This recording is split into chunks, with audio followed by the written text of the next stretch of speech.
I have witnessed the tremors of star beasts beneath the cannon's mouth, the collapse of insect nests amidst flames, and the traversal of warships through wormholes. I beheld rays shimmering in the darkness, planets wilting in the fires of war, and black holes vanishing within the starry sky.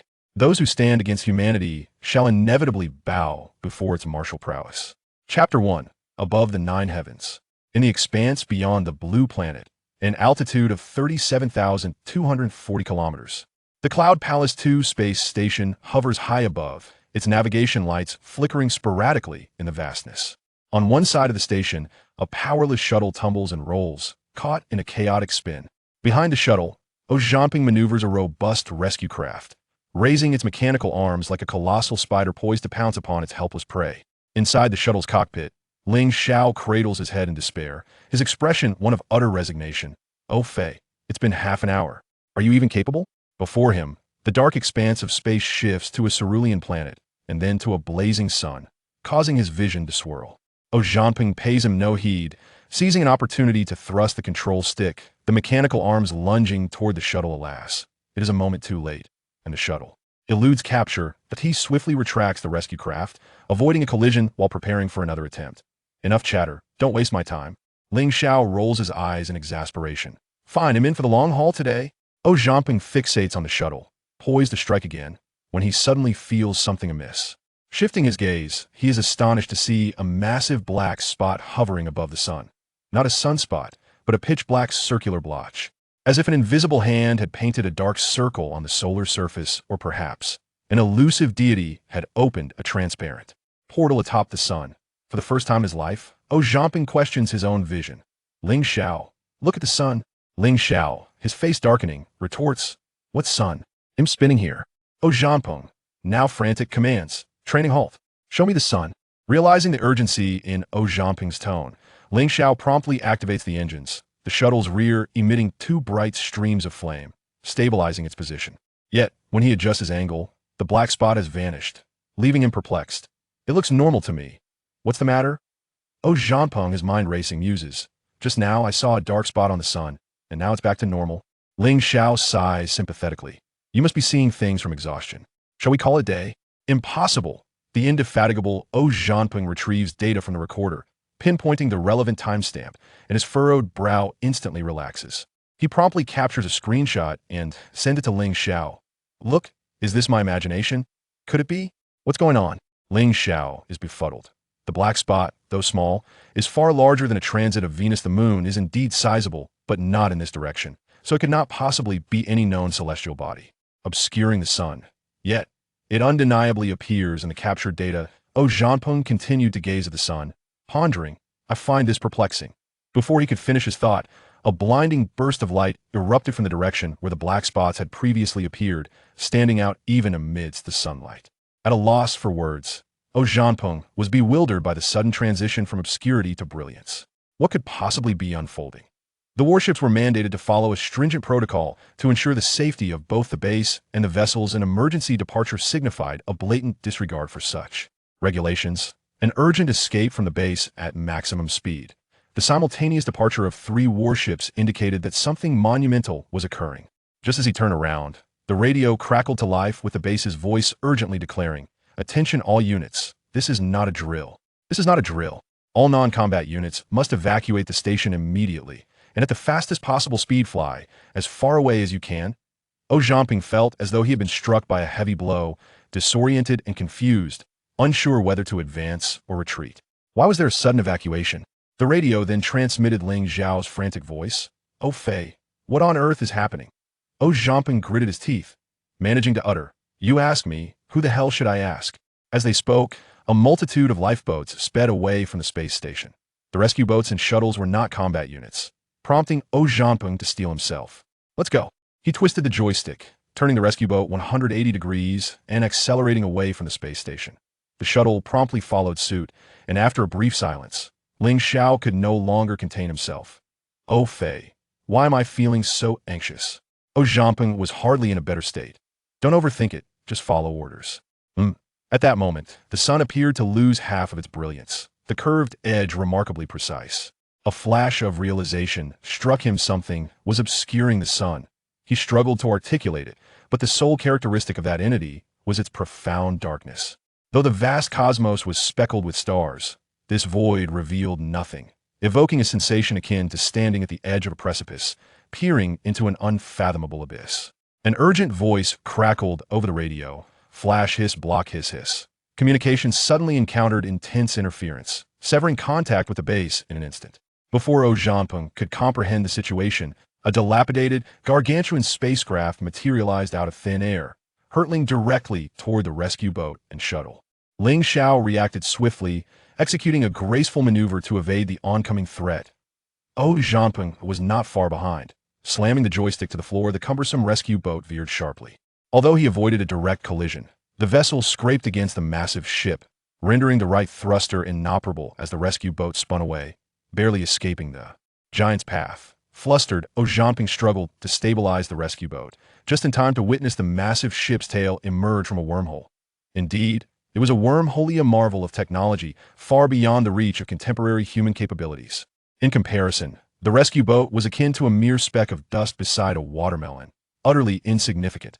His heart raced violently, and his mind swirled in chaos. The colossal vessel did not overlook the rescue craft suddenly. Zhanpeng heard a faint sound as the rescue boat was perforated by the enormous ship. The automated control system immediately activated the melting mechanism, swiftly ejecting the cockpit to maximize the safety of its occupants. The cockpit spun outwards while the rescue craft behind Zhanpeng erupted into a dazzling inferno, fragments raining down like a fierce storm upon the cockpit, creating a cacophony of noise. Each impact resonated within Zhanpeng's heart, leaving him startled and restless. If a single shard were to breach the cockpit, his life would be forfeit.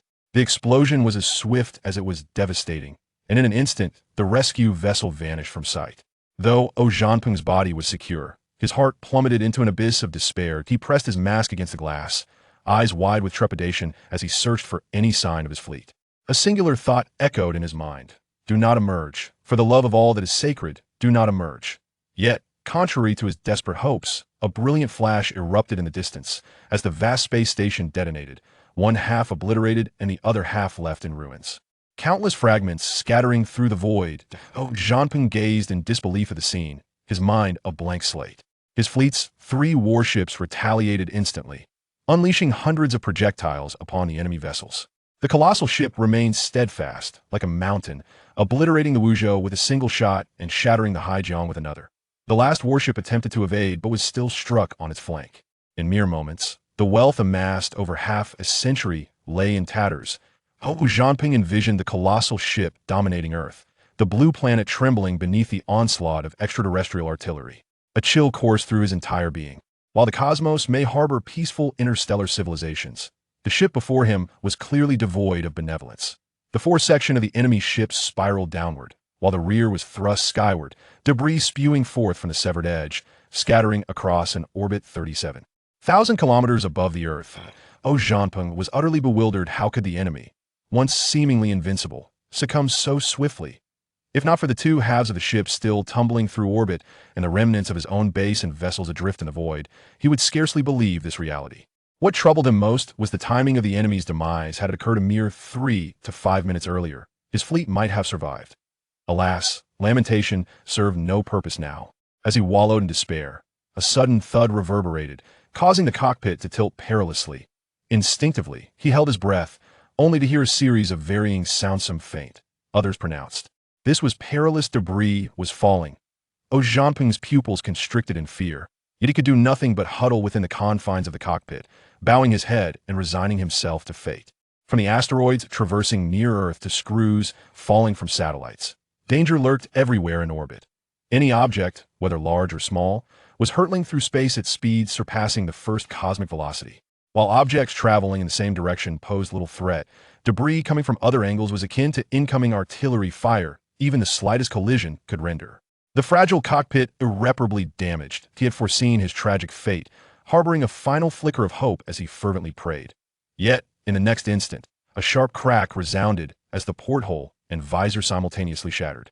A searing pain pierced his forehead, and the air within his spacesuit was tainted with blood, streaming out through the gaping hole in the visor, vanishing in an instant.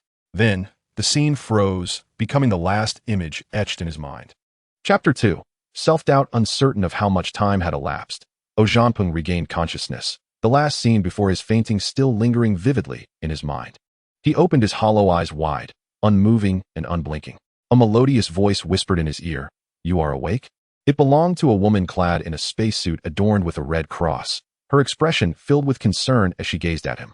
Her name badge embroidered with 3 characters read, "Launching you." Awake? His muddled brain began to clear slightly, and Zhanpeng abruptly sat up, only to collide his forehead against the cabin wall with a thud. Yet, pain was the least of his concerns. He first touched his forehead, then felt his body, as if emerging from a dense fog. Am I still alive? However, he could not recall how he had survived, plunging him into profound self-doubt. Could it all have been merely a nightmare? No sooner had this thought crossed his mind than a thunderous roar erupted in his ears, resembling the ignition of a jet engine, disorienting him to the brink of fainting. Fortunately, the intensity of the sound diminished swiftly, fading into near silence before he could catch his breath. Yet, before he could relax, the noise surged again, escalating rapidly, akin to a mischievous child cranking the television volume to its peak. Zhanpeng was bombarded with mechanical roars, chaotic footsteps, and a cacophony of conversations. An overwhelming medley of sounds reverberating in his ears, creating an auditory tumult akin to a grand performance. He clamped his hands over his ears, attempting to shield himself from the external clamor, but the sounds of his own breathing thundered like a storm, his heartbeat resonated like a drum, and the flow of blood coursed through him like an unceasing river, leaving him frazzled and helpless. The auditory chaos persisted for several minutes, fluctuating erratically, before gradually normalizing. He cautiously released his hands from his ears, exhaling a deep sigh of relief as his hearing returned to normal. Just as he celebrated his restored hearing, another issue arose. Launching Yu's face suddenly zoomed in without warning, even the pores on her skin becoming crystal clear, only to swiftly retreat, leaving everything a blur. Once his vision stabilized, his sense of smell became heightened. An array of peculiar scents assaulted his nostrils. But 2 stood out most prominently: the sour odor of his own body and the refreshing fragrance emanating from Launching Yu. He could not explain how he knew, but he simply did. Then, his sense of taste joined the fray, with a plethora of flavors assaulting his palate in relentless succession. Even his skin became involved, alternating between being painfully sensitive to the slightest touch and completely numb. It was as if his senses were taking turns tormenting him. Zhanpeng finally surrendered to the chaos, thinking, "Let it be. I shall lie here and endure whatever you throw at me." Launching Yu nearly lost her composure. She merely intended to take his blood pressure. Yet he reacted with frantic cries to her gentle touches, and no matter how hard she tried, she could not obtain a reading. However, upon glancing up, she found him still lively and showing no signs of distress. Despite the tumult within his body, Zhanpeng's consciousness remained alert, and he had begun to piece together the truth. The doctor must have administered some potent hallucinogenic drug to save him.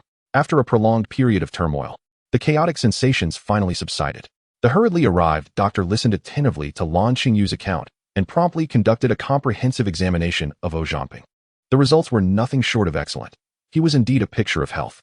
The doctor then pulled Launching Yu aside, where they engaged in a hushed discussion. Ultimately, a note was inscribed in the electronic medical record: physically healthy, behaviorally abnormal, suspected sequelae of cranial trauma. Zhanpeng's expression darkened. Who was acting irrationally? It was they who were the ones being irrational. Unbeknownst to him, the whispers exchanged between the two were no louder than the hum of a mosquito, inaudible to any rational person, yet he heard every word with startling clarity. In an instant, Zhanpeng freed himself from his restraints and attempted to rise from the bed. However, with a slight push, he unexpectedly propelled himself across the room, colliding forcefully with the opposite bed. Darn it! The side effects were not merely affecting his senses. They were compromising his neurological responses entirely. The doctor and Launching Yu turned to him in unison, and Zhanpeng managed a sheepish grin, rationalizing, "It's just too cramped." This was not a spacious medical bay, but rather a notoriously confined 4-person dormitory. When filled to capacity, the cramped quarters resembled a can of sardines, earning it the playful moniker of Sardine Pod among the soldiers. Only those with a slender build could fit comfortably. The doctor inquired with genuine concern, "How do you feel?" "Excellent," Zhanpeng replied, flexing his bicep unprecedentedly well. "Then you may be discharged," the doctor announced. Zhanpeng nearly strained his back in surprise. Though he had no intention of lingering, this abrupt turn of events was rather unexpected. Before he could voice a response, the hatch swung open again, and Ling Xiao drifted in, gripping the handrail with one hand and wearing a broad grin on his handsome face. "Oh my, you finally woke up. Did you know you were on the brink of death?" Zhanpeng chuckled, touching the already healed spot on his forehead. "How long was I asleep?" "Not long." Just a little over 2 days, Ling Xiao replied, holding up 2 fingers and tilting his head toward the exit. Come on, we need to make room for the wounded. It was then that Zhamping comprehended the doctor's urgency to expedite the discharge. After exchanging farewells with the medical staff, he followed Ling Xiao out of the pod. Seizing the opportunity when they were momentarily alone, he pointed to his forehead. Ling Xiao, look here. Is there a problem? Ling Xiao raised an eyebrow, adopting a serious demeanor. Of course there is. When has your brain ever been normal? You're the one whose brain isn't normal. Zhamping retorted, infuriated. How could this fellow remain so carefree at such a time? Yet, Ling Xiao's remark inadvertently conveyed a crucial piece of information. There was nothing wrong with his forehead.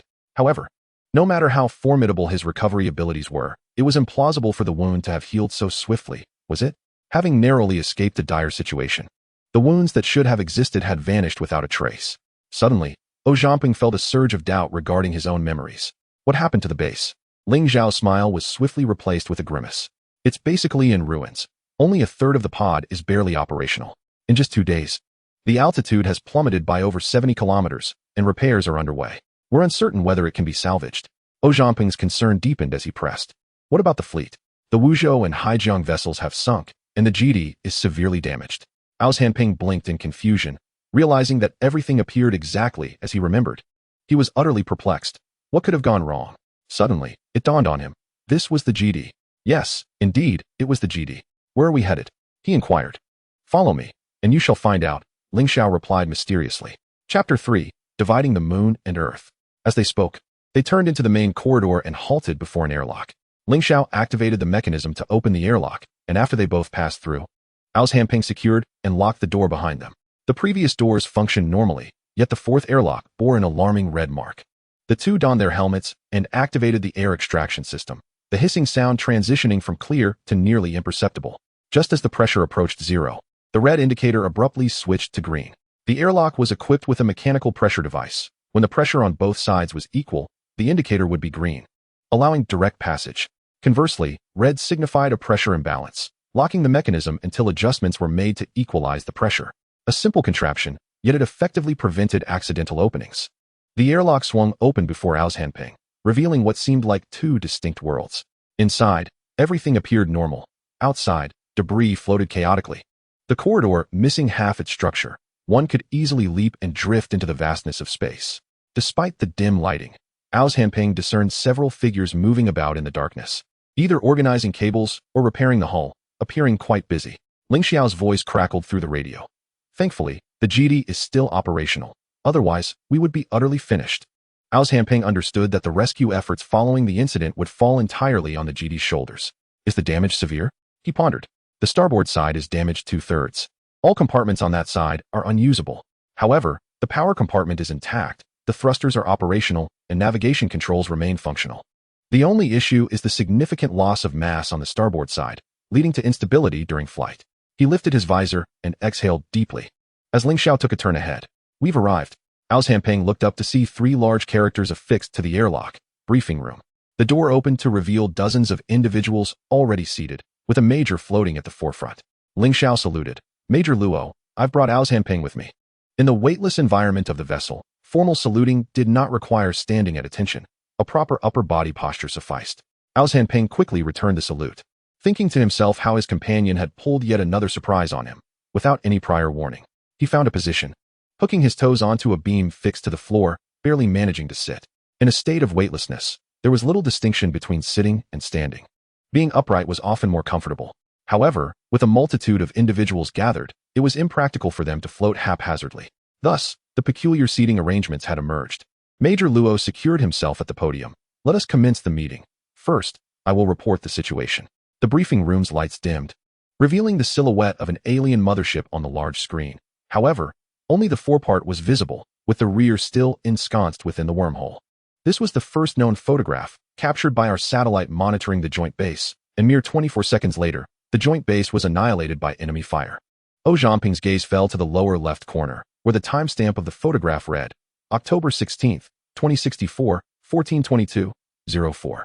The image shifted, showcasing the advancing enemy vessels alongside the exploding joint base, debris scattering and flames erupting. In that moment, Zhamping's emotions were a tumultuous blend, difficult to articulate. In the expanse of space beyond Blue Star, three major space bases exist. The Qiao Bridge base situated at Point 1, the Yungong 2 in synchronous orbit, and finally, the Joint Base, constructed collaboratively by the United States and several partner nations, also in synchronous orbit.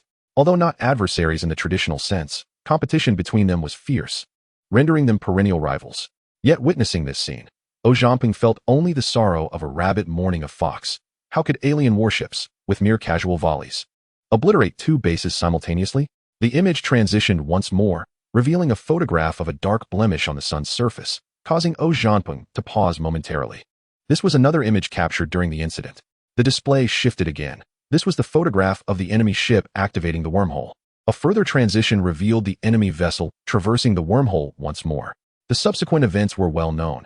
Our base was destroyed, our warships were obliterated, leaving only the severely damaged Polar Star of the Second Fleet. Major Luo's thoughts surged, and it took him a while to regain his composure. To fall behind is to be battered. What a painful lesson, comrades. The atmosphere in the room was stiflingly tense. Zhao Zhanping could not discern the thoughts of others, but the memories of his experiences before losing consciousness stirred a deep-seated rage and sorrow within him. The might of the extraterrestrials was unfathomable. Apart from indignation and grief, what could one feel? To embrace a nuclear weapon and perish together with the aliens? That would require proximity to the enemy first, would it not? As the visuals changed, the image of the enemy ship was now split in two. Luo Jintang remarked with a sense of lament. The power of the alien warship is indisputable, yet we remain utterly baffled as to why it suddenly severed. Nevertheless, this is fortuitous. Otherwise, Blue Star might have already succumbed to the aliens. Humanity boasts a civilization spanning 5 millennia, now at the pinnacle of technological advancement and military prowess. Yet in the face of formidable interstellar civilizations, our meager military capabilities are a stark farce. The screen shifted once again, depicting the severed alien warship tumbling through the void. With the azure earth below, where trails of smoke ascended swiftly through the atmosphere, Luo Jintang continued. After the enemy ship fractured, the forepart plummeted toward Blue Star and approached the atmosphere earlier today. Consequently, several nations, including our own, initiated a joint interception operation, launching dozens of heavy missiles. Yet none struck their target. On the screen, the missiles targeting the enemy vessel erupted in a flurry, failing to draw near. Before long, the severed ship had descended into the atmosphere, enveloped in a faint crimson glow. Missiles soared from all directions, leaving a chaotic trail of smoke in their wake. Yet, the outcome remained unchanged. The enemy ship appeared to possess a defensive perimeter, within which any incoming missile was swiftly annihilated. The video concluded with a dramatic shot of the enemy vessel plunging into the ocean, creating towering waves. The frame froze, the timestamp in the lower right corner reading 1526 on October 18th. The scene transitioned to a world map, where a flickering light marked the vessel's impact point. Situated in waters over 3,000 meters deep, with two nearby trenches exceeding 6,000 meters in depth. However, we have reason to believe that extraterrestrial beings may still be alive aboard the ship. Consequently, nations promptly designated the area as a military exclusion zone, with naval forces from countries such as the United States, Russia, and others rushing to the site to search for traces of the alien warship. Confident that good news would soon follow, this belief I hold steadfastly. Chapter 4. A Difficult Predicament. Luo Jintang spoke with conviction, yet his tone lacked certainty. Nevertheless, he maintained a facade of optimism. Even when aware that the reality could be starkly different, he felt compelled to convey such sentiments. The alien warship's descent into the ocean seemed coincidental, yet he suspected it was a deliberate act by the extraterrestrials, who would not remain concealed for long. The only uncertainty lay in how they would re-emerge into the public eye. Furthermore, given that the alien vessel originated from another planet, could it potentially harbor a supervirus that is harmless to the extraterrestrials but lethal to humanity? Additionally, might the ship contain organisms with extraordinary survival capabilities that, once released, could dominate Earth within a few years? The crash of the enemy ship into the ocean appeared intentional, designed to evade human detection while utilizing the ocean's depths for protection and time to develop. At present, we remain uncertain whether the enemy vessel will successfully land. Command has instructed us to expedite our journey to the moon. The ideal scenario would be the ship's crash. However, if it lands successfully, we must act swiftly and decisively to neutralize the extraterrestrial threat before they can establish a foothold. Luo Jintang's tone was grave yet resolute, while the expressions of his colleagues, including Zhao Zhanping, reflected confusion. After all, we are dealing with extraterrestrials. Can they simply be dealt with at will? Major Luo sighed deeply. Let us address a few pressing concerns. First, aside from the Polar, the First Fleet is also on the mission roster. Zhao Zhanping's face twitched. and unease settled deeper within him. The first fleet sounded impressive, yet it comprised merely 2 outdated warships, tasked not with combat patrols, but with training new recruits. The urgency was evident, as even untrained recruits were being dispatched. Second, the reason for gathering all present was that each individual here had undergone orbital airborne training. I understand that only a select few have completed the training, but the current situation is clear. Our armed forces in outer space are limited, and the fate of humanity hangs in the balance. No one can remain uninvolved. The words may be spoken, yet the reality of the battlefield elicits a myriad of emotions, difficult to articulate. Thirdly, the enemy vessels have yet to land. Thus, our tactical approach must be contingent upon the circumstances at hand. While time still permits, let us swiftly adjust our states and prepare for combat. That concludes my address. Any questions may now be raised. No sooner had the words left his lips than a chorus of arms were raised below. Speak, called out Major Luo Jintang, pointing casually at an individual. Is our mission to land on the moon? I have already conveyed that our tactical maneuvers must be dictated by the evolving situation. Whether we land remains uncertain for now. Let us prepare in the meantime. We have no understanding of the extraterrestrials. Is it not rather rash to undertake a landing? Moreover, we are not a cohesive team and lack the time for cohesion. Major Luo Jintang fixed the individual with a penetrating gaze. Allow me to reiterate. Firstly, the mission has been decreed and is not subject to alteration. Secondly, since the onset of the attack, our forces have entered a state of war. Lastly, while I do not wish to boast, this mission pertains to global security. Our warship is severely damaged, our personnel are insufficient, and our training levels vary. Yet none of these factors serve as excuses for evasion or cowardice. His steely gaze swept across the assembly, and Major Luo's tone grew grave. We are soldiers. Even in the face of death, we must not falter. Silence enveloped the crowd, as if a colossal weight pressed upon Zhamping's heart, rendering him speechless and solemn. In the hours that followed, this hastily assembled squad engaged in extensive preparations. Under the guidance of Luo Jintang, everyone was divided into 7 combat teams of 5, and in the limited time available, they needed to familiarize themselves with their comrades. Zhamping and Ling Xiao had presumed they would be part of a team, only to find themselves set apart by Luo Jintang, standing awkwardly to the side. Ling Xiao whispered, "What does this mean? Are we not needed?" Zhamping, maintaining his composure, replied, "Let us wait and see. They cannot possibly leave us out entirely." Ling Xiao blinked in surprise. "You could hear me even at such a low volume?" Both felt an inexplicable discord in each other's demeanor, yet could not articulate the specifics. At that moment, Luo Jintang approached them. "Can you operate the assault craft?" "Yes," Zhamping affirmed. The assault craft and rescue craft were derived from the same flight platform, akin to siblings born of the same mother. "And you?" Luo Jintang inquired. Ling Xiao hesitated, his expression revealing uncertainty. "I can, but I am not proficient. I am more skilled in piloting shuttles." "Then familiarize yourself as quickly as possible." Zhamping, you will be responsible for instructing him. Are there any objections?" "Yes." Zhamping was about to assert there were none, yet Ling Xiao interjected, "Major Luo, shouldn't the assault craft be manned by a designated pilot? Why are we two assigned to operate it?" Luo Jintang appeared taken aback. "Why do you ask?" Ling Xiao spoke candidly. "I can undertake the mission, even to the point of sacrificing myself for it, but I must understand the reasoning behind it. If I do not clarify this, it will weigh heavily on my conscience." "Your honesty is commendable." Luo Jintang smiled. "And the reason was quite simple. Both of you had undergone land combat training. Although you did not complete the course, you had been exposed to all the drills, and your survival and adaptability skills far exceeded those of others. Does that make you feel better?" Ling Xiao sighed in relief. "Much better. But I must clarify that it wasn't that we failed to graduate.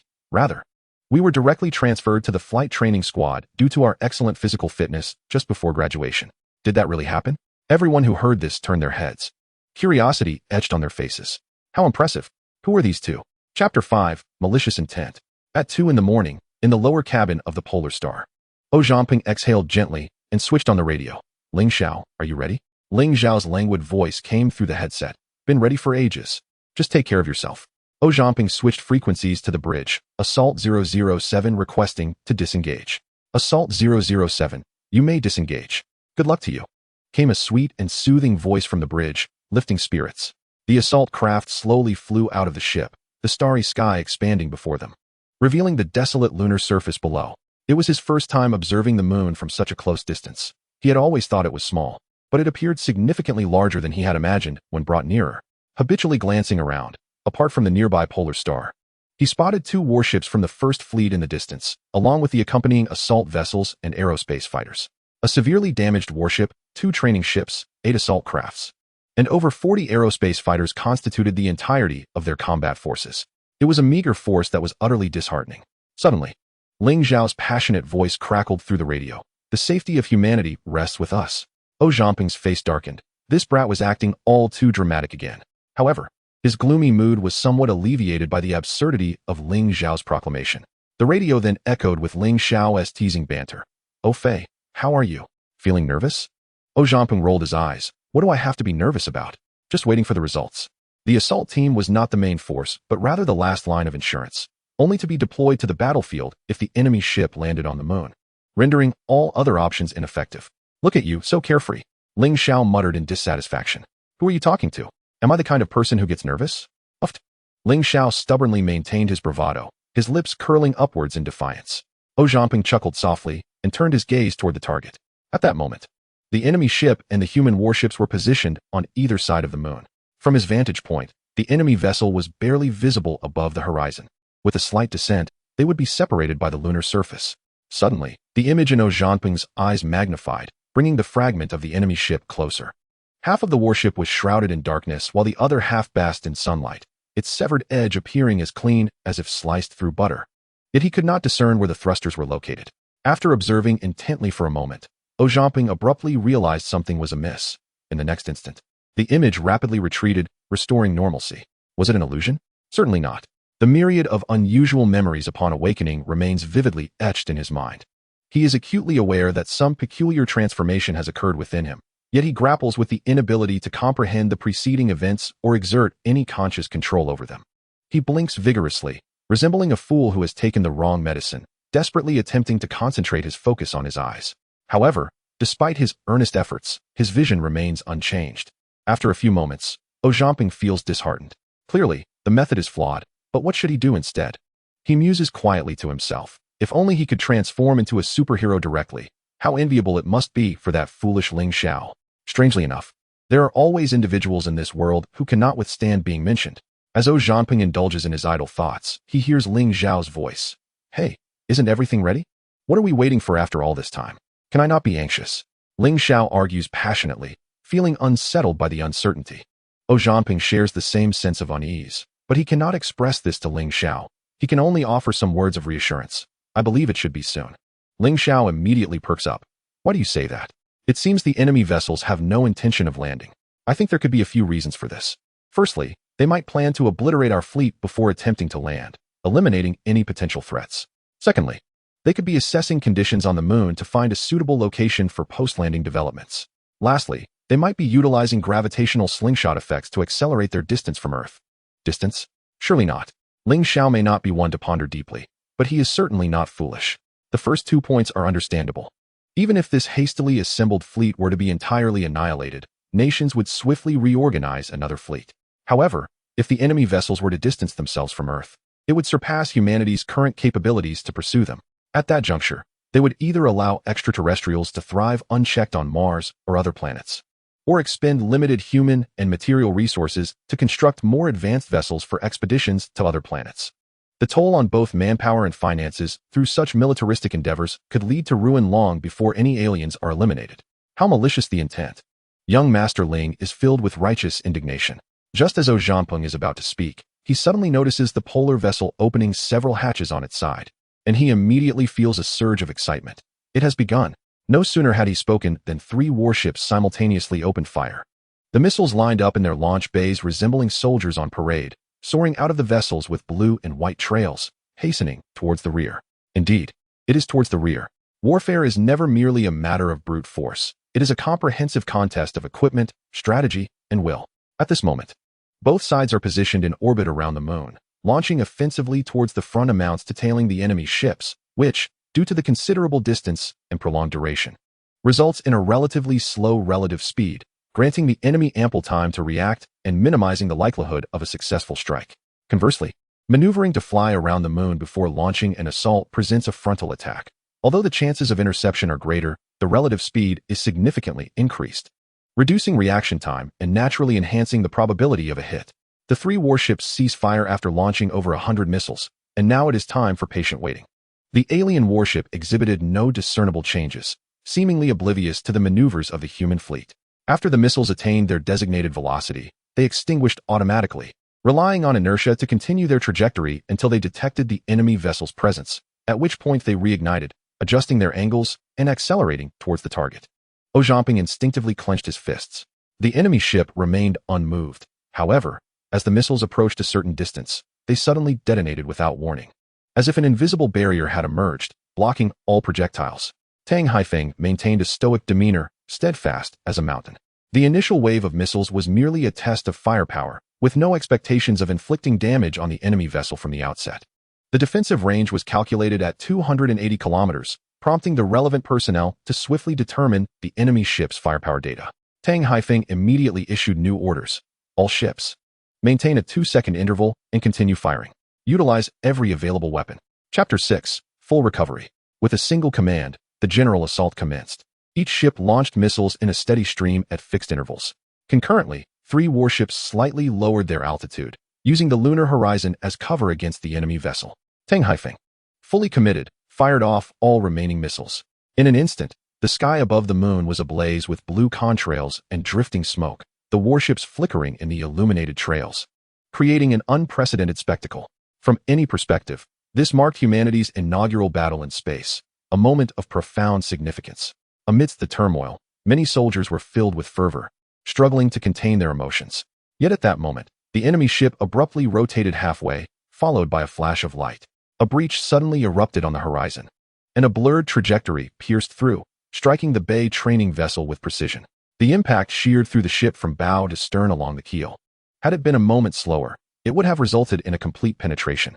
Ojambing was taken aback. Ling Xiao stood agape, and Tang Haifeng's expression turned ashen as he bellowed into the radio. Descend, continue to descend. The echo of his command lingered as the enemy ship once again breached the horizon, the indistinct trajectory narrowly grazing the side of the polar vessel, almost striking the warship directly. Damn it! Ling Xiao's assault boat narrowly escaped disaster, his frustration spilling forth. Ojambing felt his heart leap to his throat. Ling Xiao? Are you all right? How could I be fine? That nearly scared me to death. Ling Xiao replied, still shaken. I thought we were in a safe distance. That was way too close. What are the aliens thinking? Their range is clearly sufficient, yet they remain passive. Ojambing's anxiety dissipated.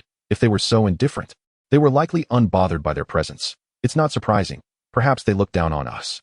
Or they might be preoccupied with repairing their ship, too busy to concern themselves with us insignificant beings. He refrained from mentioning that the enemy ship had only fired twice and then ceased its activity, suggesting either mechanical failure or an unwillingness to squander precious energy. After all, it was merely half a warship. Even if the aliens' technology overwhelmingly surpassed humanity's, merely reaching the moon was no small feat. Maintaining formidable combat capabilities would be astonishing. Wow, impressive. Ling Xiao couldn't help but admire. Your analytical skills are wasted on the assault boat. You would be better off advising our leader, Commander Tang. And then, it came again.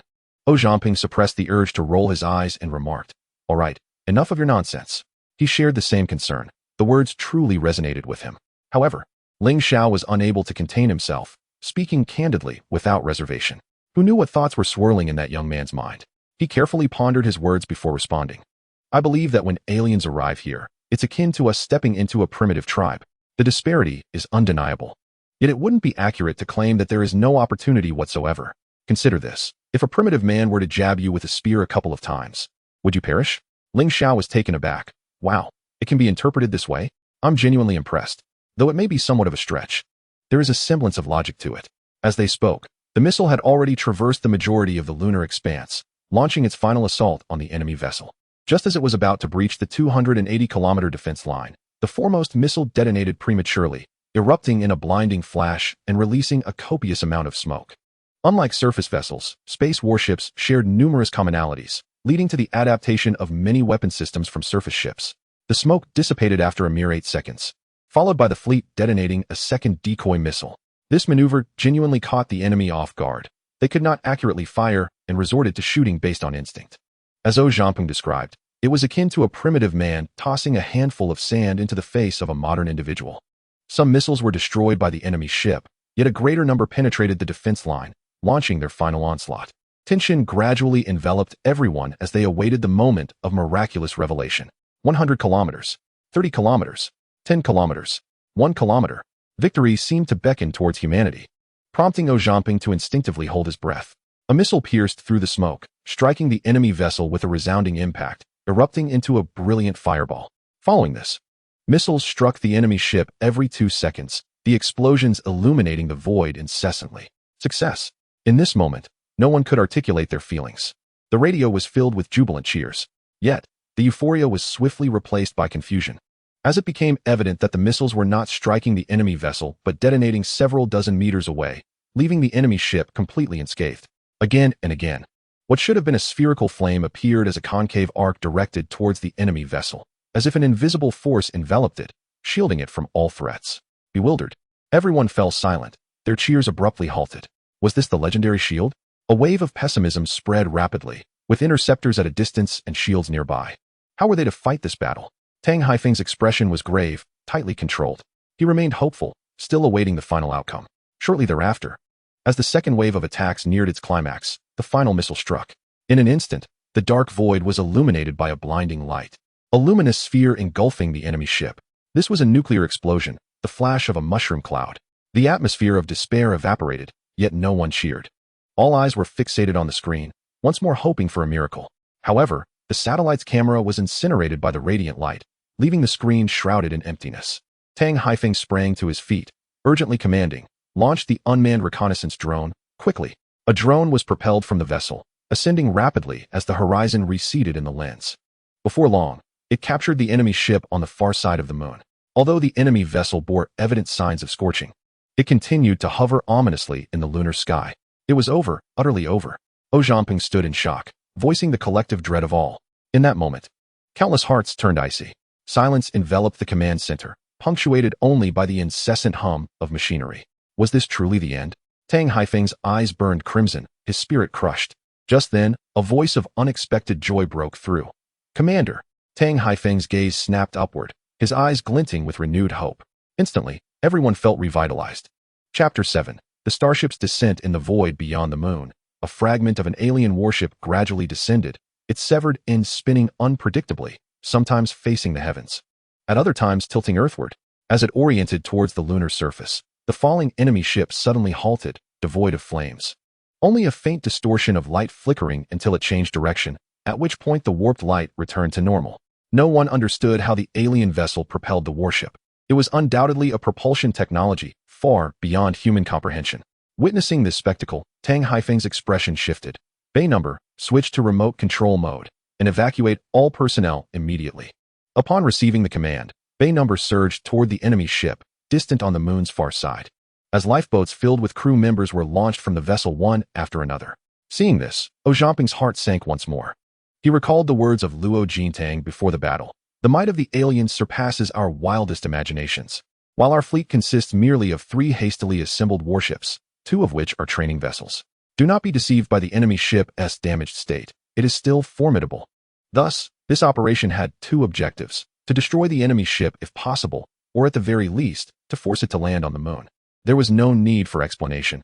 Everyone understood the stark difference between an enemy ship remaining airborne and one that had descended. It was akin to the difference between an aircraft soaring in the sky and one that had crashed to the ground. The former wielded formidable power, while the latter was left vulnerable to assault. The alien warship's power was unfathomable, and even upon landing, it would not be an easy target. Yet, it was preferable to confront it on the surface rather than in orbit. Who could have anticipated that the makeshift fleet, having exhausted its missiles, would only achieve this outcome? Ojaping felt a mix of rage and helplessness. Had the fleet been equipped with even a few more mushroom bombs, perhaps the situation could have been altered. However, due to historical, economic, technological, strategic, and international factors, only the Polar Star was outfitted with a single mushroom bomb, and there was no place to procure a second. The Wuzhou and Haijiang vessels each possessed one as well, but both had been reduced to space debris in synchronous orbit. At this critical juncture, should the enemy ship regain altitude, all the fleet's efforts would dissolve into nothingness. Conversely, should an enemy vessel make an emergency landing on the moon, its ability to ascend again remains uncertain. Even if the enemy ship cannot be decisively dealt with, it would at least afford humanity some invaluable time. The Bay vessel soared ever farther and faster, yet its altitude continually diminished, remaining concealed just above the horizon, executing a veritable low-altitude incursion in the realm of space.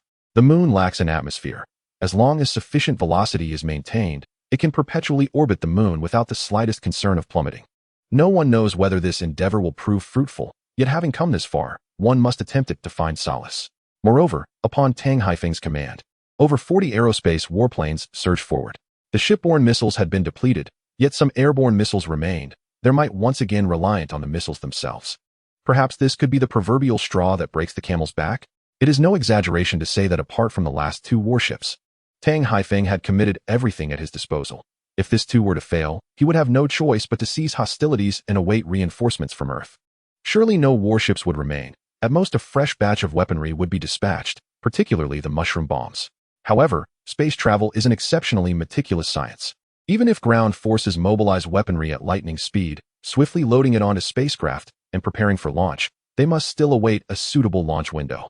After ascending, the journey spans a distance of 380,000 kilometers, and even under ideal circumstances, it would take 3 to 5 days to reach the moon. Zhanting was filled with vexation, his teeth grinding in frustration. If only they hadn't rushed to track the enemy vessels, but had instead waited for a batch of equipment from the ground. In truth, he understood that waiting was not an option at that moment, leading to the current predicament. Yet, as he watched the Bay vessel and its squadron recede into the distance, a profound sense of frustration welled within him, a restless fire that he could neither express nor suppress. As the fleet advanced, the two gaping breaches created by the alien warship on the lunar surface came into view, stunning everyone. 2 straight canyons, each spanning several dozen kilometers, manifested upon the moon's surface. Had one not witnessed it firsthand, no one would have believed that a single shot from an alien warship could possess such formidable power.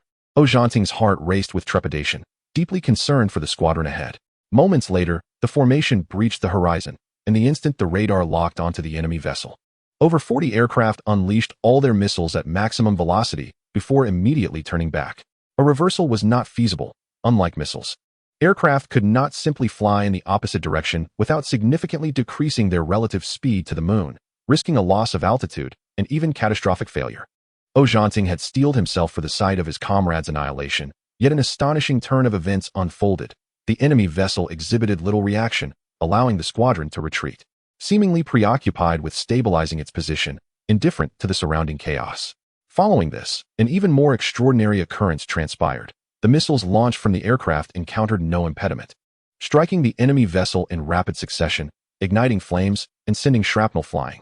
Everyone's spirits soared as if they had sprouted wings, all eyes fixated on the Bay vessel, which was poised to breach the horizon. The outcome hinged on this singular moment. Amidst the anticipation of the masses, the Bayou vessel surged forth, its engines at full throttle, leaping over the horizon like a solitary warrior charging into the fray, poised to launch a final assault against the enemy fleet. In this moment, from the moon to Earth, from the fleet to the command center, the hearts of all were aflame with excitement, including other allies from Blue Star, who watched the confrontation unfold in myriad ways. 1 second, 2 seconds, 3 seconds. The Bayou vessel encountered no interception, hurtling directly towards the enemy ships. Tang Haifeng's eyes sparkled with determination as he commanded the crew to elevate their altitude, ensuring a strike from above the enemy vessel. The alien battleship, initially striving to maintain stability, fell silent as its breech faced upwards, only to activate its thrusters as it surged forward, propelled by both the moon's gravity and its own engines, accelerating towards lunar descent. Success! Ling Xiao was beaming, unable to contain his joy. It's descending. It's descending. Oh, Fei, did you see that? It's going down. I saw it. Ao's Hanpeng clenched his fist, overwhelmed with indescribable excitement. This descent had opened the door to victory. Yet, Tang Haifeng remained vigilant, resolute. Attention, the Bayou must make contact. At this critical juncture, he sought to avert any unforeseen circumstances, ensuring the enemy vessel would not have a chance to retaliate. With unwavering momentum, the Bayou collided fiercely with the enemy ship, resulting in a thunderous explosion that accelerated the enemy's descent even further. Though the Bayou vessel sank, the monumental impact of the collision had established the foundation for victory, rendering the enemy's fall irreversible. Only at this moment did Tang Haifeng exhale in relief. Simultaneously, the fleet command center, the ground control, and the allies from Blue Star who were monitoring the battle erupted into uncontrollable jubilation. In the command center, applause thundered like a tempest, cheers roared like the sea, and the atmosphere remained electric. With a deep sigh of relief, a look of satisfaction spread across his face. Excellent. Truly remarkable. Despite such arduous conditions, our warriors have accomplished their mission, an extraordinary feat indeed. We must commend our soldiers. Since the alien's emergence, he had not enjoyed a moment's rest. Fatigue evident in his bloodshot eyes, yet his spirits remained remarkably high. Yes, I will arrange that immediately. The secretary noted hastily. Have the supply arrangements been finalized? We cannot allow our soldiers to engage the enemy empty-handed. We must deliver whatever the fleet requires, at any cost. Yes, the launch base is prepared, with 3 ships fully stocked and awaiting the launch window. Additionally, 3 repair vessels have already been dispatched. What is the status from the aerospace division? They report that half the repairs remain, and with some diligent maintenance, they should manage for a while. Repairs are indeed far simpler than reconstruction.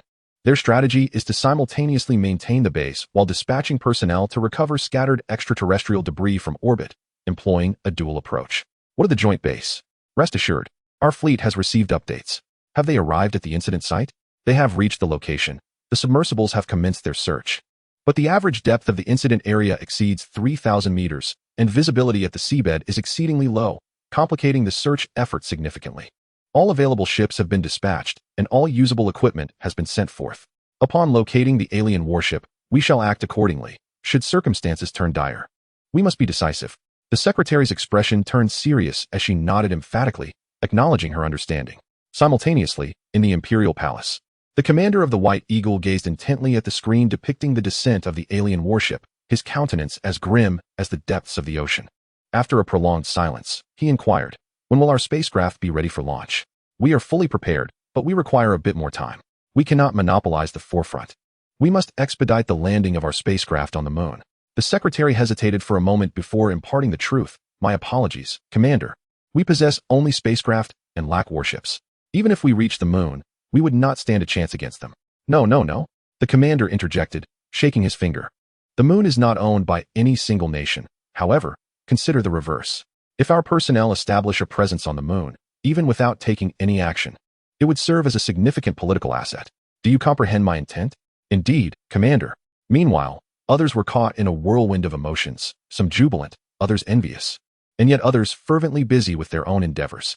It is indeed lamentable that, even in such critical times, the companions on Blue Star remain divided, unable to unite as one. The stakes are high. Should the aliens establish a foothold beneath the sea, it would undoubtedly pose a grave threat to humanity in the future. Conversely, if we could acquire even a smidgen of their technology, it would be a boon for all. Which companion does not harbor their own ambitions? Who among them would dare to remain passive? Even if one lacks the capacity to conduct research independently, offering information to the commander could yield benefits, would it not? Alternatively, collaborative research presents a viable approach. While it may not entirely mitigate the danger, with the White Eagle leading the charge, maintaining vigilance and support would suffice. The chaotic affairs on the ground cannot affect the moon, situated 380,000 kilometers away. As the fleet led by Tang Haifeng witnessed the enemy ship descend onto the lunar surface, the enemy vessel did not merely plummet freely. It continuously engaged its thrusters, primarily to decelerate, only occasionally firing in other directions. One can understand this, for even a partially intact warship is far larger than a human vessel. The Gulf-class ship stood next to the alien craft like a winter melon beside a cucumber. Without deceleration, even the mightiest warship would be shattered upon impact. Suddenly, Zhao Zhanping entertained a new thought. The enemy's reluctance to land might stem from concerns over their braking capabilities. Shortly thereafter, the alien warship crashed into a crater. Its velocity upon landing too great, causing the crater to tremble violently, boulders tumbling down its slopes, and lunar dust swirling around, with even the mountainside experiencing landslides. Zhao Zhanping furrowed his brow, recognizing that the alien strategy was indeed cunning. Had they landed on the plains, any approach could be met with an assault from the human fleet. However, by descending into the crater, they needed only to guard the entrance, significantly reducing their defensive area and the difficulty of their task. However, nothing is absolute. The mountainous terrain is only effective against direct fire. Should indirect fire be employed, the crater may inadvertently become a hindrance to the extraterrestrials. While pondering this, the Polar Expedition side launched a dozen unmanned reconnaissance drones, swiftly directing them towards the crater to assess the enemy vessels. Initially, everything proceeded smoothly. But just as the operators intended to send the drones closer for reconnaissance, they suddenly lost control and plummeted without warning, leaving not a single one intact.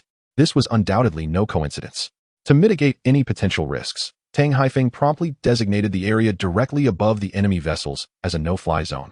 No one, including the 2 warships, was permitted to enter.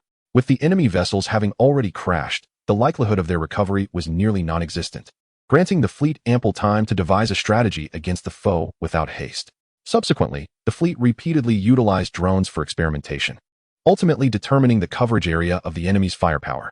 Nevertheless, the image of the enemy vessels piercing the horizon lingered vividly in their minds, leaving no one to guarantee whether the aliens had intentionally concealed themselves within the crater, poised to launch a surprise attack on humanity's fleet.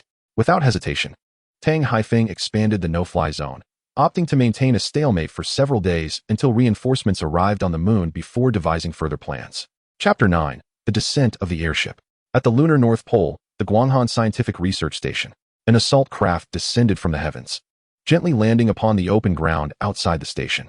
The hatch opened, and a group of commandos clad in full-body combat armor emerged from the craft.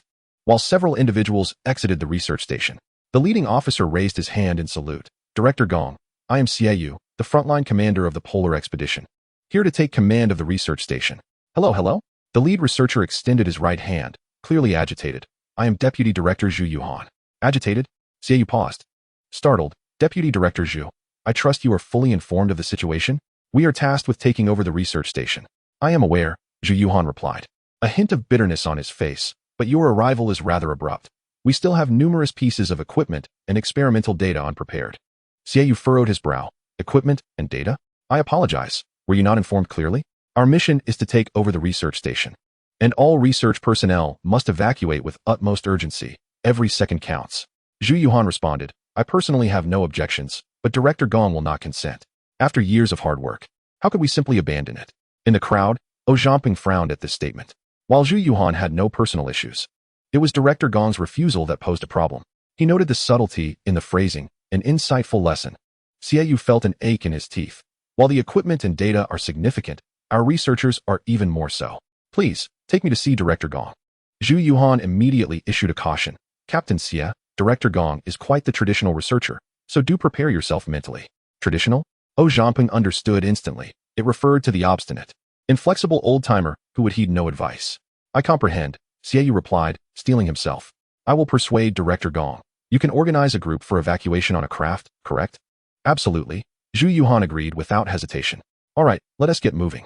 Xiaoyu clapped his hands, prompting the soldiers to spring into action, assisting the departing researchers onto the assault craft. In an effort to accommodate as many individuals as possible, all researchers were permitted to bring only their personal belongings, while larger bags were left behind. Except for the station chief, Gong Yiding, who jested that equipment could be replaced, data could be reconstructed, but a lost life was irreplaceable. Shortly thereafter, 16 researchers, including Zhu Yuhan, boarded the assault vessel. The cabin, designed to hold 12 individuals, was now filled with 16. Zhamping, unable to shake his concern, meticulously examined each passenger's condition, guiding everyone to fasten their seatbelts. Assault 007, our ship is preparing for takeoff over Antarctica. Please hold on, came the transmission. Assault 007 received. To evade the no-fly zone, 2 human warships adjusted their trajectories, currently orbiting the moon in a polar path, effectively avoiding the restricted area while remaining close enough to monitor enemy movements. After a brief wait, the voice from the bridge chimed in. Assault 007, you may take off. Be cautious. Have faith. Zhamping activated the assault vessel, initiating the return procedure, with the thrusters operating at full power as the vessel trembled slightly and ascended from the ground. The entire process was controlled by the program, minimizing the risk of human error. A few researchers who had not managed to evacuate in the first wave gathered outside the research station, watching as the assault vessel soared higher. Just as it was about to vanish from sight, the previously stable vessel suddenly lost control, trailing a plume of black smoke as it plummeted into the distance. Shocked, the onlookers rushed back into the station. Inside the assault vessel, Zhamping was suddenly jolted by a loud explosion. The vessel went haywire, and a myriad of warning lights illuminated the control panel, accompanied by incessant beeping sounds. The cabin behind him erupted in screams. Gripping the control stick, Zhamping exerted all his strength to stabilize the flight. Yet, despite his efforts, the vessel continued to spiral uncontrollably downward like a kite severed from its string. Bridge, Assault 007 has encountered a malfunction. Preparing for emergency landing. Repeat, malfunction. Preparing for emergency landing. 007, steady. Pull up. I can't pull up. Zhamping had exerted every ounce of energy, but the vessel remained obstinately tilted to one side, the desolate lunar surface drawing ever closer, an imminent collision looming. The thrusters continued to function, noticeably reducing the descent speed. However, it was ultimately too late. The vessel had not decelerated to a safe speed before the tail slammed onto the surface, the thrusters extinguishing instantaneously. The assault vessel rebounded like a stone skipping across water, tumbling, falling, then bouncing again, stirring up clouds of lunar dust. Zhamping felt as though he were a mouse tossed into a rolling barrel, jostled violently, his insides churning, nearly retching his last meal. His consciousness remained intact as he leaned back in his seat, dazed for a moment before confirming his safety. The vessel was inverted, and upon unfastening his seatbelt, he tumbled headfirst to the ground. Yet, he had no time to dwell on his predicament, stumbling into the passenger cabin. The interior was in disarray. Though everyone remained in their seats, they were all significantly shaken, with at least half of them slumped limply. One individual remained oblivious to the object that had pierced through their chest, the space suit stained crimson around their eyes. Several conscious passengers hung in their seats, struggling against the confines. Zhu Yuhan cried out vehemently, "Save her! Save her!" Zhamping cast a quick glance at the pressure gauge, noting it read only 2/3 of the standard value. He promptly retrieved a roll of metallic tape, tearing off a piece and affixing it to the injured person's chest, not to staunch the bleeding, but to prevent further air leakage from the suit. He then tore off another segment, slapping it down onto the floor beneath the injured individual, where a finger-sized hole had formed, blocked only by a fragment of the space suit, emitting a persistent hissing sound that echoed endlessly in Zhamping's ears. As the pressure gauge's reading began to rise, he swiftly lowered the others down and extracted a first aid kit from a hidden compartment, thrusting it forcefully into Zhu Yuhan's hands. "Come help," he urged. Zhu Yuhan's eyes sparkled with determination. "Everyone, come and assist." Chapter 10, Stepping Forward. Zhamping called upon two individuals to lend their hands, carefully laying the injured person flat upon the ground. He then removed the space suit, revealing a form-fitting bodysuit underneath, the swollen abdomen glaringly conspicuous. Yet, amidst the chest and abdomen, there lay a gruesome, gaping wound, blood continuously seeping out. Zhamping could hardly afford to concern himself with anything else. He swiftly removed his armor and donned sterile gloves to examine the wound. Zhu Yuhan felt a surge of hope. This pilot appeared to be quite capable and professional. Surely, the blood vessels had not been compromised. Zhamping tore open a packet of hemostatic gel, pressing it directly against the gaping wound, followed by a pressure dressing. His technique was both proficient and blunt. Zhu Yuhan's eyes widened in disbelief. Is that it?" "Apologies," Zhamping replied. "I am a pilot, not a surgeon. This is all I can do." He was a professional space rescuer, possessing a modicum of first aid knowledge, yet it was merely rudimentary. And the injured person's condition far exceeded his expertise. Zhu Yuhan's eyes reddened with desperation. "Please, I implore you, think of something. I can only stabilize her condition for the moment," Zhamping stated as he measured the injured person's blood pressure, extracting a packet of plasma from the first aid kit. He skillfully established an intravenous line, noting the pressure at 75/50. "We must transfuse blood to maintain pressure, but I only have 2 bags of plasma. Who among you knows their blood type?" "I do." One called out. "So do I." Another chimed. "I'm a type," Zhamping solemnly instructed. "Please prepare to transfuse blood to the injured." He then reminded Zhu Yuhan to keep a constant watch on the injured person's blood pressure. Blood is not something that can be drawn and transfused at will. A proper transfusion can save a life, while a poorly executed one can lead to demise. Typically, blood must undergo essential testing before being separated and administered according to the patient's specific needs, rather than simply transfusing whole blood. Directly drawing and transfusing blood could potentially introduce viruses or harmful components into the patient, and unless absolutely necessary, Zhamping would never resort to such a method. "Understood." Zhu Yuhan nodded resolutely. "And thank you." The young master, recently spared from death, felt his eyes welling with tears, nearly breaking down. "Bridge, Assault 007 reporting in." The voice over the radio changed abruptly. "Assault 007, this is Tang Haifeng. Are you all alright? Rescue operations have been arranged. However, the warship is positioned too far away, requiring at least 20 minutes to arrive." A wave of unease washed over Zhamping. "I am uncertain whether the injured can endure for that long. Has the rescue boat set off? Can it carry a batch of emergency medical supplies and accompany a doctor?" Tang Haifeng's eyes brightened. "I will arrange for a doctor to board immediately." Zhamping took a deep breath. He had done everything within his power. Even if something were to happen to the injured, he could confront his conscience without remorse. "Strike Team 007, your descent was no accident. Satellites have detected enemy targets, 2 in number, approaching from the south, arriving in approximately 12 minutes. "What nonsense is this?" Zhamping felt as though he had been struck dumb. The enemy would arrive in merely 10 minutes. while he was expected to hold out for over 20. Endurance? Such a notion is easily spoken. On the assault craft, he was the sole combatant, armed only with a rifle, for magazines, 2 grenades, and a combat knife. Was he truly expected to confront extraterrestrial beings with such meager provisions? Strike Team 007, do you hear me? He rubbed his stiffened face, a sudden emptiness flooding his heart. I hear you. Strike Team 007. The rescue unit has already departed. It will take 20 minutes. Do you comprehend? You must hold out for just 20 minutes. I hear you. Oh Zhanyong squeezed a few words through clenched teeth.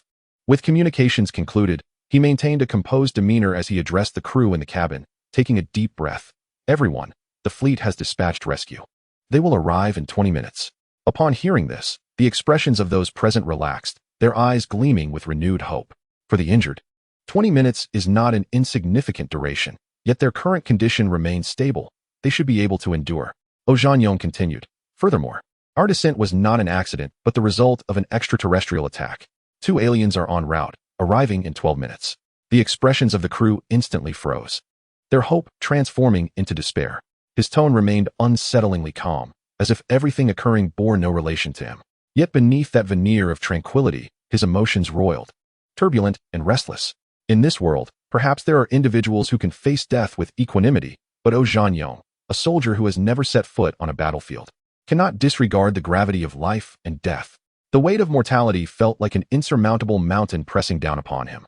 The sentiments of those present were equally complex.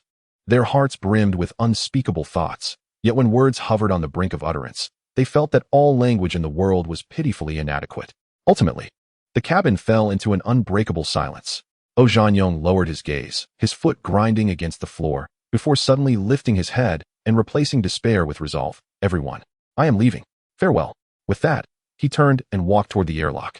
He dared not linger, fearing that the resolve he had so painstakingly forged would waver with delay. As the door opened, a shout broke from behind. Captain O, take care, and thank you. A faint smile graced Oh Zhanyong's lips as he stepped into the airlock. The inner door closing behind him, locking shut, ultimately returning to silence. After a brief moment, the outer hatch opened before him, the slanting rays of the sun illuminating the desolate lunar surface, while the vast starry sky stretched infinitely into the distance. With a gentle leap, he exited the assault craft, and the instant his feet touched the lunar ground, his anxiety transformed into a profound tranquility. Having chosen this path, he resolved to forge ahead with unwavering determination. Chapter 11, The Dilemma. Gazing skyward, Oh Zhanyong felt an unprecedented sense of resolve as he set a 20-minute countdown. Watching the numbers flicker rapidly, he exhaled softly and commanded, Bridge, provide me with the enemy's precise location. Received. Data has been transmitted. No sooner had the words left his lips than the armored projection system displayed a map onto his visor, vividly illustrating the descending assault craft, the moving foes, and the terrain between the 2 points. His eyes quickly pinpointed the most suitable location for an ambush. This was the spot. Engaging in a direct confrontation with the aliens would undoubtedly be futile. Fortunately, he only needed to buy a little time, just a moment to entangle the enemy. Just as he was about to depart, he suddenly spotted a cannon barrel protruding beneath the craft.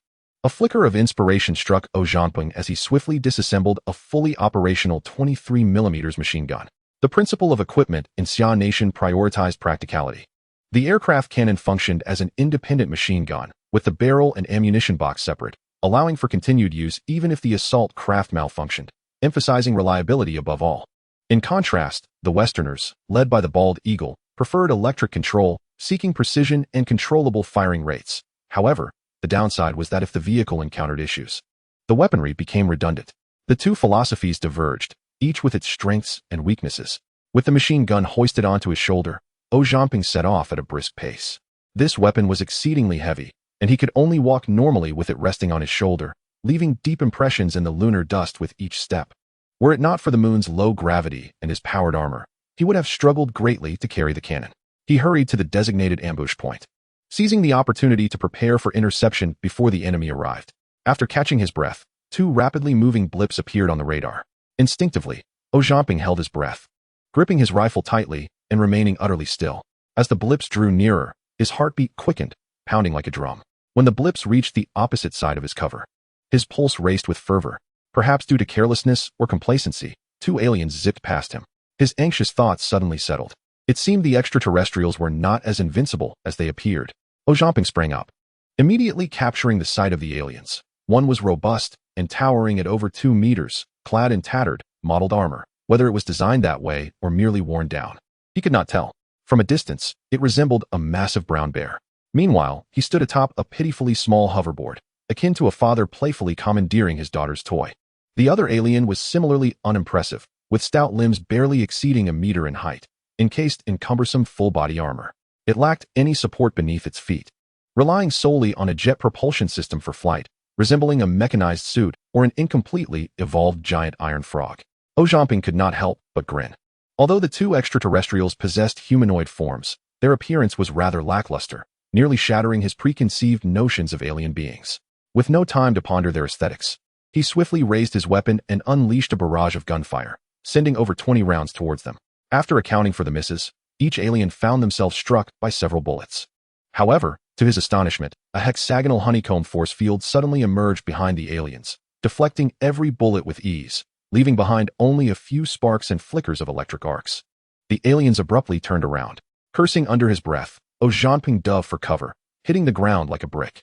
On the radar, the aliens split into two groups. The larger one halted in its tracks, while the smaller one continued to advance. Panic surged within him as he prepared to rise, only to hear a series of strange sounds emanating from the lunar rock he was using as cover. In the blink of an eye, a row of holes appeared, and wisps of mist began to seep through them. A wave of intense unease washed over Ojambing, and without a second thought, he rolled away just as the lunar rock was severed in half, a gaping 3-meter diameter cut slicing through it. Had he hesitated even a moment longer, he would have met a grim fate along with the lunar rock. Shaken but resolute, Ojambing tossed a grenade, using the ensuing explosion to create a cloud of dust. He rolled swiftly to another lunar rock, setting up his machine gun and firing 2 rounds. The weapon was too heavy to carry while firing. It was best suited as a makeshift artillery piece behind the rock. The recoil was staggering, and while a single shot might strike true, rapid fire was an impossibility. The honeycomb shield shimmered, thwarting his attempts to penetrate it. Yet, the larger alien unexpectedly fell backward, sprawling on the ground, its clumsy flying board soaring away from beneath it. Seizing the opportunity, Ojambing unleashed a continuous stream of fire, targeting the same spot with precision. Each hit dimmed the shield's glow a fraction more, and after a dozen rounds, the shield finally collapsed, sending an uncontrolled projectile straight between the alien's legs. Ojambing swore it was purely accidental. The hulking alien sat up abruptly, only to be knocked back down by a well-aimed shot to its chest. Regardless of whether the enemy was alive or dead, Ojambing clung to the belief that he would strip the foe of its last defenses, firing off the remainder of the ammunition in one breath. With 8 minutes and 44 seconds remaining, anxiety and urgency gripped him. If he struggled against one alien, how could he possibly face another? He promptly extended his rifle outside the cover, using the scope to assess the situation. The large alien lay on the ground, rolling about like a child denied candy. The iron toad, resembling a frenzied parent, flailed and pressed down on the alien, trying desperately to restrain it. Confusion clouded Ojambing's mind. What on earth was happening? Adjusting the magnification on his scope, he finally discerned the scene before him. The alien's outer shell had ruptured in several places, oozing mist and a watery substance. Puzzled, Ojambing wondered why the blood of extraterrestrials appeared transparent. The two aliens struggled to cover the gashes, but the lunar soil beneath the larger one was already soaked. And soon the sun's relentless rays would dry up the damp earth. Witnessing this scene, Ojambing was immediately engulfed in a quandary. The intentions of the two extraterrestrials suggested a need for further delay, indicating that they could potentially stall until reinforcements arrived. However, if the Iron Toad managed to treat the oaf's injuries, it would inevitably spell disaster for him. Conversely, should he take action now, the oaf might perish. Yet if the Iron Toad were to free himself, it was likely that he would meet his end before the oaf did. Were the lives of others valued more than his own? Chapter 12, The First Clash. Confronted with the specter of life and death, Ojambing felt his breath quicken and his heart race, an overwhelming urge to launch an offensive surging within him. Yet, an indescribable force seemed to pin him to the ground. As a soldier, he stood ready to face peril, willing to shield against danger with his not-so-broad chest. As a human being, he was also susceptible to emotions, experiencing hesitation in the face of danger and fear when confronted with death. There are no heroes descending from the heavens, only ordinary individuals who rise to the occasion. They are not devoid of fear. Rather, it is their emotions and sense of duty that compel them to abandon the instinct to flee and choose courage, along with sacrifice. The countdown dragged on agonizingly slow, each passing second a torment. Beep. A notification sounded, The voice from the battleship reaching his ears. Assault 007. Enemy detected from other directions. 7 in number. Advancing towards you. Zhao Jiangping glanced at the countdown. Now at 2.5 minutes. How much time do I have left? The enemy was moving swiftly. Estimated to arrive in roughly 20 minutes. He gasped in disbelief. How can it be another 20 minutes? Suddenly, he realized something was amiss. The enemy vessel's landing point was in the northern hemisphere, over 1,000 kilometers away from the Guanhan station. Yet, the assault craft was merely 200 kilometers away, at most 300. In other words, the aliens had long since identified the Guanhan station, prompting them to dispatch personnel for an immediate assault after landing, with the assault craft coincidentally stumbling into the aliens' line of fire. The Oaf and Iron Toad were most likely enemy scouts. If dealing with 2 extraterrestrials proved so challenging, how could he possibly withstand a horde? At this moment, with only 2 minutes remaining on the countdown, surviving this wave was assured, but the next wave was uncertain. Bridge. Zhao Jiangping managed to utter, alerting the assault craft to hasten their retreat. Beep. The familiar nonchalant voice came through. Hey, brother, I heard you're in a bit of trouble. Do you need me to lend a hand? Zhao Jiangping couldn't help but smile, his gloomy thoughts evaporating. Need I even ask? Be careful. Rest assured. Ling Xiao smirked, appearing casual, yet fully focused as he piloted the assault craft at a dangerously low altitude. Zhao Jiangping immediately marked the distant aliens, sharing data through the fire control system, allowing Assault Craft 008 to lock onto the extraterrestrials remotely. Missile 1 launched, Missile 2 launched. The 2 missiles were propelled forth, soaring across the terrain at speeds far surpassing that of the assault craft. 20 seconds later, the 2 missiles entered Zhao Jiangping's radar detection range. At 24 seconds, he spotted the rapidly approaching missiles. In a mere 26 seconds, the Iron Toad, alert, raised its head and immediately spotted the swiftly approaching missile. Its color changed in an instant. Yet just as the thought of evasion crossed its mind, the missile struck directly at its feet. Zhao Jiangping leaped up with one hand braced against the ground. A perfect hit. Splendid work. Of course. Ling Xiao responded with an air of undeniable confidence. The prompt beep resounded once more. 007. The enemy is accelerating. Estimated contact time is 18 minutes and 15 seconds. You have 10 minutes remaining. 10 minutes? Zhao Jiangping sighed. Ling Xiao, where are you? I'm almost there.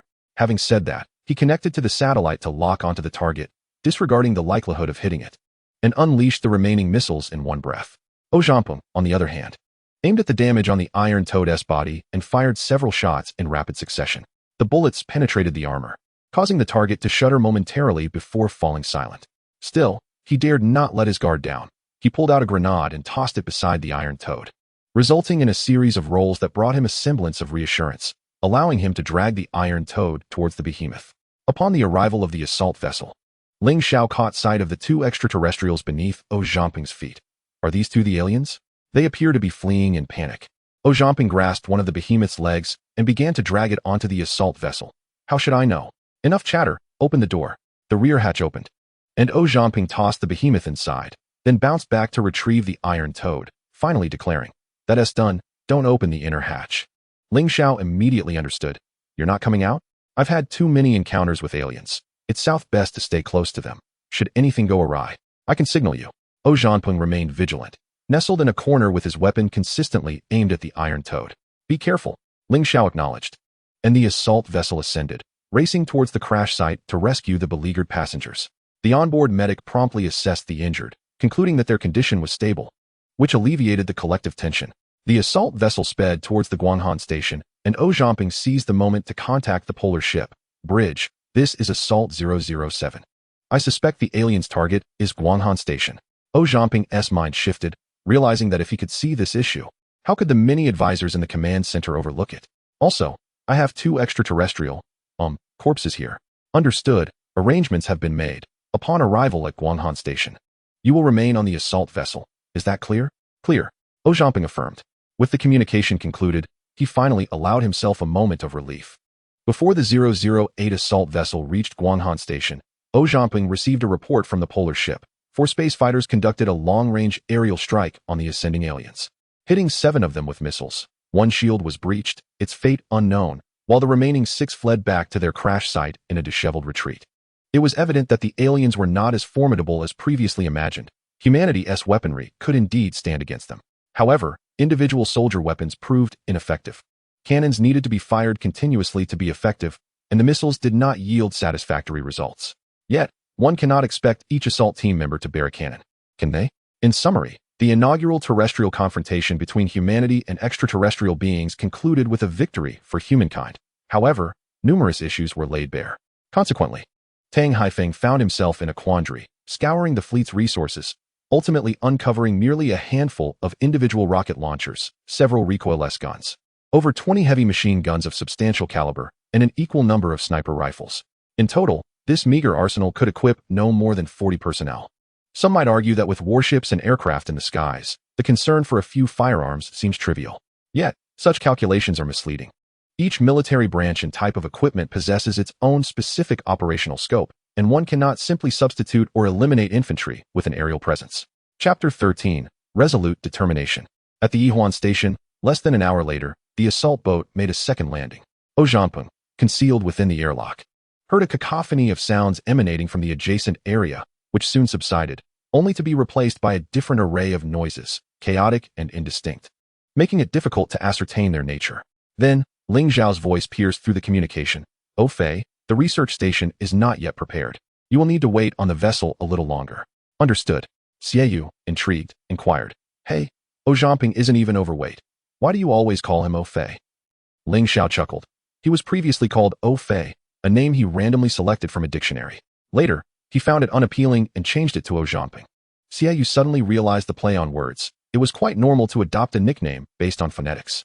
The waiting period exceeded expectations, and Zhangpeng's patience began to wane, prompting him to ask, "Ling Zhao, is it not ready yet?" Zhangpeng, filled with confusion, thought to himself, "It's merely a matter of moving a corpse. How can it be so complicated?" After a full 30 minutes, the research station finally signaled its readiness, and the inner door of the airlock creaked open, revealing two figures beyond the threshold. Zhangpeng was taken aback. Neither individual donned a spacesuit nor powered armor, but instead wore isolation suits, specifically designed for microbial protection. Should the assault boat experience depressurization, these two would be instantly exposed to the harsh vacuum, facing death within a minute. Zhangpeng was aghast. "What are you doing?" His astonishment was not unwarranted. Given the myriad dangers of outer space, military regulations dictated that only in adequately maintained warships or bases was it permissible to wear lightweight attire. Departing from secure zones necessitated the use of spacesuits, powered armor, or other compliant protective gear. In essence, personnel safety in a vacuum was paramount. Although the assault boat was an aircraft, it did not constitute a safe environment. The mere wearing of protective suits was a grave breach of protocol. Moreover, the passenger compartment was partitioned with layers of plastic film, creating several cramped cubicles, and considerable manpower had been allocated, rendering the already limited space exceedingly congested, akin to sardines in a can. "You may exit now," one of the individuals gestured, directing Zhangpeng to enter that partition for sampling and disinfection. What on earth? Zhangpeng was utterly bewildered. Having directly encountered extraterrestrials, he could comprehend the need for disinfection. But what was this sampling all about? As the exhaust valve entered the compartment, a figure clad in protective gear approached, meticulously wielding a cotton swab. With unwavering diligence, they searched the individual, wiping repeatedly. Each swab was carefully broken and placed into a test tube, which was sealed and set aside, while another individual meticulously documented the sampling process. The seriousness of the protective gear was astonishing, their pace reminiscent of a snail-esque crawl. Zhangpeng, feeling weary from the wait, could not help but inquire, "Can't I just remove the armor and let you take your time?" "Absolutely not." The figure in protective gear firmly rejected. "We cannot risk contaminating the specimen." "Am I to be regarded as a specimen as well?" Zhangpeng pondered, perplexed. "Aren't you concerned about the radiation on me?" The moon, devoid of atmosphere, is relentlessly bombarded by various cosmic rays, imparting a certain level of radioactivity to both lunar soil and rocks. It was inconceivable that they were unaware of this, yet their demeanor suggested otherwise. Oh well, as long as they are content. After a painstaking quarter of an hour, the sampling finally concluded, with at least 100 test tubes dispatched to another compartment, where they underwent aerosol disinfection before being placed into a transport box, a container designed to ensure the safety of the test tubes in a vacuum. Zhangpeng was accorded the same treatment, receiving a cleansing with disinfectant for his powered armor. He traversed 3 compartments, subjected to 3 distinct disinfection methods, until he felt certain that he could plunge directly into a pot of rice without fear of contamination, at which point the figures in protective gear finally relented. With everything concluded, the only sentiment he felt was exhaustion. He would rather leap into battle against aliens than continue to cooperate with these figures in protective gear. With the alien corpses occupying the airlock and the crew cabin likewise commandeered by the figures in protective gear, he was unable to open the hatch, forcing him to retreat to the cockpit for temporary refuge. Bored to distraction, he activated the radio. "Ling Xiao, what are you up to? Come chat with me for a moment." "I'm awaiting results," Ling Xiao replied. "The surgery will end shortly." "How are the injured?" Yu Zhangping inquired. Though merely a rescue worker, he was, according to medical protocol, considered a primary consultant. Regardless of perspective, he wished for the well-being of his patients. "The situation is stable," Ling Xiao informed him. "I hear the injuries are quite severe, but the internal organs are intact. Everything is under control now." That is good. Yu Zhangping felt a weight lift from his heart. During their conversation, the figures in protective gear finally completed their tasks, methodically withdrawing and disinfecting until they exited the compartment. At which point they removed their protective suits and donned their space suits once more. The crew cabin, limited in size, was further constricted by plastic partitions. Those in their space suits were crammed into the narrow space, the crowding exceeding that of sardines in a can. Fortunately, this situation did not persist for long. Once everyone was suited up, the hatch finally opened, and several researchers promptly transported the shipping box into the scientific station. The assault craft remained in place, showing no intent to remove the barrier, while the alien corpses stayed in the airlock, showing no signs of movement. Filled with curiosity, Yu Zhangping entered the scientific station. Adhering to the protocol of a decontamination shower, researchers shed their cumbersome space suits for lighter jumpsuits. Yet Yu Zhangping did not dare to remove his powered armor, retaining his rifle by his side. The Guanghan station has caught the attention of extraterrestrial beings, so it is prudent to exercise caution. Zhangping found himself puzzled as to why the aliens were not being relocated to the research station but remained aboard the assault vessel. Such reasoning seemed illogical. Yet, he sensed that there must be a purpose behind this decision, and thus refrained from further inquiries. He intended to seek out Ling Xiao, but as he took a few steps, he was astonished to observe that the research station was in a state of extraordinary frenzy. The scientists within his line of sight appeared to be bustling about without a moment's rest. Even Xie Yu was seen darting around with team members, moving tables and chairs, while several researchers scurried about, affixing plastic sheeting in a haphazard manner across the facility. Confusion enveloped Zhangping as he questioned what was transpiring amidst this chaos. Chapter 14. On-site experimentation. Within Guanghan Station, Zhangping exhaled a long sigh of relief. At last, safety had been secured. Just as he contemplated approaching someone to inquire about where to rest, he realized that the entire research station was engulfed in a whirlwind of activity. Every individual in sight appeared to be engaged in a frenzy, including the newly arrived assault team members, all of whom were busily occupied. Only he seemed to be a bystander, devoid of purpose. What was the cause of this commotion? Spotting a familiar figure in the crowd, Zhangping swiftly approached. "Hey, Director Zhu, what on earth is all this hustle about?" Zhu Yuhan recognized him immediately and replied with a smile. "What else could we be busy with? Didn't you bring back the alien corpses? The higher-ups have instructed us to establish a laboratory here for the on-site study of the aliens and the microorganisms on them." Here, Zhangping was somewhat taken aback, but soon connected the dots. The aliens themselves indeed posed a significant threat. However, it had been proven that they were not invincible. The microorganisms that arrived with them, on the other hand, were a different matter entirely. These diminutive entities originated from an entirely different ecosystem, potentially incompatible with Earth's environment, which could lead to their obliteration without a trace. Conversely, they could also become the ultimate harbingers of humanity's demise. Thus, it was imperative to take precautions before their harmlessness could be confirmed. On the moon, the situation would be simpler. Even in the event of a viral outbreak, the worst-case scenario would involve the destruction of Guanghan Station, which could be resolved with a single nuclear strike. From a personal standpoint, Zhangping found this decision rather disconcerting. Yet, when considering the greater good of humanity, it was undoubtedly the wisest course of action. Though he felt an unsettling discomfort, he understood the rationale behind it. After all, the front half of the alien spacecraft had already plunged into the Pacific, and it was foreseeable that the ocean would soon be tainted by alien microorganisms. In no time, these minuscule invaders from the distant cosmos would disseminate across every corner of Earth, carried by ocean currents. Zhu Yuhan had pressing matters to attend to and bid farewell before hastily departing. The decontamination area at the entrance was well equipped, complete with all necessary provisions. And a designated group of chambers had been established, featuring several negative pressure experimental pods, truly a level 4 biological laboratory. Zhangping was profoundly impressed. Although this facility had originally been a research station focused on lunar studies, the rapid transformation into a biological laboratory was nothing short of remarkable, considering the complexity involved.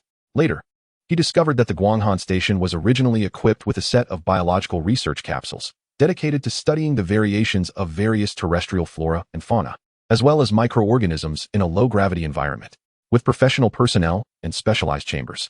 A few simple modifications could transform the facility into a high-risk laboratory for the study of extraterrestrial organisms. After clearing away the remaining clutter and evacuating all non-essential personnel from the experimental area, only the specialists remained to conduct thorough cleaning and inspections. Once the area was deemed suitable, a team of researchers promptly transported the alien corpses into the lab. Despite the rudimentary conditions, the researchers treated the task with utmost seriousness. 2 individuals led the way, wielding portable ultraviolet disinfection lamps. 6 others carefully carried the extraterrestrial beings, and 2 more followed behind, spraying disinfectant along the path. The atmosphere was both solemn and grand, or at least that was how Ozhanyong perceived it. After all, it was only 2 corpses, and such treatment was already commendable. It would be absurd to call upon 6 burly men to assist in carrying them, wouldn't it? What an absurd thought. Suddenly, Ling Xiao appeared beside Ozhanyong. "What is on your mind?" he inquired. "Nothing much," Ozhanyong replied, shaking his head. "I was merely pondering whether the aliens could succumb to earthly viruses like in those old films, ultimately meeting their demise. That's an interesting notion. But you would first need to deliver the viruses to the enemy's warship," Ling Xiao retorted. Ozhanyong contemplated the feasibility of sending viruses via drone. That shouldn't be too difficult. Enough of that. They are preparing to dissect the aliens. Ling Xiao interjected. The 2 extraterrestrial beings were respectively placed into 2 separate chambers, and the dissection team was eagerly rubbing their hands in anticipation. Just think about how thrilling that would be. Those who were not selected for the dissection team were reluctant to miss out. They gathered outside the experimental chamber, peering in curiously and scrutinizing the hulking figures on the operation table through the glass. As Zhanyong stood there enjoying the spectacle, he suddenly received a communication from Xiaoyu. "Zhanyong, since you took down the aliens, we need your assistance in the dissection. Care to join?" Zhanyong felt perplexed and politely declined. "I think I'll pass. You should arrange for someone else." When it came to dissection, the first images that came to his mind were of rolled flesh, exposed entrails, and hands drenched in blood. Why subject himself to such grimness? Are you sure? This is a rare opportunity for close observation of extraterrestrial life. Once you miss this chance, it may never come again, Xiaoyu reasoned. Hearing this, Zhanyong's interest was piqued. "All right then, count me in." "Great, come to the entrance shortly." Once the communication ended, Ling Xiao's curious voice suddenly broke through. "What have you just signed up for?" Zhanyong chuckled. "For the dissection." "Huh?" Ling Xiao exclaimed in shock. "What is going on? Why are you included? Do you even know how to dissect?" His tone implied a hint of resentment, questioning why he wasn't included. "I don't," Zhanyong admitted candidly. "But if they extend an invitation, one must graciously accept." Without waiting for further inquiries from Ling Xiao, Zhanyong made his way toward the entrance of the laboratory. Leaving Ling Xiao in a whirlwind of confusion, where did I go wrong? Zhanyong joined Xiaoyu, and together they entered the experimental area. The powered armor stands as the pinnacle of protective gear, hence there was no change to the protective suits. A solitary professional meticulously outlined the precautions, transitioning the sealed armor to internal respiration before conducting a thorough disinfection. Eventually, 2 individuals were granted entry into the experimental cabin, where a group of researchers mingled with several commandos. Through the glass, the onlookers craned their necks, murmuring and gesturing animatedly. Inside the experimental chamber, a hulking figure lay atop a stainless steel lab table, encircled by several individuals clad in protective suits, their eyes gleaming with an uncanny light, resembling a pack of lecherous wolves encircling an unguarded maiden. At that moment, Zhanyong felt an unsettling sense of being in the wrong place. Was it truly the case that researchers held such peculiar tastes in their endeavors? Chapter 15, In-Depth Dissection. The isolation door swung open and shut, as Zhanyong and Xiaoyu entered the dissection room, where the waiting experimental staff turned their attention towards them. The leading middle-aged man wore a stern expression. "Captain Xia, you have finally arrived. Now that everyone is present, let us commence." Zhanyong raised an eyebrow, pondering the man's demeanor. Had old Xia offended him? Yet, Xiaoyu appeared unfazed, seemingly indifferent to the middle-aged man's hostility. The ensuing developments took Zhanyong by surprise. In the corner, an individual in a protective suit raised a camera, prompting the middle-aged man to turn and face the lens. "How is the signal?" he inquired. "Very clear," responded the protective suit. Clearing his throat, the middle-aged man spoke in a rather unrefined broadcast tone.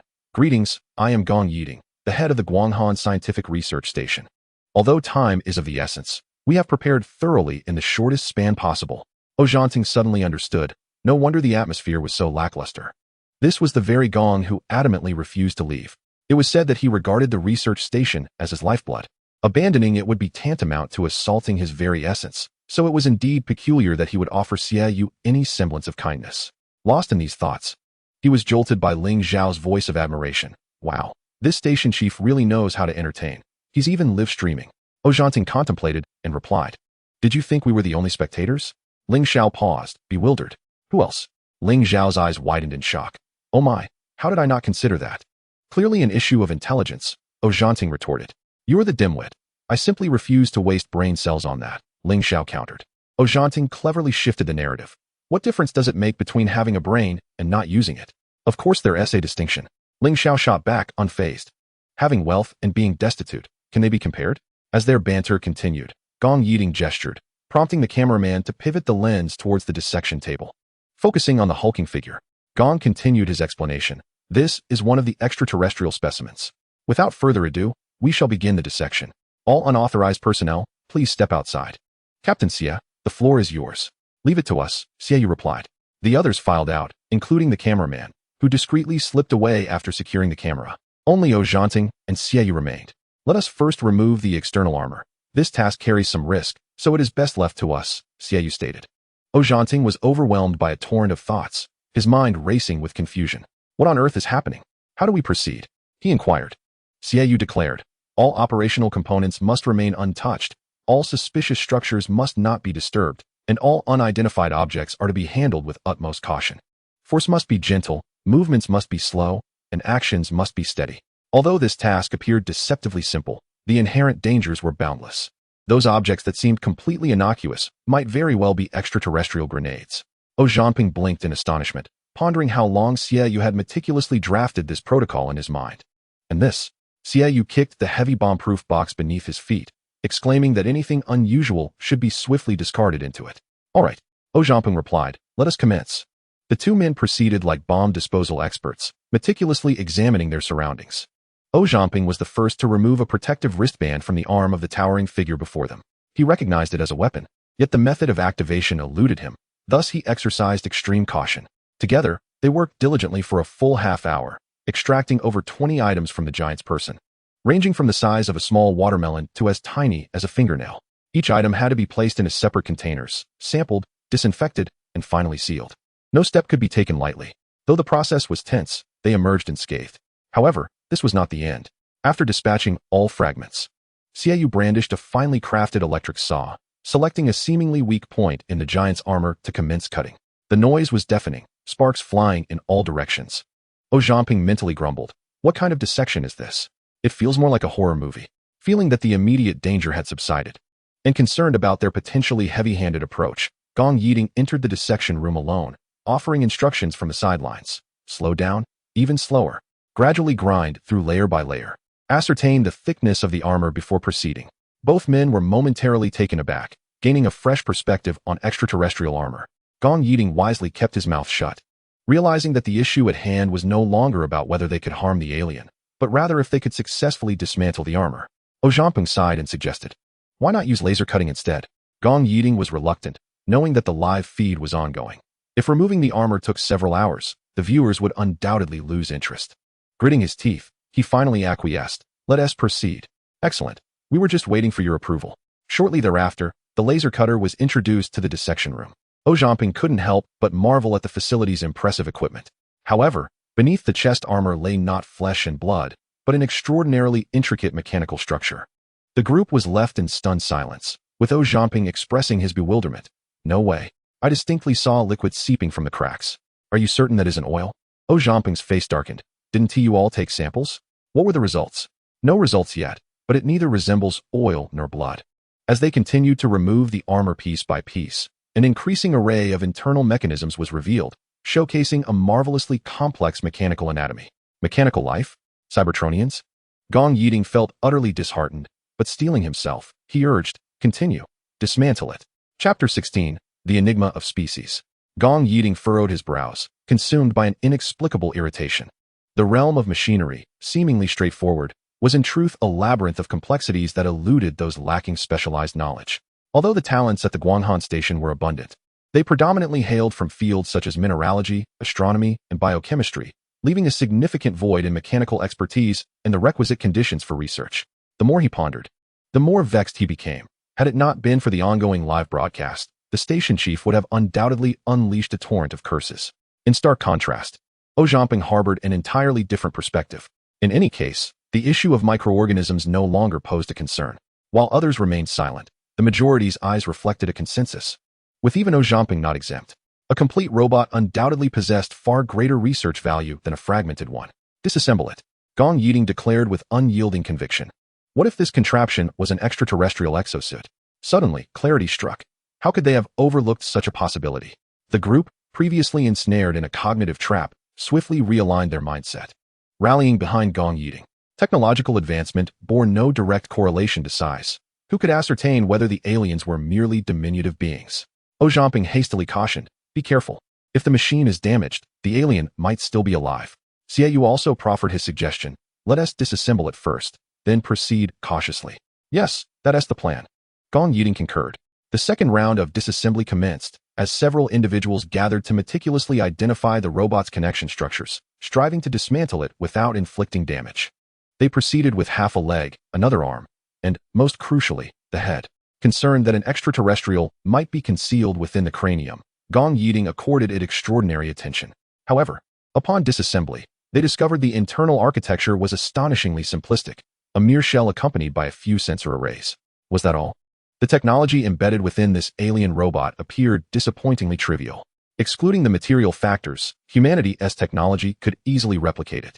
Ojamping, once brimming with anticipation, was now engulfed in profound disappointment. After a brief interval, a sudden sound echoed as the chest plate unexpectedly tilted upward. Although Ojamping had abandoned all hope, the moment Gong Yiding unveiled the chest armor, a synchronized gasp arose from the crowd. Beneath the armor lay not a robust metallic framework, but rather a transparent tank. Roughly the size of a human head, the tank was shattered, leaving only remnants of liquid, while a bizarre fish, with a disproportionately large head and short, stout limbs, lay within, its bloodshot eyes vacant and hollow. Is this an alien? A voice exclaimed in astonishment. Is it alive or dead? Should we pour in some water to see if we can revive it? The discussions among those present grew fervent, while the spectators outside erupted in chaos, each contributing their thoughts. Even the eminent figures watching the live stream were taken aback by this unforeseen turn of events. Ojamping stared at the deceased fish within the tank, his mind buzzing with disbelief. How could this be an aquatic intelligent being? It is not a matter of racial discrimination. Rather, it is the existence of objective natural laws. The reason humanity has distinguished itself among the myriad of life forms on Earth is not merely due to the creation and utilization of tools, but rather the mastery of fire. It is no exaggeration to assert that fire has played a decisive role in human evolution. Without fire, there would be no modern humanity. Conversely, in water, fire cannot be kindled. Even if an extraordinary species of fish were to learn tool usage and eventually evolve intelligence, without fire, they would be unable to smelt metals, thus hindering their technological advancement, let alone venturing beyond the oceans into the cosmos. Suddenly, a voice interrupted. Is that a fish? Could it possibly be a fish? It should be, replied Ojamping. Could it really be? Ling Xiao exclaimed, clearly distressed, as though they were being outmatched by a school of fish. His exaggerated tone and contorted expression suggested he felt as though he had just been overwhelmed by an extraterrestrial school of fish. Ojamping chuckled, finding the young man's perspective delightfully unique. Soon, a researcher presented a box, and Gong Yiding carefully placed the fish tank inside, personally securing the lid. Send it for research immediately and notify me of any findings. Understood, the researcher affirmed, turning to depart. Several researchers worked together to pack the disassembled components into separate boxes, as if fearing they might reassemble themselves along the way. Gong Yiding designated a few individuals to handle the aftermath, then led the group to another laboratory, where the immobile iron frog was already secured on the dissection table. Once again, Ojamping and Xiaoyu took the lead, proceeding directly with laser cutting, swiftly removing the outer shell. As anticipated, they discovered a sophisticated mechanical structure within. Drawing from their prior experience, they opened the chest cavity and found a fish tank inside, but instead of fish, it contained a brain enveloped in a translucent, gelatinous substance, adorned with numerous undulating tendrils. It resembled a greedy jellyfish that had consumed an entire brain. This entity was far more fortunate than the deceased fish. Its tank remained intact and filled with a watery substance, allowing it to float and undulate languidly. Gong Yiding instantly felt a sense of urgency and promptly dispatched specialists to transport the fish tank. Yet at the last moment, he reconsidered, abandoning the dissection of the iron frog to oversee the tank's removal personally. Research on the deceased extraterrestrial could proceed without hesitation, but caution was paramount with the living specimen, as any misstep could lead to unforeseen consequences. The contents of the two fish tanks were entirely dissimilar, bearing no resemblance whatsoever. Zhamping found himself increasingly perplexed, unable to ascertain whether these peculiar entities belonged to the same species. Could one be male and the other female? Yet their appearances varied too greatly. What significance did such differences hold for an extraterrestrial being? Chapter 17, The Limitless Brain. With the dissection of the extraterrestrial complete, the packaging and other mundane tasks were entrusted to the researchers, allowing Zhamping and Xieyu to withdraw after thoroughly sanitizing the area. As Zhamping turned to Ling Xiao, he unexpectedly discovered that the live stream was still ongoing, revealing a metallic square plate upon which rested the head of the deceased fish. Its once clear eyes had become clouded. A gleaming scalpel entered the frame, gently slicing open a straight incision on the fish's abdomen, revealing its yellowish flesh, along with the viscera ensconced within a translucent membrane. Witnessing this scene, Ling Xiao could not help but feel a sense of melancholy. Why did this not evoke the sensation of dissecting an extraterrestrial being? Instead, it resembled the experience of purchasing fish at a market. Zhamping could not suppress a laugh, for he shared the same sentiment. In films, aliens are depicted in various bizarre forms. Yet, this unexpected sight, while surprising, hardly reached the pinnacle of novelty. With a cheerful demeanor, Zhamping reassured. Perhaps the aliens are not judged by their appearance, but rather by their origins. Even if they are indeed fish, they are still alien fish. Moreover, what if this represents a degenerated intelligent species? Degeneration? Ling Xiao felt as though he had just heard the coldest joke of his life. While he could comprehend the notion of a creature's physical degeneration, how could a being, once human, devolve into a mere fish? Zhamping, grasping at straws, retorted, ignorance. Which terrestrial life form does not trace its ancestry back to fish? This question had no definitive answer, and their debate was not one of right or wrong. On the screen, the scalpel delicately peeled back the abdominal membrane, exposing various organs. This section appeared to be the digestive system, indicating that this creature possessed a rather poor digestive capability, with its intestines being thin and short. This might be the stomach, connected to the intestines. Yet its function remained unclear. As they spoke, the organs were systematically extracted from the fish's abdomen, although the environment differed. The evolution of life must adhere to the objective laws of the universe. Thus, this fish bore many similarities to earthly organisms. What should have been a solemn affair was rendered almost comical by Gong Yiding's commentary. After some manipulation, several intricate organs were arranged on a stainless steel plate. Yet upon emptying the viscera, they discovered the creature's abdominal cavity was pitifully small. Gong Yiding continued, "It is quite strange.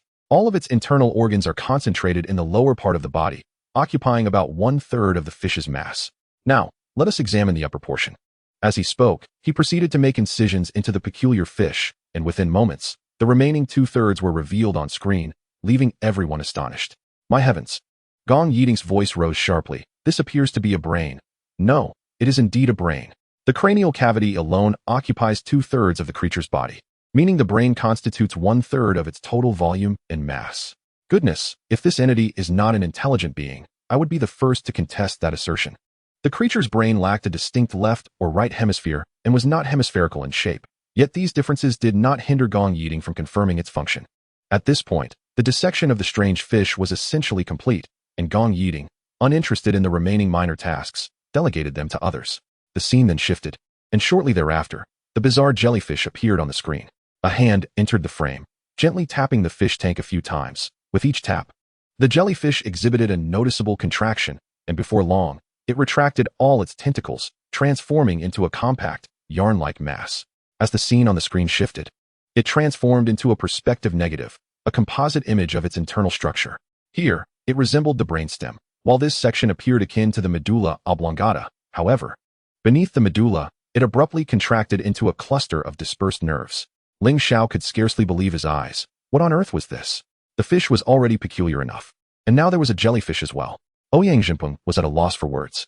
If one were to assert that they were not alive, then with such an enormous mechanical structure, one could only find a few living beings in the fish tank. Yet, to claim they were alive, they all bore such bizarre forms, almost as though the brain had come to life. The image then morphed into a chart, and Gong Yiding continued his exposition. Preliminary test results had emerged. indicating that the liquid in the fish tank was simply ordinary water, or more accurately, water with a maximum dissolved oxygen concentration. The two fish tanks were no less remarkable. Although appearing to be made of transparent glass, the interior contained numerous intricate control mechanisms, likely part of the robot's control system. The chart shifted, and the explanation proceeded. Furthermore, both aliens exhibited cellular structures. Within these cells, we discovered a double helix. However, aside from that, there were no further similarities to human cells, and we would need some time to ascertain the specifics of the alien cells. That said, this point was not of paramount importance. What truly mattered was that we could essentially confirm the alien life form, which undeniably challenged my worldview. Indeed, the world is vast and filled with wonders. Next came the bright light experiment. While speaking, the jellyfish was placed on the experimental platform, and several specialized lamps were activated. The blinding light shone upon the jellyfish, instantly provoking a strong discomfort in this small creature. Its tentacles alternated between expanding and retracting, unable to find refuge from the overwhelming stimuli. It was evident to anyone that this creature was engulfed in profound anxiety. Gong Yiding promptly halted the experiment. It could be confirmed that bright light had a significant impact on the alien. Following this was the sound experiment. This experiment was straightforward. Various frequencies of sound were directed at the jellyfish. As the frequencies fluctuated, the jellyfish exhibited a range of reactions, sometimes tranquil, at other times irritable, yet predominantly calm. Gong Yiding was eager to experiment with infrasound, but lacking the necessary equipment, he regrettably had to forego that endeavor. Subsequently, resonance experiments, electrical stimulation experiments, thermal and cold experiments, along with other fundamental tests, were conducted to comprehensively assess the jellyfish's resilience to external stimuli. The experiments not only targeted the fish tank directly, but were also conducted through varying thicknesses of armor. The previously disinterested Ling Xiao suddenly became invigorated. By the time all experiments concluded, 2 hours had elapsed. Gong Yiding delivered a summary. Given the limited conditions, this was the extent to which we could proceed for now. The next step would involve more in-depth and meticulous research in hopes of uncovering additional valuable information. This concludes today's broadcast. We shall meet again next time. Chapter 18, A Thoughtful Consideration. On Blue Star, a remote discussion was underway between two companions. The participants sat composedly before the screen, betraying not a hint of abnormality. The long-eared companion spoke first. Brother, we are both native denizens of Blue Star. It is truly regrettable about the Union Store. I wonder how things are on your end? Regardless of whether we can negotiate a mutually satisfactory outcome, we must first present a willingness to discuss, maintaining the necessary decorum. Sigh, do not mention it.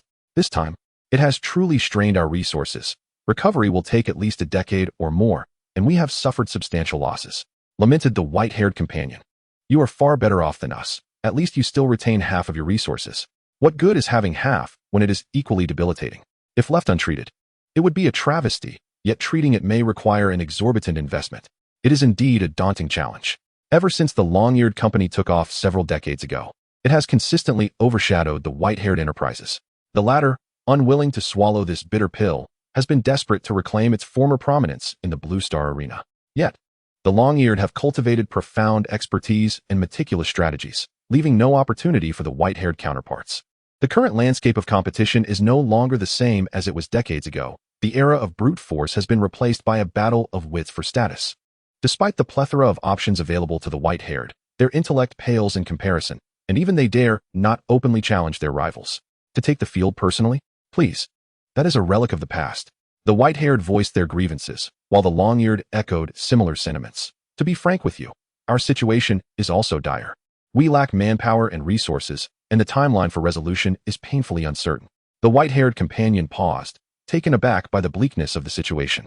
If you cannot undertake such an endeavor, what makes me capable of doing so?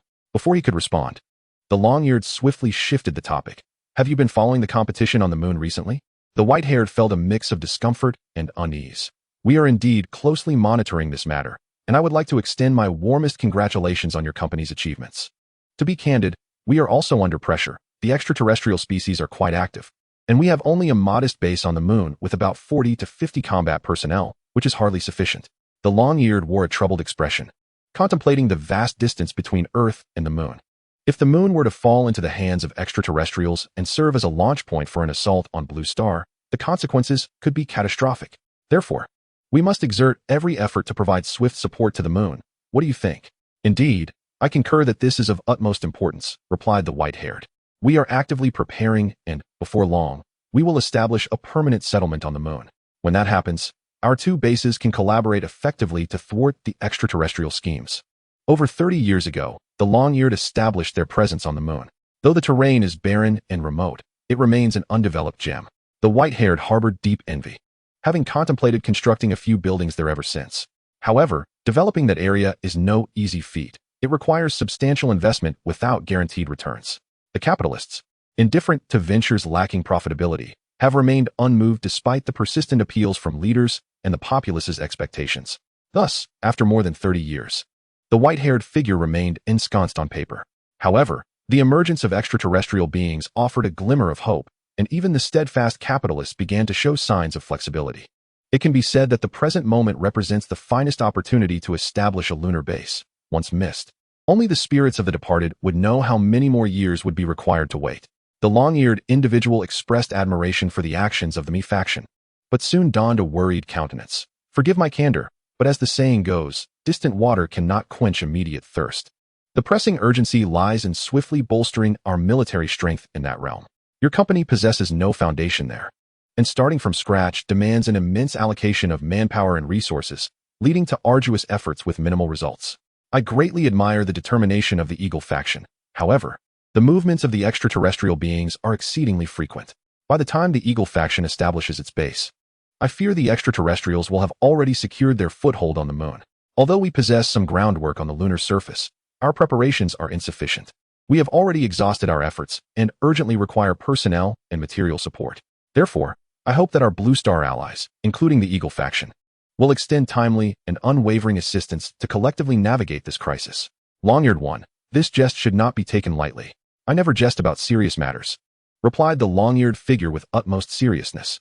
In this matter, our Blue Star allies must collaborate sincerely. As the second wealthiest individual of Blue Star, you should take the lead, don't you think? The white-haired figure turned pale, recognizing the grave implications of the situation. The long-eared individual did not afford him the opportunity to respond and adopted an unusually solemn demeanor. We have consistently dedicated ourselves to safeguarding the collective interests of all Blue Star, willing to shoulder the burden of resisting the extraterrestrial threat. Yet, individual strength is limited. Only through unifying the efforts of our allies can we hope to triumph over the extraterrestrials and resolve the lunar crisis entirely. This is not mere avarice on my part, but a reflection of the acute scarcity of combat resources on the moon, compounded by the insufficient number of spacecraft available on the ground. If only I had foreseen this day, I might have established an industrial system on the moon decades ago. The expression of the white-haired figure was one of utter despair as he struggled to articulate a few words. I will consider this matter carefully. The long-eared figure offered no room for refusal. No, it is not a matter of consideration. If timely support is not secured, the situation on the moon will inevitably spiral into unpredictable chaos, with unforeseen consequences. This is not a conflict among allies, but a life-and-death struggle between Blue Star and the extraterrestrial beings. Only through unity among our allies can we hope for success. Otherwise, we shall both be deemed historical transgressors, the scourge of Blue Star. We must deliberate cautiously. The white-haired figure began to feign reluctance, obstinately repeating the same phrase regardless of the long-eared one's arguments. Very well, we shall conclude here for today. Reflect further on this, the long-eared individual stated, unable to persuade someone who merely parroted empty phrases and decisively ended the conversation. The white-haired figure was in a state of utter discontent, sitting in silence for a while, struggling to suppress the fury within. Suddenly, his secretary burst in. It's bad, it's bad. The white-haired figure erupted in anger, in a flurry of panic. What sort of conduct is this? The secretary, in a state of urgency, exclaimed, I have just received news that the long-eared beings are holding a press conference, declaring that in order to combat extraterrestrial species, all inhabitants of Blue Planet must unite. They also mentioned that our robust support is essential. Failure to provide it would render us historical sinners. What are we to do? The elderly man, his hair white as snow, seemed struck by a thunderbolt.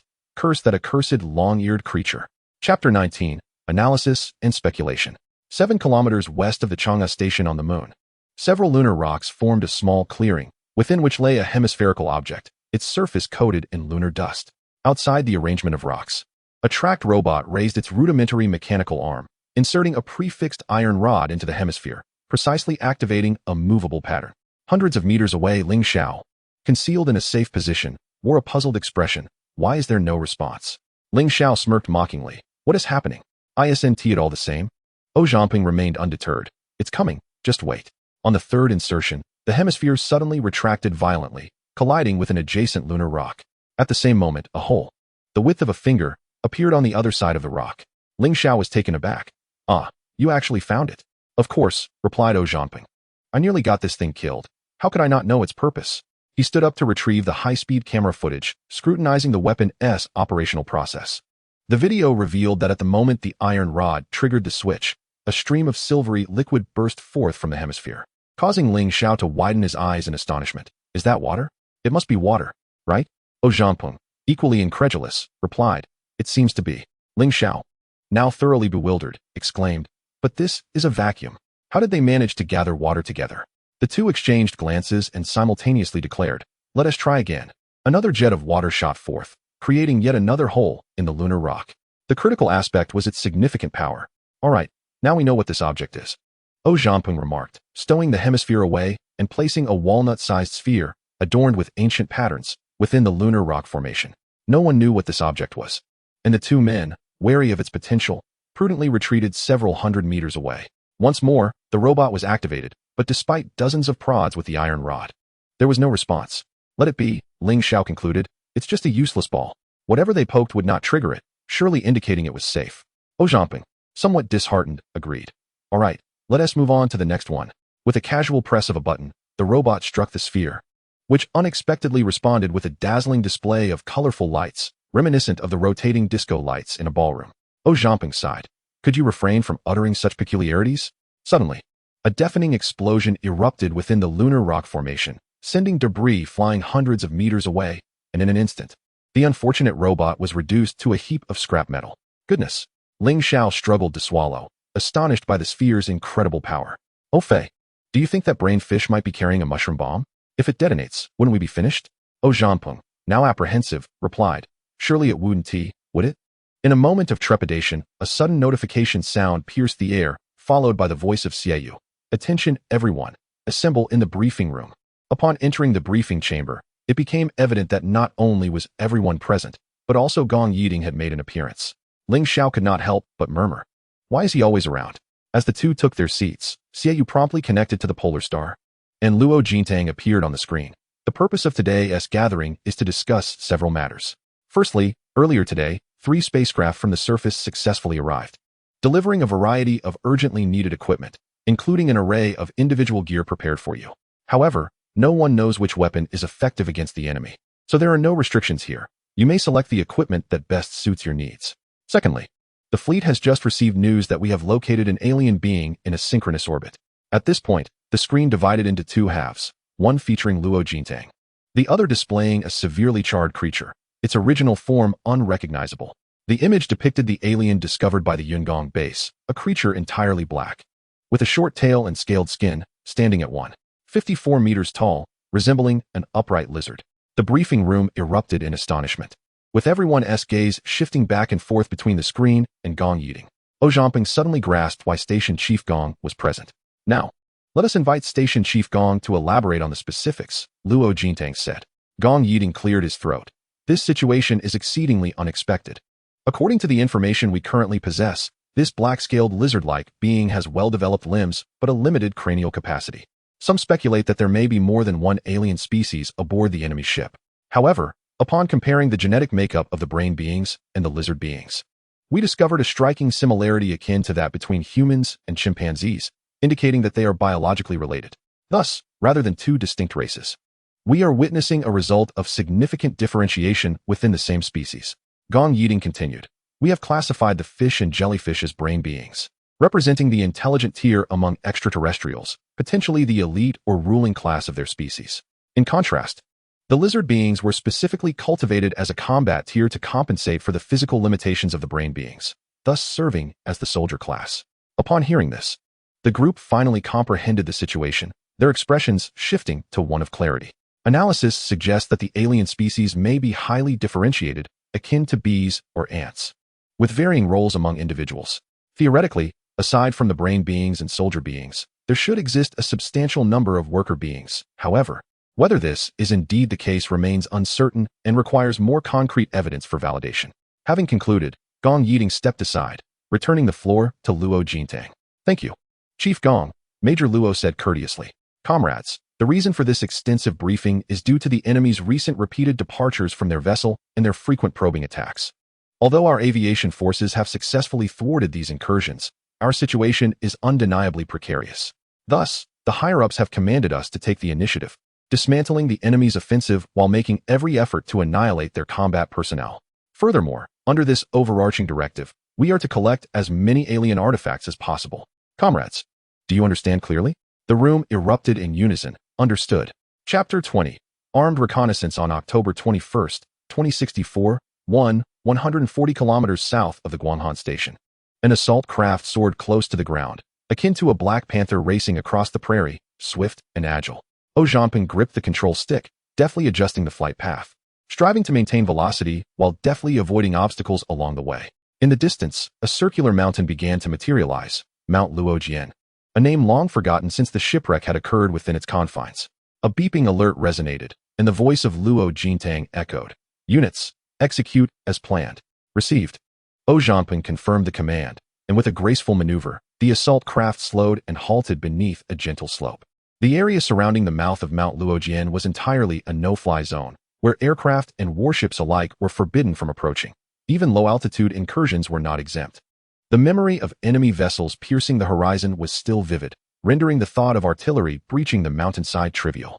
As the cabin door opened, the crew disembarked from the assault craft, taking refuge behind the slope, cautiously extending their observation equipment beyond the ridge. It was midday, with the sun hanging low, casting light upon one half of Mount Luojian while the other remained shrouded in shadow. The azure earth hung high in the sky, resembling a rare gem, while the lunar surface retained its perennial desolation. The novelty of their arrival had faded into a comfortable familiarity. How pristine, murmured Xie.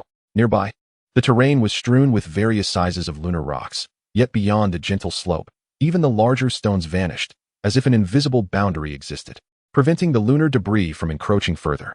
Had the enemy cleared the area? Uncertain, no reports had surfaced. Zhangping connected to the satellite, gaining a clear understanding of the situation near Mount Luojian. No enemy activity detected ahead. The decision to assign drone operations to him stemmed from the moon's challenging electromagnetic environment, where personal equipment had limited communication range. Signals had to be relayed through the assault craft and satellites. From above, the satellite's gaze revealed that the crater remained cloaked in darkness, with enemy ships within the mountain's embrace revealing only the tip of the iceberg. Just as he prepared to scrutinize further, the screen abruptly blacked out, losing satellite connection. Stunned, Zhangping received reports from the fleet. Satellite 4 has been destroyed by the enemy. He immediately relayed the news. Xie team, the enemy has obliterated the satellite. The fleet has dispatched a replacement, but it will take time to reach the target area. Received. Xie acknowledged. Deploy the drones. Modern warfare hinges on technology. Relying solely on human sight for reconnaissance was a relic of decades past.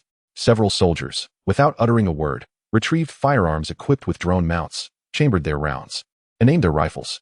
As the air burst forth from the barrels, the drones soared low until a kilometer away, at which point they activated their propulsion systems and sped toward Mount Luojian. Additionally, another soldier retreated from their concealed position, stepping back to set down a box strapped to his back. Upon opening it, a mechanical structure linked to the lid propelled a half-meter-long drone out of the box. He pressed the launch button, and the drone ignited its engine, ascending into the sky, also heading toward Mount Luojian. 7 combat groups consecutively launched over 30 armed drones, accompanied by an additional 7 self-initiated drones. These unmanned aerial vehicles soared close to the ground, approaching their target from various directions. Within the frame, the lunar surface rapidly receded, and the towering Mount Luojian quickly loomed larger, almost within reach. Just as a collision with the mountain seemed imminent, the camera abruptly ascended, revealing the drones gaining altitude as they navigated the steep terrain. Only upon surpassing the mountain ridge did they level off, subsequently altering their course to dive into the mountain pass. The multitude of drones captured the scene from multiple angles, offering a clear view of the depression at the mountain's base, where the wreckage of a ship lay dormant, its hull slightly tilted, reminiscent of a menacing dragon slumbering in its lair. Zhangping, transfixed by the sight of the wreck, was suddenly jolted by a camera shake, followed by a black screen, signaling a loss of signal. He promptly switched the signal source, but to no avail. Each attempt yielded the same result. Xie team, the enemy has downed the armed drone. Is there anything still operational? Zhangping continued to switch signals. Yes, we have 17 left. The armed drones, designed with modularity, operated two independent systems for flight and reconnaissance. Thus, while the flight system could be compromised, the reconnaissance system often remained functional. However, after a fall, it was challenging to ensure the camera's orientation. With all 17 cameras pointing in unrelated directions, each angle was bizarrely distorted, and none faced the target directly. Ojiamping quickly locked onto a signal source and meticulously adjusted the camera angle, hoping for a breakthrough. At that moment, the 7 self-initiated drones crossed the mountain ridge, opening their hatches before entering their dive, dispersing hundreds of miniature reconnaissance drones resembling biomimetic insects. Yet, within a short time, the visuals from these insect drones became increasingly indistinct, the signal waning until it vanished entirely. It must be radiation. The insect drones are too small, and the lunar radiation is excessively high, Ojiamping remarked. While insect drones are incredibly effective for reconnaissance, the harsh environment here exceeds their operational limits. Xiaoyu felt overwhelmed, unable to glean any information about the situation in the mountain pass. How can we proceed with this battle? Jiamping, think of a solution. I'm working on it, Ojiamping replied. After fine-tuning his adjustments, he managed to locate 3 cameras capturing the enemy vessel, piecing together a makeshift view of the ship's entirety. The images were skewed, yet they finally provided a semblance of clarity. Well done, Xiaoyu exclaimed, elated. The screens displayed various features. Some revealed hatches, others muzzle openings, shield generators, and thruster exhaust ports. Although these were mere conjectures, they bore significant reference value. Xiaoyu selected a mark that appeared most likely to be a muzzle, released the hounds. Instantly, 6 robotic dogs surged from the assault boat, their rectangular bodies skimming the lunar surface, for mechanical legs extending and retracting rhythmically as they sprinted forth, leaving behind shallow craters and a plume of lunar dust. Is this thing a dog? Ling Zhao's voice echoed incredulously, akin to witnessing a pig climbing a tree. Where's the resemblance to a dog? A 4-legged spider would be more fitting.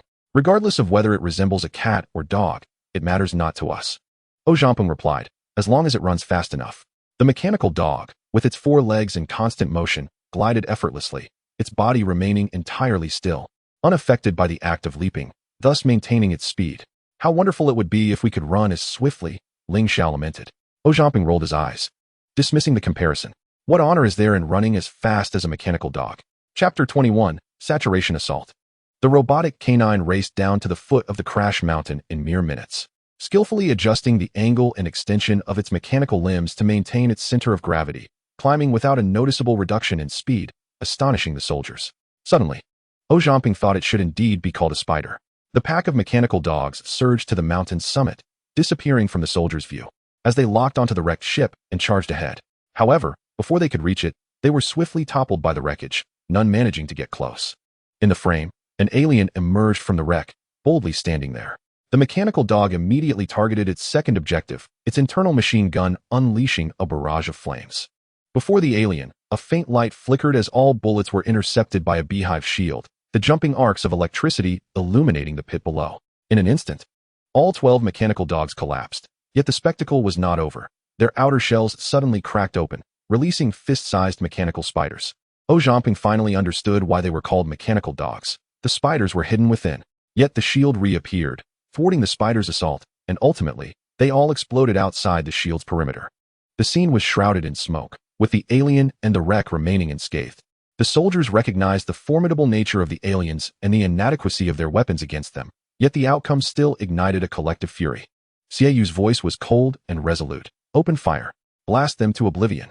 A soldier stepped back, retrieving a single-man rocket launcher, aiming it at Crash Mountain, and decisively pulling the trigger. Ojiamping immediately remote-controlled a drone to lock onto the alien in the frame. The rocket, trailing smoke, soared toward Crash Mountain. After cresting the ridge, it veered sharply downward under the drone's guidance, accurately targeting the mark, only to be thwarted once more by the shield just before impact. Xiaoyu, filled with indignation, lamented, "That shield is nothing short of cheating." His tone was as frigid as the depths of winter. All units, prepare for a saturation assault. The soldiers sprang into action, each wielding a launch tube, firing simultaneously at Crash Mountain. Over 40 rockets, like meteors, streaked toward the mountain's entrance. Each soldier armed with different munitions, some dove after the ridge, others detonated above the entrance, while some ascended higher before curving downward. The methods of attack were varied, ranging from the most ordinary explosions to enhanced double-explosive armor-piercing rounds, and even advanced metal jets. Moments later, as the smoke cleared, the alien remained steadfast, the beehive shield still shimmering, one section flashing as if mocking humanity's impotence. Despair enveloped everyone, entrenching them in an inescapable gloom. This round of assault served not only as a probe against the enemy, but also as a comprehensive evaluation of various active individual weapons, in hopes of identifying an effective armament against the aliens. The theory of the obsolescence of infantry has long existed, yet regardless of how advanced technology may become, infantry remains an indispensable force on the theater of war. However, today, this notion has been met with profound skepticism. Modern warfare is predicated upon systems, and the role of infantry has significantly diminished, though it would be overly simplistic to assert that they hold no value whatsoever. At this juncture, the seemingly invincible aliens suddenly swayed and collapsed to the ground. The soldiers were momentarily taken aback, uncertain whether the alien had feigned its fall as a means to undermine human morale. It was then that Zhang Yun recalled the flickering hexagonal pattern. "Xie, you seem to come back to life. Bridge, saturated fire has eliminated one alien." Admittedly, it may seem ludicrous to take pride in the annihilation of a single alien with such overwhelming firepower. Yet, when one peers beyond the surface, this signifies the breach of the shield before dispatching the enemy. What if the adversary were to escape the protective embrace of their warship's shield? Previously, the shield of the broken warship had even withstood the impact of a mushroom bomb, but now, mere shells could pierce it. This could indicate either a malfunction in the enemy's shield or a failure in their energy supply. In any case, it bodes exceedingly well for our side, our nation, and humanity at large. Upon receiving a report from Luo Jintang, Tang Haifeng's face lit up with joy. "Let us initiate a wave of saturation fire as well. Relay my orders. All ships, fire at will, and establish a baseline." Following the command, the warships positioned on either side of the moon simultaneously opened fire, launching dozens of missiles at maximum velocity, descending from above at a steep angle. Just before reaching the lunar surface, they suddenly engaged their engines, tracing rapid arcs as they transitioned from a plummeting descent to low, horizontal flight. Due to their rapid descent and sharp turns, several missiles collided with the ground, resulting in resounding explosions. The moon's low gravity allowed the missiles to achieve remarkable speed and extraordinary range with minimal fuel. What would have been a few hundred kilometers on Earth transformed into thousands of kilometers on the moon, eliminating concerns over range inadequacies. The enemy seemed to have detected the maneuvers of the human fleet, as a throng of aliens suddenly surged from the shattered warship, ascending the ridgeline through various means to intercept the incoming missiles. However, the fleet did not merely launch missiles. They also unleashed a total of 120 shells upon the downship mountain. Due to positional and angular limitations, the electromagnetic cannons could not achieve direct hits. Nevertheless, by reducing firing power to slow the projectiles, they successfully harnessed the moon's gravity to alter the trajectory, allowing the electromagnetic cannons to mimic the effects of ground artillery, ultimately striking the downship mountain. The enemy's response was swift. Upon the shells entering the no-fly zone, they were met with frenzied countermeasures from the enemy vessels, resulting in a dazzling display of fireworks above downship mountain as shrapnel rained down like a tempest. Although the firepower of the broken warship was formidable, not every shell could be successfully intercepted, particularly given the presence of numerous armor-piercing rounds, guided shells, and cluster munitions. Under the guidance of ground assault teams, these projectiles successfully struck the aliens on the ridgeline. In mere seconds, a hailstorm of shells engulfed the ridge, enveloping the area in smoke and devastation. The radio was filled with subdued cheers. Chapter 22, Comprehensive Suppression. Some gravely injured foes lay on the ridge, desperately struggling for survival. Their former arrogance upon arriving on Earth now but a distant memory. A sense of satisfaction filled Zhangping's heart as a sudden thought struck him. The enemy's incessant assaults were perhaps not a testament to their formidable power capable of annihilating humanity. On the contrary, it was likely a ruse, a smokescreen deployed by the aliens to mask their own frailty, a feigned advance to retreat. From the moment they plummeted to the moon, the aliens had transformed into a phoenix stripped of its feathers, merely clinging to existence. As more shells rained down, the hive-like shields flickered incessantly, their luminescence dimming with each impact. Several shield generators on the battered ship burned out from overload, leaving hexagonal voids where they once stood. Terrified, the aliens dared not linger and swiftly retreated into the crippled vessel. The battered shields barely held until the bombardment ceased, but before the aliens could exhale in relief, a swarm of missiles soared over the ridge. Within mere breaths, the remaining shields collapsed entirely, failing to intercept the onslaught, and the missiles crashed onto the enemy vessel in a cataclysmic upheaval, shaking the very earth and sky, whether on the lunar surface or aboard the fleet. All witnesses to this spectacle were left utterly astonished. Prior to the execution of the battle plan, no one had anticipated such a resounding victory. The most optimistic outcome envisioned was merely gaining a modicum of intelligence on the aliens. Yet the alien ship, a product of extraterrestrial craftsmanship, exhibited astonishing resilience. With barely any discernible damage after a full round of missile fire, leaving only faint traces upon its surface. Observing this, Tang Haifeng felt not disappointment, but a quiet sense of relief. With ammunition already delivered to the moon, should they truly wish to obliterate the enemy vessel, a few mushroom bombs would suffice, rendering the situation unnecessarily complex. However, the enemy vessel was not limited to the half before them. Another half lay submerged in the Pacific, and with the aliens' technological prowess, the depths of the ocean might not pose a significant threat to them. To preemptively guard against potential risks, the directive from the capital was to preserve the integrity of the broken ship as much as possible and to acquire alien artifacts rather than summarily sacrificing the enemy vessel. Had he known the ship was so fragile, Tang Haifeng would have approached with more caution, perhaps testing the waters with a lesser force instead of launching a full-scale assault at first sight. The explosions affected not only the enemy vessel but also the surrounding crater. As smoke lingered, a portion of the mountainside suddenly collapsed, torrents of sand and stone cascading down like a deluge, striking the broken ship and rebounding high into the air. In a brief moment, Hanwen managed to bury the enemy vessel securely, leaving only half of its fractured hull exposed. However, the entire sequence unfolded in slow motion, lacking the visual impact one might desire. A splendid opportunity. Luo Jintang immediately requested to engage. "Commander, let the assault team advance." At this juncture, Tang Haifeng, coming from an Air Force background, felt uncertain due to his limited understanding of ground tactics. Luo Jintang nodded earnestly, asserting, "There is no better moment than now." Trusting in the expertise of professionals, Tang Haifeng resolved to place his faith in Luo Jintang. "Very well, issue the command." On the lunar surface, Xiaoyu received the communication and promptly relayed Luo Jintang's orders. "All personnel, prepare for action. We are moving out." Zhanting swiftly boarded the assault craft, with others following closely behind, clinging to the exterior. Xiaoyu struck the hull twice, prompting Zhanting to pilot the craft upwards, hurtling towards the precipice of the fallen ship mountain. In a matter of moments, they ascended to the ridge, where he found a flat expanse to land. Descending to the valley below was perilous. The ridge marked the limits of the assault craft's capabilities. Mere hundreds of meters away lay the remains of extraterrestrial foes, some of whom still clung to life. Without hesitation, Zhanting unleashed a barrage of firepower, obliterating the remaining adversaries.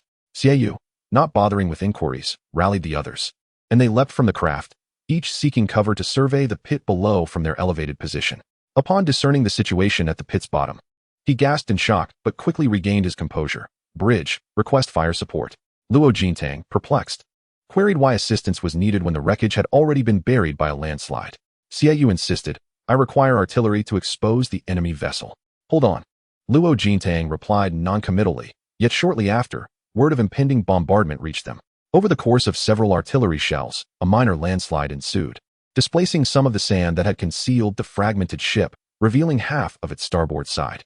Xiaoyu promptly marked the enemy vessel in several locations. Group 1. Group 2, feigned frontal attack. The rest, follow me. With that, he was the first to leap from the ridge, cascading down into the pit amidst a cloud of dust. The others followed closely behind, while Zhanting, slightly delayed, roused the last two robotic dogs to coordinate a feigned assault with their frontal companions. Groups 1 and 2 sought cover, while the remaining teams lunged toward the enemy ship, retrieving portable laser cutters to dismantle the miniature turrets and shield generators adorning the vessel's surface. The former was no larger than a palm, yet wielded extraordinary power, having previously downed missiles. The latter, somewhat larger, resembled fish scales embedded in the ship's exterior. In that moment, no one discerned which components were intact or damaged. Urgency dictated their choices as they ruthlessly targeted one at random. Meanwhile, the two robotic dogs dashed toward the breach, disappearing into the darkness. As they ventured deeper, they discovered that all passageways were sealed with airtight doors, leaving no opportunity for further exploration. Zhanting promptly issued commands, deploying mechanical spiders from the dogs' abdomens to latch onto the obstructing doors and detonate, creating an opening over a meter wide. "Open fire." The two combat groups engaged in feigned attacks without regard for the presence of enemies within the passage, unleashing a torrent of gunfire regardless. Whether the shot hit or missed was inconsequential. They fired first and asked questions later. Their assault included not only direct fire, but also various indirect projectiles and self-guiding grenades akin to mechanical spiders. These remarkable devices could navigate around obstacles post-impact, autonomously seeking out targets to detonate, proving exceptionally effective. Yet, Within the inky blackness of the corridor, only two brief flashes of lightning were seen before silence enveloped the space. The two robotic dogs charged into the passage, vanishing without a trace. Under normal circumstances, the absence of enemy activity would be a positive sign, yet each soldier, one and all, felt a profound unease in their hearts. The enemy remains elusive, leaving one to ponder whether they have completely retreated into obscurity or are lying in wait, concealed in the shadows, provoking a sense of unease as if a multitude of predatory eyes are watching intently. Chapter 23. Delving into the enemy's lair. The fainting squad halted first, the enemy still not revealing themselves, leaving them to toil in solitude for hours, now filled with trepidation. Xiaoyu uttered no words, merely instructing the fainting squad to heighten their vigilance. However, it wasn't long before the other squads were compelled to stop as well. The enemy's ships were of exceptional quality. The laser cutter had been laboring for some time, yet it had only managed to carve a few shallow indentations into the surface of the shattered vessel. At this rate, it would take several hours to breach the enemy's outer armor. Yet, disregarding whether the aliens would grant the assault team such an extended time frame. Even if the aliens remained immobile, the cutter's battery would not endure that long. The power armor could last a bit longer, at most 2 hours. Zhamping sighed deeply, utterly baffled by the force capable of severing such formidable alien warships in an instant. Gazing at the inky black gash, Xiaoyu reluctantly contacted the command center to relay the situation in detail. After concluding the communication, Luo Jintang promptly reported the circumstances to Tang Haifeng, who, upon observing the severed vessel on the screen, steeled himself, commanding the troops to penetrate the enemy ship and ascertain the enemy's condition to the best of their abilities. Tang Haifeng was acutely aware of the dangers within the enemy vessel and understood that the warriors entering would find it exceedingly difficult to emerge alive. Yet, compassion does not govern military affairs, nor does righteousness dictate commerce. As a commander, one must maintain a clear judgment of the situation and make decisive choices at the appropriate moment. Receiving the order, Xiaoyu's gaze hardened. Everyone is aware of the situation. I shall not squander time. The higher-ups have commanded us to infiltrate the enemy ship, to bloom at the center. The time has come for our nation and people to test us. Comrades, do you possess the confidence? We shall prevail in our first battle. The numbers were few. The voices not loud, yet each utterance resonated with unwavering strength, devoid of hesitation. For many, such a scene might exist only in the annals of antiquated films.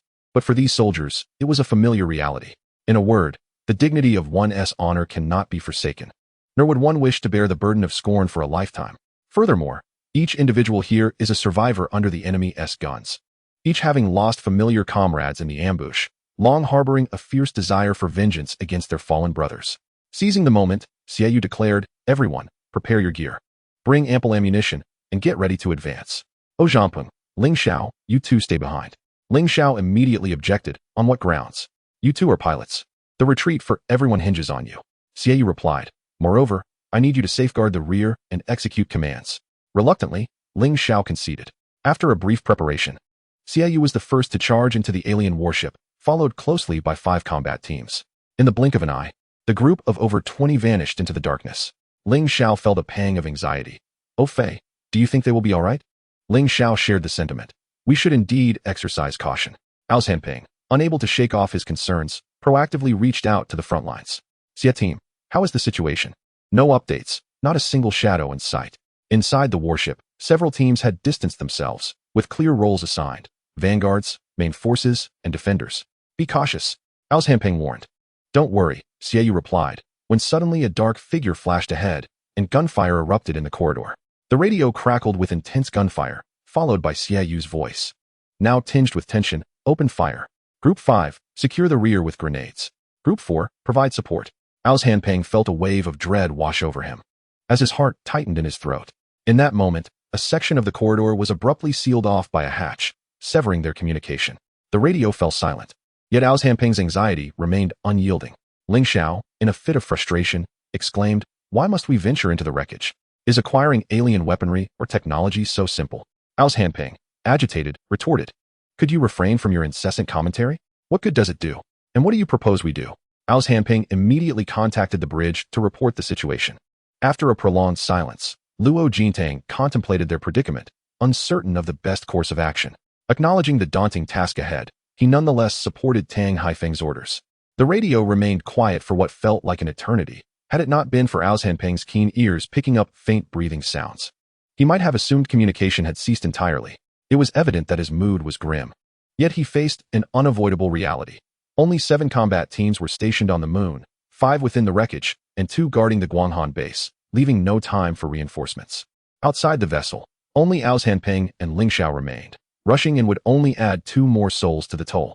Gazing at the pitch-black breach, Ao Hanping's fists clenched, then relaxed, only to grip tightly once more. His heartbeat quickened, akin to the drums of war. With a sudden burst of determination, he slammed his fist onto the control panel and stood up, declaring, "To hell with it. I'm going in." In that instant, his heart regained its composure, beating with renewed resolve. "Ling Xiao, you stay here and guard our retreat. I will go save them." Ao Hanping equipped himself and charged out of the vessel. "Then I shall accompany you."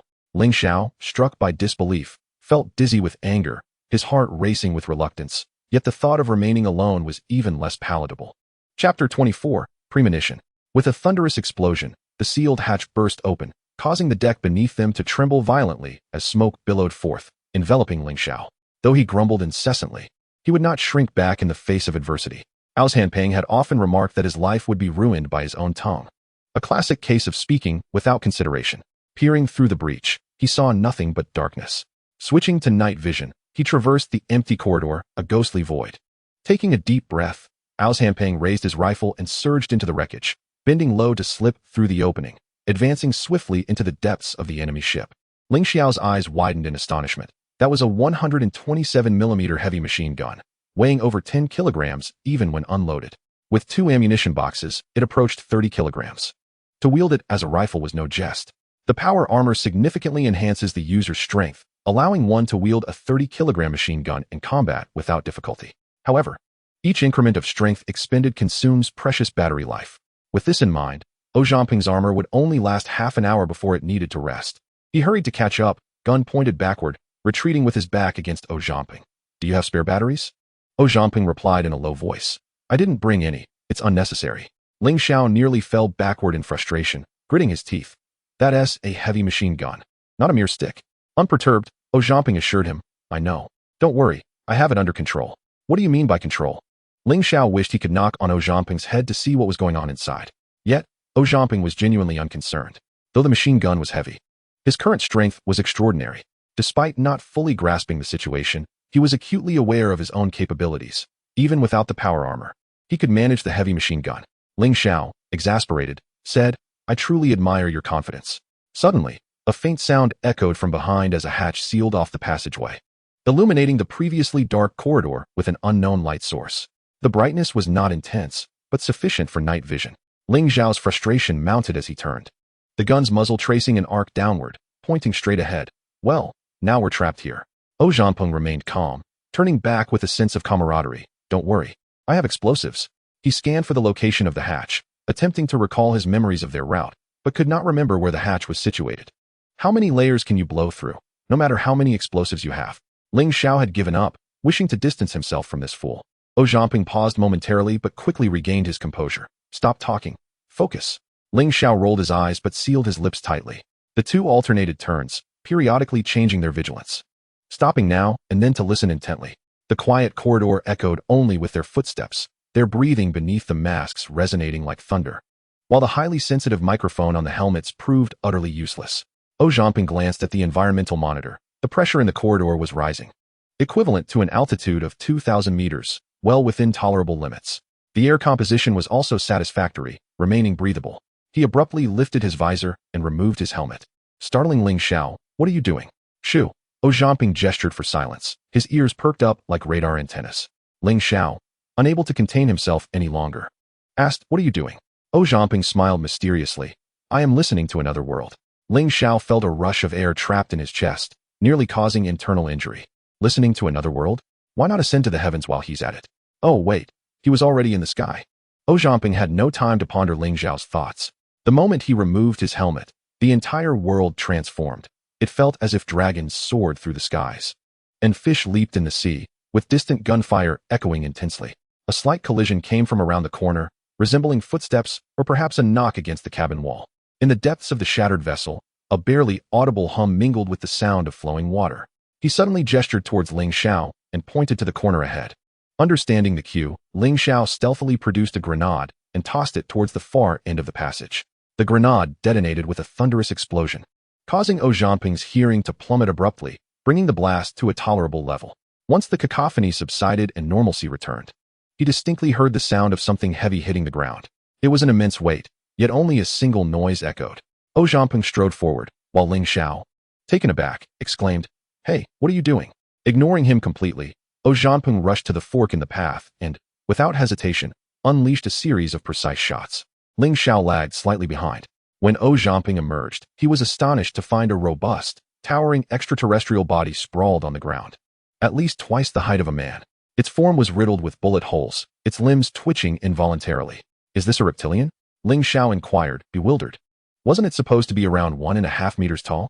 Perhaps we encountered a smaller one," Zhao Zhanping suggested, stepping forward to deliver 2 more shots to the creature's chest and forehead. To his surprise, this colossal alien bore no shield, whether due to the ship's restrictions or some other reason remained unclear. Ling Xiao stood, both dazed and astonished. Glancing between Zhao Zhanping and the alien, his mind engulfed in sheer confusion. Half of his bewilderment stemmed from the giant alien, while the other half arose from Zhao Zhanping's extraordinary display. He removed his visor and rubbed his eyes vigorously, questioning the reality of his situation. "Is this real? Am I dreaming?" "Certainly not," Zhao Zhanping replied. The corridor branched into 2 paths, and Zhao Zhanping pulled down Ling Xiao's visor, urging him earnestly. "Don't follow me down this way." Ling Xiao, still flustered, quickened his pace to keep up with Zhao Zhanping. "How do you know which way to go?" he queried.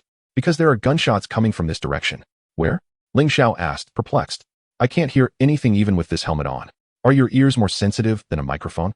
Stop asking so many questions and just trust me." "I do trust you, but your nonchalance isn't worthy of the faith I place in you." "All right, let me clarify. This is a superpower, an innate ability," Zhao Zhanping asserted. "Come on," Ling Xiao scoffed, incredulous. "We grew up together in the same neighborhood. I know you well enough to discern whether you possess any superpowers." Suddenly, Zhao Zhanping's demeanor shifted. He silenced Ling Xiao with a finger raised and readied his machine gun. Ling Xiao promptly suppressed his curiosity, cautiously trailing behind. He yearned to inquire about what had been discovered, yet he feared disrupting Zhao Zhanping's concentration. Ahead lay another fork in the path. Zhao Zhanping abruptly halted, kneeling to take aim and fire. At the exact moment he pulled the trigger, 2 aliens emerged unexpectedly, colliding directly with the muzzle of his weapon. They stood only 2 meters tall, far from the towering extraterrestrial they had encountered earlier. They too bore no shield. Ling Xiao scratched his helmet contemplatively, suddenly questioning the purpose of his presence. "What the hell am I even doing here? Fighting? No, the battle does not require him. Zhao Zhanping could handle it all alone. He is merely a prop, a mere backdrop, neither more nor less significant with his presence. It is not entirely his fault. He wields an ordinary rifle, which pales in comparison to the might of a large-caliber machine gun. No wonder you wanted me to stay outside." Ling Xiao's tone was tinged with bitterness, not quite jealousy, but rather an envy that had long since swelled into a torrent.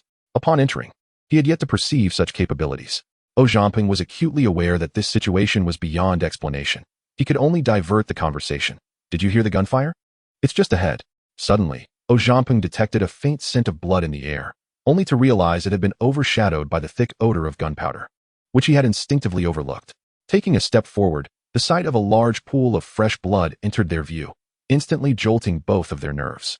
Ling Xiao no longer had the inclination to meander in conversation. All that remained was a profound sorrow for the loss of life. "Who is it?" he inquired. Zhao Zhanping shook his head, abruptly crouching to pick up a blood-stained shell casing. "Let us go." Ling Xiao gripped his rifle tightly, closely trailing Zhao Zhanping.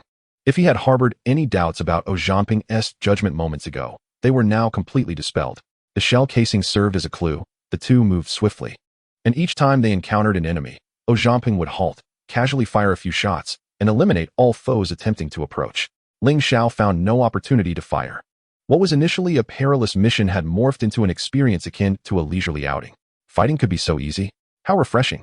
As they rushed down the corridor, it wasn't long before Ling Xiao also heard the distinct sound of gunfire, instantly invigorating him and preparing him for a fierce battle. Who was wreaking havoc was of little consequence. After all, they were brothers in arms, and who could tell them apart? Suddenly, Zhao Zhanping came to an abrupt halt, and Ling Xiao, caught off guard, nearly collided with him. "What's wrong?" Zhao Zhanping fixed his gaze on the empty corridor, his eyes sharp as blades. "Something's amiss."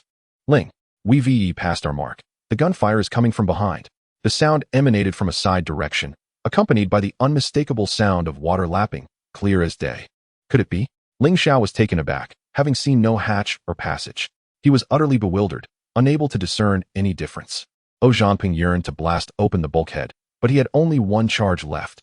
Using it now would prevent him from demolishing the hatch upon their departure. Yet, he quickly resolved to act. Not knowing how to proceed, he decided to leave the future for another time. Just as he was about to affix the explosives to the wall, a sudden shift in his expression compelled him to kick Ling Xiao away forcefully, leaping himself over 10 meters. While still airborne, he aimed his weapon at the spot where he had just stood. The bulkhead opened silently, and the gunfire became strikingly clear. Two aliens emerged, looking up to see the human warriors still suspended in midair. Before they could react, Zhanping unleashed a barrage from his machine gun. A precise burst that felled the adversaries, executing a graceful somersault and landing firmly on his feet. Beside him, Ling Xiao tumbled in disarray, glaring at Zhanping, rendered speechless. Zhanping stepped forward, nonchalantly stating, "No need to thank me." Ling Xiao's vision darkened, nearly moved to tears. "So, after I've sent you flying over 10 meters with a kick, I still have to express my gratitude? Ridiculous." Despite the banter, pressing matters took precedence. Ling Xiao swiftly regained his footing, and the two of them cautiously maneuvered through the door, whereupon the scene before them transformed dramatically. Upon entering the enemy vessel, they had traversed monotonous corridors, but here lay an expansive chamber, divided by colossal transparent walls resembling glass. One half consisted of their ordinary surroundings, while the other half revealed a resplendent aquatic chamber, extravagantly adorned. Numerous brain fish glided gracefully within, accompanied by an equal number of jellyfish, which floated at the periphery of the aquatic enclosure. Upon noticing O and Ling through the glass barrier, chaos erupted as they hastily swam towards the left side of the chamber, where a row of fish tanks stood, akin to those found within the bellies of extraterrestrial automatons. Each tank corresponded to a robot embedded within the wall, with at least 40 or 50 lined up. Zhanping was resolute in preventing the brain fish from infiltrating the robots. He raised his machine gun and unleashed a barrage of fire, each robot's chest sustaining at least one shot, with streams of water gushing forth from the bullet holes. Some agile brain fish had already darted into the tanks, retreating into the robots' chests from behind. Those fortunate enough merely damaged the robots, while the unfortunate ones faced bullets that pierced through the robots and struck the tanks. However, the tanks proved to be sturdier than anticipated. Even direct hits from large-caliber machine guns left no cracks. It was no wonder the brain fish scrambled with such urgency, not to pilot the robots, but rather because the tanks were remarkably resilient. The jellyfish, though not adept at swimming, displayed impressive speed by retracting and extending their tentacles, disappearing in an instant, evading detection. Without the robots, the brain fish became mere targets, and those encircled by tanks attempted to shield their comrades without. Zhanping, Xiao's voice resonated, disbelief evident as he exclaimed, "How did you get in here?" "And me too," Ling Xiao interjected promptly, irked by Xiao's oversight of his presence. Yet, at that moment, two towering extraterrestrial beings, each surpassing 3 meters in height, burst through the hatch. Upon discovering the destruction of all the robots, they erupted in fury, bellowing as they lunged towards O and Ling. Chapter 26, A Desperate Struggle. Ling Xiao, positioned closer to the door than Zhanping, seized the opportunity, raising his rifle to unleash a hail of gunfire. Bullets struck the colossal beings, ricocheting off their armored exteriors, creating a shower of sparks accompanied by the incessant sound of ricochets. The proximity was so great that a few rounds even grazed him, though their diminished power rendered them merely a mild annoyance. The glass walls bore the brunt of the assault, shattering with a cacophony of noise, leaving behind a multitude of bullet marks.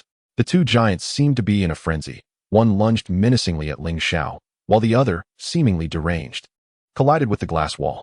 It seems that one intends to shield the water chamber with their own body. Ling Xiao, though not short, appears as a child who has yet to grow in comparison to the colossal creature. He dares not confront the giant head-on, instead leaping nimbly to evade, finding the time mid-air to change his magazine. Before he even touches the ground, Zhanping's machine gun erupts, nearly pressing the barrel against the giant's head as he fires a short burst, shattering the creature's skull. With a swift horizontal movement of his firearm, he unleashes a longer burst. The giant, sacrificing itself to protect the water chamber, is drenched in blood, letting out a terrified roar. Yet it does not budge an inch until it draws its last breath. The brain fish within the chamber stir restlessly, yet none dare to move recklessly. A sense of agitation and unease permeates the school. They are pitiable, innocent. Outside, the gunfire rages on, and Zhanping has no mind for these small creatures, calling to Ling Xiao as they hasten out of the chamber. The moment their figures vanish from sight, the previously restless fish suddenly falls silent, swiftly swimming into the depths of the water chamber, disappearing without a trace. The familiar corridor outside greets them, and this time, Ling Xiao hears clearly. Immediately pointing to the right, "This way." Zhao Zhangping strides ahead, declaring, "Leave it to me." Having learned from a previous lesson, Ling Xiao has no intention of contesting. They dash around two corners, and a group of giants comes into Zhao Zhangping's view. They hide at a junction, continuously firing into the corridor beyond the corner. Zhao Zhangping raises his machine gun, unleashing a torrent of fire, emptying the magazine as the unsuspecting giants collapse to the ground. Xiaoyu, who had not chosen a position, hears the familiar gunfire and instantly comprehends the situation, feeling a complex mix of emotions akin to a scene from a film. He is both moved by O and Ling's reckless bravery in coming to their aid and infuriated by the disobedience of these two. "I am still alive," Xiaoyu states firmly. "We are coming." As Zhao Zhangping rounds the corner, he is taken aback by the sight in the corridor. Of the 20-plus members of their team, fewer than half remain alive, trapped by the giants in the straight corridor, using fallen comrades to construct low barricades in both directions. Each body atop the barricade is riddled with holes, and the ground is soaked with congealed blood. Zhao Zhangping seizes an opportunity to ask him, "Is it not particularly guilt-inducing to use fallen comrades to build barricades?" Xiaoyu shakes his head, perhaps afterwards, but at that moment, there was no time to ponder such matters. In the face of life and death, how could one afford the luxury of contemplation? Yet, once the battle concludes and he regains his composure, the vibrant faces of those who perished often flash through his mind, remaining vividly clear even decades later. Eventually, Zhao Zhangping learns that it was not Xiaoyu's command, but rather the selfless act of a soldier on the brink of sacrifice who had shielded the others. Thus, every soldier, including Xiaoyu, left behind their final words, resolved to face death, having long disregarded their own lives, unperturbed by their mortal forms. To the onlookers, it is a tale of tragic valor, yet for those who have endured it, there exists no grandiose sentiment nor superfluous thoughts. Their singular focus is survival. Perhaps the fallen soldiers are the fortunate ones, for the survivors must navigate a lifetime steeped in anguish until their own demise. Upon the arrival of Zhao Zhangping and Ling Xiao, the soldiers guarding the water reservoir exchanged no pleasantries, immediately turning to engage in combat in another direction. Zhao Zhangping was deeply affected by this scene. With a single hand, he lifted a massive seed and hurled it with a fierce roar, crashing it down before their defensive position. Ling Xiao, emulating his comrade, also seized a colossal seed, managing to lift and cast it. Yet his armor emitted a warning of insufficient power. The remaining assault team members were solely focused on the fight, oblivious to anything beyond. In one breath, Zhao Zhangping flung every massive seed carcass he could find, obstructing half of the expansive corridor. One of the still-living seeds, attempting a counterattack, was brutally smashed to the ground by O, who then crushed its neck with a decisive kick. As it thudded to the earth, its limbs convulsed, only to be met with a barrage of bullets from unsuspecting soldiers. It was utterly lifeless now. Seizing the moment before the enemy advanced, Zhao Zhangping called out, "Quickly, this way!" Without orders or communication, the soldiers hoisted their fallen comrades and charged toward the water reservoir. They all understood that in such dire moments, each additional burden diminished their chances of survival, yet none faltered or uttered a word of complaint. When faced with the harrowing specter of death, could one still be deemed human if they abandoned the bodies of their brothers in arms? After all, rifles held little utility now. Everyone departed with utmost haste, leaving only Zhao Zhangping behind to provide covering fire. He scarcely discerned the footsteps around him, unleashing a series of controlled bursts to repel the encroaching foes before darting into the water reservoir. Zhao Zhangping had no inclination to ponder the fate of the brain fish. Instead, he retrieved plastic explosives, pressed them against the glass, and inserted a detonator before rushing out from the opposite side of the reservoir. A muffled explosion ensued, shattering the glass, yet the material, inexplicably resilient, bore no signs of fracturing despite the web of cracks that marred its surface. As the colossal seed pursued, Zhao Zhangping swiftly unleashed another volley, repelling the enemy and simultaneously carving several openings in the glass wall, through which torrents of water gushed forth. A spark of inspiration struck O. Disregarding the adversary, he aimed at the glass wall and unleashed a flurry of gunfire, leaving a series of bullet holes. With another resounding blast, the glass wall shattered, unleashing a deluge of water. In Chapter 27, a twist of fate unfolds. Zhao Zhangping envisioned a scene where the glass wall would shatter and water would cascade forth in a spectacular display. However, such an effect necessitated standard gravity. The moon's feeble pull resulted in the wall collapsing, yet the water flowed far more slowly than anticipated, collapsing at a mere sixth of its expected speed. This unforeseen development failed to astonish the colossal seeds.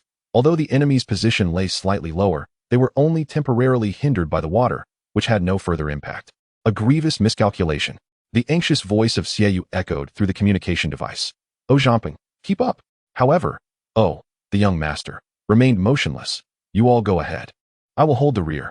Be careful, Xiaoyu urged, quickening his pace. The situation was dire, and there was no time for unnecessary sentiments. The faster they ran, the sooner Zhamping could retreat. Ling Xiao wished to say something, but ultimately remained silent. In this moment, silence spoke volumes. As the one who understood Zhamping best, he knew better than anyone the young man's capabilities. Staying behind would serve no purpose and would only burden no further. The fleeing group had long since vanished from sight, their chaotic footsteps fading into the distance. Zhamping had made ample preparations, yet the massive creature did not pursue them. The sound of rushing water gradually transformed into a rhythmic drip, and while he heard footsteps splashing in the water chamber, the gigantic beast did not emerge. Additionally, a peculiar buzzing sound emanated from the chamber floor. Initially faint, it soon became alarmingly clear. A wave of unease surged within Zhamping as he sensed the urgency of the moment and dashed towards the exit. Running under low-gravity conditions demanded great skill, requiring a delicate balance between speed and force. However, before he could accelerate, the indistinct buzzing suddenly erupted into a thunderous roar, causing the ground to tremble violently beneath him. He found himself momentarily airborne, struggling to regain his footing. The unexpected tremor struck with such swiftness that he barely managed to stabilize himself. One foot touching down just as the vibrations continued, propelling him back into the air.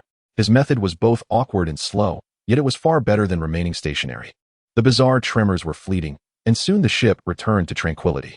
Just behind him, layers of gates began to spring open, sealing the corridor tightly. Then, the floor cracked. The wall splintered, and a hefty steel plate rose, dividing the corridor in two. A sudden gust of wind howled, sending chills down Zhamping's spine, compelling him to secure his helmet. This was no mere wind. It was a clear indication of cabin depressurization. To his astonishment, the steel plate that severed the corridor began to ascend rapidly, and a powerful airflow surged into the passage, nearly toppling him. What met his eyes next was a jet engine spewing flames. Zhamping stood frozen in disbelief. What on earth was that thing? Outside the ship, Xiaoyu and the others, having finally reached the ridge, felt the ground tremble violently beneath them, despite being far from the wreckage. The bridge. The bridge. The enemy ship is launching missiles. Take caution to intercept, Xiaoyu exclaimed, alarmed. The Polar Star received a transmission from Wolf Head. The missiles were not aimed at them, nor towards the training ship. Xiaoyu paused, instinctively looking up at the nearly invisible trail of smoke in the sky. Suddenly, Zhamping's voice cut through the comms. That's not a missile. It's an alien escape pod. In an instant, everyone fell silent, and Tang Haifeng was filled with regret. How had they let the aliens escape? It was not entirely his fault for failing to consider it. Typically, life rafts were minuscule, with a capacity of merely a dozen individuals. However, this escape pod is nearly half the size of the polar ship, occupying a considerable space within the fragmented vessel. It is truly unfathomable what motives the extraterrestrials could have for placing such an object aboard the battleship. Xiaoyu could not help but inquire, are you certain? Absolutely certain. Zhamping replied. I was nearly ensnared by the aliens myself. At that moment, he stood at the edge of the deck, after the escape pod detached. It left behind a colossal fissure that traversed half the battleship. Below, one could see straight to the lower deck. Above, layers of decks piled upon one another, and behind, lay the stern of the ship. It is no exaggeration to say that the escape pod occupies nearly half the volume of the fragmented vessel, if not more. He had come to understand that the reason for concealing the lifeboat within the battleship was to maximize the safety of the escape pod. Even if the battleship were to split in two, the escape pod would remain unscathed. A valuable lesson learned.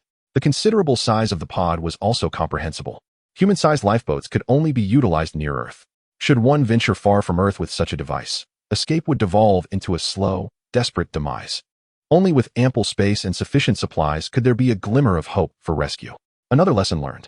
Moreover, upon observing the dimensions and position of the void, it became evident that the escape pod had not only taken a propulsion unit belonging to the battleship, but also the crucial control hub, potentially including other components that Zhamping was entirely unaware of. This was indeed perplexing. Who could have designed such a battleship that, from the outset, hid the escape pod within its very core? Truly, the instinct for survival was palpable. Yet another lesson learned. Suddenly, Zhamping realized something was amiss. In other words, they had just breached the core area of the fragmented vessel, and that water chamber might very well be one of the alien central compartments. Although their attacking force consisted of merely 20 or so personnel, the enemy remained oblivious. Could it be that, through mere happenstance, they had inadvertently destroyed the water chamber, leading the extraterrestrials to mistakenly believe that humanity had fully infiltrated the core compartment. Perhaps this misunderstanding had startled the aliens into abruptly activating the escape pod to depart from the moon. Chapter 28. A Bounty of Discoveries. Days later, at Landing Mountain, a new research station had begun its construction, its foundation laid, and progress underway. The engineering team, bearing heavy prefabricated components, moved with astonishing efficiency, akin to invigorated giants. A transport shuttle descended from the sky, hovering at the mountain's entrance, as a ground crew member waved a glowing baton, guiding the vessel to a gentle landing on the makeshift landing strip. As the hatch opened, Ojamping leapt from the shuttle, landing firmly on the ground, then stamped his feet. Ah, the sensation of solid ground is indeed far more comforting. Even though lunar gravity is lower, it is still preferable to the complete weightlessness aboard the battleship. Awaiting him was Xie, who promptly approached. Ojamping, "Oh my lieutenant, have you been promoted beyond your rank?" Ojamping chuckled. "I have even received a first-class merit. It is already recorded in my files." Xieyu's eyes glistened with emotion. A first-class military honor is indeed something to be envied by any soldier. Upon reflection, it is hardly surprising. To assert that Ojamping single-handedly frightened away extraterrestrials is undoubtedly an exaggeration. However, to claim that he played a pivotal role in this endeavor is certainly not an overstatement. What is so unusual about his exceptional promotion? That is a reward earned through his life's work. Were it someone else in his stead, they might not achieve the same outcome. And what of Ling Xiao? Why is it only you who stands out? Xieye deftly shifted the conversation, wishing to steer clear of the disheartening topic of military achievements. Without comparison, there can be no pain. Even now, discussions persist regarding the efficacy of his command. To escape punishment is fortunate enough. Military accolades? Dream on. Ling Xiao dutifully descended the boarding ladder and greeted Xieye. His rank had also been elevated to second lieutenant. Yet standing beside Ojamping, he inevitably felt a sense of inadequacy. The two had enlisted together, undergone the selection for the orbital assault team together, and attended flight training side by side. How had such a divide emerged so suddenly? It seems unjust. As the rear hatch of the transport vessel opened, a group of researchers clad in full extravehicular suits staggered down, resembling a flock of awkwardly flapping ducks. Ojamping nodded, remarking, "Indeed. I hear they are all experts urgently summoned from the capital, each accomplished in their own right. The higher-ups are eager for results. Dispatching them here after only a brief period of training, and they can hardly manage their suits.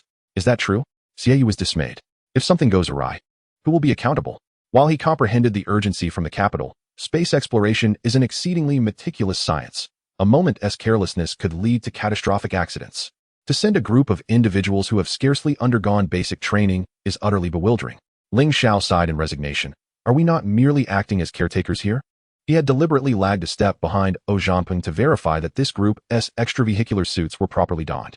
Should a decompression incident occur due to improperly fitted suits, he could not bear the weight of that responsibility. Xieye lamented, "The capital is investing heavily in this endeavor." "Indeed," replied Ling Xiao, then approached the team of experts.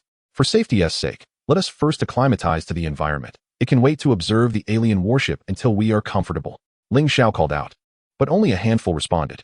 The experts' attention had already fixated on the shattered vessel, and they reluctantly bounced about a few times as if to signal their adaptation. Disregarding Ling Xiao's heartfelt pleas, akin to a herd of unrestrained rabbits, they dashed towards the wreckage, only to be halted by Director Gong Yiding. Upon hearing that the assault team had secured the alien warship, Director Gong immediately set aside his research, gathered his team, and hastened to the crash site. Leveraging his authority to take over the wreckage, assuming the role of the chief steward, he meticulously verified each individual's credentials, keeping detailed records. And only once he was assured of their legitimacy did he contentedly open the passageway, allowing the impatient team of experts to enter the wreck. Due to their unaccustomedness to the weightlessness, the experts faced considerable challenges. Yet, upon laying eyes on the shattered vessel, all their weariness vanished in an instant. This was an alien warship. They had studied its specifications along the way and were well acquainted with the internal structure, promptly splitting into teams to explore various locations within. The remnants of the alien vessel, no matter how damaged or fragmented, bear immense significance for humanity. Xianping exhaled deeply, his curiosity piqued as he inquired, "Captain Xie, have there been any discoveries in recent days?" "Indeed, quite a few." Xieyu's eyes sparkled with enthusiasm. "We've identified several propulsion units, each exceeding 8 meters in diameter, comparable to rockets. Currently, we're orchestrating their disassembly and mapping, with plans for reverse engineering in the works." Ling Xiao couldn't help but scoff. "Just wait. I'm not trying to dampen your spirits, But replicating alien technology is no simple feat. It could take ages. Indeed, Xiaoyu admitted, a hint of melancholy in his tone. Additionally, we've uncovered two large devices. One appears to be a power furnace connected to the propulsion system, while the other is directly linked to the furnace itself. Some speculate it to be a power component, while others argue it is an independent device. We've been debating for days without resolution, eagerly awaiting expert analysis. After all, these are alien artifacts. The experts may not be significantly more knowledgeable than us. Ao Hanping remarked. I appreciate that sentiment. Ling Xiao agreed, a rare moment of consensus. You may be onto something. Xiaoyu gestured toward the scattered wreckage. Every aspect, power, conduits, materials, weapons, has designated personnel overseeing it. Yet, just yesterday, we stumbled upon several warehouses filled with an assortment of food, clothing, and miscellaneous items, all jumbled together, rendering it impossible to ascertain their purposes. Were they not organized and categorized? Ojan asked, bewilderment evident in his expression. All of us are soldiers. Meticulous classification and orderly packing are ingrained in us. It's hard to fathom how alien logistics could be so chaotic. Not at all. Xiaoyu clarified. The sheer volume of items is overwhelming, coupled with a shortage of personnel, leaving no time for sorting.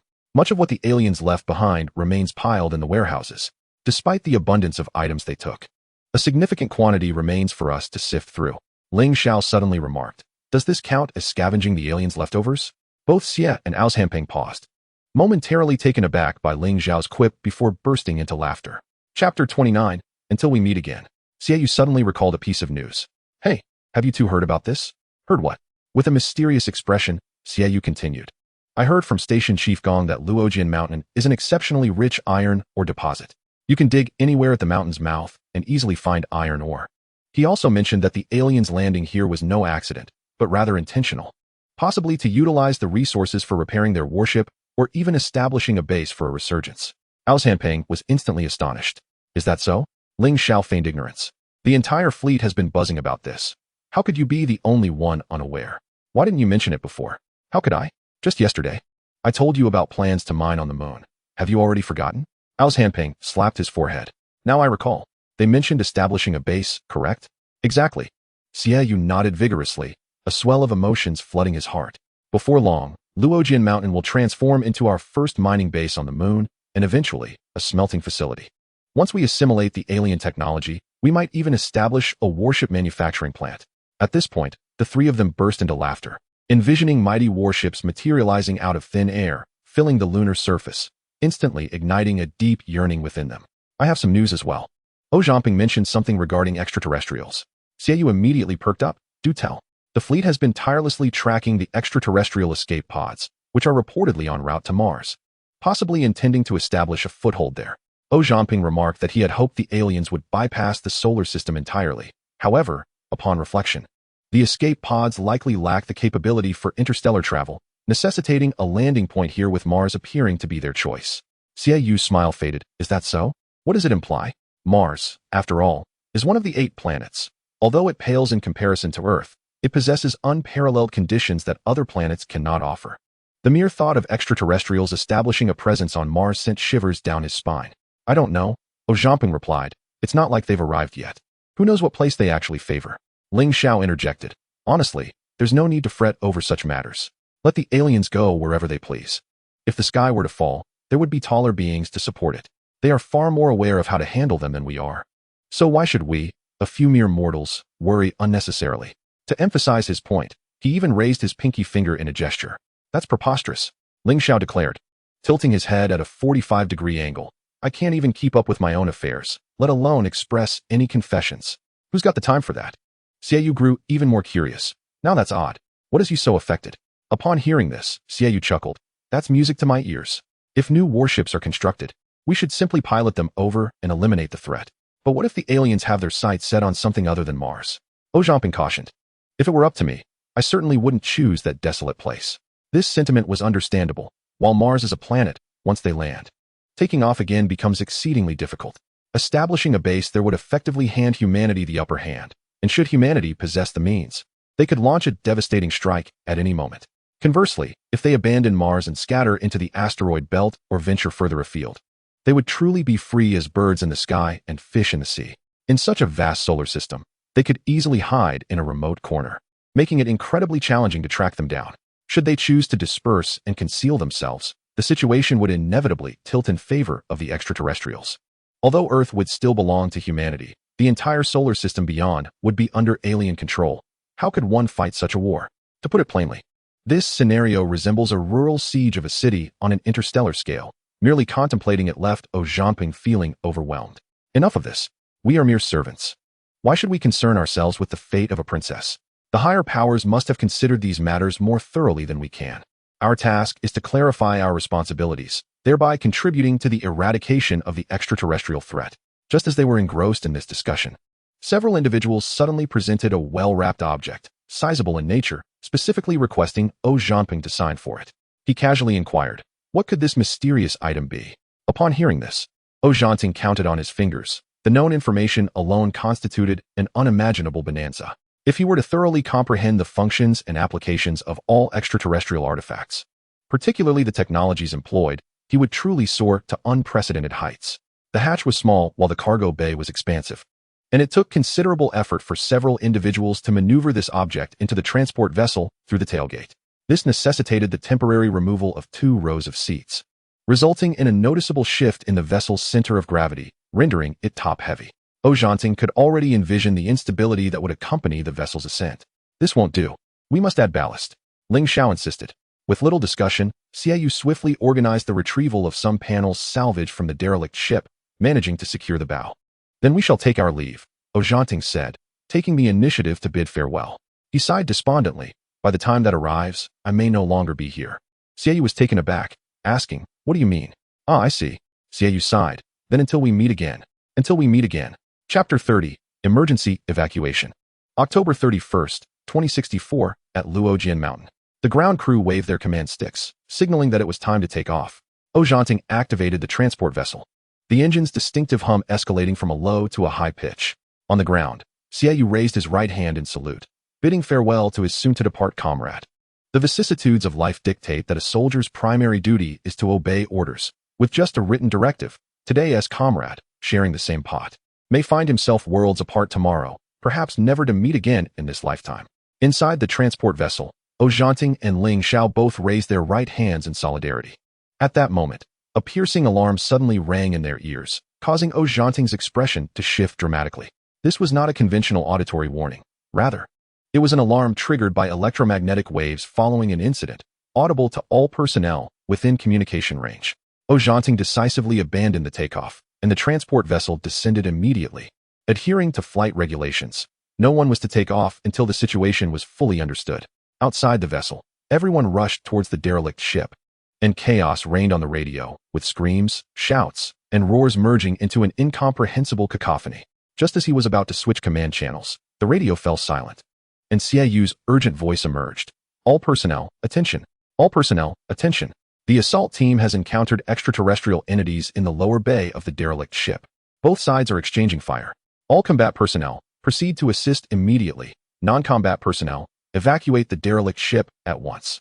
I repeat, combat personnel, assist immediately. Non-combat personnel, evacuate the derelict ship, hurry. The two exchanged glances, both astonished by the gravity of the situation. After capturing the derelict ship, the fleet, concerned about the potential presence of extraterrestrial remnants, had deployed assault teams to conduct a comprehensive sweep, employing drones, positional monitoring, radar scanning, and manual inspections. However, despite several days of exhaustive effort, not a single trace of the extraterrestrial entities had been discovered. Nonetheless, Luo Jintang and Xiaoyu refrained from declaring the derelict ship entirely secure, as its vast complexity combined with the insufficient number of personnel rendered a thorough inspection unfeasible.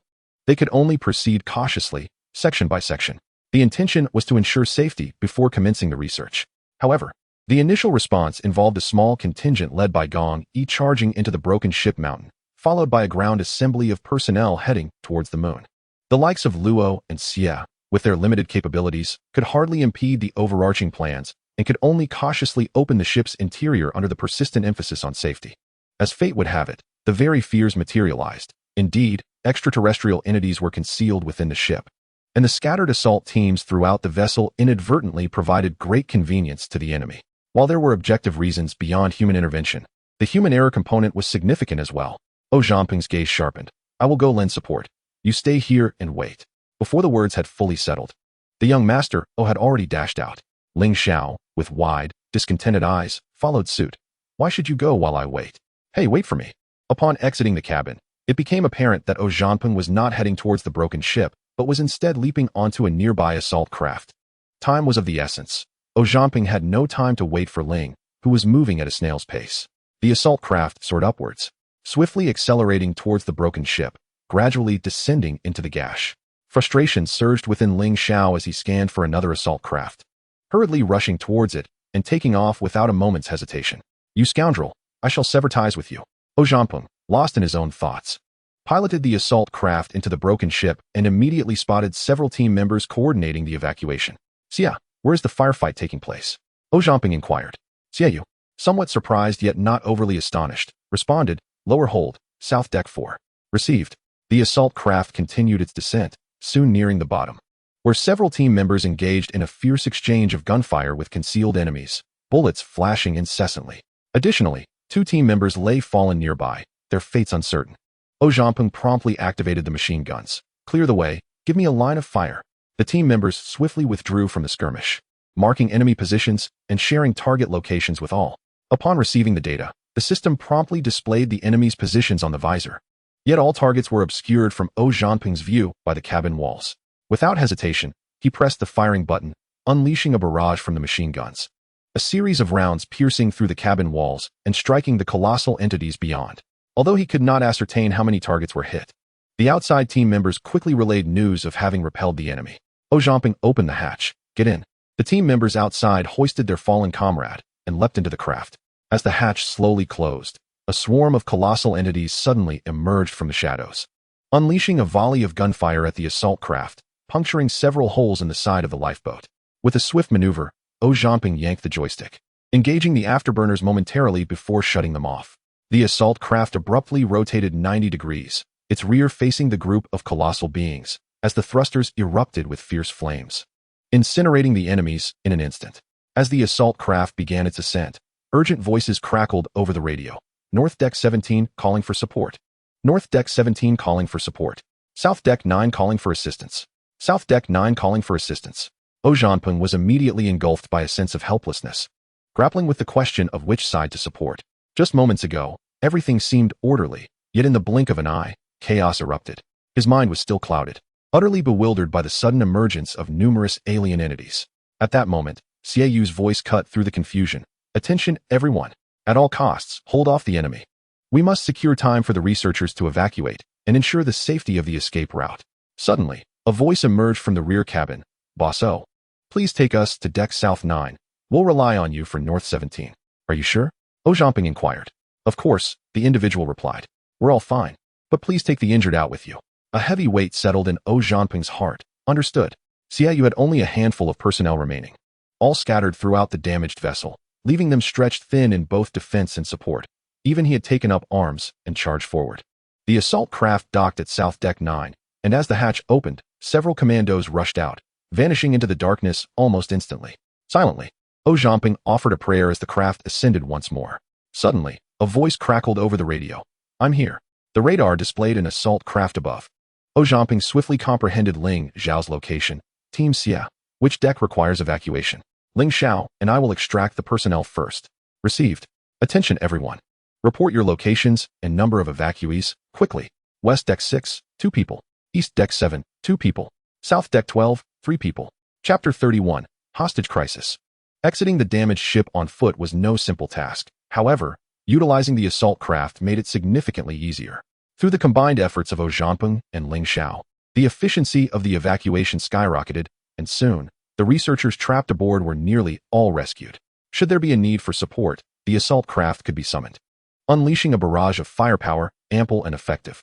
Concurrently, the commandos scattered across various decks began to regroup, and the chaotic situation gradually clarified. After escorting a group of individuals out of the ship, the assault craft returned inside. This is Assault 008, ready to provide evacuation services at any moment. Suddenly, a deafening explosion reverberated. The vessel shuddered violently as the rear thruster erupted without warning, sending the out-of-control craft spiraling towards the lower deck. Ling Xiao? Zhanpeng shouted in alarm, immediately spotting several suspiciously large entities on North Deck 4. Zhao Zhanping had long suspected that the aliens possessed weapons capable of downing the assault craft. He could only wonder why they had refrained from using them until now. This moment merely confirmed his suspicions. If there were an alternative, he would have preferred not to risk the assault craft. However, walking out was not only slow but also perilous. Weighing the two dangers, he knew which option to choose. Ling Xiao struggled to regain control of the craft, defiantly insisting, I'm fine. I can still control it." But then, with a resounding crash, the assault craft slammed into the lower deck, tumbling several times before finally breaching 3 layers of hull, coming to a reluctant halt. "Ling Xiao, are you okay? Ling Xiao, are you okay?" Zhao Zhanping shouted in a frenzy. The voice of Ling Xiao crackled through the radio. "I am alive, unharmed, and have not encountered any extraterrestrial beings.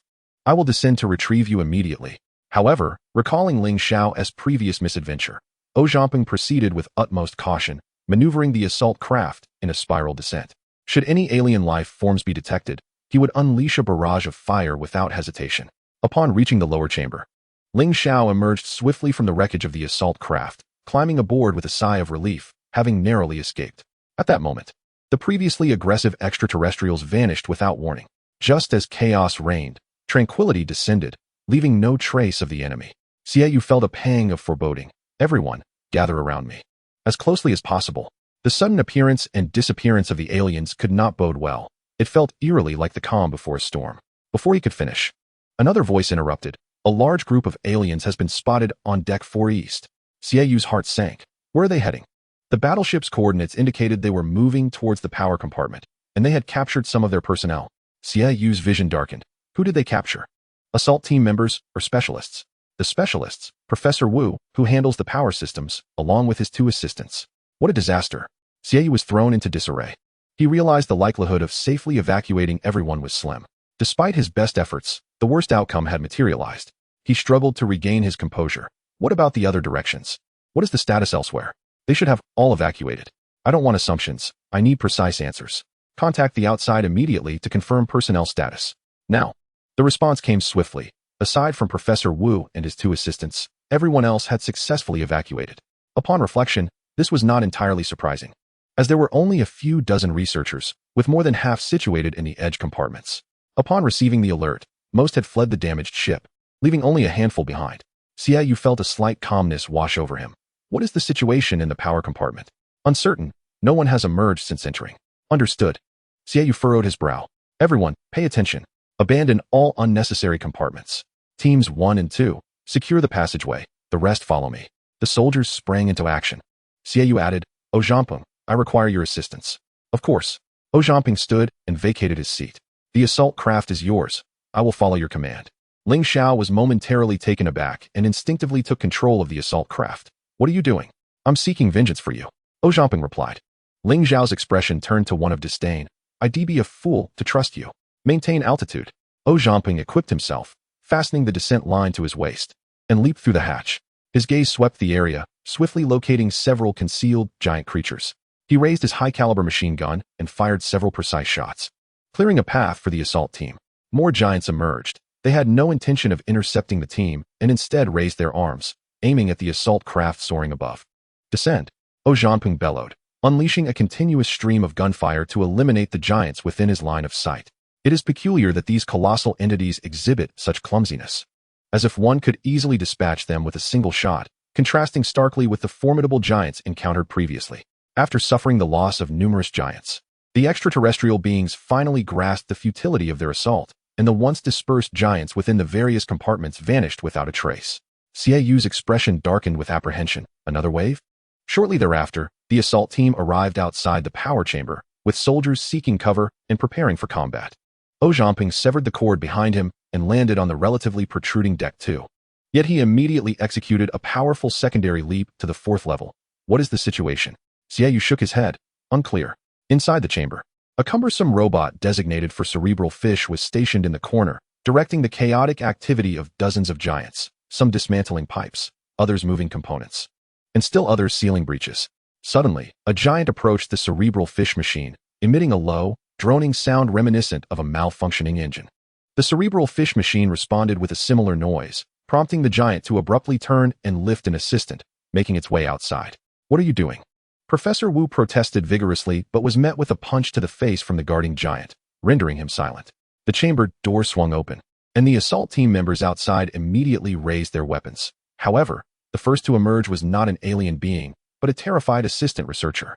The giant that had taken him hostage soon revealed itself, making a throat-cutting gesture. The implication was unmistakable. Any attempt at aggression would result in the execution of the hostage. Although the language barrier rendered communication ineffective, such gestures transcended linguistic confines, requiring no translation. Xieyu's countenance was as dark as storm clouds, and the others burned with righteous indignation. At that moment, the pale assistant suddenly let out a piercing scream. They are repairing the power furnace. They are fixing it. The unfortunate assistant was promptly knocked unconscious by a giant's fist. Chapter 32 unfolded with urgency. The cries ceased, but it was too late. The soldiers had their fingers poised on the triggers, ready to transform the giants into mere sieves at the slightest command. The door opened and closed. And in that fleeting instant, Ojumping caught sight of two industrious giants. The radio fell silent, as each soldier bore the weight of an imminent eruption within their chests. In the aftermath of the conflict, all agreed that one of the primary reasons the assault team managed to seize the derelict vessel was the enemy's insufficient power supply. Should the adversary succeed in repairing the power furnace and reactivate the various facilities both inside and outside the derelict, not only would the assault team within the vessel and the researchers outside find themselves in dire peril, but even the warships overhead could potentially be brought down by the enemy's craft. An immediate offensive might just allow them to seize the initiative. Xieyu's face darkened like the bottom of a pot. I know.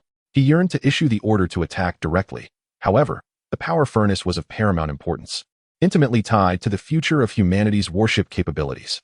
This was not a decision a mere captain could make. With no time to hesitate, Xiayu promptly communicated with the Arctic Expedition Command Center. This is Xiayu. The enemy has taken control of the power chamber and is currently repairing the power furnace. We are fully prepared for a strong assault. He refrained from mentioning the hostages, unwilling to add another layer of hesitation. His mind was already steeled to bear the weight of responsibility. The assault team was the most formidable ground unit, fearless in combat. Yet the rescue of hostages fell outside the military's purview, a domain in which they were decidedly inept. Should higher command suddenly lose their senses and issue an imperative to ensure the hostages' safety, the mission would be rendered untenable. It was not that Xiayu was indifferent to the hostages' welfare. Rather, the ramifications of the ship falling into enemy hands were far too grave. In such dire circumstances, the safety of the hostages could only be relegated to a secondary, if not tertiary, concern. Upon receiving the urgent communique from the lunar surface, Tang Haifeng felt a sudden rush of alarm, yet he was astute enough to weigh the situation carefully. After a moment's contemplation, he resolved, command the troops to halt the enemy at all costs. The preservation of the ship took precedence over the loss of equipment. Yes, where is our vessel? How long until we reach Landing Mountain? We are prepared for airdrop and will arrive at the drop zone in 20 minutes. Order all ships to commence airdrop upon arrival at the designated position. No need for further consultation. Understood. On the lunar surface, upon receiving the command, Xiayu exhaled deeply. Attention everyone. Prepare for a full-scale assault. After a brief reflection, he swiftly issued additional orders. First and second squads, engage in a frontal assault. Hanping. The right flank is yours. Third squad to provide cover. Fourth and fifth squads, stand by. Ensure identification of friend or foe.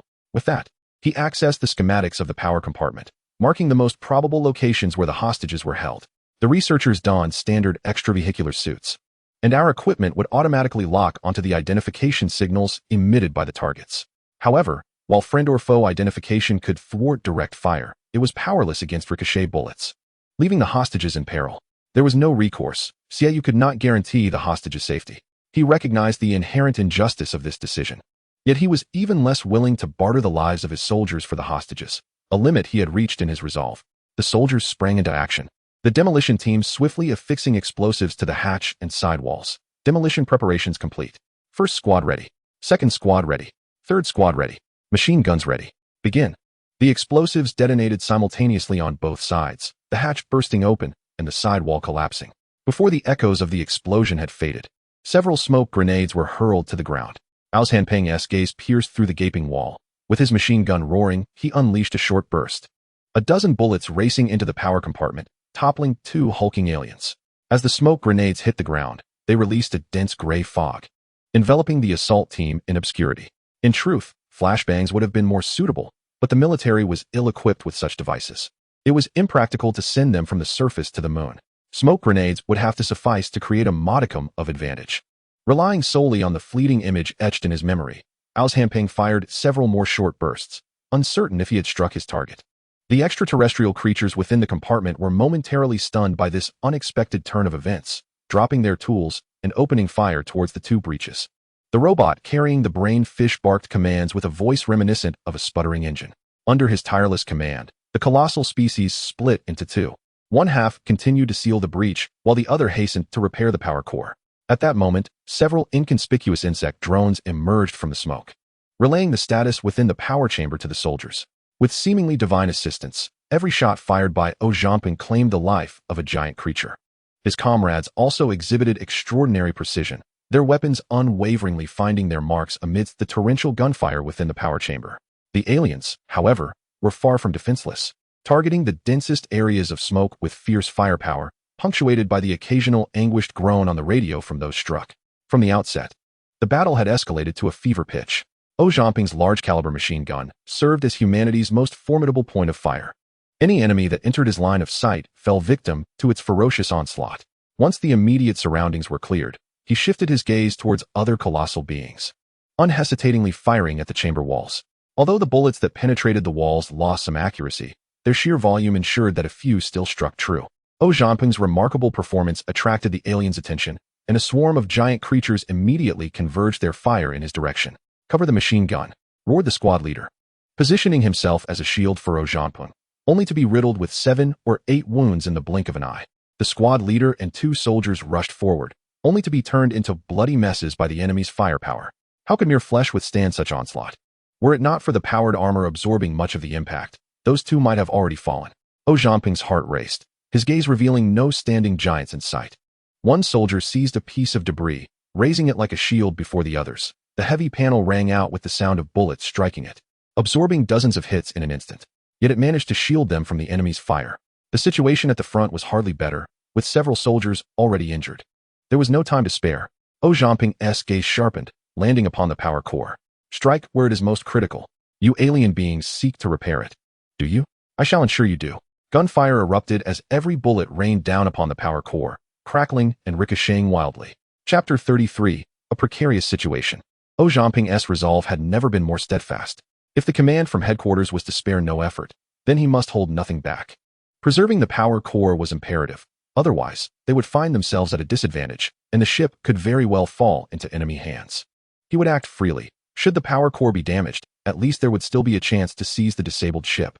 In a corner, the brainfish machine grew frantic, incessantly commanding the giant species to counterattack while simultaneously issuing support orders. Ling Xiao sensed the gravity of the situation and immediately sounded the alarm. "Xie team. The giant species is converging towards the power chamber." "Understood." Xie replied solemnly, gritting his teeth as he commanded, "Team 5, hold the line. Ling Xiao, assist Team 5. Received." Ling Xiao set aside his concerns and opened fire upon spotting the enemy. Although the impact was limited, it effectively slowed their advance. Team 5 was quick to respond, swiftly securing several pathways leading to the power chamber. Gradually, the battlefield situation began to crystallize. At the critical moment when both sides were fiercely contesting for the power chamber, the polar vessel finally arrived above the landing mountain. The lower hatch opened, and the 3 prepared assault boats swiftly detached. Racing towards the mountain's mouth, CH-1 calling landing mountain, CH-1 calling landing mountain. The assault team is about to arrive. Please indicate the landing site. The battle aboard the ship raged on, and Gong Weiding promptly arranged for the personnel outside the ship, organizing the scientific team to retreat to the mountaintop, ready to evacuate at any moment. Consequently, the temporary helipad was left without command. Upon receiving the news, Xie Wei was overjoyed. CH-1, please prepare for combat. Directly airdrop into the broken ship's interior. We require immediate support. CH-1 received. The 3 assault boats accelerated downward, only slowing to hover above landing mountain before gently descending towards the fractured ship's spine. The team members aboard readied themselves for the drop. When they reached the designated altitude, the commander gave the order, and the soldiers leapt down. Gravity played its role, and the soldiers' descent was maddeningly slow. At that moment, the colossal species within the power chamber finally repaired the power furnace. At the command of the brain fish, 7 or 8 colossal entities sprang into action, activating the power furnace. A deep, resonant hum filled the air, and lights flickered to life in the dark corridor. Simultaneously, hexagonal shields suddenly appeared outside the broken ship. Although incomplete, their presence was undeniable. The unexpected turn of events caught the airborne assault team completely off guard. One soldier, unable to evade in time, collided with a shield, resulting in a cascade of electric arcs and anguished cries. The others quickly adjusted their positions, maneuvering through the gaps in the shields. Liu, how are you? One soldier, quick-witted, removed the single-soldier rocket from his back and fired it at the surface of the broken ship, demolishing the corresponding shield module, causing the shield covering the soldier to vanish, leading to a loss of control and a plummet. As the others landed, they rushed over to assist Liu. Are you all right? Are you all right? Medic. I'm fine. Liu replied. It's just the armor that's damaged. I can't move. The leading officer sighed in relief. Why is everyone crowding around? Medics, attend to the injured. The rest of you, get inside. The soldiers turned and sprinted a few paces before leaping into the crevice, utilizing their parachute control to descend directly onto the east fourth deck. As the warship's shields reactivated, several colossal species suddenly entered the drone's view. Zhangping wasted no time, taking several precise shots. However, at the moment the bullet struck, a brilliant light membrane unexpectedly emerged on the surface of the colossal species, blocking the lethal projectiles. He stared in astonishment. Attention, the enemy has shields. The enemy possesses shields. Amidst the shouts, a longer burst of fire followed, and a series of bullets struck the same enemy in succession, ultimately shattering its shield and killing it on the spot. Xiao Wei felt a weight in his heart. Everyone, intensify firepower. Zhangping continued to fire, his mind racing with revelation. So it's the power furnace.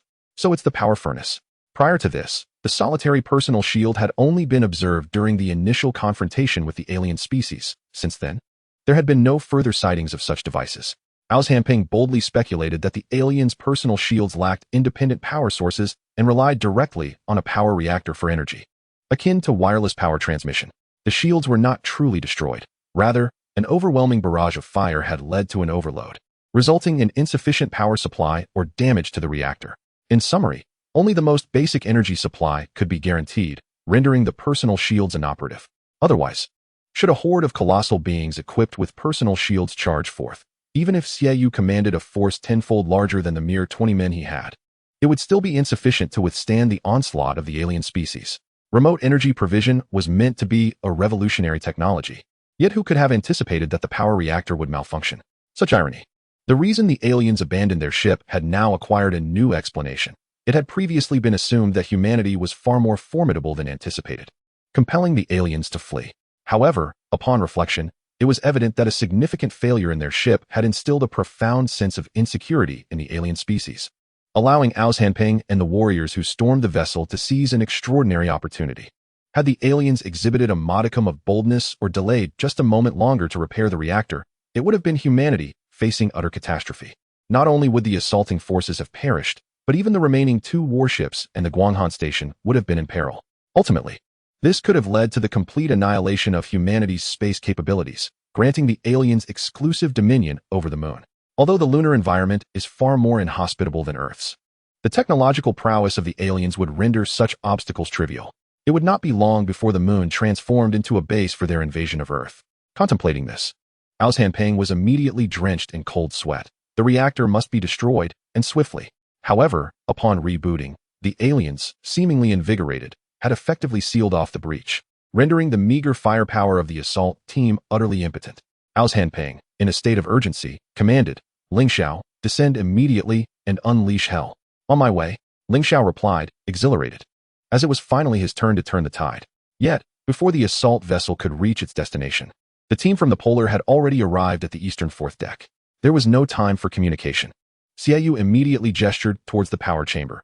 Unleash the strongest firepower at the fastest speed. Blast them. Understood. Receiving the command, over 30 assault team members from the Polar swiftly unlatched their heavy weaponry. Flames surged, explosions resonated, and rounds of shells and rockets bombarded the power chamber in rapid succession. Following this barrage, a series of grenades followed suit.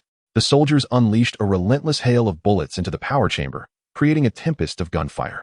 Ling Xiao, feeling the sting of being outpaced, channeled all his frustration into the enemy, expending the remainder of his ammunition in one furious onslaught. As the cannonade concluded, not a single colossal being remained upright in sight. Drones advanced to expand the reconnaissance scope, encompassing the entirety of the power chamber within their view. The outcome remains unchanged. All the colossal creatures lay defeated. Yet, the battle is far from over. Xiaoyu swiftly issues new commands. Ling Xiao, evacuate the injured immediately. Team 1 and Team 2. Stay behind. O Zhampeng, you shall command here. The rest, assist Team 5 in eliminating the remaining alien species. The soldiers respond with a resounding affirmation, their morale soaring as they spring into action under Xiaoyu's guidance. The recently arrived reinforcements are unaware of the situation aboard the ship. So Xiaoyu disperses Teams 4 and 5, assigning each member a few supporting soldiers to engage the colossal creatures in separate skirmishes. O Zhanping is the first to enter the power chamber, his firearm aimed squarely at the head of a colossal creature. Executing precise shots one by one, each creature must be finished off to ensure its demise. His voice is chillingly devoid of emotion. A stark reminder that this is not a war between humans. There are no prisoners, no humanitarian considerations, only the stark reality of life and death. As O Zhanping surveys his surroundings, he suddenly realizes something amiss. Where have the hostages gone? Moreover, the power core appears far more resilient than anticipated. The recent barrage has proven ineffective, as it continues to function unabated. Team Xia, the power core is still operational. Exercise caution. The soldiers remain undeterred, their confidence unwavering. The individual shields are not as formidable as they had imagined. A few more shots should suffice to vanquish the alien species. With that in mind, what is there to fear? To speak frankly, even if it meant sacrificing their lives in a mutual destruction with the alien species, the soldiers would never allow these invaders to rampage on human territory. This embodies the confidence and honor of a soldier. Should there truly be an alien species that humanity cannot conquer, it would only be after every soldier has perished, stepping over their fallen comrades to continue the fight. This represents the courage and resolve of the warriors. All of this is an indelible mark etched within the very essence of the military. As long as life endures, this legacy will be passed down through generations. Unforgettable. After a considerable time, O Zhanping comes to realize that, indeed, the aliens' individual shields are quite formidable. But they possess a typical duality, exceptionally strong against energy weapons, rendering lasers, pulses, and particle beams virtually ineffective. However, their defense against artillery and bullets is rather lackluster. It is only at this juncture that the military comprehends the truth. The aliens' technology is so advanced that they have long abandoned conventional ammunition. Thus, their shields do not account for such threats. By a twist of fate, this has granted humanity an opportunity to combat the alien species. Yet, it is ironically unfortunate that humanity's fate has repeatedly rested in the hands of the aliens, only to be squandered by their own blunders. Were the alien species aware of this, they would surely be left in tears over their own series of miscalculations. One must never place hope for victory in the folly of the enemy. Yet, the alien species has managed to accomplish this perfectly, nearly handing victory over to humanity. It must be said that there are plenty of inadequate allies among the alien ranks. O Zhanping's gaze suddenly falls upon a corner of the power chamber, where a small pile of colossal creature corpses lies heaped together, a clear indication of a blind spot in their assault. Not only was it a blind spot on his flank, but also one directly in front. The cabin walls bore no signs of bullet holes left by the assault boats. One must wonder how the corpse of the giant species could possibly be found there. With a thunderous shout, O Zhanjing commanded, machine guns trained on the corners. There's an issue. Fall back, everyone retreat. Regardless of whether they perceived the problem, the soldiers complied without hesitation. Although O was not their direct superior, the military has always been a realm where strength reigns supreme. Taking 2 steps forward, he aimed his gun almost directly at the corpse, barking, "Someone, drag the giant species away." Several soldiers quickly ensnared the giant's large foot with ropes, working together to haul the body away. Initially, there was no movement. But upon reaching the third corpse, a robot suddenly stood up behind it, clutching a human in its arm. It swung its arm violently, pointing its wrist at the hostage's head, signaling the encircling humans to retreat. O's expression darkened. There were dozens of giant species here, yet only one brainfish. It was evident who held the higher status and greater power. It was foolish of him to let this big fish escape, seeing that the humans remained unmoved. The brainfish swiftly grasped the giant's corpse to shield itself, revealing only one electronic eye, scanning the surroundings nervously. O quietly issued a few instructions, and once the soldiers confirmed the orders, he exhaled softly. Commence. A soldier positioned at the side suddenly lunged to one side. This unexpected movement instantly drew the brainfish's attention, causing its 2 electronic eyes to swivel, and its body instinctively shifted. With narrowed eyes, O opened fire. But just as the bullets were about to strike, they were deflected by a shield. However, this had been anticipated. He executed a series of precise shots to penetrate the brainfish's shield, shattering the robot's shoulder, ensuring that each bullet remained clear of the hostage. The mechanical arm fell away, and the hostage gradually collapsed. The brainfish, realizing the dire situation, turned to flee, but would not allow such an opportunity to slip away. He fired several shots, obliterating its legs and another arm, even crushing its mechanical head underfoot, leaving only a bare torso for the soldiers to secure. The soldiers helped the fallen hostage to his feet and discovered two more individuals in the corner. One had been accidentally wounded by friendly fire in the leg, while the other two were unharmed, all three succumbing to an unexplained unconsciousness. Oh, not daring to hesitate, immediately called for Ling Xiao to evacuate the hostages from the ship. Before the attack, both the combat troops and the command center had ample reason to disregard the hostages' fate. However, after successfully capturing the power chamber and rescuing the hostages, their safety became paramount. Chapter 35, Steady Progress. Successfully thwarting the alien species scheme and capturing a brainfish had solidified their victory. Yet the battle aboard the stricken ship was far from over. The soldiers continued to engage, searching for more giant species. However, the shields worn by the enemy posed a significant challenge, forcing the soldiers to exercise additional caution and causing them to miss numerous opportunities. However, Xiaoyu remained unfazed. Life is but a single thread.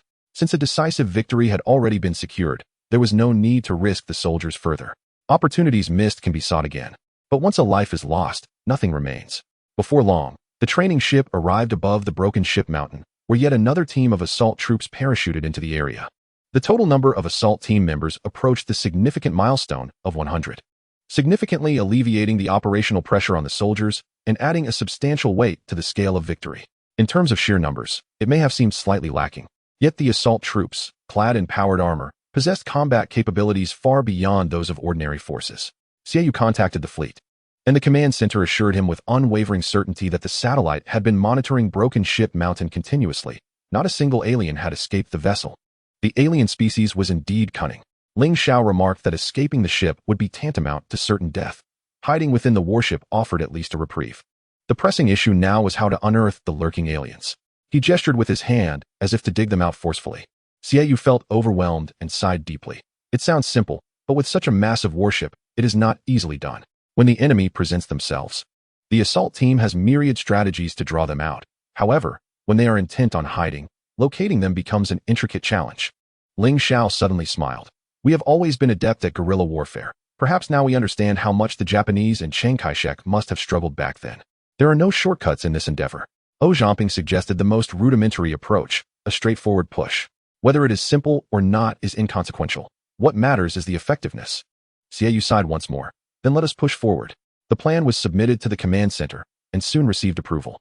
Meanwhile, Zhao Zhamping and Ling Xiao received a notification from the command center, considering the grave circumstances faced by the assault team, along with the commendable performance of both individuals in combat. They were ordered to remain temporarily on the lunar surface to assist the assault team in exterminating the alien species until the mission was accomplished, after which they would be reassigned to Yingong 2. Zhao Zhamping smirked. Can't you see the current situation?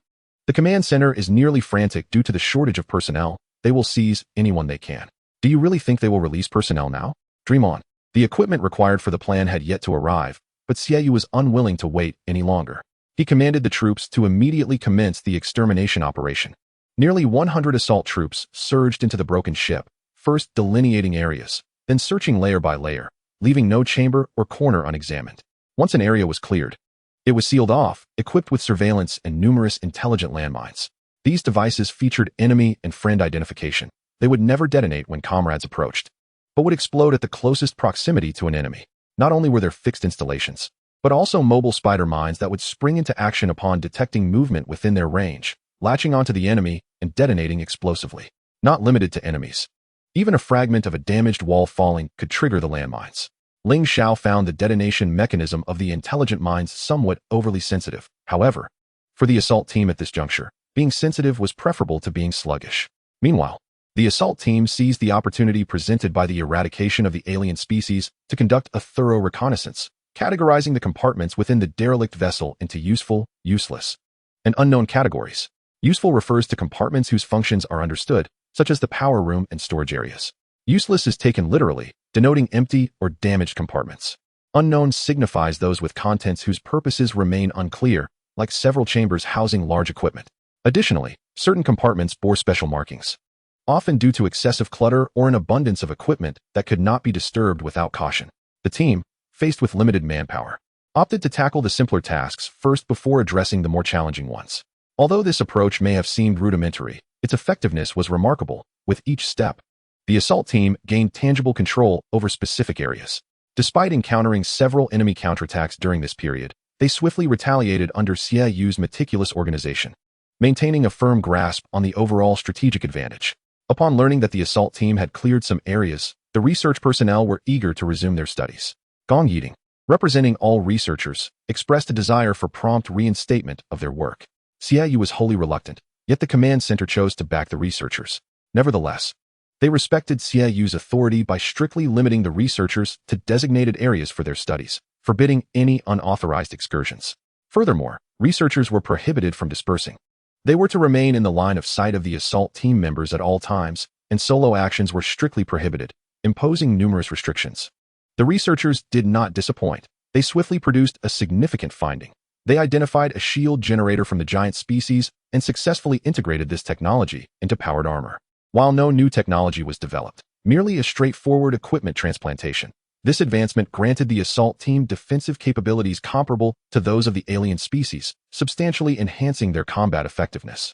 In subsequent encounters, the assault team, fortified by their new equipment, decisively dominated the giant species. Progress was also made in studying alien technology. It was discovered that the weapon utilized by the giants emitted a type of clustered electromagnetic wave, akin to a laser, yet distinct. This revelation led to a rapid deterioration of camaraderie among the formerly united atoms, resulting in the collapse of the fundamental structure of matter, achieving destruction or injury to the target. The researchers aptly named this technology the beam-directed weapon, a fitting moniker, indeed, though the operational mechanism was understood. Mastering this weapon remained a distant goal. Chapter 36. The alarm continues to sound. Astonishingly, it turned out that the enemy vessel was also undone by the foolishness of the alien species. Of course, Zhamping was merely indulging in whimsical thoughts. He did not genuinely believe the aliens to be so foolish. Aside from the beam-directed weapon, the water cannon caught Zhamping's attention most significantly. According to the researchers' experimental results, although the water cannon was not a conventional projectile weapon, its water jets were highly concentrated, boasting a power that far exceeded that of traditional munitions. This is indeed fascinating. No matter how formidable water cannons may be, they pale in comparison to beam-directed weaponry. The extraterrestrial species evidently falls into three distinct hierarchies: the brain fish, jellyfish brains, and the giant species. Perhaps there exist other uncharted alien beings, but they are not currently under consideration. In essence, why does the highest-ranking brain fish not equip itself with more powerful beam-directed weapons, choosing instead to engage in a relentless struggle with water cannons? Tradition? Ritual? Or perhaps, akin to a sword, it serves as a symbol of status among the alien races? The conundrum has perplexed researchers for quite some time. However, Zhamping immediately recalled the shields of the giant species, which are impervious to energy weapons yet can be penetrated by solid projectiles. Given that the extraterrestrial beings generally utilize personal shields, might it be that they have opted for this relatively outdated weaponry specifically to counteract the giant species? He felt he had stumbled upon a profound truth. Moreover, the assault team discovered several plasma cannons in a storage room. It is well known that plasma is a state of ionized gaseous matter. Humanity has long mastered this phenomenon and has been eager to weaponize it. However, one of the inherent properties of gaseous ions is their mutual repulsion. Once liberated from the confines of a magnetic field, they swiftly diverge, no longer acknowledging one another. Yet, the alien plasma cannon does not merely discharge plasma. Rather, it launches highly concentrated plasma, ensuring that within its effective range, the plasma does not disperse, boasting astonishing power. During testing, a single shot penetrated the hull of a derelict ship, nearly resulting in a catastrophic incident. Clearly, the core of this weapon lies in plasma compression technology, regrettably still beyond immediate mastery. Upon learning of the plasma cannon, the assault team was momentarily taken aback. Ling Xiao was the first to voice a profound inquiry. Why do the extraterrestrial species not deploy such effective weaponry? The answer was obvious. Zhamping and CIU echoed in unison, exchanging glances, with CIU graciously deferring. "You go first." With a smile, Zhamping replied. "It is undoubtedly due to the limitations of energy transmission. The power reactor is offline, rendering shields inoperable, and given that plasma is a significant energy consumer, it too must remain dormant." CIU chuckled. "We are indeed on the same wavelength." Ling Xiao nodded in agreement. "That makes sense. The power reactor has been repaired, so why not utilize it? Best to refrain," Zhamping cautioned, shaking his head. "If we are unfamiliar with it, it is wiser to avoid its use. Furthermore, The plasma cannon's power is too great to be deployed aboard a warship. As a soldier, Xiaoyu possessed an innate fascination with weaponry. Initially, he shared Ling Zhao's desire to experiment with the plasma cannon, but upon hearing Zhao Zhanping's words, he promptly abandoned that notion. Engaging with it casually for experimentation with the research team was one thing, but employing it against the giant species seemed ill-advised. What if the enemy became alerted and retaliated with their own plasma cannons against the assault team? Thus, this tantalizing idea was shelved. In addition to the shields and plasma cannons, there were several unidentified alien devices that had also resumed operation due to the power reactor. We have categorized them and gathered them together, yet we have yet to thoroughly investigate their functions, Xiaoyu suddenly remarked. Suddenly, Zhao Zhanping felt a wave of concern wash over him, his expression turning gravely serious. With so many elements set in motion, could the half of the warship that fell into the Pacific also be resupplied with energy because of this? As soon as he voiced this thought, everyone present was taken aback. Ling Xiao uneasily retorted, surely not? It's over 300,000 kilometers away. What technology could transmit energy across such a vast distance? Think of the consumption involved. Zhao Zhanping remained steadfast in his belief. Let us consider the worst-case scenario. A colossal extraterrestrial warship could emerge from a black hole. Sending some energy over wouldn't be that far-fetched, would it? Without a moment's hesitation, Ling Xiao blurted out, Hey, clarify who proposed this. Zhao Zhanping hastily restrained his indiscreet companion, exclaiming, What are you saying? Xiaoyu's face darkened. So, in your eyes, I am merely a petty person? Realizing his gaffe, Ling Xiao quickly smiled and explained, No, I just misspoke in the heat of the moment. Xiaoyu's mood soured further. A spontaneous reaction is the truest reflection of one's thoughts, my brother. With no time to indulge in idle chatter with Ling Xiao, Xiaoyu, feeling flustered, reported Zhao Zhanping's conjecture to the command center. Tang Haifeng, wary of negligence, promptly relayed the information to the capital. The fleet soon received the latest orders from the capital, immediately organized personnel to thoroughly investigate the power furnace, striving to comprehend its principles, particularly the mechanisms for remote energy supply and disconnection. Upon receiving this news, Ling Xiao didn't delve deeply. His only reaction was to give a thumbs up, praising the wisdom of the higher-ups. However, Zhao Zhanping suddenly pondered. Could it be that the Navy had already located the forward section of the severed ship? Although he considered this possibility, he refrained from burdening others with such thoughts and kept it to himself. As research activities progressed and expanded, despite Xiaoyu's fervent attempts to maintain control, the results proved exceedingly limited. With personnel already stretched thin, the situation became increasingly dire. Xiaoyu had no choice but to request assistance from the command center, yet Tang Haifeng found himself equally constrained. All available personnel had been dispatched to the fallen ship mountain, while preparations were underway for a new spaceship on the ground, along with a significant quantity of supplies awaiting transport to the skies. Even if reinforcements were dispatched, their numbers would be severely limited. After all, the fleet had managed to stabilize the situation regarding the severed ship, and continuing to expend resources to send soldiers would appear ultimately unwise. Yet, as fate would have it, the remaining colossal entities turned their attention towards the vulnerable research personnel, launching several attacks against them. Although each assault was promptly thwarted by the strike team, preventing any casualties among the researchers, it served as a stark warning for all involved. Chapter 37. Luring the serpent from its hole. Days later, at Fallen Ship Mountain. As another day drew to a close, the researchers evacuated the warship. Xiaoyu, weary to his bones, exited the corridor and encountered Zhao Zhanping, who was coming on shift. How did today go? Zhao Zhanping inquired. What else could it be? Xiaoyu, drained and fatigued, recounted. We faced 7 encounters today, 3 in the power chamber and 4 ambushes on the research team. Zhao Zhanping turned to gaze deeper into the corridor. You can only steal for so long. There's no such thing as a perpetual defense. This rigidity won't suffice. We must devise a solution to conclusively resolve this issue. Xiaoyu found himself in a state of agitation. I also wish to resolve this matter thoroughly. Yet those extraterrestrial beings are exceedingly elusive. They retreat at the slightest contact, refusing to confront us directly, as slippery as eels. How can such rapid changes occur in just a few days? Zhao Zhanping was quite taken aback. Xiaoyu was usually not so loquacious, nor did he express such grievances, which clearly indicated that the past few days had been particularly tormenting for him, due to the alien species. In this moment, they could not devise a suitable plan. Oh, feeling perplexed, recalled, today, I heard Director Gong mention that they have developed something new. Xiaoyu expressed no interest whatsoever. Can it resolve the issue with the extraterrestrial beings? If it cannot, then spare me the details. It was indeed impossible to eliminate the alien species, but it had some relation to them. Xiaoyu's curiosity was piqued slightly. What do you mean? Do you remember that cultivation tank? the one meant for the transport vessel, which was engaged in conflict with the extraterrestrial beings before it was dispatched. Zhamping, wary of being unclear, elaborated carefully. I recall.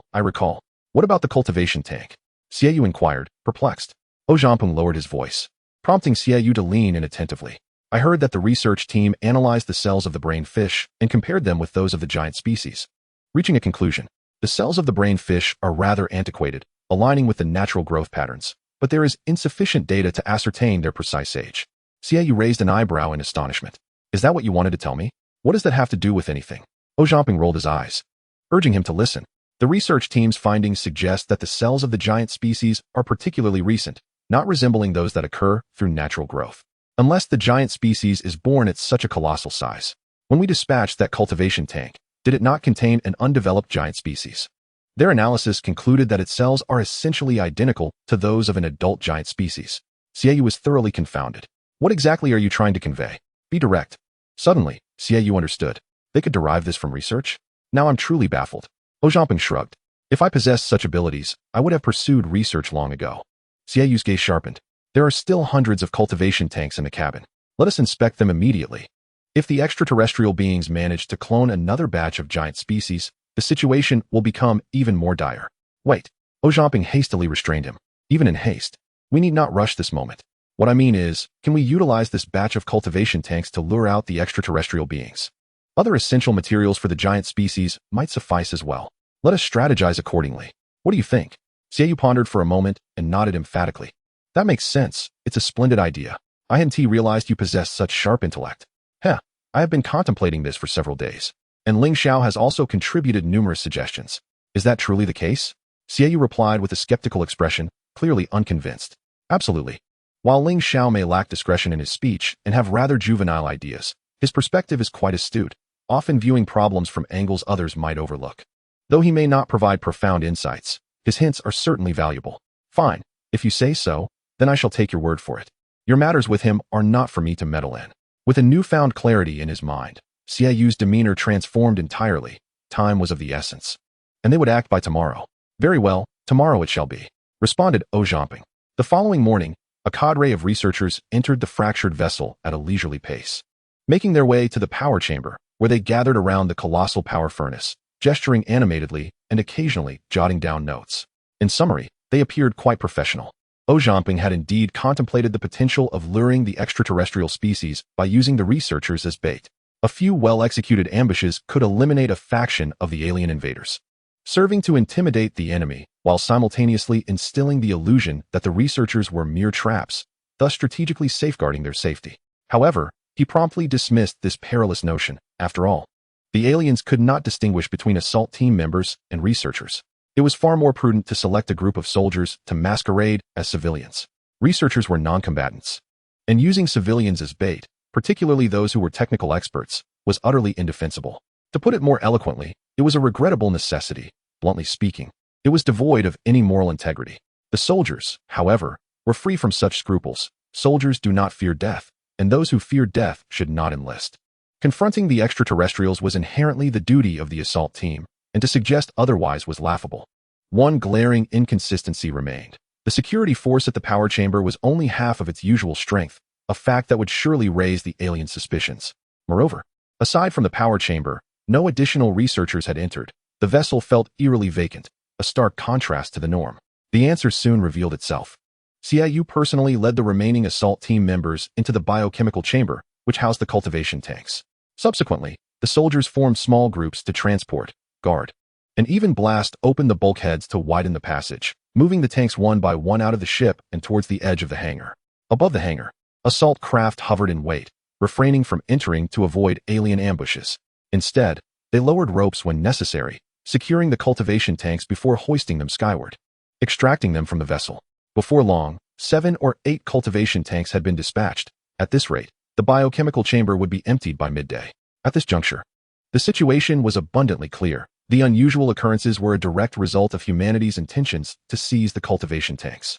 If these tanks held irreplaceable significance for the extraterrestrials, the hidden enemy would undoubtedly take action. Zhamping had devised a plan. Should the cultivation tanks prove useless, they would continue to transfer the ambiguous supplies from the storerooms. He firmly believed that something among them would trigger the aliens' sensitive nerves. As time ticked away, the soldiers disguised as researchers had been gesturing in the power chamber for quite some time. When will this end? One soldier muttered in frustration. Despite their preparations, the soldiers were far from professional actors. The previously rehearsed actions had been repeated numerous times, and with no aliens in sight, they collectively succumbed to an awkward malaise. Xiaoyu remained silent, but Ling Xiao could no longer contain himself. "Oh Fei, is this plan of yours truly viable?" Ao's Hanping felt a surge of impatience. "If I had known, would I have gone through all this trouble? It would have been far simpler to just ask the extraterrestrial beings to step forward and line up for execution." Sighing heavily, Ling Xiao expressed his disappointment, suspecting that there were indeed too few people, causing the aliens to feel something was amiss. "What? Do you still want to summon more experts from outside?" Ao's Hanping retorted irritably. Wondering if he had lost his mind, Ling Xiao promptly countered, "Experts are certainly out of the question. I don't have that much clout. However, bringing in a few ground crew personnel should pose no issue, right? That could indeed be a viable plan." Xiaoyu concurred. Although the ground crew were not frontline combatants, they were all active-duty soldiers, occupying specialized roles with limited combat capabilities. Direct confrontation with the extraterrestrial beings was indeed a tall order, but a bit of disguise to assist in the frontal assault should not pose a problem. Without hesitation, Xiaoyu contacted the command center to obtain authority over the aircrew. Soon after, dozens of camouflaged aircrew members began to enter the warship in small groups. To ensure their safety, Xiaoyu allocated a dedicated team to provide meticulous protection, prioritizing caution over speed to prevent the aliens from detecting any flaws. What followed was a prolonged wait. The enemy remained silent, yet the performance had to continue. Xiaoyu decided to connect with the research personnel outside the ship, facilitating one-on-one communication with the soldiers inside for remote guidance in their research endeavors. Even if it was slower or less familiar, it was certainly better than standing idly by. As noon approached, Xiaoyu finally received an alert from the surveillance network. A squad of colossal beings was descending from the South 9 deck, likely targeting the biochemical chamber. A breath of relief escaped Xiaoyu's lips. At last, the extraterrestrial beings had shown themselves. "Attention, all units. The enemy has appeared. Maintain the current state while preparing for combat." The enemy's speed surpassed expectations, and Xiaoyu's expression grew increasingly somber. Not a single mine had been triggered along their path. They must have either thoroughly mapped the minefield or possessed means to detect the mines. Had it not been for the all-encompassing surveillance network promptly identifying the enemy's position, the extraterrestrial beings might have approached undetected. Before long, the enemy arrived outside the biochemical chamber, numbering around 20. The sentinels had yet to spot the alien figures, but Xiaoyu felt the moment was ripe and issued the combat order. The sentinels immediately raised the alarm and opened fire first. The soldiers, who were in the midst of securing a cultivation chamber with ropes, halted their efforts upon hearing the alarm and swiftly joined the fray. The cultivation chamber, not yet secured, suddenly detached from the assault boat, flipping and colliding before bouncing and crashing down into the pit. Xiaoyu issued a new command: "Hold your ground. Do not retaliate for the time being." Responding to the order, the soldiers exchanged fire with the enemy while methodically reducing their own firepower, presenting an appearance of being outmatched. Simultaneously, the ground crew, disguised as research personnel, hastily retreated towards the ship's exterior. All of this was not a spur-of-the-moment decision, but rather the result of meticulous consideration, where every aspect had been carefully deliberated before finalizing the script for this grand performance. Xiaoyu serves as the director, while Zhao Zhanping assumes the role of the screenwriter. As anticipated, the disguised researchers had not yet exited the cabin when they were besieged by another wave of colossal creatures, forcing them to retreat into the safety of their quarters and resist with fervor. Reports from both directions flooded in to Xiaoyu, who sensed the timing was ripe. He promptly contacted Zhao Zhanping. "It's time. Begin." "Understood," replied Zhao Zhanping, who immediately divided the assault team in the power chamber into two groups. Approximately one-third would remain to defend the power chamber, while the remaining two-thirds would swiftly advance to assist the retreating researchers. The defensive capacity of the power chamber was alarmingly diminished, yet after a considerable interval, the external environment remained eerily quiet, prompting Zhao Zhanping to ponder whether the script had become overly intricate, leaving the alien species oblivious to the power chamber's plight while they focused on the other two fronts. At that moment, reinforcements arrived on the scene, launching a concerted effort against the giant creatures assailing the researchers, swiftly gaining the upper hand. It wouldn't be long before they could completely eradicate this enemy force. Based on the experiences of recent days, the adversaries, in an effort to conserve their strength, would likely withdraw from combat soon. However, this time, the giants exhibited remarkable resilience. Despite the assault team's advantage, they found it challenging to annihilate the enemy promptly. The situation in the biochemical chamber mirrored this struggle. In essence, the assault teams on both fronts were ensnared by the foe, unable to disengage in the short term. Finally, disturbances outside the power chamber broke the silence. As a throng of giants appeared on the upper deck, descending into the hold with precision, swinging down into the east fourth deck. In the blink of an eye, dozens of these colossal creatures amassed outside the power chamber. Though not an overwhelming number, they outnumbered the assault team within by several folds. The enemy has emerged, Ojamping announced. Xiaoyu exhaled softly. Then let us commence. At the command, the power chamber, biochemical chamber, and research area erupted simultaneously in a series of explosions. With several sections of the chamber wall blown apart, creating gaping holes, the soldiers unveiled their pre-prepared large-caliber remote-controlled machine guns, unleashing a torrential downpour of bullets that swept across the battlefield like a tempest. This weapon required no human operator. Upon receiving the activation signal, it would automatically detect nearby moving targets, distinguishing friend from foe, and then unleash a relentless barrage of firepower, illuminating the surroundings with flashes of shields and the toppled giants. While more potent weapons existed, Xiaoyu had received a clear directive: minimize the use of heavy weaponry while ensuring the annihilation of the enemy to preserve the integrity of the vessel. Consequently, although the soldiers were equipped with an array of more formidable personal weapons, they would only deploy them under absolute necessity. With the machine guns securing victory, excessive weapon usage became unnecessary. Nevertheless, despite suffering significant losses, the alien species continued their fierce resistance, never retreating an inch. Suddenly, Ojamping furrowed his brow.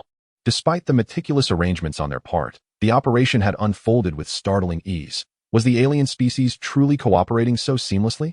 Just then, a furious voice crackled through the radio, requesting assistance outside the vessel. Requesting assistance. The alien species has breached. Chapter 39, Securing Victory.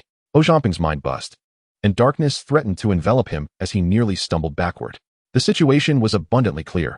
While he and Xiaoyu were plotting against the extraterrestrial species, the enemy cunningly turned the tables, seizing the opportunity to launch a surprise assault.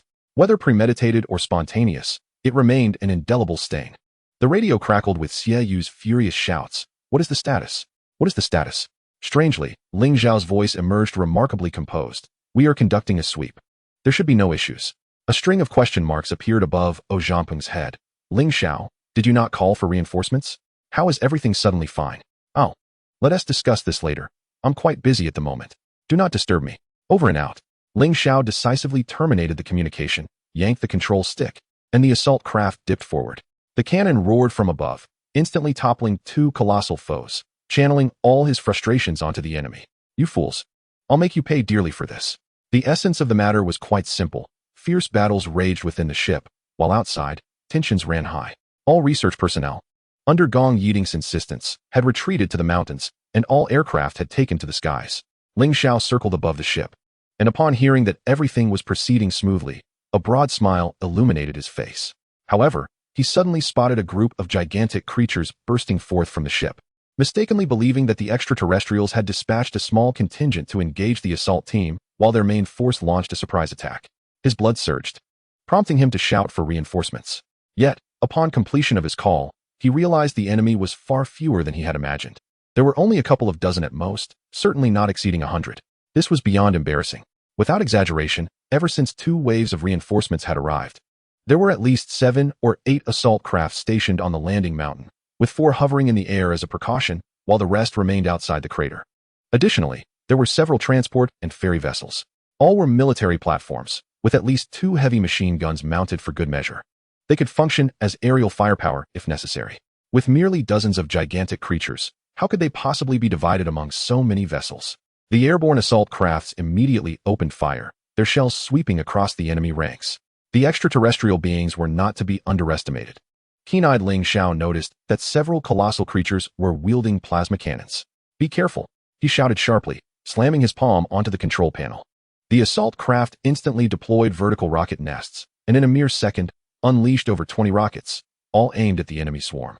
Before the smoke had time to settle, Ling Zhao targeted the plasma cannon's position with another barrage. Other assault crafts quickly recognized the precarious situation. No one dared to hold back. A torrential onslaught of firepower rained down upon the enemy, with several rounds of artillery repeatedly battering the ground. Amidst the swirling smoke and lunar dust, a brilliant white beam shot skyward, narrowly missing Ling Zhao's craft. This was the sole plasma cannon that had successfully fired. Ling Xiao was drenched in cold sweat, aiming at the ground to unleash a barrage. Others shared the same thought, leading to 4 assault crafts simultaneously bombarding the same location. When the firing ceased, the lunar surface had been cratered to a depth of 5 or 6 meters. In just 3 to 5 minutes, the 4 assault crafts had annihilated all the gigantic creatures. Until that moment, the spacecraft positioned outside the crater only appeared above the mountain pass. As the battle outside the vessel concluded, the conflict within was also nearing its end. The colossal entities that had emerged were largely annihilated by the assault team. As the confrontation drew to a close, the last few giants, in a desperate charge towards the defensive line, were mercilessly riddled with bullets before they could even approach, suffering near total casualties. Only a scant few managed to escape the fray.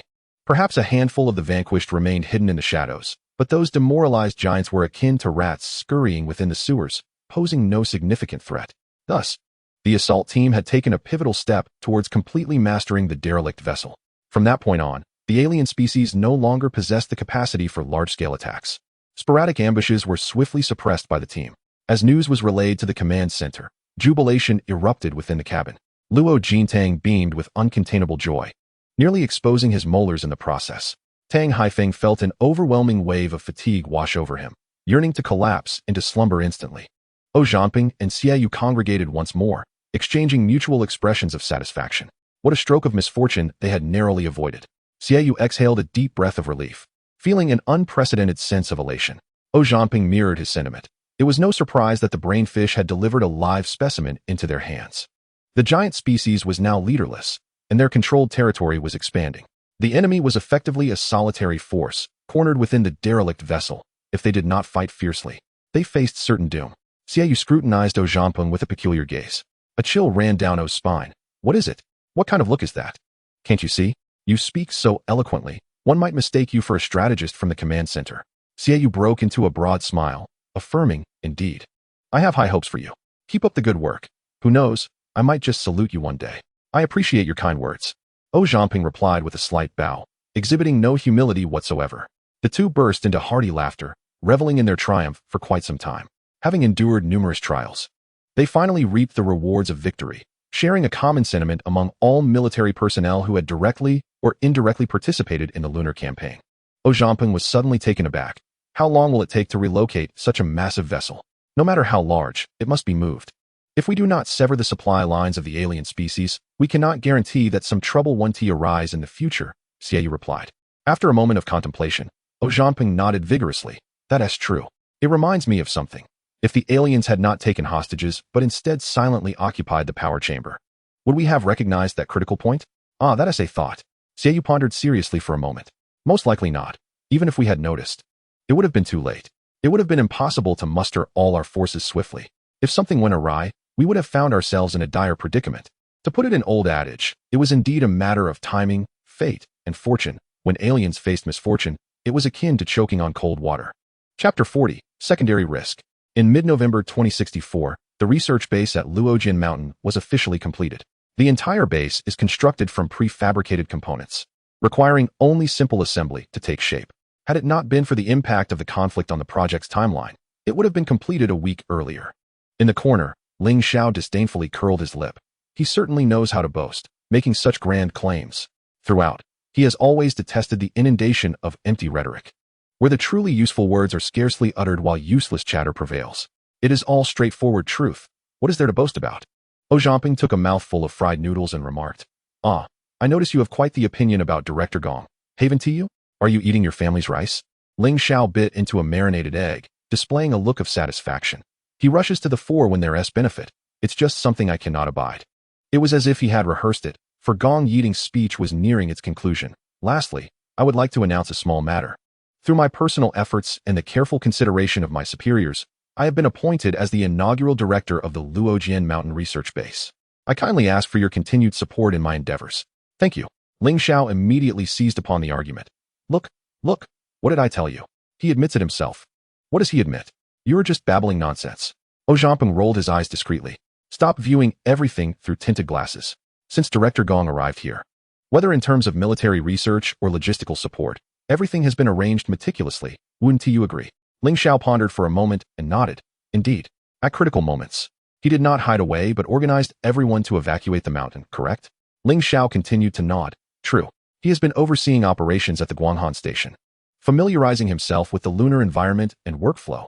That is also a fact, isn't it? Ling Xiao nodded once more. That is indeed the case. So there you have it. Zhao Zhamping spread his hands. He possesses ability, experience, and decisiveness, and his interpersonal relations are commendable.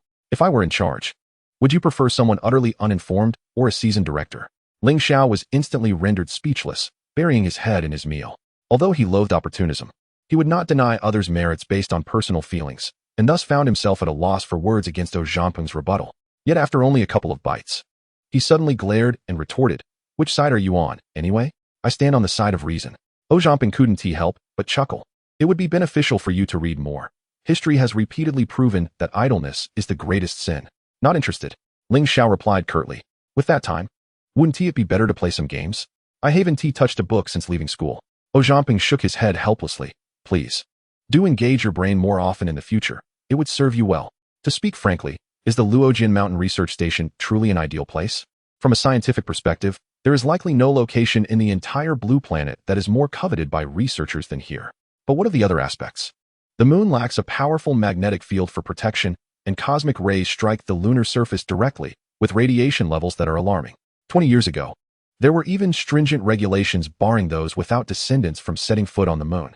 It is said that in the quest for lunar missions, all astronauts seem to have taken leave of their senses, competing to create small figures. A certain astronaut, in excellent physical condition and possessing remarkable technical skills, was originally the prime candidate for a lunar mission. However, due to his single status and lack of offspring, he was excluded from consideration. Lacking even a girlfriend, he had no means to create a family. The environment was not only harsh, but the logistics of living essentials posed a significant challenge. All food and supplies had to be transported from Earth. Rations for both meals and water were strictly regulated, and all water must undergo a process of purification and recycling. Contemplating that the water he consumed was once someone else's urine would be intolerable for the average person. This reflects the traditional skills of the descendants of Yin and Huang, which persist even in the vastness of space and on the moon. Moreover, everything required by the research station is supplied from the ground, both in terms of financial resources and physical provisions, leaving them with absolutely nothing. Aside from scientific research, there is nothing appealing about the environment, the material conditions, the incentives, or the safety. To put it bluntly, working in such a place is a testament to selfless dedication. The station leader must endure pressures unimaginable to ordinary individuals. Anyone with a modicum of common sense would question why they would subject themselves to such hardship. If this is considered opportunism, he would prefer that all officials in the world devote themselves to such pursuits. What are you two discussing? Xiaoyu approached with his dinner in hand. Nothing much. Just a casual chat, Ling Xiao replied. Xiaoyu unwrapped the aluminum foil from his braised beef and indulged in a piece. The command center's analysis report has been released. He then shared an electronic document with Zhao Zhamping, also forwarding a copy to Ling Xiao. Ling Xiao had no interest in reviewing the report and had no intention of opening it. What does it say? Xiaoyu took a bite of fried rice to balance the flavors in his mouth. According to the data we have, there was only one brain fish from the beginning, along with 7 jellyfish. The rest were all gigantic species. The command center believes this does not resemble a premeditated hijacking, but rather suggests that the alien species fled in haste, inadvertently leaving behind a brain fish.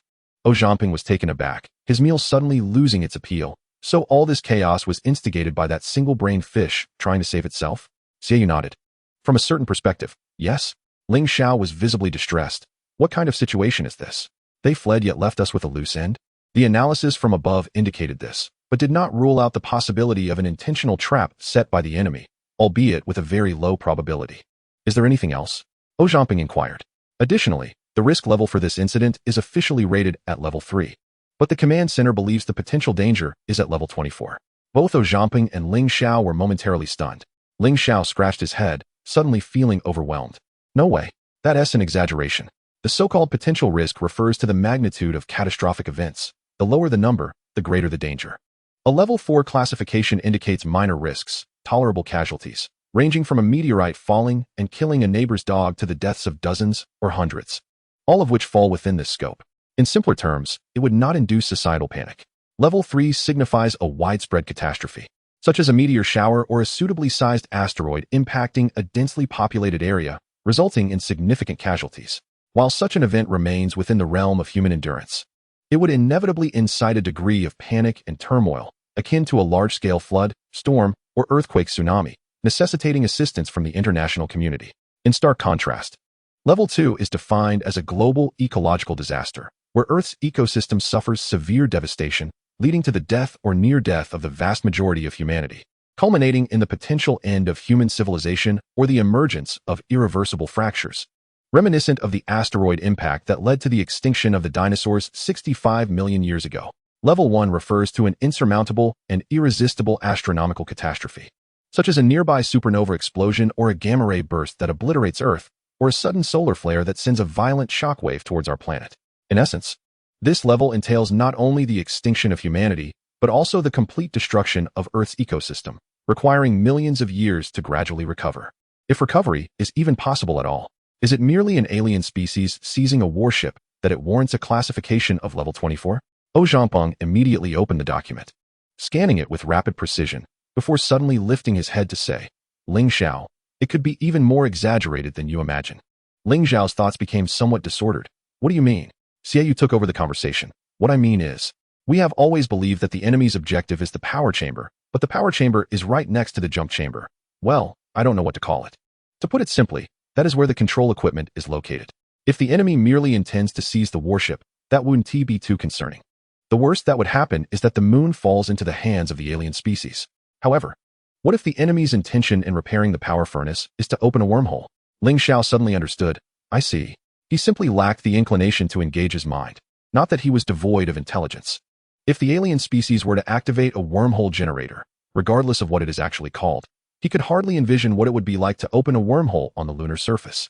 He hesitantly inquired, "Surely the alien species wouldn't be so reckless, would they? Who can say for certain?" Zhangpeng responded with a sense of foreboding. "A cornered dog will leap over the wall. What if the alien species behaves like the Japanese, often delighting in self-destructive assaults? Where could we seek justice then?" Ling Xiao scratched his forehead. "So, you mean to say we truly stumbled upon something significant?" Zhangpeng pondered for a moment before replying. "That can't be entirely accurate. After all, opening a wormhole entails tearing apart space, requiring an energy level that is no trifling matter. That power furnace struggles even with its shield. Opening a wormhole? That would be a fanciful dream." Time flew by, and before they knew it, it was already late November. Although the strike team had yet to fully occupy the derelict ship, the cleansing operations had remained relentless, with the safe zone continuously expanding, allowing the researchers to finally focus on their studies undisturbed. However, technology is not something that can be mastered immediately upon acquiring alien artifacts. It requires a significant amount of time for refinement, and immediate results are unlikely. Humanity's warships are merely in their infancy, while the alien warship's design offers immense reference value for future naval architecture. With nearly 100 previously unseen metallic materials, even replicating just one of them would represent tremendous progress. Research into various systems aboard the ships has also made leaps and bounds in advancement. It is quite a coincidence that Zhangpeng and Ling Xiao personally witnessed the operational methods of the equipment team. They first sealed off a chamber and then released a small quantity of carbon dioxide marked with carbon-14 through detection equipment.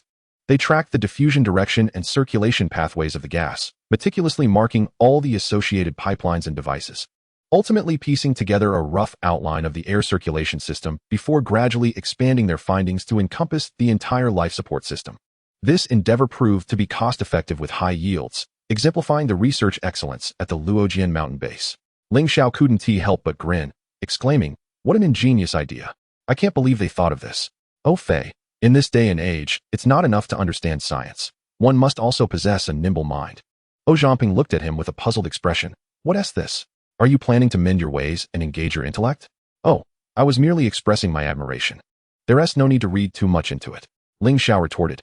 Zhangpeng, left speechless, thought to himself that Ling Xiao simply didn't want to exert his brain power, did he? After clarifying the status of the life support system, the equipment team pressed on, focusing on the power chamber to detect the flow of energy, thereby marking the energy transmission pipelines. They soon grasped a general understanding of the power system. The efficiency of their work was truly remarkable. Not only that, but the team also fortuitously located the fuel chamber, which garnered significant attention from the ground, prompting an immediate call for the base to organize a competent team for further research. Understanding the fuel composition is of paramount importance for the reverse engineering of the power furnace. However, reality often unfolds unexpectedly. Analysis revealed that the fuel used in the power furnace was merely the most commonplace hydrogen. Upon hearing this news, Ling Xiao felt utterly disappointed. I had hoped for something groundbreaking, but it turns out to be just nuclear fusion. What a letdown. Zhao Zhangping regarded Ling Xiao with a shifted gaze, adopting a gentle tone as if soothing a foolish child. Ling Xiao, you seem to be getting a bit carried away. Are you really looking down on nuclear fusion? Chapter 42. Simplicity in Complexity. Ling Xiao immediately shook his head. Don't joke with me. Do I have the audacity to do that? I just feel let down. Even if it's not antimatter annihilation, at the very least, it should be heavy element decay, right? If all else fails, surely a reactor that can fuse whatever you throw in would be plausible, wouldn't it? It's just a fusion reactor. What is the big deal? Over a decade ago, humanity had already made practical advancements in controllable nuclear fusion technology, with 2 power stations constructed to date.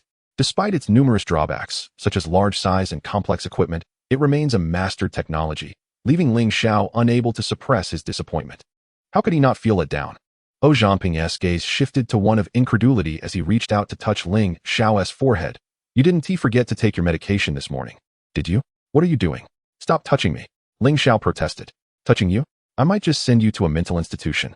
The sun, a massive star, cannot ignite carbon fusion, yet you think you can casually create a reactor for light matter fusion?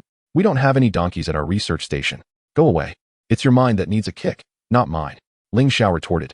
Zhao Zhangping burst into laughter, aggravating Ling Xiao to the point of gritting his teeth in annoyance. Do not overthink trivial matters. The use of hydrogen as a fuel by extraterrestrial beings is undoubtedly logical. I contend that unless we are discussing vacuum energy, aliens from any corner of the universe should primarily rely on hydrogen as their fuel source.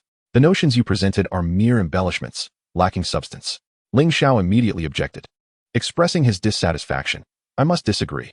Are you suggesting that hydrogen fusion is the only useful process while all others are futile? Whose reasoning is this? It is the reasoning of the cosmos, Zhao Zhangping replied. Consider antimatter annihilation. The energy released is undoubtedly far superior to that of fusion. However, where does one procure antimatter? One must first possess the capability for stable, large-scale production of antimatter to apply it on a grand scale, correct? Ling Xiao fell silent. In matters of analysis and comparison, he, who often eschewed intellectual exertion, was no match for Zhao Zhangping. Oh, undeterred, continued, not only is antimatter difficult to produce, but it is also challenging to store. The safety equipment alone occupies considerable space. This perilous substance, with its high energy density as its sole merit, presents numerous drawbacks. Why not simply utilize hydrogen, which can resolve these issues with greater ease? It is akin to insisting on fitting a reactor into my vehicle when a mere charge would suffice. Is that not the product of a misguided mind? Ling Xiao regarded him with an enigmatic expression, prompting Zhao Zhangping to feel something was amiss. Suddenly, a voice from behind commended, well articulated, young man. What is your name? Zhao Zhangping quickly responded, greetings, Professor Wu. I am Zhao Zhangping. I was merely expressing my thoughts. Please do not take offense if I am mistaken. Not at all. Your insights are commendable and precisely to the point, Professor Wu affirmed. While advanced technology is indeed admirable, we must also consider the practicality of such innovations. Antimatter annihilation serves as a prime example. If fusion suffices, why invite unnecessary complications? Do you have any further thoughts to share? Zhao Zhangping, showing rare shyness, replied. How could I presume to display my limited understanding in your esteemed presence? Do not worry. As the saying goes, in a group of 3, there is always a teacher among us. Speak freely.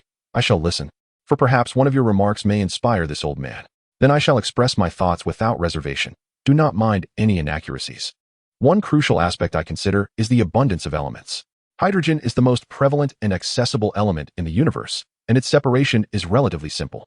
When fuel is scarce, one can easily locate a gaseous planet, and within a short time, fill the fuel tanks. In contrast, antimatter and other fuels differ significantly. Take helium. For instance, its extraction, separation, and purification processes are far more complex than that of hydrogen. Indeed, you speak wisely. Professor Wu nodded in satisfaction. Allow me to add a few words. The technology of extraterrestrial beings is indeed far more advanced than ours. Take this power furnace, for example. Its capabilities are remarkable, functioning perfectly with ordinary hydrogen. The technology embedded within is extraordinary, as the conditions for hydrogen fusion are the most stringent. The sun achieves such reactions due to its extreme temperature of 15 million degrees and a pressure of 250 billion atmospheres. The reason our fusion reactor utilizes deuterium and tritium as its primary materials is due to the relatively lower reaction conditions required. Thus, the technology encapsulated within this reactor is undoubtedly intricate, warranting my dedication to its study for 10 years, 20 years, or even a lifetime. In fact, Professor Wu has yet to reveal several important points. His team has discovered that although alien reactors employ protium as fuel, ignition necessitates the use of hydrogen isotopes. Only after igniting the reactor can it operate continuously on protium.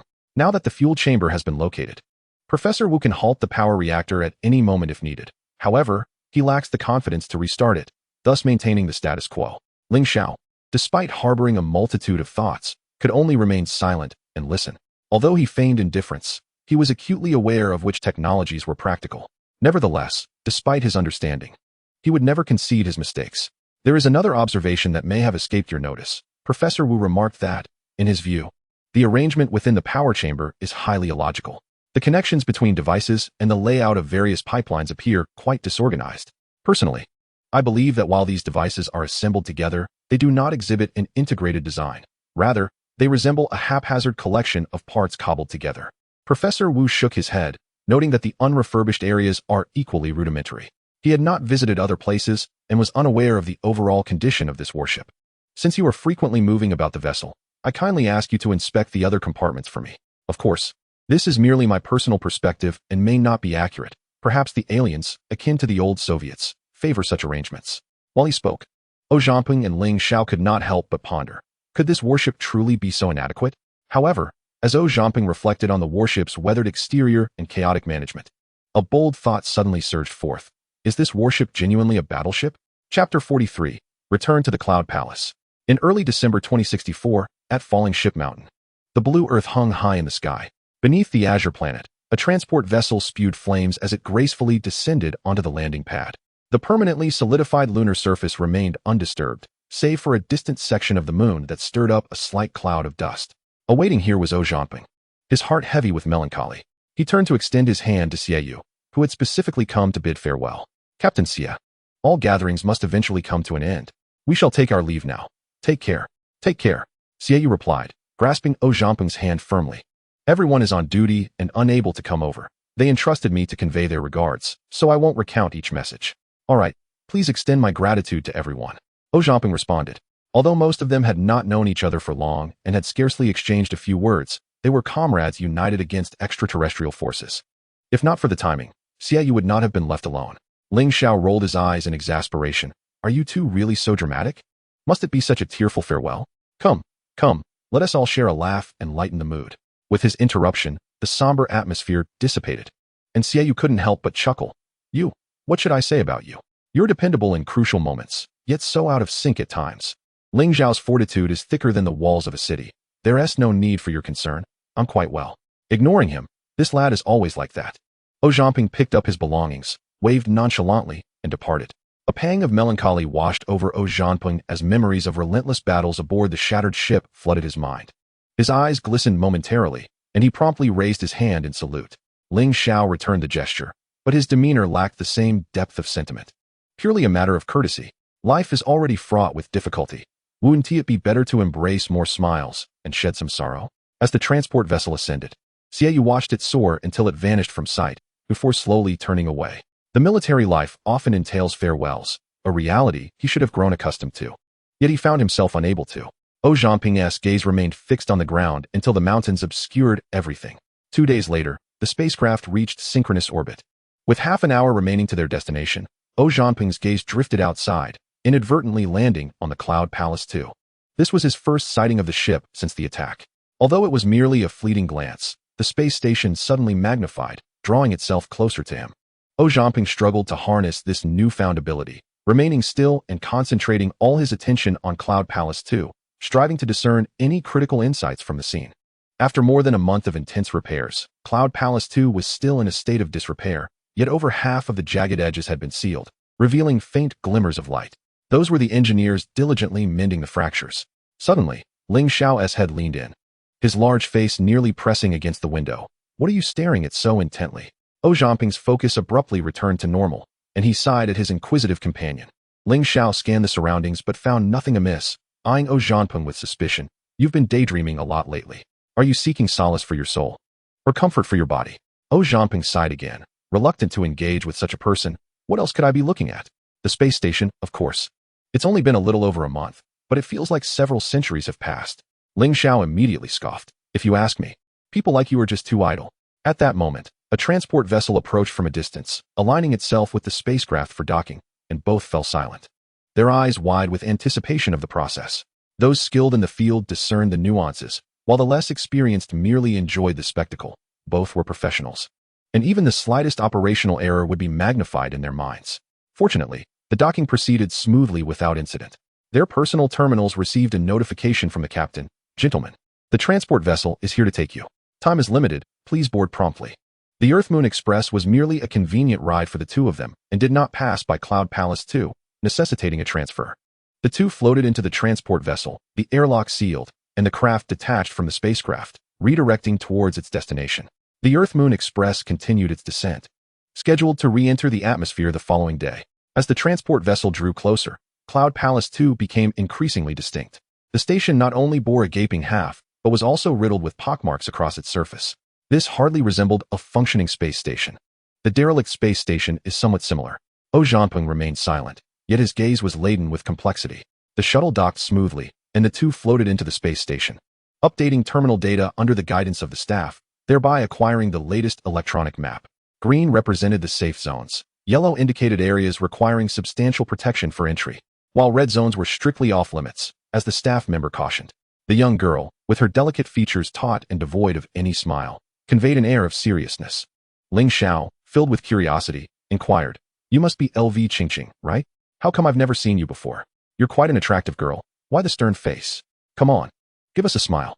Zhao Zhanping swiftly covered his face and pulled Ling Xiao away, apologizing. "My sincere apologies. He means no harm, just enjoys conversing." The reality was indeed as such, yet the young lady remained oblivious to this. One misstep could lead to accusations of harassment that would be challenging to clarify. LV Qingqing puffed up her cheeks, glaring at Ling Xiao with indignation, though she did not take it to heart.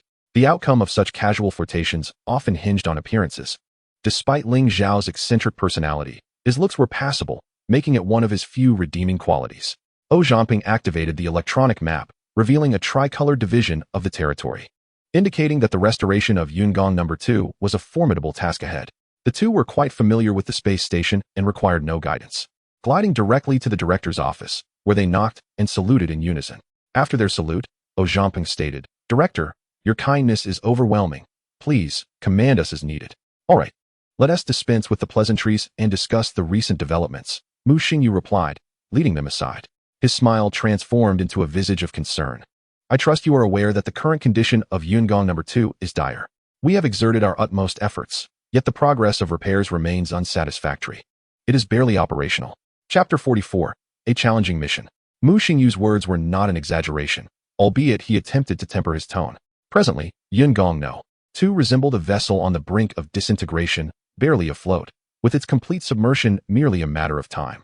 Ironically, although the space station had suffered extensive damage from alien warships, the reactor remained entirely intact.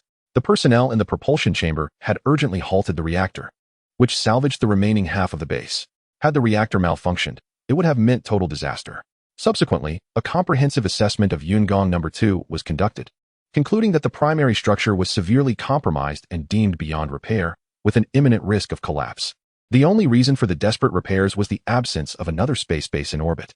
Fortunately, the outcome was encouraging. Through the relentless efforts of the engineering team working day and night, the primary structure gradually stabilized, allowing it to continue contributing to the nation's aerospace endeavors. On the side of Xia country, there remained at least half of Yungong No. 2 to maintain appearances, while the United Base was in a lamentable state, utterly devoid of remnants. Mu Xingyu activated the projector, casting a holographic image of Earth into the air, followed by the appearance of twinkling lights scattered across the orbit. The most pressing issue now is the excessive debris in orbit. Before he could finish his words, a sudden dull thud resonated, causing both Zhao Zhanping and Ling Xiao to startle simultaneously. Clearly, something had collided with the space station. "No need to panic. It's just a matter of getting used to it," Mu Xingyu remarked calmly, gesturing towards the projection. "We have categorized the debris into 3 primary groups. The first comprises fragments with insufficient velocity, gradually descending towards the atmosphere and posing a significant threat to the safety of low to mid-altitude orbits. Over the past month, Earth has been experiencing daily meteor showers, with the most severe instances displaying a ceaseless array of meteors. enchanting for the uninitiated but a source of immense pressure for military air defense. With a casual flick of his finger, he highlighted the closest point of light. This is the first group, also known as the low-orbit cluster, characterized by a plethora of small fragments while larger debris is relatively scarce. However, due to limited manpower, the responsibility for this low-orbit cluster largely falls upon the air defense forces.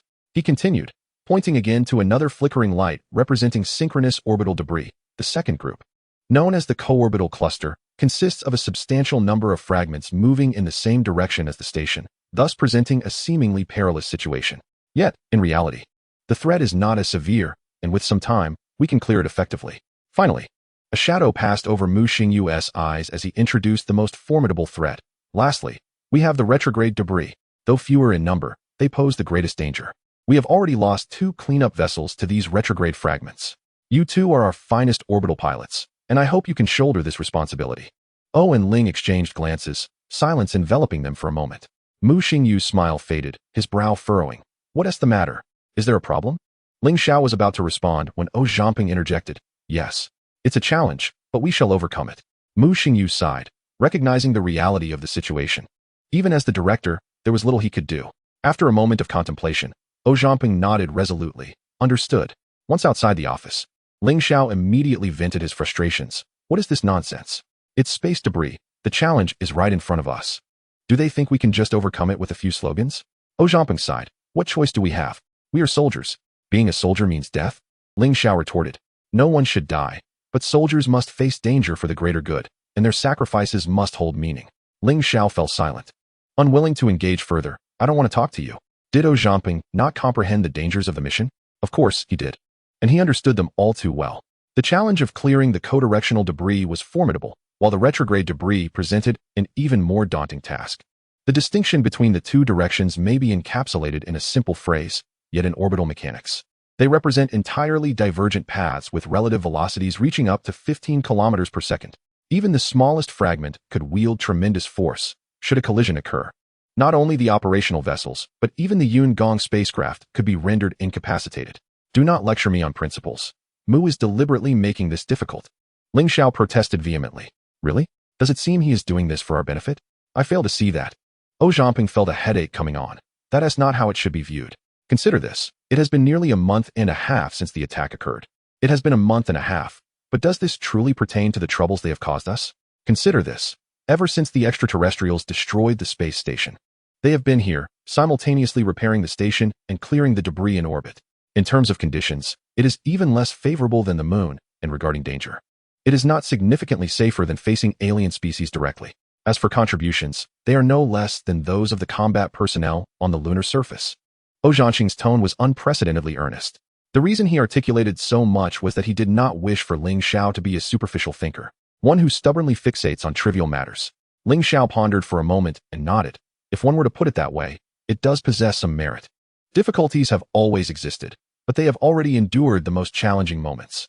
O Zhanqing remarked that while one might perceive this as deliberate harassment, have you ever considered that human hearts are the most inscrutable of things? Had we both been here from the outset, there would naturally be no issues. However, arriving at this juncture, undertaking the same tasks as others, do you not think there might be whispers? Ling Xiao was taken aback. These tasks are assigned by superiors. What gossip could there be? People are diverse, and in this world, wherever one goes, there are those particularly sensitive individuals. Just because you believe you are not one of them does not mean others share that sentiment. Oh, come on. If there is something to be said, why not say it properly? What do you mean by I think I'm not? I simply am not. Well, that is a matter of perspective. O Zhanqing chuckled. Thus assigning some relatively challenging tasks not only facilitates team management, but also helps us integrate into the team swiftly while simultaneously testing our technical proficiency.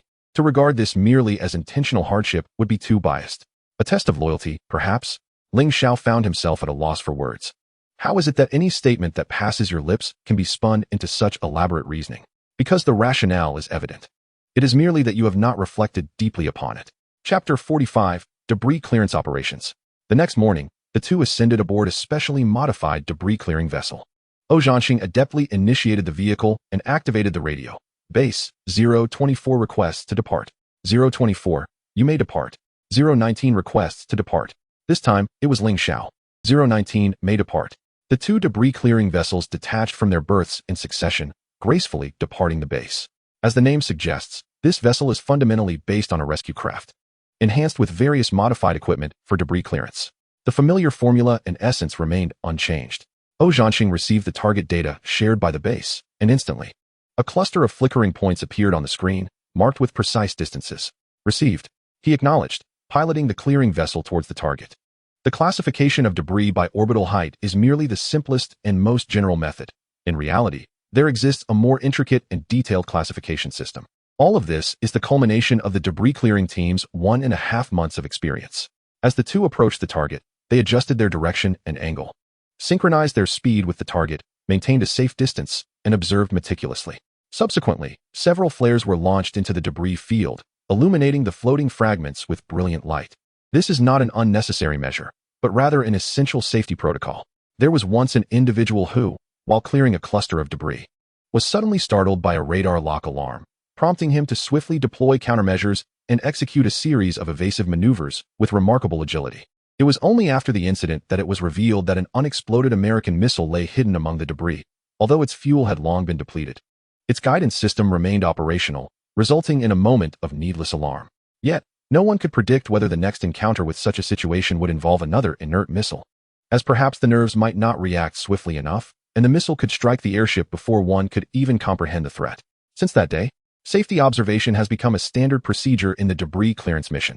With the naked eye, it was confirmed that only debris remained. Requesting permission, Base 019 is ready and will commence clearance operations. 019, you may proceed, but exercise caution. Although Mu Xingyu hoped for the two to eliminate the reverse debris, there is a necessary progression to all tasks, requiring a gradual approach from the simple to the complex. One cannot expect to throw them into the most perilous of tasks without any familiarization. That would not be assigning a mission, but rather sending someone to their doom. The clearance vessel, with a tapered design, resembles a rescue craft at the front, while the rear transforms into a particularly capacious storage compartment. Ling Xiao approached the debris field and pressed the activation button, causing the storage compartment side door to open. The previously unrelated debris suddenly began to move towards the storage compartment, cascading one after another into the opening. The principle behind this mechanism is quite straightforward. At the center of the storage compartment lies an electromagnet, which, when energized, possesses formidable magnetic force, drawing nearby debris into the compartment. Though this device is highly efficient, once activated, communication becomes disrupted due to magnetic interference, potentially affecting some onboard equipment. However, considering the efficiency of collection, this minor drawback is entirely acceptable. In no time, the storage compartment was filled to near capacity. The same storage compartment had been affixed to the Yungong vessel for an entire side. The first round of clearance operations was completed with success. Ling Zhao's confidence soared as he repeated the previous task, swiftly filling another empty compartment. This process continued for a full 2 hours until all magnetic metals had been completely absorbed, leaving a sparse cloud of debris, with 1/3 of the non-magnetic metals remaining unattached. Ling Xiao felt a pang of disappointment. I had expected the materials used in alien warships to be of a higher caliber. After all, aren't they all merely steel? Zhanping could not help but chuckle. Aliens are more down to earth than you might think. Are you ready? It's my turn now. All right, let's proceed. Ling Xiao replied. Zhanping maneuvered the airship closer to the debris field, as the equipment module affixed to the exterior of the vessel slowly unfolded, revealing an entire array of laser emitters. Subsequently, with the assistance of the fire control system, the emitters locked onto their targets, unleashing beams of laser light upon the floating debris. Through the application of linear polarized light, the non-magnetic metals were transformed into powerful magnets. After several repetitions of this process, they finally succeeded in tidying up the debris field completely. This task lacks challenge. I might as well have stayed on the moon. Ling Xiao lamented.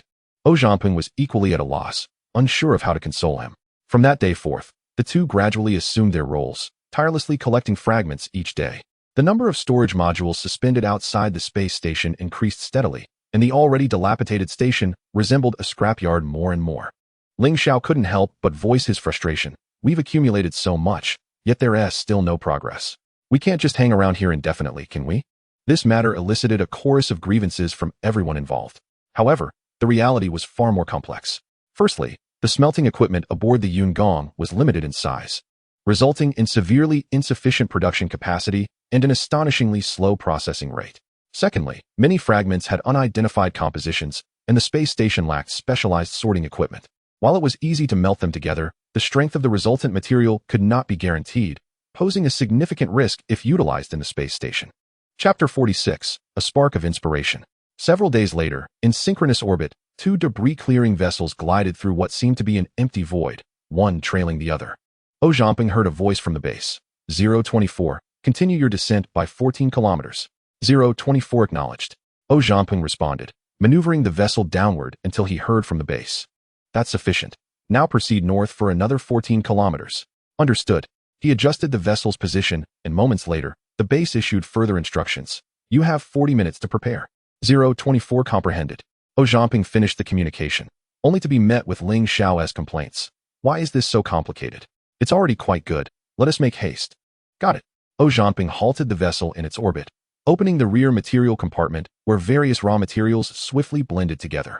After a brief pause, the hatch suddenly burst open, and the mixed materials, under rapid decompression, shot out into the void, expanding thousands of times in volume, forming a colossal cylinder nearly 10 meters in diameter and over 100 meters in length, wisps of smoke trailing behind. Base 024 is ready, Zhao Zhangping announced. At that moment, the clearing vessel had transformed entirely. Its small frame now trailed a thick and elongated solid smoke tail, an amusing sight to behold.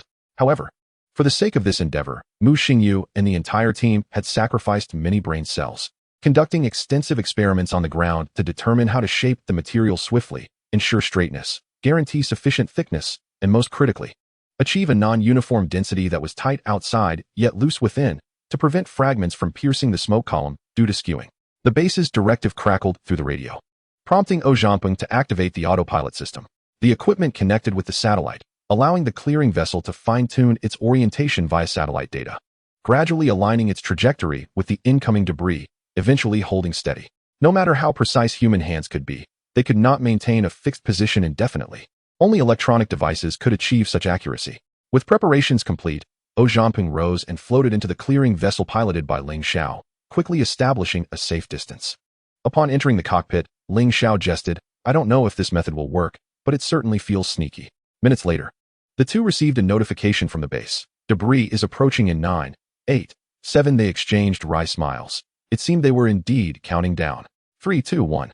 As the countdown concluded, the two individuals stared wide-eyed and unblinking at the 024 debris-clearing vessel. Suddenly, the translucent plume that had been quietly suspended in the void changed color and began to spin uncontrollably. Has it succeeded? Ling Xiao inquired. Perhaps, Zhao Zhangping replied, uncertainly.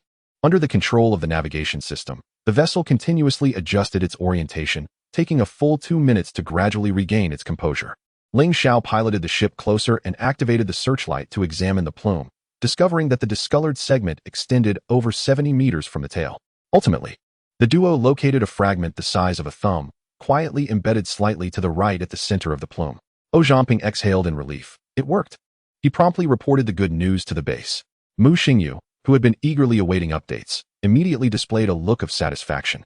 While Mu Xingyu managed to maintain his composure, others around him were far less restrained, and the space station quickly transformed into a sea of jubilation.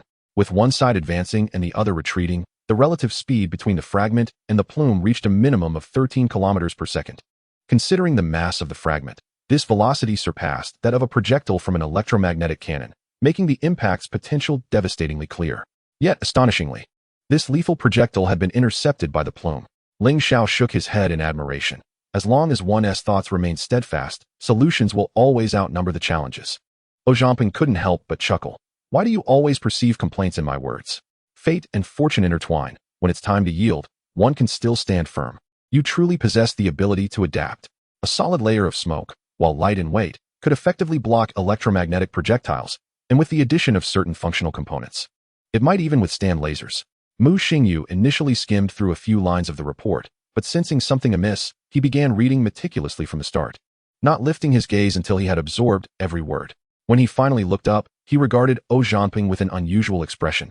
Did you write this? Yes, I did. Zhao Zhangping replied confidently, facing the skepticism head-on. You, my friend, are brimming with ideas. Impressive indeed. You have quite the intellect. Mu Xingyu was genuinely astonished that Zhao Zhangping could provide such an unexpected surprise. Not only did he propose the covering of the battleship with solid smoke, but he also suggested applying it to the surface of Cloud Palace 2 to shield against fragment impacts. Mu Xingyu sensed that this report could significantly influence future aerospace engineering endeavors. Indeed, Zhamping affirmed, turning to glide away. Though he was filled with anticipation regarding the report, it soon slipped from his mind. In contrast, Mu Xingyu pondered the implications for a considerable time before reaching out to the ground, utilizing organizational channels to deliver the report to the appropriate department. Furthermore, he documented his thoughts and attached them to the report. A report from an ordinary pilot carried a different weight than one endorsed by the supervisor of the space station. Mu Xingyu even entertained the notion that Zhamping's talents were somewhat squandered as merely a pilot. Perhaps he should be sent to further his education. And if transitioned to a research position, he might wield even greater influence. However, Mu Xingyu remained unhurried, patiently awaiting the outcomes. A few days later, news finally reached the ground. The feasibility report was exceedingly promising, and preparations were underway to organize personnel for experimentation. Alongside this, a commendation letter was received. Mu Xingyu exhaled with relief, a smile of satisfaction gracing his face. I knew it. I just knew it. He soared into the air, raising his wrist to connect the call. Central Command, where is Zhamping? Currently executing a track clearance mission. Very well. Chapter 47, Deeply Impacted. Station Chief Mu displayed an unexpectedly amiable demeanor as he retrieved a small box, accompanied by a certificate of honor, gently nudging it towards Zhamping. Upon receiving it, Zhamping's eyes sparkled with curiosity. What is this? He was momentarily at a loss for words.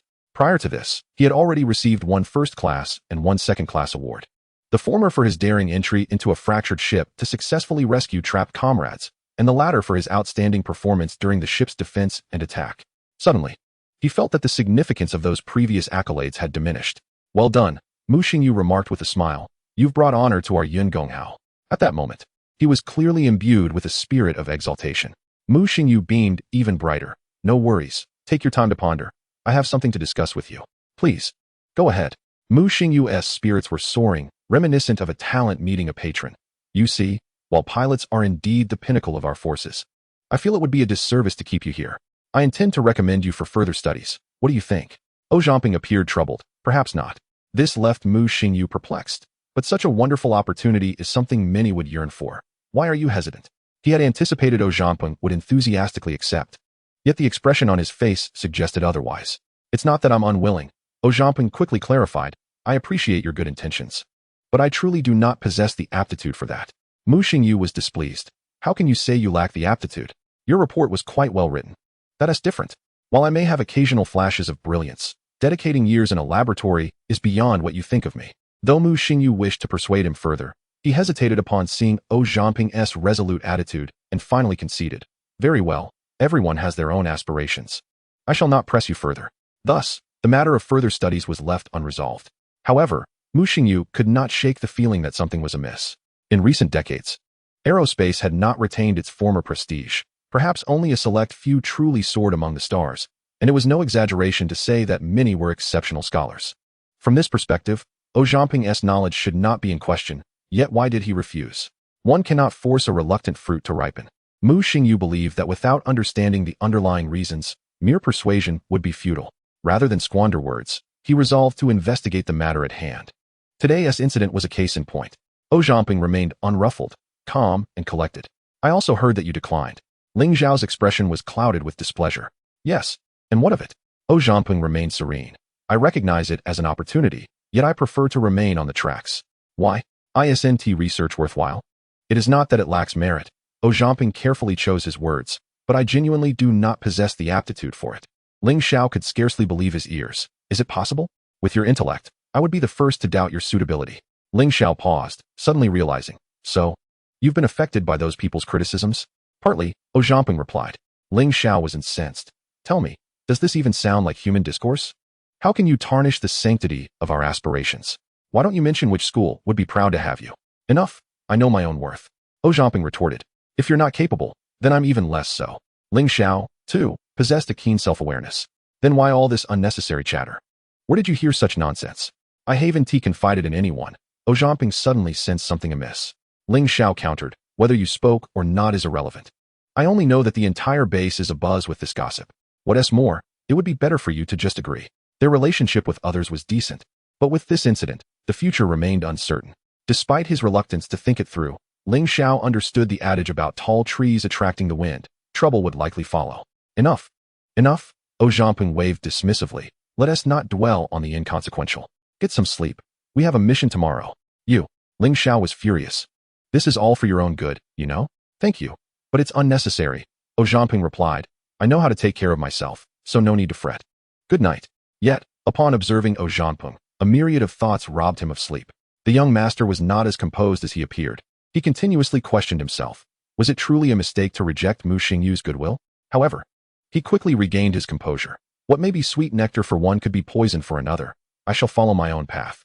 Chapter 48. Feasting and Indulgence. Days later. In synchronous orbit, the controversy surrounding the academic rejection eventually subsided. Zhao Zhanping continued the monotony of his duties as if nothing had transpired. Along the way, his peripheral vision suddenly caught sight of two azure-blue contrails. Without any indication of friend or foe, he realized the base had not stationed personnel in that direction. Ling Xiao. There's a situation ahead to the left. It's a ship from Maligian, Ling Xiao announced. Immediately, Zhao Zhanping's expression darkened. According to the collective agreement among their Blue Star companions, outer space was not to be claimed as private territory. No demarcation was permitted. Theoretically, Maligian's vessel could appear in any region of space. However, theory aside, the reality was that this area was near Yungong No. 2, a relatively sensitive zone. What could the Americans possibly want? Ling Xiao, report to base. Received, base. We have encountered an unidentified vessel. Zhao Zhanping was momentarily bewildered. What was happening? How audacious to intrude upon another's air defense identification zone. Who had given them such audacity? What a joke to be here. Of course it's here. The other party's tone was nonchalant, as if asserting a right. First come, first served. We've reached an agreement, Haven Tiwi? Is it the Green Lake? Upon hearing this, Zhao Zhanping immediately sensed something was amiss. What, you know? I am aware that this vessel has submitted an application to the base. Yet I am uncertain of its precise location. Given our serendipitous encounter, I kindly ask for your vigilance in overseeing the situation. Zhao Zhanping grew increasingly perplexed. Wait, what does that mean? It was only then that he grasped the true significance of the Green Lake. Ling Xiao interjected into the communication. I see now. Let them have it. There is a half-destroyed warship on the moon, and the Luojin mountain base is overwhelmed, unable to cope with the situation. Does it truly matter if we relinquish a few minor details? The base further elaborated. The original statement emphasizes that resisting extraterrestrial threats is not solely our responsibility. Our fellow comrades must contribute their efforts and resources. However, if we wish to harness the horse's strength, we must ensure it is well fed. I have an unverified rumor that preparations are underway for the establishment of a joint laboratory, offering select partners some alien artifacts for collaborative research and advancement. Understood. Zhao Zhanping exhaled in relief, realizing he had been unnecessarily anxious. If they wish to concede, so be it. After all, our primary objective is to expedite the removal of debris from orbit rather than to amass alien artifacts. Although the joint base has been destroyed, there are still numerous allies willing to assist, thereby accelerating the cleanup process. Ling Xiao's voice was filled with astonishment. Is this a cosmic version of us feasting while others merely sip soup? A chorus of melodious laughter echoed over the radio. Quickly stifled. Ling Xiao, do not tease me. Ling Xiao feigned innocence. When have I ever jested with you? Why accuse me without cause? Indeed, the base's voice returned to its usual tone, stating that according to the agreement reached, the opposing party must notify us prior to entering our identification zone. And we are to assign personnel to supervise the entire process. What precisely are we supervising? Zhao Zhanping inquired. Two aspects. Firstly, to prevent the opposing party from probing into our intelligence. Secondly, to ensure they are thorough in their cleanup. What do you mean? Zhao Zhanping suddenly felt an ominous premonition. They are only interested in alien artifacts. If we do not keep watch, they will undoubtedly seize everything left behind by the extraterrestrial vessels, while leaving behind all human items. Ling Xiao was instantly incensed. What kind of people are they? The Microlithians have behaved this way for quite some time. Zhao Zhanping found nothing surprising. The base, 024, understood their role in monitoring the situation. He then switched to the public channel. Green Lake, we have been tasked with supervising your operations. You may commence. On the screen, the vessel from the defunct joint base gradually approached the debris field, extending two slender mechanical arms to grasp the floating fragments, which were then deposited into a designated collection port. From a distance, it resembled a grotesque crab, meticulously foraging for sustenance. The technology of the cleanup vessel is not particularly advanced. Across Blue Star, there are several allies capable of designing such equipment. However, the true challenge lies not just in design, but in the ability to refine the design within a short time frame, manufacture it, and launch it into space, a feat achieved by only one entity. They engaged in a casual conversation, and before long, two minuscule class debris cleaning ships approached. One of the vessels extended a mechanical arm, not to grasp the fragments, but rather to flick them gently, akin to outstretched fingers, instantly sending the debris into the collection opening of the opposing ship. Following this, it extended a slender, pipe-like appendage, blowing towards the floating debris, which obediently soared into the belly of the other cleaning vessel. The three ships exchanged roles in this delicate ballet of debris removal, and to an uninformed observer, it might have appeared as if three little friends were playing a game. Ling Xiao could not help but comment, the equipment may be lacking. Yet the approach is indeed commendable. Zhao Zhanping nodded in agreement. Regardless of the circumstances, one must never judge others through a narrow perspective. Just as he finished speaking, a brilliant display of fireworks erupted between the three cleaning ships. Chapter 49, A Close Call. The sudden explosion left Zhao Zhanping and Ling Xiao utterly astonished. They witnessed the explosion unfold before their eyes, as one minuscule class cleaning ship disintegrated in the blast, while the other two quickly retreated. Zhao Zhanping was thrown into a state of confusion. Why did the explosion occur so close to the Yungong? Was it intentional? Did they intend to extort something? The public channel erupted in chaos as well. As the brilliance of the explosion faded, the scattered debris was blown away by the shockwave, colliding with the cleaning ship with crackling sounds. Both Zhao and Ling immediately turned and fled the danger zone at maximum speed. Due to the lighting and angles, the nature of the debris remained unclear, merely presenting a blurred silhouette. However, Zhao Zhanping was certain that its form was not of alien origin. So, was this merely an accident? Received, 024, be cautious. Have no fear. Ling Xiao's voice suddenly interjected. Hey, guess what I've caught over here? Zhao Zhanping, equally astonished and about to respond, was abruptly interrupted by a familiar, resounding thud. Something was amiss. Ling Xiao caught sight of a flash on the surface of 024 and, disregarding the unfortunate survivor who had narrowly escaped, pushed the control stick to its limit. Another explosion erupted behind them, significantly larger than the previous one, and before the light had fully dissipated, a series of varying-sized secondary explosions followed, leaving everyone in utter disbelief. What on earth was that? A weapons cache, perhaps? Most likely. It was prudent to keep a safe distance, Zhao Zhanping asserted. Ling Xiao, filled with rage, exclaimed, do the minuscule class operators not inspect for dangers? I knew those minuscule fellows were unreliable. Complaints aside, the minuscule operator could not remain on the mechanical arm indefinitely. Ling Xiao ushered him into the ship's cabin, where the man expressed overwhelming gratitude, only to be disdainfully confined to the rear compartment. Amidst his anger, Zhao Zhanping felt a twinge of relief. He had heard of similar incidents before, but never expected to encounter one firsthand. Thankfully, the minuscule operator had triggered the danger. For had those fragments been so close to the Yungong, it would have been inevitable that they would have to be cleaned up by their own crew. Just as they had not yet escaped the danger zone, the base sounded a collision alarm, with red lights flashing incessantly in the cockpit. The two were utterly bewildered until they received the base's early warning data, revealing that the previously harmless debris was now on a direct collision course with the space station.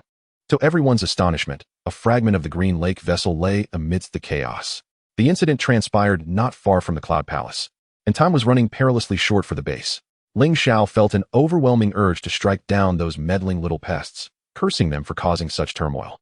From now on, he vowed to retaliate every time he encountered them.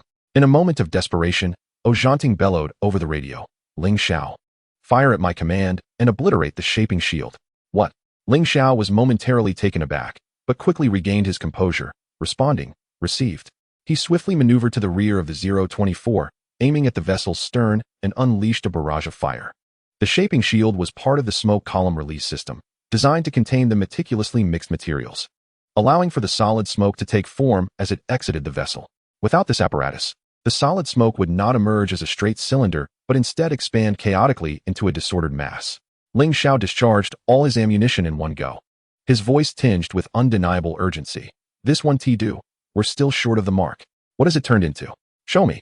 After speaking, he positioned the clearing ship to shield the Cloud Palace 2, a diminutive airship standing defiantly in front of the vast space station, reminiscent of the proverbial mantis.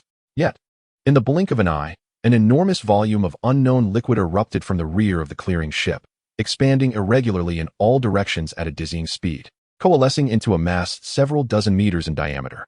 It was semi-transparent and hazy. Just as it was solidifying, countless fragments came hurtling toward them, resembling a torrential downpour upon the surface of a lake, as the translucent solid smoke became riddled with cracks and holes from the onslaught of debris. The smaller fragments had minimal impact, but larger pieces struck with a force that severely affected the 024 stability, akin to a small boat tossed about in a tempest.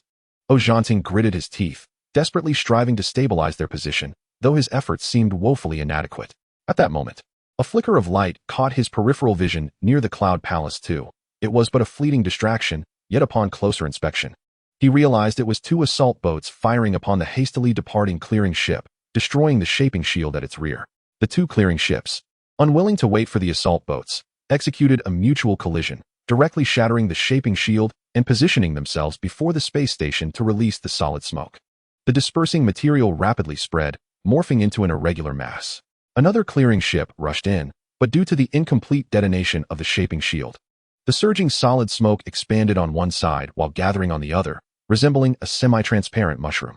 Regardless of the circumstances, the smoke had finally been released, and the four clearing ships adjusted their positions to form a protective barrier for the Cloud Palace. Alongside Ojanting's vessel, 5 clearing ships forged an unconventional line of defense for the space station.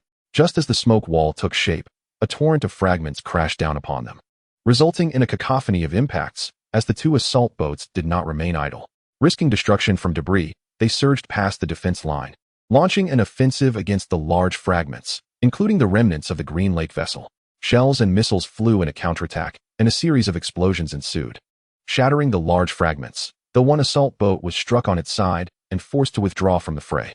Fortunately, the majority of the larger debris had been effectively neutralized, significantly diminishing the threat. In mere seconds, the solid-state smoke shield was rendered riddled with holes. Had it not been for the inherent resilience of the solid-state smoke, it might have shattered completely upon colliding with the Yungong spacecraft. Despite the valiant efforts of the clearing vessel to thwart the impact, some fragments managed to breach the defenses, continuing their assault on the space station. Ojanyeong watched in apprehension as a shard grazed the edge of the solid-state smoke, hurtling toward the virtually unprotected Yungong. His heart raced to his throat, and in that moment, time seemed to stand still. Fortunately, the fragment did not strike the Yungong directly, but instead crashed into a compartment laden with debris on the exterior, sending shards flying. A collective sigh of relief washed over everyone. Let the fragments scatter, as long as the space station remained unharmed. Chapter 50, A Change of Arms. The Yungong, still nursing old wounds, had sustained new ones, yet these were merely minor issues that could be rectified with a bit of time and repair. The ground team promptly reached out, demanding accountability from the Mealy people, asserting that any repercussions stemming from this incident would be their responsibility. The Mealy representatives immediately summoned the culprit, claiming they had acted in goodwill, unaware that a cache of munitions lay concealed among the debris. They insisted that they should not bear the burden of responsibility. Both sides remained steadfast in their positions, unwilling to yield, suggesting that a resolution was not forthcoming anytime soon. By this time, it was already the early hours of the following day. Aside from a few on duty, the rest had slept soundly until noon, hastily consuming a meal before immersing themselves in the monumental task of clearing the orbital debris. However, the matter was far from resolved. In light of the perilous situation in orbit, the ground team engaged in several hours of urgent discussions and connected with the Luojian mountain base to inquire about the circumstances there. 7 days later, Ojanyeong was securely strapped into his seat, engrossed in writing, when Ling Xiao burst in with fervor, seizing O's arm and urging him to follow. "Oh Fei, come quickly." Bewildered, O inquired, "Where are we going?" "The lunar freight has arrived, docked at the terminal, bringing a shipment of equipment for the base." Equipment? Suddenly, O recalled a recent rumor. Where did it come from? Where else but Luojian Mountain? Upon arriving at the terminal, O realized he was late. A throng led by Mu Xingyu had already congested the corridor connecting the dock, while a small contingent of soldiers maneuvered through the retractable bridge, transporting several large crates into the space station. Among them was someone who appeared quite familiar. As they drew closer, Ling Xiao waved enthusiastically. "Hey, Lu Tianming." The man turned in surprise, joyfully waving back. This was not the moment for conversation. Later, as the group reconvened, Ling Xiao asked, "Tianming, what brings you here? Is your leg all healed?" Lu Tianming smiled and replied, "The higher-ups assigned 2 assistants to the teacher, and I was dispatched here." He was a first-hand witness to the hostage incident, the unfortunate soul who had been mistakenly injured by friendly fire. Curiously, O inquired, "But there are no extraterrestrial reactors here. What is your purpose?" "Of course, I'm here to deliver equipment to you," Lu Tianming remarked. "Wasn't there nearly an incident a few days ago? The higher-ups have arranged for a batch of shields to be sent from Luojian Mountain to bolster the space station's defenses." "Shields?" Ling Xiao could barely contain his disbelief. "Is that for real?" O Zhamping also appeared astonished. "Where did these shields come from?" Lu Tianming chuckled with delight. "Where else could they come from? They were dismantled from the wreckage." "What about the energy supply? Have we figured that out?" "Not so quickly. Lu Tianming sighed. We disassembled a dozen shield generators and discovered that their structure is not as complex as we imagined. Half of it is a receiver for the remote energy supply system, and the other half is the shield generator itself. As long as we provide sufficient energy, it can function normally. Ling Xiao was incredulous. Is it really that simple? Of course not. Lu Tianming shook his head. Currently, we can only separate these two components. Both the remote energy and the shields themselves are far beyond our understanding, making replication impossible for now. If it weren't for the strategic significance of the Yungong, the higher-ups wouldn't have equipped the space station with shields. Zhangping's interest was piqued. So, you mean shields can operate directly on electricity? Lu Tianming smiled again. Well, after you left, you would have discovered that extraterrestrial species, much like us, primarily rely on electricity. Ling Zhao's expression fell instantly. No way. Disappointed again, are you? Zhangping teased. Lu Tianming looked perplexed. How could I be disappointing to Ling Go? We achieved results. Isn't that a good thing? Zhangping revealed Ling Zhao's secret.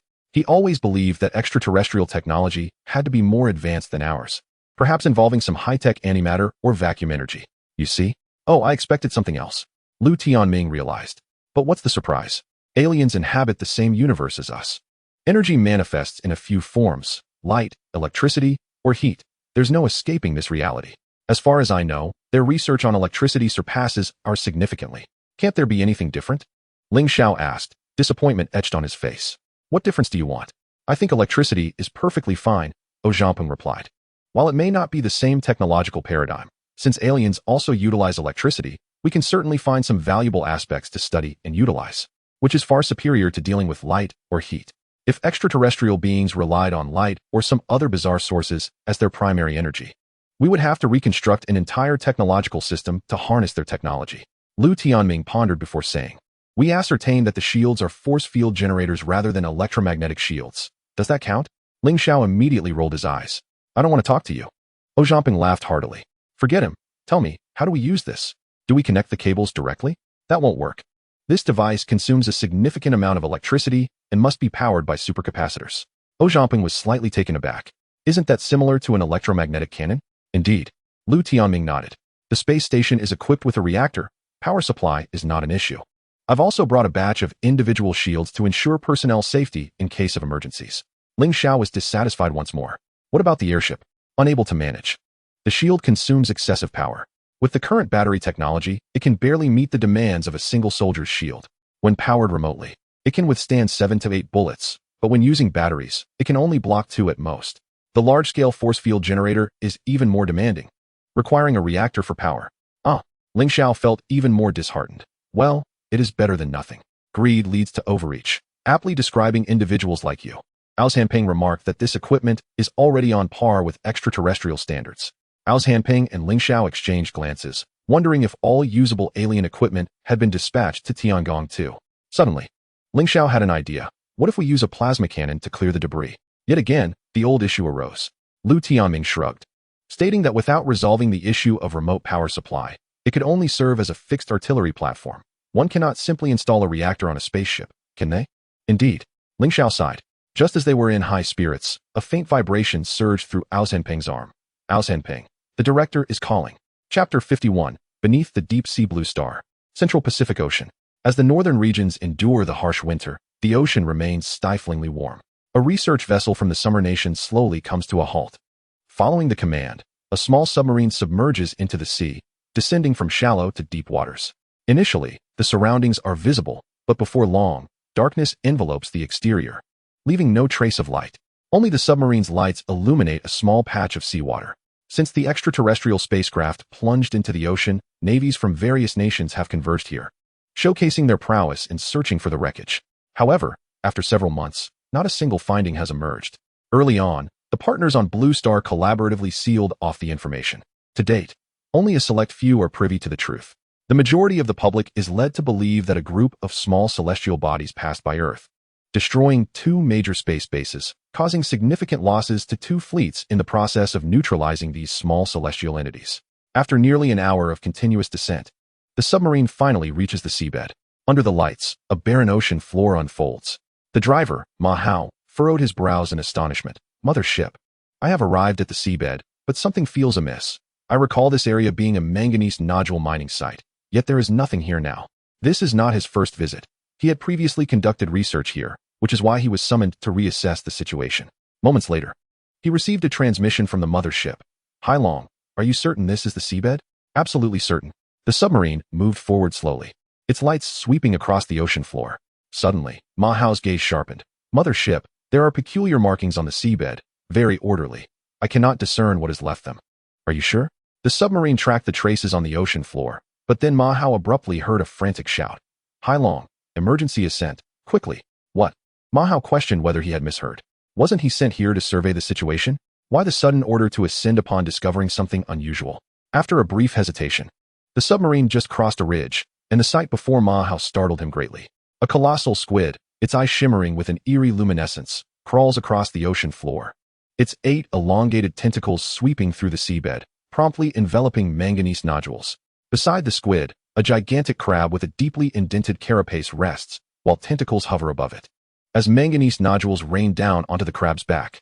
In the distance, another enormous crab, its back laden with ferocious structures, slowly inches away. Ma Hao stands frozen in disbelief. What in the world is happening? As a marine researcher, he instantly recognizes this giant squid as distinctly different from the legendary Architeuthis ducks, and he wonders why it would be collecting manganese nodules. Furthermore, how could the crab have developed such an aberrant form? The incessant calls from the surface pierce through the water. Sea dragon, ascend immediately. I command you to surface at once." Without hesitation, he activates the emergency ascent protocol, and the submarine discards its ballast, rising swiftly. Suddenly, the squid halts its mining, retracts its tentacles, and with a powerful flick, darts towards the submarine like a deadly arrow. From other directions, more colossal squids converge, one of which lunges at the vessel, wrapping its long tentacles around the submarine. Its suction cups, as large as basins, adhering tightly to the portholes, while sharp barbs scrape against the hull, producing a dissonant shriek. Fear grips Ma Hao as he hurriedly initiates the defensive measures, and the hull emits a potent electric discharge, repelling the encircling giant squid. More squids pursue, continuing to unleash electrical bursts. "Mothership, Sea Dragon is under attack. Sea Dragon is under attack." This unfinished cry for help becomes the last message received by the research vessel. Alive or dead, we will find out. The captain grits through clenched teeth, as a torpedo-like unmanned submersible is immediately deployed into the depths. Within half an hour, the unmanned craft locates the Sea Dragon. Its hull is shattered. Quietly leaning on the ocean floor at a depth of over 2,400 meters, its flooded cabin eerily devoid of any trace of Ma Hao. On the mothership, a stifling silence envelopes the atmosphere, each person feeling as though a heavy stone weighs upon their hearts. The unmanned submersible searches around the Sea Dragon, failing to uncover any sign of Ma Hao, yet discovering a vast congregation of mining squids. A giant shrimp enters the frame, akin to a moth drawn to a flame, presenting itself to the colossal squid, which swiftly snatches it up and consumes it in a few gulps. Several crabs scuttle towards a nearby mound, which immediately opens at its base, allowing the crabs to enter, depositing the manganese nodules onto the ground before quickly emerging. As the entrance seals shut, it becomes apparent to the observers that this is no mere mound, but rather a gigantic worm, its surface extremely coarse and adept at camouflage.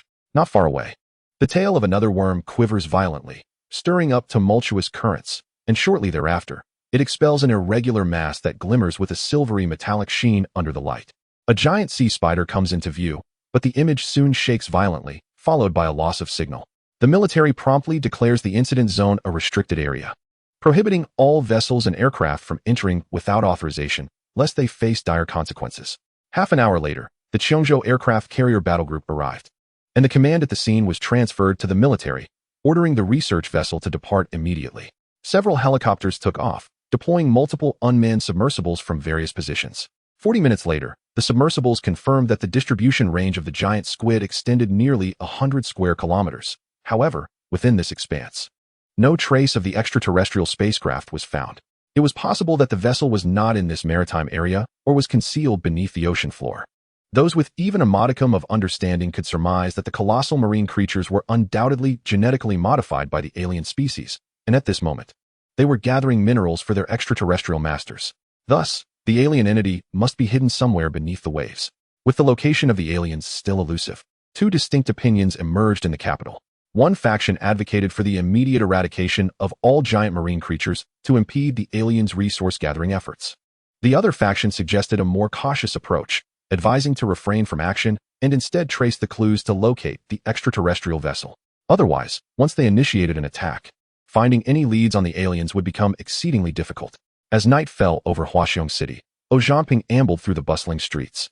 Illuminated by vibrant lights and teeming with life, a profound sense of pride welled within him, difficult to articulate. Although no one knew his origins or his past, he and his comrades had fought valiantly against the alien species, all for the sake of this very scene. It was a moment worth celebrating, a cause for pride. In stark contrast, Ling Xiao was less contemplative, simply maneuvering through the crowd, his furtive glances fixated on the elegantly dressed young women nearby, his inner thoughts racing. Wow, that lady has such long legs. Wow, her legs are so fair. Ugh, what is wrong with me? Ling Xiao wore a disgruntled expression. His face contorted as if he had consumed something foul. Zhangping, intrigued, inquired, "What is the matter?" With a grimace, Ling Xiao replied, "I just saw a guy in an ultra-short skirt, with makeup that looked like a horror show. It was revolting." He began to vent his frustrations, while secretly relishing the vibrant human experiences he had missed. Ah, the joys of life among people, truly wonderful. Isn't it about time? Ling Xiao's sour demeanor persisted. Let us not waste time. Make the call. Zhangping activated his personal terminal, locating a familiar name to dial. The call connected swiftly. "Old Wang. What are you up to?" "Oh Fei, what a surprise to hear from you." Wang Lei responded with a mix of astonishment and delight, though he could not mask the fatigue in his voice. "I'm on leave, just got back a few days ago. How about we find somewhere to gather?" Though astronauts may not possess the same exalted status as they did decades prior, not everyone is suited for the role. Furthermore, due to the unique conditions of outer space, the military mandates that astronauts typically spend 3 to 4 months in orbit, with a maximum of 6 months allowed under extraordinary circumstances. Notably, this regulation applies solely to those in zero-gravity environments. Lunar conditions, characterized by low gravity, do not pose as severe physiological challenges, allowing for significantly longer work durations. "Ah," Wang Lei, filled with sorrow, lamented, "Why didn't you inform me sooner? Alas, I cannot leave now. I am caught up with overtime." "Overtime?" Ling Xiao responded with displeasure. "We rarely have a holiday together. What kind of overtime is this? Enough with the nonsense. Hurry out, or do not blame me for turning hostile. Spare me the lectures." Wang Lei retorted, "I am not easily intimidated. We have had our disagreements since childhood." Recognizing that his words had no effect, Ling Xiao quickly shifted his tone. "But why do you always work overtime? Do you think I relish it?" "I cannot divulge the specifics, but I truly cannot leave," Wang Lei replied, his tone laden with helplessness. Ling Xiao attempted to continue, but was shoved aside by Zhangping. "What is this? Is there no one left at the police station? Even with more personnel, it would still be insufficient. We are considering hiring soon, with veterans given priority. How about you both submit requests to retire and join us?" "Forget it." Zhangping immediately declined. "What is the merit in serving? It is exhausting and the troubles outweigh the rewards. I cannot endure such a relentless grind." Wang Lei's parents were both police officers, and their influence instilled in him a desire to serve since his youth, a dream he has now realized. He did not dwell on negativity. Life held many joys, and there was no need to be overly harsh on oneself. "You, my friend," Wang Lei began a lecture. "The nation has invested years in your education. How can you lack awareness?" Zhangping felt a headache coming on. "Stop right there.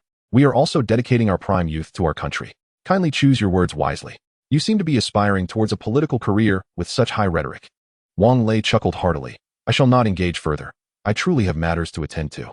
"Very well, attend to your business. When you find time, let us gather again." Ling Xiao interjected. "If you cannot find time, so be it. There are countless fair-skinned, beautiful young ladies on the streets who are far more appealing than rugged old men." Wang Lei replied helplessly, "I likely won't have time for a while. I'll call you when I do." "Agreed," Zhangping affirmed. "Ling Xiao, do you have anything to add?" Ling Xiao offered a word of caution.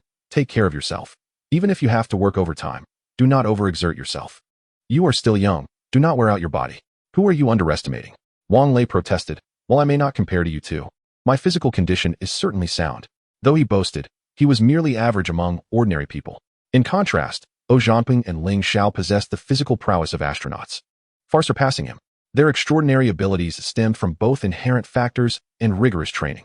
Zhangping and Ling Xiao did not hail from ordinary backgrounds, but were products of an illicit embryonic experiment. In the late 1930s, the technology for artificial conception gradually matured, initially regulated strictly for medical fertility assistance. However, a few madmen, driven by the ambition to replace God, exploited this technology in hopes of altering the genes of newborns to create superhumans. Including Zhangping and Ling Xiao, the police rescued several hundred children manufactured through these experiments. They appeared no different from ordinary individuals, yet as they matured, their superior physical capabilities began to manifest. This transcendence remains within the grasp of ordinary individuals. These children, endowed with an innate physical prowess far surpassing their peers, leap higher, sprint faster, and react with heightened agility, all without any formal training. However, this physicality is holistic. While superior to that of the average person, it pales in comparison to that of professional athletes. Relevant studies have demonstrated that the experiments did not transform these children into superhumans, but merely altered certain genes, enabling them to fend off diseases, flourish in health, and maintain sharp minds and quick thinking. Although these children cannot be deemed geniuses, the majority have emerged as elites in various fields, suggesting that the initial experiments were indeed successful from this perspective, particularly in industries such as aerospace that demand both brilliant intellect and exceptional physical capabilities. As the communication concluded, Zhangping sighed in resignation, exclaiming, "There's nothing we can do. Let us find a place to grab a bite." "All right, let us go," Ling Xiao agreed. But before he could finish his sentence, a piercing alarm suddenly shattered the stillness of the night.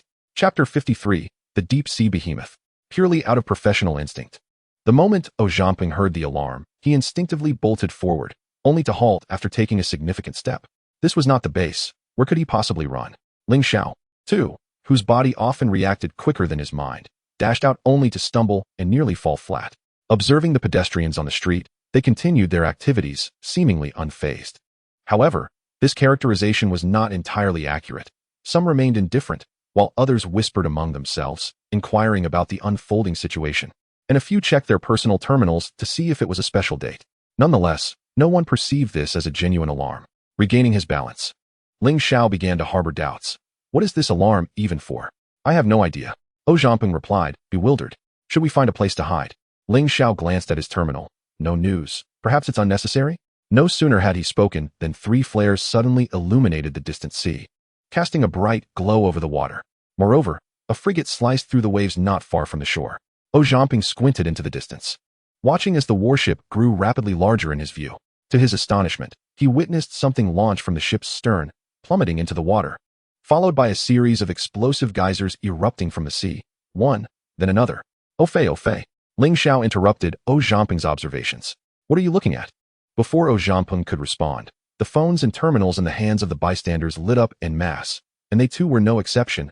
All heads bowed in unison. Ling Xiao raised his wrist to view the flashing red headline and gasped aloud. "Emergency evacuation?" His voice soared 2 octaves, akin to an egg being crushed. "A sea monster is attacking the city?" He felt his intelligence insulted. What on earth is this? Is it some kind of pseudo-base station? That seems unlikely. The frigate has opened fire. "Follow me," Zhangping exclaimed as he began to run. Ling Xiao was momentarily taken aback. "Hey, where are you going?" He hurried to catch up. The night market is situated near the coast, a picturesque cluster of ancient-style architecture. 2 figures, one trailing behind the other, swiftly made their way to the end of the long street. From afar, a piercing scream echoed, clear enough even for Ling Xiao to hear. Zhangping nimbly vaulted onto the rooftops lining the street, gaining a clearer view of the beach where a bonfire blazed fiercely. Tourists participating in the bonfire party screamed and scattered in panic. As the flames flickered, a colossal shadow emerged from the dark waters, a lengthy tentacle sweeping through the air, ensnaring several unfortunate tourists who could not escape in time. Another flare erupted, illuminating the scene, and Zhangping's pupils constricted in shock. It was unmistakably a massive deep-sea squid. Further along the shore, more shadows crawled onto the land, and alarmingly, one gigantic squid had entangled itself with a patrol vessel on the water's surface. Zhangping felt a surge of urgency but hesitated not a moment. He crouched and leapt to the ground, racing toward the beach, urging, "Follow me." Ling Xiao gritted his teeth, exclaiming, "I must have owed you in a past life." The two pressed against the tide of fleeing tourists, immediately directing them, "This way. Run over here." Although the patrol vessel was ensnared by the giant squid, the few squids present could hardly disturb this steel behemoth, displacing over 4,000 tons. Suddenly, Zhangping noticed a brilliant flash at the ship's rear. Several massive squids that had crawled ashore were instantly obliterated by a barrage of cannon fire, their bodies bursting like popped water balloons, leaving only a few writhing tentacles behind. It was a close-in weapon system capable of firing tens of thousands of rounds per minute. Had it not been for the concern of the tourists on shore, this single barrage could have annihilated all the invading giant squids. "Well done," Ling Xiao exclaimed, pumping his fist in exhilaration. A cacophony of indescribable sounds erupted from the sea, the unmistakable roar of the close-in weapon firing. Simultaneously, a helicopter ascended from the patrol vessel, performing a swift maneuver above the shore and unleashing a torrent of fire upon the giant squids, exploding them one by one. Yet this was insufficient. Not only did more enormous squids surge from the depths, but also colossal crabs the size of trucks emerged, their spiked claws aiming directly at the fleeing tourists. Before long, the crab legs were adorned with the limp forms of those who had been caught. Zhao Zhanping's eyes blazed with anger, yet he felt utterly powerless. The helicopter adjusted its aim, and the shells struck the giant crabs with precision, erupting in a dazzling display of sparks, but the crabs seemed unfazed, as if merely scratching an itch. The patrol vessel's main gun flashed, and a shell struck one giant crab, obliterating half of its body, while the force of the explosion toppled another nearby crab. The simultaneous sounds of cannon fire and explosions pierced Zhao Zhanping's ears. The vessel continued to fire. Yet the number of monstrous sea creatures multiplied in their sight, rendering all efforts futile. Where did all these monsters come from? The booming cannon fire echoed far and wide, and even the most oblivious tourists in the commercial street began to sense that something was amiss, though the vast majority remained unaware of the true nature of the calamity unfolding before them.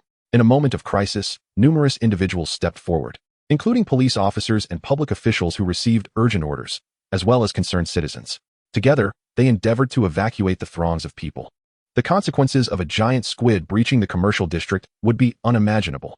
At this juncture, the wailing of police sirens grew increasingly closer.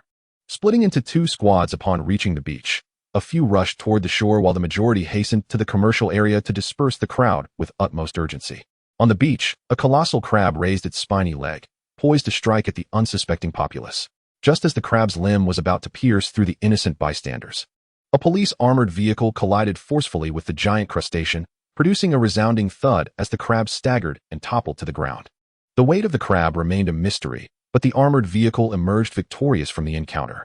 The crowd was saved, yet the police vehicle sustained significant damage. Its front crumpled and windshield shattered. "What is going on?" shouted the officers inside the vehicle, recognizing the imminent danger. Two individuals dashed towards the overturned police car. But despite the crab being momentarily incapacitated, it quickly recovered and lunged toward the motionless vehicle. In a surge of desperation, Zhao Zhanping summoned all his strength, accelerating rapidly. Ling Xiao watched in astonishment as Zhao Zhanping transformed into a bolt of lightning, leaving him behind in the blink of an eye. He darted to the rear of the armored car and began pounding on the tailgate. He could scarcely believe his eyes. Was this indeed Zhao Fei? Surely, the speed of a superhero couldn't surpass this. Oddly, their speeds had always been comparable. Why was there such a stark difference now? Chapter 54, Bloodstained Shores. Zhao Zhanping struck the rear door with a series of loud thuds, faint sounds emanating from within the vehicle, yet no one answered his calls. Grasping the handle, he pulled with all his might, only to hear a loud crack as his hand was nearly severed, the door remaining obstinately shut. Frustration surged within him. What sort of quality was this for an armored vehicle? The crab, now sideways, charged forward, its forelegs moving in a chaotic rhythm, closing in on him. Anxiety gripped Zhao Zhanping, yet he felt utterly powerless. Just then, a faint sound came from the side, and when he peered over, he was astonished to see a gap opening in the vehicle's roof. To his bewilderment, he discovered a heavy-caliber machine gun mounted on the gunner's platform atop the vehicle. How could this mere light armored car be equipped with such weaponry? Were modern police armaments truly this formidable? There was no time for contemplation. Zhao Zhanping seized the gun and aimed it at the advancing crab, unleashing a burst of fire. The violent recoil jolted his muscles as the bullets struck the crab, creating sparks that were deflected by its legs, failing to penetrate its formidable shell. The crab's legs formed a barrier, akin to a wall, and given its massive size, even a breach in its shell would likely have little effect. Inside the armored vehicle, an officer poked his head out, struggling to extend his hand toward Zhao Zhanping. Ling Xiao hurried over, quickly assisting the officer to his feet. "Are you all right?" he inquired. "I'm fine," the officer replied, his head spinning from the impact. Seeing double, yet insistently pointing at Zhao Zhanping. The gun. Ling Xiao tightly grasped his arm, exclaiming, "At this moment, why do you still concern yourself with firearms? Fear not, we are soldiers." With that, he unveiled his personal terminal, revealing his identity information. As the saying goes, a weapon is a soldier's second life. Both military personnel and police officers engage with weapons in their professions. Thus Ling Xiao comprehended the officer's urgency. Nevertheless, the immediate priority was undoubtedly to confront the colossal beast, rather than to dwell on who wielded the gun. The officer shook his head, finally discerning Ling Xiao's identity, and with a sigh of relief, he slumped down. In the fleeting moment before losing consciousness, he vaguely observed the armed figure leaping onto the vehicle, instantly prompting a question. How could one jump so high while clutching a heavy machine gun? Who on earth is this person? Zhao Jianping sprang onto the vehicle and then vaulted off again, landing toward the chassis of the armored vehicle. Changing his position, Zhao Jianping at last found an advantageous angle, gripping the machine gun and unleashing a torrential barrage of bullets that rained down upon the giant crab's narrow visage, severing one of its eyes at the root. The giant crab erupted in fury, its two bony pincers snapping violently, producing a resounding thud from its abdomen, while its massive claws struck like lightning at the audacious human. Zhao Jianping performed a swift roll to evade the crab's pincers, and the machine gun fired once more, spewing dozens of rounds directly into the gaping maw of the enraged creature. The severely injured giant crab instantly descended into madness, determined to settle the score with Zhao Jianping. The young man was taken aback. Was the giant crab truly this resilient? It was proving to be exceedingly difficult to handle. How he wished to replace the machine gun with a flamethrower. Surely, it would roast the beast to perfection. Just as he grappled with the giant crab, another squid had set its sights on the erratically leaping Zhao Jianping. With its tentacles lined with barbed hooks, it lashed out like a whip. Zhao Jianping barely managed to dodge, and in the midst of his acrobatic maneuvers, he unexpectedly spotted a glimmering orb amidst the thrashing tentacles. The 8 lengthy appendages thrashed the sandy shore, sending clouds of dust flying. One tentacle fortuitously struck the armored vehicle, creating a crater in the chassis and sending the nearly 10-ton vehicle sliding over 2 meters, almost crushing Ling Xiao beneath it. Zhao Jianping bolted out of the reach of the tentacles.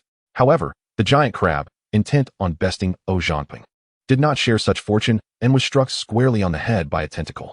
In a furious display, the giant crab retaliated, pinching the tentacle with its massive claws and successfully severing it. The enraged giant squid finally had its outlet for aggression, with the remaining 7 tentacles wrapping around the crab, relentlessly snapping its sturdy legs one by one. Yet, the giant crab was not easily subdued, its legs bristling with barbs embedded deep into the squid's appendages, rendering them immovable. It flailed its pincers in vain, unable to find an opportunity for a counterstrike. Thus, the two creatures remained locked in a fierce stalemate, neither able to gain the upper hand.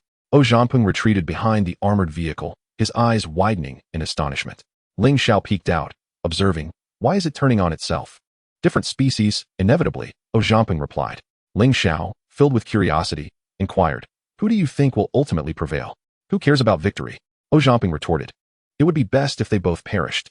Regrettably, I find myself devoid of appropriate weaponry. Otherwise, I could swiftly end the lives of these two formidable creatures."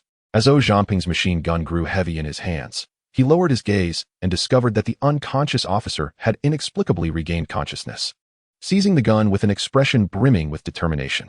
"How can you be like this?" Ling Xiao reproached him with dissatisfaction. "It's all right, return it to him," Zhao Jianping replied, deeming the machine gun utterly useless. A sudden screech of brakes echoed as several armored vehicles halted on the road adjacent to the beach, forming a sparse defensive line behind the two men. At this moment, the surviving tourists had fled entirely. Those who had perished were either savaged by the squids or devoured whole by the giant crabs, leaving behind patches of dark blood on the sand, the acrid scent of blood permeating the beach.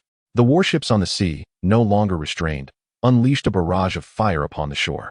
The close-in weapons system fired a single round, creating a standard fan-shaped area of destruction on the beach. Any giant crab or squid targeted by the battleship faced a countdown to their demise.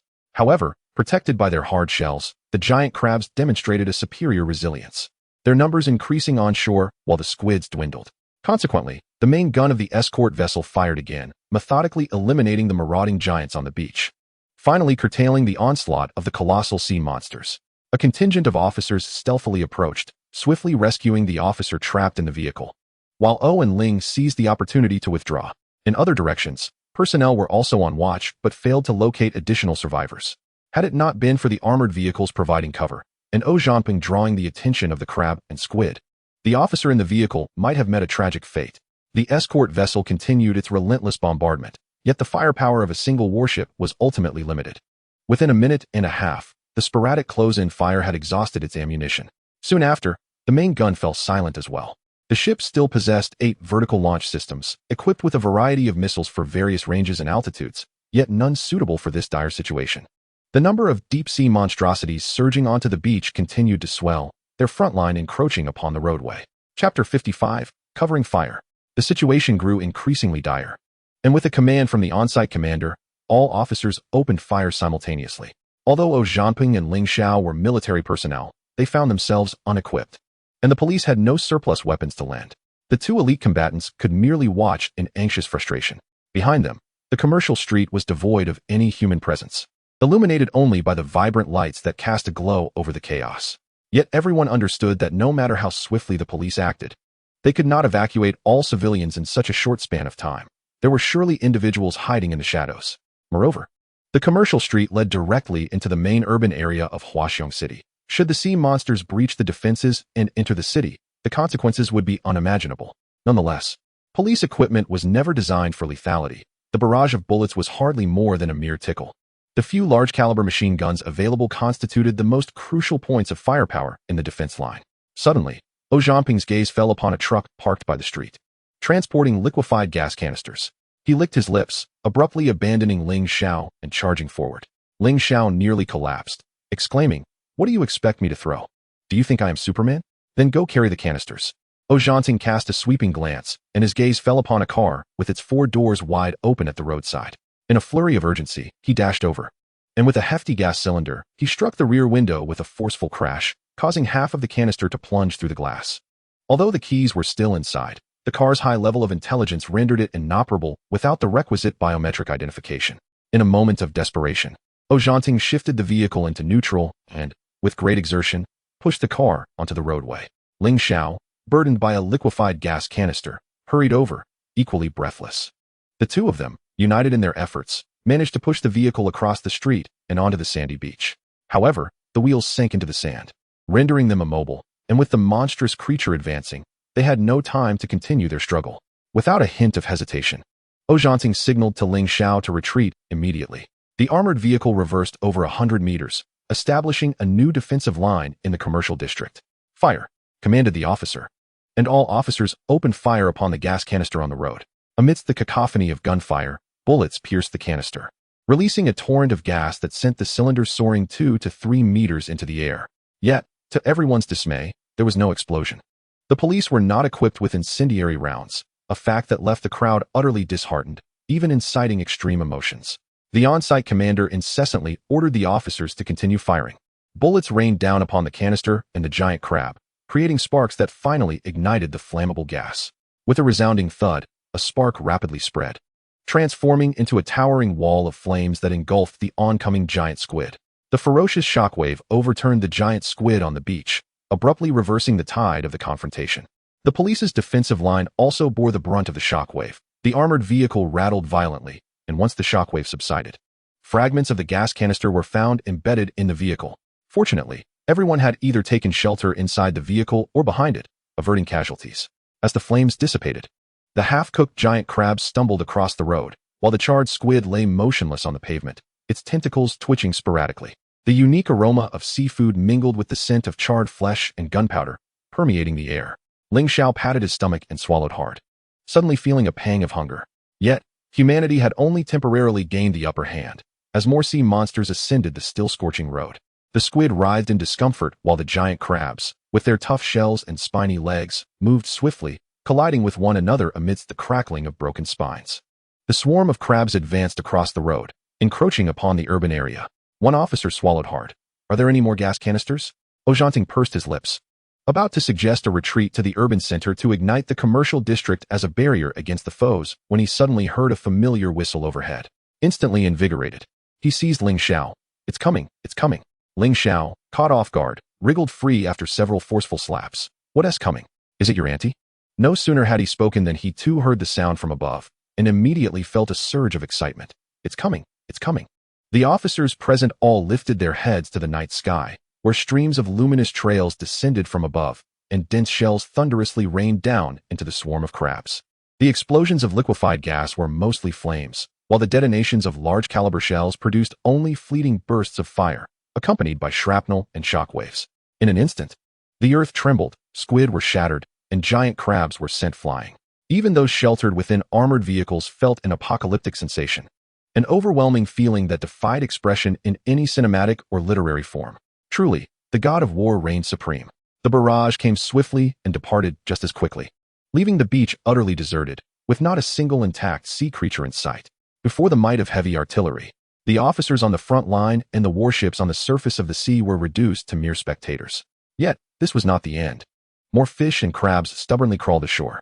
Ling Xiao rubbed his buzzing ears, lamenting that had he known artillery would be involved, there would have been no need to stubbornly endure. Zhao Zhanping shared a similar sentiment, though he had experienced firing artillery in the past. He had never encountered such a concentrated bombardment. All awaited the next wave of shelling, but instead of that, they heard the distinctive sound of helicopters.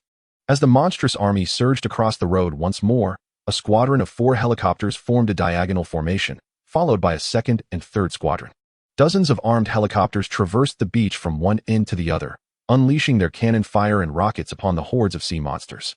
They hovered momentarily, awaiting the next wave of creatures to land, then plowed through once more. As the helicopter squadron exhausted their ammunition and departed, the seemingly endless sea monsters crawled back onto the shore. This time, the operation was even simpler. Amidst the roar, 2 fighter jets soared over the battlefield, releasing several cluster bombs from their wings. As they descended toward the beach, their casings automatically opened, scattering hundreds of submunitions. In that instant of impact, the concentrated explosions resembled rapidly advancing footsteps, sweeping from one end of the beach to the other, the flames illuminating the night sky in a fiery hue.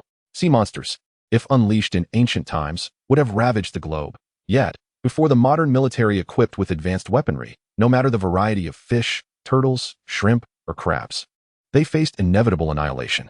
Chapter 56, The Power of the System. The fighter jets howled in and out, and the beach once again lay barren of sea monsters. The warships fired a few flares, illuminating the sandy shore and sea.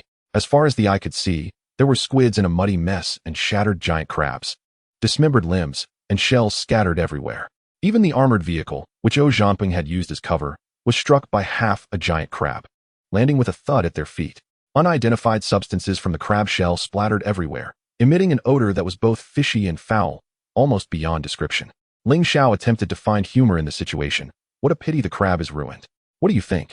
Are you planning to scoop it up and take it home? Zhao Zhanping rolled his eyes. Crab roe and crab fat are reproductive cells. Eating that seems rather peculiar. Don't you think? Why not just claim all the giant crabs on the beach? A voice interrupted their banter. The sea monsters are coming back. Peering through the lens, beneath the dimming illumination flares, yet another wave of giant crabs ascended the beach, trailed by a group of colossal squids, stealthily maneuvering to evade detection. Could it be? Ling Xiao's eyes widened in astonishment. Did these sea monsters employ tactics? The armored exoskeletons of the crabs led the charge, while the soft-bodied squids took refuge behind, exhibiting a remarkable semblance of mutual cooperation. Zhao Zhanping's expression darkened. There must be alien species lurking in the waters, perhaps even the dreaded brain fish. If this creature could adapt to Earth's saline environment, it would require no mechanical armor, presenting itself in its natural form as the ultimate camouflage. After several rounds of concentrated firepower, the officer's anxiety visibly dissipated, even as the crab horde surged across the sand and onto the road. No one felt the tension of the impending confrontation they were about to face. Just as the crabs prepared to launch another assault, a deep rumble echoed from above. Zhao Zhanping looked skyward, faintly discerning a massive silhouette gliding through the clouds, its expansive wings reminiscent of a legendary bird from ancient lore. He blurted out, "A bomber. Our bomber." Yet, the humor of the situation escaped him. Was it truly necessary to deploy a strategic bomber against mere monsters, especially those not even from the land? The operation of such an aircraft, with its fuel consumption and munitions expenditure, was exorbitantly wasteful. One could cover the area numerous times over with conventional artillery shells instead. Instinctively, Zhao Zhanping sensed something amiss, though he could not articulate the exact nature of the anomaly. The relentless failures had not deterred the enemy. The hordes of giant crabs and squids continued their relentless ascent onto the beach, just as everyone braced for yet another bombing run. The distant roar of engines filled the air, and soon, a convoy arrived, a fleet of military-wheeled armored vehicles racing down the road. Before they reached their destination, the armored vehicles unleashed a torrent of fire, bringing a catastrophic end to the crabs and squids on the beach once more. Moments later, the armored convoy arrived at the battlefield, dozens of wheeled armored vehicles lined up along the road. Machine guns, rapid-fire cannons, and a variety of other weapons took turns in the assault, and soon, no sea creature remained standing in sight. Moreover, as the sea monsters were subdued, several armored engineering vehicles emerged onto the beach, their diggers moving in a windmill-like fashion. They traversed from one end of the beach to the other, excavating a trench over a meter deep, while simultaneously applying a special cement mixture, achieving initial solidification within minutes. Next, a fuel tanker rolled onto the scene, pouring thick, heavy oil into the trench. When the monsters charged forth, a spark ignited the oil, halting the previously fearsome creatures in their tracks. The front line, daunted by the flames, dared not advance, while more giant crabs and squids continued to swarm onto the beach. A multitude of sea monsters became entangled in a chaotic mass, with many hot-tempered crabs and fish clashing, ultimately devolving into a fratricidal frenzy. The armored vehicles required no precision targeting, as long as they maintained their direction. Any indiscriminate fire would find its mark. Until that moment, an officer arrived at the police line, saluting the on-site commander. After conveying all necessary information, he announced that the beach would henceforth be under military control, allowing the police to withdraw at their discretion. The police commander ordered his officers to leave, yet he chose to remain. The situation was firmly in the military's grasp, and Zhao Zhanping and Ling Xiao could also depart. Ling Xiao couldn't help but reflect. Now I understand why the police department has been working overtime. A dozen soldiers, each bearing a steel canister, charged forward under the cover of a firewall, taking positions in a staggered formation. At the commander's signal, a barrage of fire erupted, sweeping across the beach. In an instant, the sands were littered with colossal squids and crabs engulfed in flames, flailing about like headless flies, inadvertently igniting more sea creatures in their chaotic frenzy. In the blink of an eye, the previously clustered sea monsters were thrown into disarray, with many panicking creatures diving headlong into the flames. The more fortunate beasts were pushed into the water by their fleeing companions, preserving their lives regardless of whether they could rejoin the fray. At this point, barely half an hour had passed since the first sea monster had surged onto the beach. The events demonstrated that when humanity is adequately prepared, any oversized marine creature becomes a mere jest. Subsequently, the sea monsters launched several more assaults, all of which were repelled by the military's methodical defense, leaving a blanket of carcasses upon the sand. Eventually, the sea monsters could only charge over the corpses of their comrades, their path littered with crushed squids and entangled crabs. After another half hour, 3 vessels, 1 large and 2 smaller, came into view, unleashing over 100 deep-water bombs from a distance not far from the shore. The explosions sent towering columns of water into the air, obscuring the warships from sight. Soon after, a multitude of mangled squids surfaced, creating a thick layer from the shore to the sea. The crabs, meanwhile, lay motionless on the ocean floor. At this juncture, the military had completely seized the initiative on the battlefield. Zhao Zhanping and Ling Xiao, waiting on the shore, were profoundly moved by the sight. While their individual combat capabilities were commendable, they were not top tier. They ranked among the elite, akin to seasoned warriors. Yet, in the face of the military's comprehensive combat system, the prowess of one or even a few individuals appeared laughable, devoid of any hope for resistance. Such is the power of a system. Chapter 57, Temporary Stay. Unless extraterrestrial forces intervened directly, the battle on the beach held no suspense. Zhao Zhanping called to Ling Xiao, preparing to leave when his personal terminal vibrated rhythmically. It was Su Qing. Ling Xiao exaggeratedly made a gesture to decline the call and winked at Zhao Zhanping, urging him to answer swiftly. This troublesome little rascal. With no other option, Zhao Zhanping answered the call, and the screen immediately displayed a spirited female officer. Zhao Zhanping, where are you? And Ling Xiao. Her voice was crisp and melodious, imbued with a soldier's briskness. However, the fierce grimace on her face somewhat marred the ambience. At Huaxiong Beach, Zhao Zhanping spoke candidly. Su Qing's eyes widened in disbelief. Did I not instruct you both to prioritize safety? Was my admonition merely a whisper in the wind? I certainly did not say that. Zhao Zhanping quickly refuted her claim, insisting that it was an inadvertent circumstance, a mere stroke of luck that they happened to be there amidst the chaos. Surely, we could not simply stand by and do nothing, he argued. Su Qing, both exasperated and resigned, retorted, you two could not make my life any easier. Her frustration was not without merit. These two were utterly unreasonable. She was the dedicated liaison for these 2 imbeciles during their leave, a role that, while it could be seen as a privilege, was more accurately a responsibility to monitor their whereabouts and mental states. Each astronaut represented a significant investment of both time and resources, their value far exceeding that of other military personnel, despite no longer being as unattainable as in the past. Was there not the valiant army to charge into battle? Why was it necessary to assign a female liaison? This was precisely the reason. Of course, you must be keeping your distance. You certainly have preserved our information well. If it were to come to light that we stood idly by while danger loomed, it would not only tarnish our reputations, but also cast a shadow over the entire space program. Ling Xiao's earnest expression was undercut by a tone laced with sarcasm. Stop with the veiled remarks. Su Qing snapped, her irritation boiling over. You two need to leave that place immediately, at once. All right, we shall depart forthwith. Zhao Zhanping responded in quick succession, pulling Ling Xiao toward the commercial street. Let us go, we've seen enough of the revelry. We must not cause further disturbances. Yes. Let us leave now, Ling Xiao concurred. He then hesitated, but we haven't exhausted our leave yet. After such a significant incident, you still wish to remain on holiday? Su Qing's expression was frosty. All leaves have been revoked. This is a directive from above. Ling Xiao promptly deflated like a punctured balloon, lamenting, my holiday. While she spoke sternly, she could not truly neglect her duties. She ordered the two to remain where they were and promptly contacted the station troops in Huaxiong City, requesting their assistance for the duo. Zhao Zhanping and Ling Xiao exchanged knowing smiles. She was indeed a tough exterior with a soft heart. The station troops responded more swiftly than anticipated. Within minutes, an armored vehicle came roaring to a halt, screeching to a stop on the road. A major officer descended from the vehicle, introduced himself. Major Huang He, staff officer of the Huaxiong garrison. Huang as in the color, he as in celebration. The major, seemingly accustomed to misunderstandings, offered a natural clarification. Zhao Zhanping and Ling Xiao, not in uniform, were not required to salute. A handshake sufficed for their introduction. While there were certainly other ordinary vehicles available, at that moment, an armored one conveyed a sense of importance, and it was impractical to divert frontline combat vehicles. This particular vehicle was both armored and not frontline bound, making it the most suitable choice. Zhao Zhanping quickly offered polite reassurances, no need, no need. It matters not what we ride in. I apologize for the inconvenience caused. The armored truck departed from the beach, traversing a landscape engulfed in flames and strewn with the carcasses of sea monsters. Ling Xiao could not help but reflect on how, in such a brief span of time, this once pristine beach had transformed into a scene of devastation. This calamity was not solely due to war, nor was it merely the result of sea monsters tainting the sands. It was also a grim reminder of the many tourists who had perished here. In the future, a monument to the victims would surely be erected, commemorating each soul lost with their names etched in remembrance.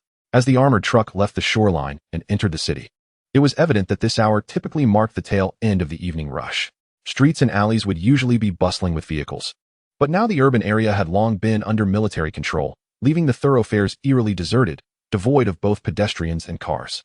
Yet, nearly every darkened window of the buildings along the roadside revealed curious faces peering out. How swiftly the military had mobilized.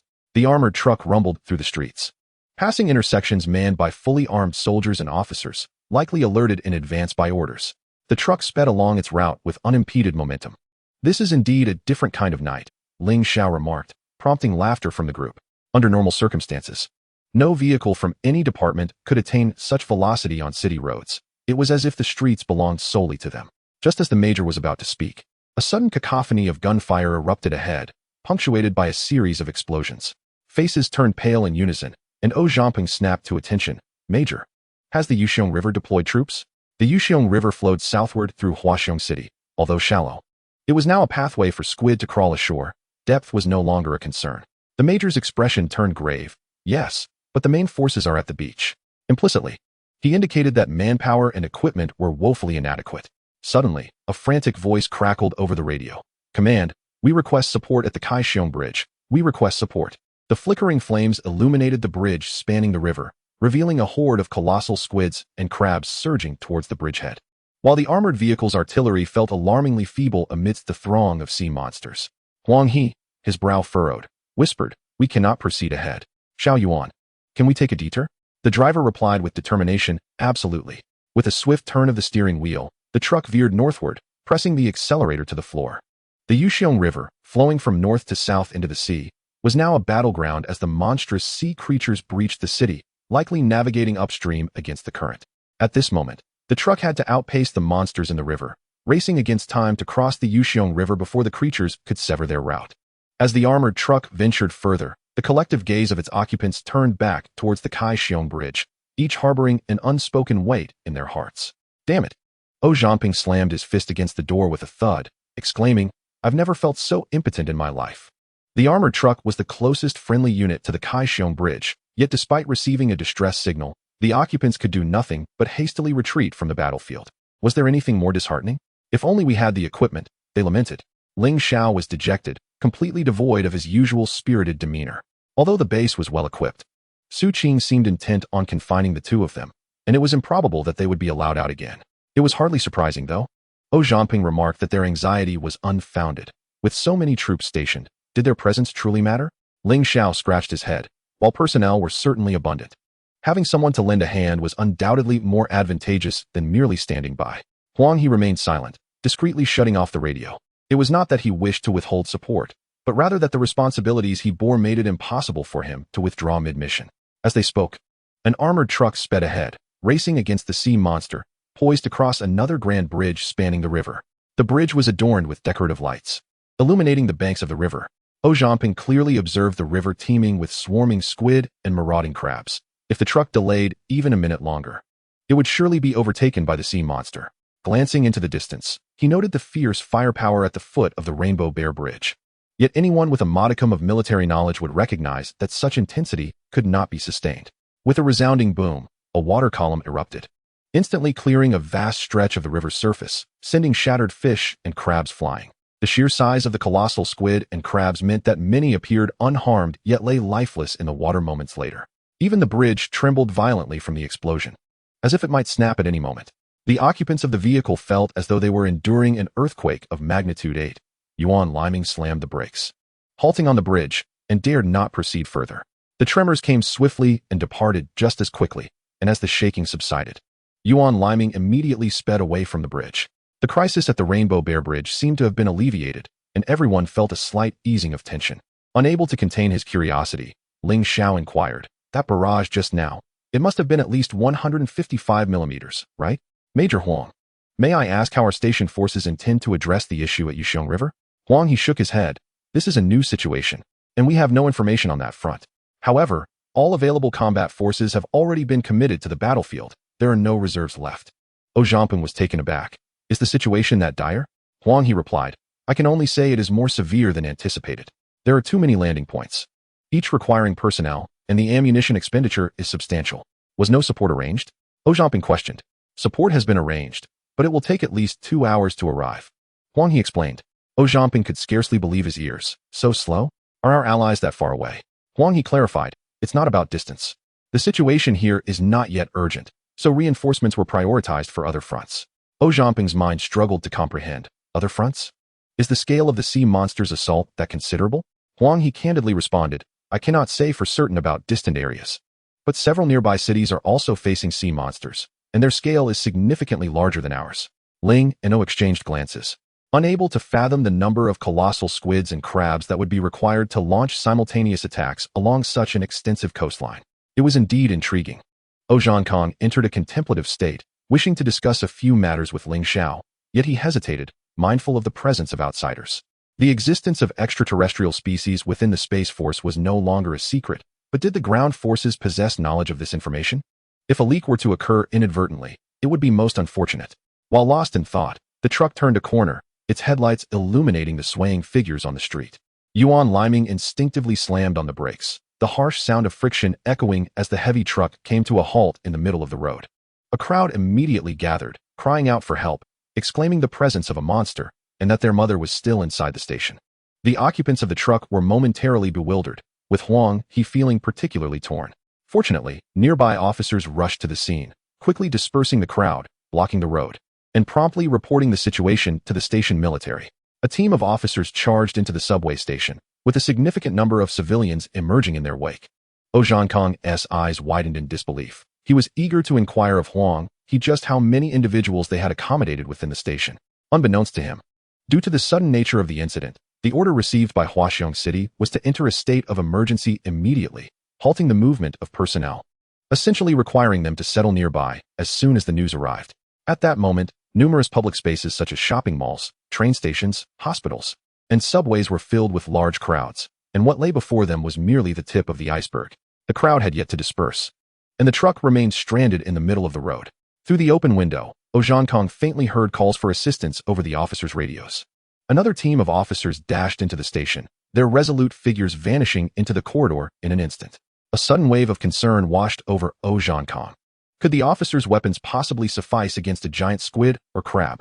In a mere 2 minutes, he once again heard the call for support. The on-site commander wore a grim expression, unhesitatingly declaring, requesting military assistance. Chapter 59, Refusal of Orders at the Front. The crowd gradually dispersed under the police's guidance, clearing a path on the smooth road. Yet every departing individual cast a look of disappointment towards the truck. Even the officers directing the evacuation occasionally glanced back.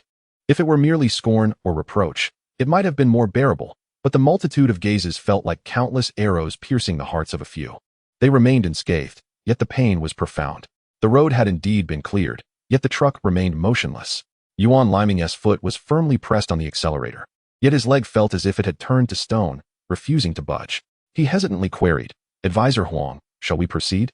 Huang, he wrestled with his inner turmoil, forcing a single word through clenched teeth, "Go."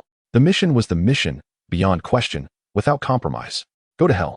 Zhang Kong erupted suddenly, declaring that anyone who wished to leave could do so, but he would remain steadfast in that very spot. Yuan Liming jumped in shock, nearly causing the truck to lurch forward. Huang, he looked on in disbelief, puzzled by the sudden outburst. Even Ling Xiao had never witnessed him like this. "Oh Fei, are you all right?" Su Qing was taken aback by his shout. "What's wrong? What's wrong?" "The road isn't blocked. Where are you stuck?" "Stuck?" "They were stuck right there." Zhang Yong continued his fervent speech. "We are soldiers, and soldiers understand their duty. After all, we are astronauts. There are thousands of civilians on the streets looking to us as their last hope. Can we simply walk away?" Huang He's expression was nothing short of captivating. Both he and Zhang Yong were affiliated with the aerospace sector, which explained the significant attention from higher authorities. Su Qing appeared deeply aggrieved. Yet the crux of the matter was clear. This was beyond her control. "Then let those who can make decisions come forward," Zhang Yong declared boldly, undeterred by any authority. "What does it mean to be a people's army? When the citizens suffer, we stand by in silence. What kind of soldiers are we?" She was merely a conduit for communication. The decisions from above and the sentiments from below were beyond her ability to influence. "What are your thoughts?" asked Dan Xiuyu. Without hesitation, Zhang Yong replied, "I require weaponry to resolve this issue, preferably powered armor, though an exoskeleton would suffice."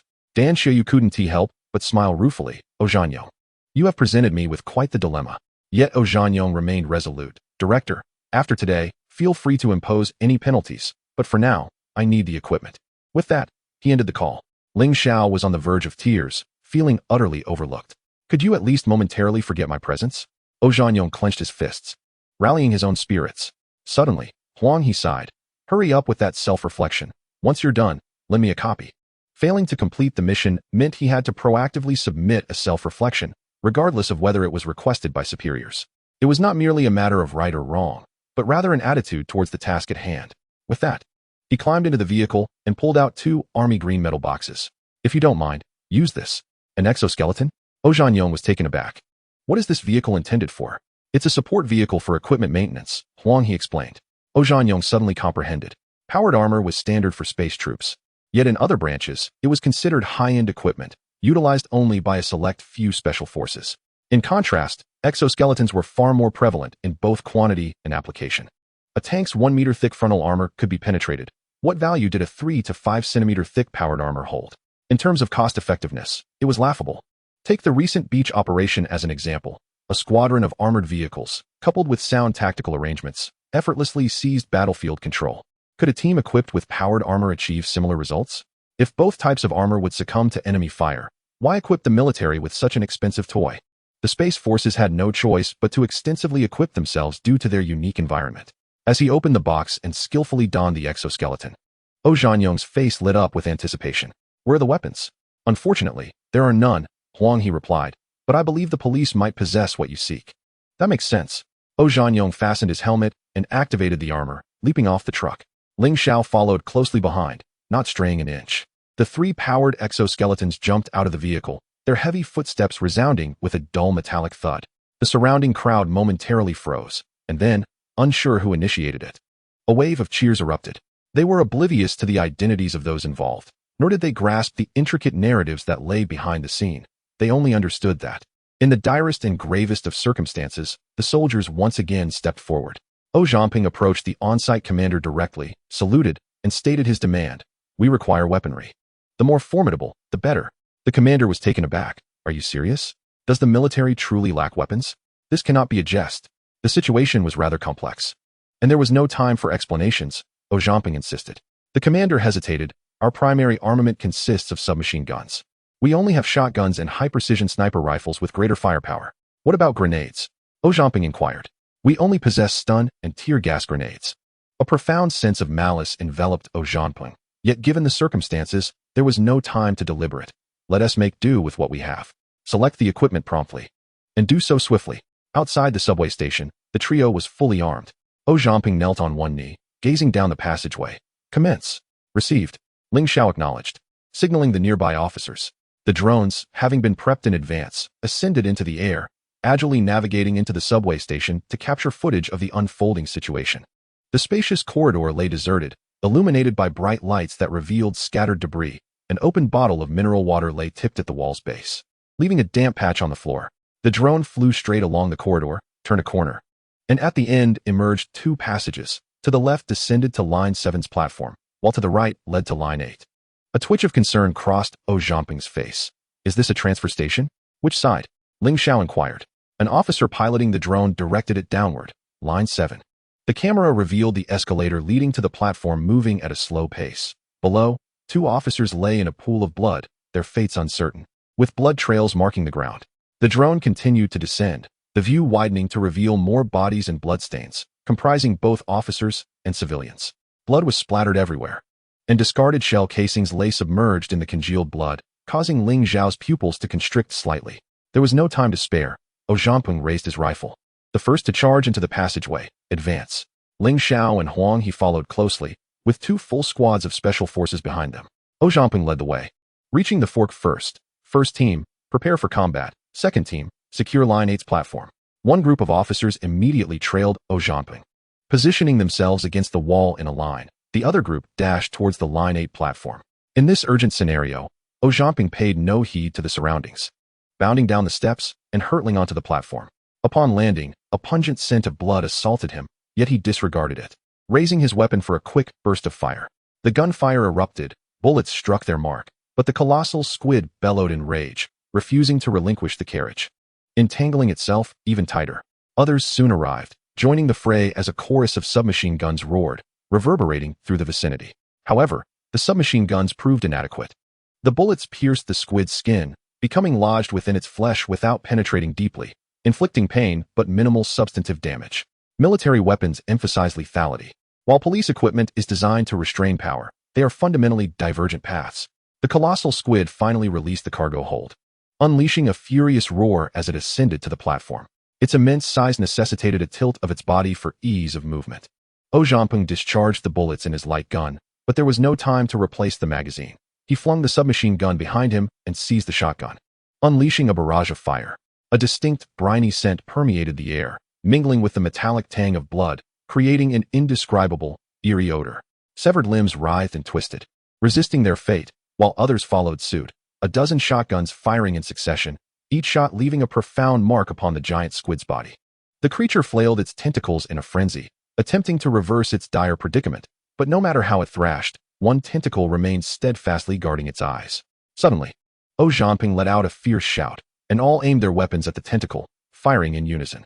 A volley of gunfire brutally severed one of the appendages. The suction cups, adorned with dagger-like barbs, instilled an icy dread. A shot sent the severed tentacle sprawling aside, and Zhaoping stepped forward, continuing his relentless assault. The 10 rounds in his shotgun were quickly expended, prompting an immediate magazine change as he resumed fire. With several tentacles lost, the giant squid could no longer shield its massive eyes. Several individuals fired simultaneously, causing both eyes to erupt in a gruesome explosion. Eye fluid splattered amidst the creature's thunderous roars, as the remaining tentacles writhed in a death throes. Yet, Zhaoping and his companions had seized the initiative. Victory was merely a matter of time. Just then, a deep roar echoed from the tunnel, followed by an unexpected turn of events. Amidst the screeching friction, the tilted cargo hold began to inch its way out of the tunnel. The previously sealed compartment suddenly opened, revealing a striking young woman in her 20s, scrambling out and crying for help. Behind her, several trapped civilians either squeezed through the door or smashed the windows, frantically escaping the peril. Alarmed, Zhaoping rushed forward, thrusting his gun into the squid's maw, indiscriminately unleashing the remaining bullets within. It was unclear which shot struck a vital point, but finally, the squid ceased its struggle, concluding its malevolent existence. "There's a monster! There's a monster!" A young man cried out, desperately writhing. As Zhaoping sought to inquire further, he heard a tearing sound. The man had ripped his clothing and was recklessly plunging toward freedom. The officers immediately sprang into action, organizing the civilians' evacuation, with even a portion of the second team overseeing Line 8 dispatched to assist. Instinctively, everyone distanced themselves from the giant squid, even in death, with its tentacles severed. No one dared to approach. With a thundering sound, The cargo hold detached from the tunnel, and Zhao Zhanping realized another giant squid had squeezed into the compartment, its tentacles protruding from the windows. Regardless of its thrashing, it was trapped within. Suddenly, another giant squid emerged from the tunnel, emitting a ferocious roar. A balding middle-aged man stumbled out of the carriage, instantly gripped by terror, and fled in a frenzied dash. In his panic, he slipped and fell, breaking a front tooth, blood streaming from his mouth. A giant squid's tentacle coiled around him, its sharp barb piercing deeply into his flesh. The bald man screamed in agony, his clothes soaked in crimson. Overcome with pain, he could no longer cry out, his contorted face etched with despair. The fleeing crowd empathized with his plight. Erupting in a cacophony of terrified shouts, wails, and furious roars, plunging the platform into chaos. The trapped populace had become a flock of startled birds, their fear palpable at the slightest disturbance. In this dire moment, Zhao Zhanping and his companions surged forward, firing their shotguns in rapid succession. Yet they were a moment too late. The tentacle had already dragged the bald man towards the maw of the squid, which viciously bit him in half. The upper half of the man vanished into the writhing jaws, leaving only his bloodied lower half entwined in the tentacle. Even Zhao Zhanping, who prided himself on his mental fortitude, was shaken by the sight. That was a living human being, devoured in a single bite, akin to the monsters of folklore. Uncertain if anyone else remained in the carriage, the grim fate of the bald man had silenced any further escapees. As Zhao Zhanping prepared to take decisive action against the squid, he was taken aback by several more squid emerging from the tunnel. To his astonishment, a barrage of gunfire erupted from the second group, a voice crackling over the radio. Giant squid sighted on line 8. Giant squid sighted on line 8. With urgency coursing through him, Zhao Zhanping commanded over the radio, "Retreat! Retreat! We must evacuate immediately." He tossed a stun grenade and turned to flee. The civilians had mostly vacated the carriage, many opting to run down the stairs rather than wait for the escalator, joining the second group as they exchanged fire while retreating. The wounded squid howled in fury but refused to relent, charging out of the station in droves, crowding the passageway. While the corridor was spacious enough for humans, it was far too narrow for the squid, especially when the squids from both platforms converged, their heads pressed closely together, reminiscent of freshly unboxed frozen squid. Once back under the stars, Zhao Zhanping felt an overwhelming sense of rebirth. It was not fear or any tangible reason. Rather, it was an inexplicable sensation. As an astronaut, he inherently longed for the vastness of the cosmos, instinctively rejecting the confines of the oppressive underground. Nearby, the rescued civilians, having calmed somewhat under the reassurance of the police, were being organized for evacuation. Zhao Zhanping waved his arms vigorously, urging them to disperse. Before his words could fully resonate, a barrage of gunfire erupted behind him. As a group of officers barricaded the exit, desperately unleashing bullets, a distant thud drowned out the gunfire, a roar from heavy artillery. The squid was about to emerge. After Zhao Zhanping finished his speech, a police armored vehicle surged forward, plunging into the underground passage just as a massive giant squid emerged. Remarkably, the nearly 10-ton armored vehicle was pushed back by the squid, retreating step by step up the stairs. The rear door of the armored vehicle swung open, and the driver scrambled out with all his might, while another armored vehicle arrived, also diving into the fray. At last, the giant squid halted its advance, and everyone exhaled a collective sigh of relief. They had finally managed to block its path. However, before they could fully relax, the armored vehicle began to inch upward again, albeit at a significantly slower pace. With only 2 armored vehicles at their disposal, in a moment of desperation, Zhao Zhanping raised his submachine gun and fired into the passage. The bullets zipped through the gap between the armored vehicle and the wall, uncertain if they struck anything, as the exit was merely 10 meters away. At such a close range, ricochets were a real hazard. Yet, at that moment, no one had the luxury of concern. Their sole focus was to thwart the giant squid's ascent to the surface. Nevertheless, the armored vehicle continued its slow ascent. Ling Xiao gritted his teeth, pondering that if only they had a rocket launcher or a recoilless rifle, a few blasts could easily curb the squid's onslaught. Even a bundle of explosives would suffice to collapse the passage. Stay calm, stay calm, Zhao Zhanping constantly reminded himself, but in such a situation, remaining composed was a tall order. The crowd quickly made way as a truck executed a dramatic drift, crashing into the entrance of the subway station with a resounding thud. The dull sound of the impact reverberated, and everyone widened their eyes, watching the truck sway back and forth, yet it remained steadfast, unable to budge. They had finally blocked it. Jubilant cheers erupted, excitement palpable in the air. However, Zhao Zhanping could not share in their joy. Ling Xiao clapped him on the shoulder, asking, "What's wrong? Your mood seems off." Zhao Zhanping replied softly, "There might still be people in that truck." Ling Xiao's smile faded. And he too lowered his voice to offer comfort. "We've done our best." "I know," Ojanyong said, but he could not shake the weight on his heart. His gaze drifted to the side of the road, where a concrete mixer stood idle, its drums still slowly turning. Ling Xiao contemplated before suggesting, "If you truly want to know, why not ask those who managed to escape?" Ojanyong nodded, about to seek assistance from an officer when suddenly a blinding flash erupted behind them, leaving exposed skin with a searing sensation. The explosion shattered nearby glass, scattering shards of light. It was only at that moment that the muffled sound of the blast reached their ears, reminiscent of an old train sounding its rusty horn. Ling Xiao exclaimed, "What exploded?" He was well acquainted with the sounds of military weaponry, and this was certainly not the effect of standard equipment. Ojanyong's expression turned grave. "It's either a fuel tank or natural gas. Was it an accident, or the work of the sea monster?" Ling Xiao furrowed his brow, unsure which scenario was accurate. As they spoke, both of their terminals vibrated simultaneously. Ojanyong immediately answered, and after a brief hesitation, Ling Xiao followed suit. "Now is not the time for clever tricks. It is imperative to answer communications from the base without delay." As Su Qing appeared on the screen and saw the two safe and sound, she immediately breathed a sigh of relief. "What is the situation there?" "It has ended." Zhanping's gaze drifted toward the subway entrance, his expression complex. He hoped that those still trapped in the carriages would ultimately return safely. Zhanping nodded decisively, understood. Chapter 62, The Muddy Dilemma. Zhanping and Ling Xiao found refuge through the police in a nearby location, but at that moment, the city of Huaxiong was in turmoil, and they were unable to sleep, staring silently into the darkness. Shortly thereafter, the sounds of gunfire and explosions became increasingly intense. Internal reports confirmed that reinforcements had indeed entered the city. However, the situation within the urban area remained grim. The colossal sea creatures not only appeared at the subway station, but also breached the flimsy defenses along the banks of the Bathing Bear River. Some surged into residential areas, inciting widespread panic, while others invaded commercial districts, wandering aimlessly without encountering a single specter. The reinforcements, akin to firefighters arriving at the scene of a blaze, rushed toward wherever the sea monsters appeared, inadvertently dispersing their limited forces. Fortunately, the sea creatures were not overly difficult to deal with, allowing them to manage the situation. Albeit precariously, the station troops left only a small contingent to guard their positions, while the main force advanced into the city to conduct a larger-scale extermination. By this time, the military had started to discern certain patterns. The gunfire grew less frequent, yet various explosions became increasingly common.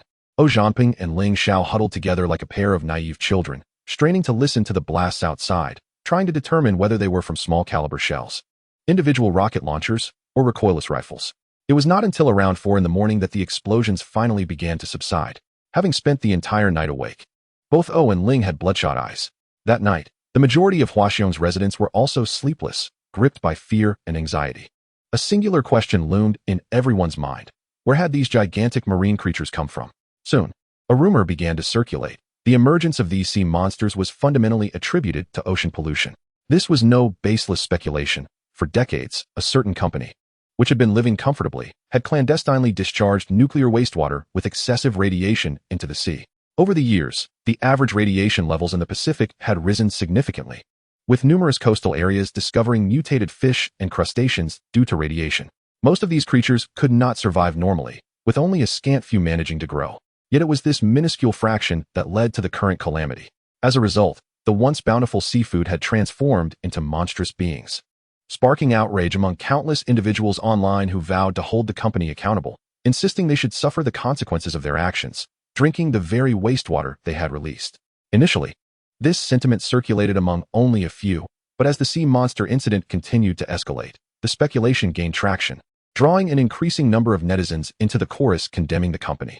Moreover, the vast online community not only engaged in vehement criticism, but also presented a plethora of evidence to substantiate their arguments. Even the well-informed Ojanga and Ling Xiao were taken aback by the myriad of proofs provided by netizens, expressing deep admiration for the creativity of the public. A widely circulated photograph depicted a large cruise ship sailing across the ocean, appearing unremarkable at first glance. However, upon closer inspection, the color of the sea seemed rather peculiar. The subsequent image revealed the truth. An aerial shot showcased the waters beneath the cruise ship teeming with enormous white jellyfish, congregating as if they formed a vast ocean of jellyfish. Accompanying the photo was a caption claiming this incident occurred over a month ago, when the cruise ship experienced a significant drop in speed and unusual engine noises, necessitating an urgent halt for equipment inspection. The cause was discovered to be an overwhelming presence of jellyfish obstructing the intake of the water jet propulsion system. It was noted that this incident had trended at the time, with experts publicly declaring that the two photographs were indeed authentic. Unwavering in his skepticism, Ojong searched online. And moments later, his face revealed utter astonishment. It was true. The reports were genuine, the photographs were real, and numerous experts provided various explanations regarding the matter. At that time, some had pointed fingers at Little Days, yet it failed to garner widespread attention. Ozanga also presented his findings. I found a report as well. However, just 4 seconds later, a fisherman suddenly shouted, pointing outside the ship, prompting others to rush over, the camera shakily following suit. They discovered a gigantic shrimp entangled in a fishing net. The fishermen hoisted the colossal shrimp aboard, and the video concluded. Text accompanying the footage indicated that this colossal shrimp was neither a lobster nor any other large variety, but rather the common northern prawn, known as Arctic shrimp in the market. Upon witnessing this, both individuals wore peculiar expressions. Judging by its physical characteristics, it indeed bore a striking resemblance to Arctic shrimp. Yet these typically measure only the size of a thumb, while the one in the video was nearly as thick as a thigh. Ultimately, the discussion transcended mere commentary, with everyone unanimously believing that the appearance of the gigantic shrimp was inextricably linked to Little Days. Furthermore, there were numerous messages of dubious authenticity. In any case, whatever had been discovered would ultimately lead to blame being assigned to Little Days. The plight of Little Days, who had been living quite comfortably, was indeed tragic. Little Days possessed some knowledge regarding extraterrestrial matters and was inclined to refute the claims, yet external adversaries loomed, and within, the watchful eye of Rice Grain Daddy was ever present. Should Little Days dare to disseminate any information, he would undoubtedly face a severe beating from Rice Grain Daddy before being subjected to a collective assault by other allies from Blue Planet. Helpless, he could only swallow his words and endure. After all, Little Days had long grown accustomed to such tribulations. His credibility had long been tarnished. It was truly a case of yellow mud staining his trousers, neither merely dirt nor excrement, but something far worse. Chapter 63 was entirely worth it. When dawn broke, the once tumultuous Hwaseong market, which had been lively throughout the night, finally regained its tranquility. The squid was secondary. The principal concern was that no one had ever encountered a crab of such magnitude.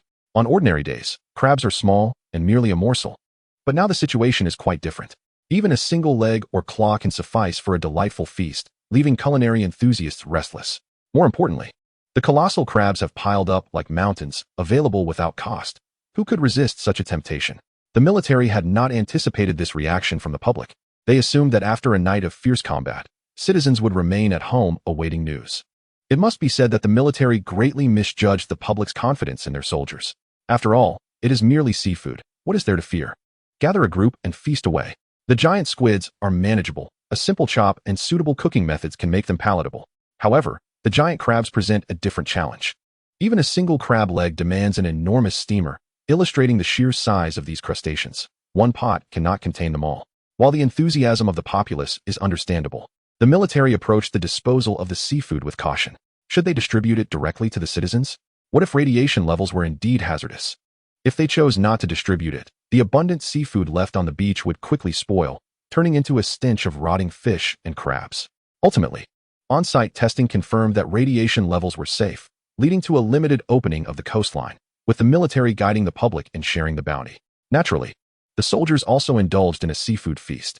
Initially, the plan was to have just one meal, but they soon realized that the quantity was overwhelming. What was meant to be a single meal stretched into 2 full days of feasting, and eventually, they had to concede defeat. With so many landing sites overflowing with giant squids and crabs, how much could the entire city of Hwaseong consume?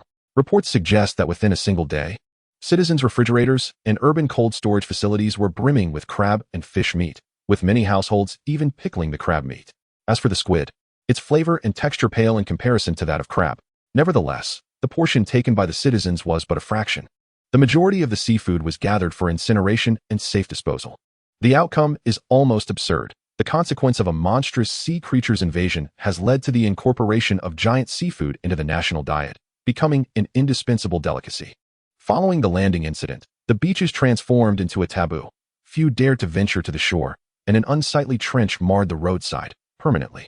According to military regulations, no one is permitted to tamper with this trench for any reason, or they would face severe penalties for damaging critical military infrastructure. Not only in Hwaseong, but all cities that endured the sea monster's invasion have undergone similar measures.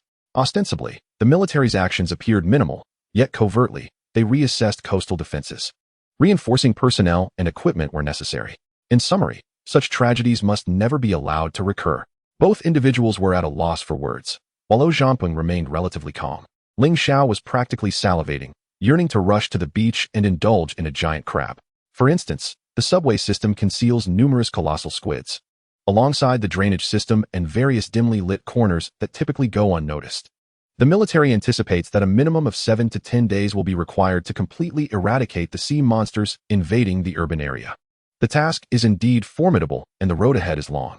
Before they could catch their breath, both were summoned into the office by Shan Qiuyu, who launched into a scathing reprimand, followed by a requirement for each to produce a profound self-reflection of no less than 5,000 words. Insufficient word count would not suffice, and a lack of depth in their reflections was equally unacceptable. Fortunately, merits and demerits would be assessed separately, allowing for distinct consequences for each. This delighted Ling Xiao. Given their performance, they must surely be entitled to at least a third-class merit, right?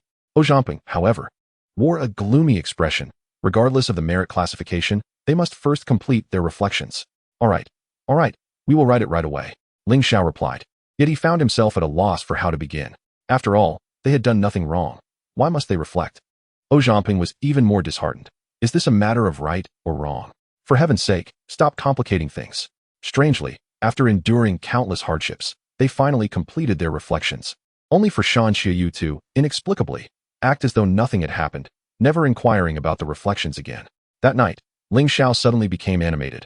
Oh Fei, I found a reason. Zhao Zhanpeng, on the verge of sleep, responded groggily. What nonsensical talk is this? What are you on about? He barely managed to open one eye. Still dazed, Zhao Zhanpeng muttered, just write it. It's not like we're losing a piece of flesh. You need to wake up a bit. Ling Xiao nearly exploded, insisting, look closely at our names and our identities as astronauts. They are trending. This is hot news. It took a few seconds for Zhao Zhanpeng to grasp the significance of Ling Xiao's words. He seized Ling Xiao's wrist, where a line of text was displayed, stepping forward.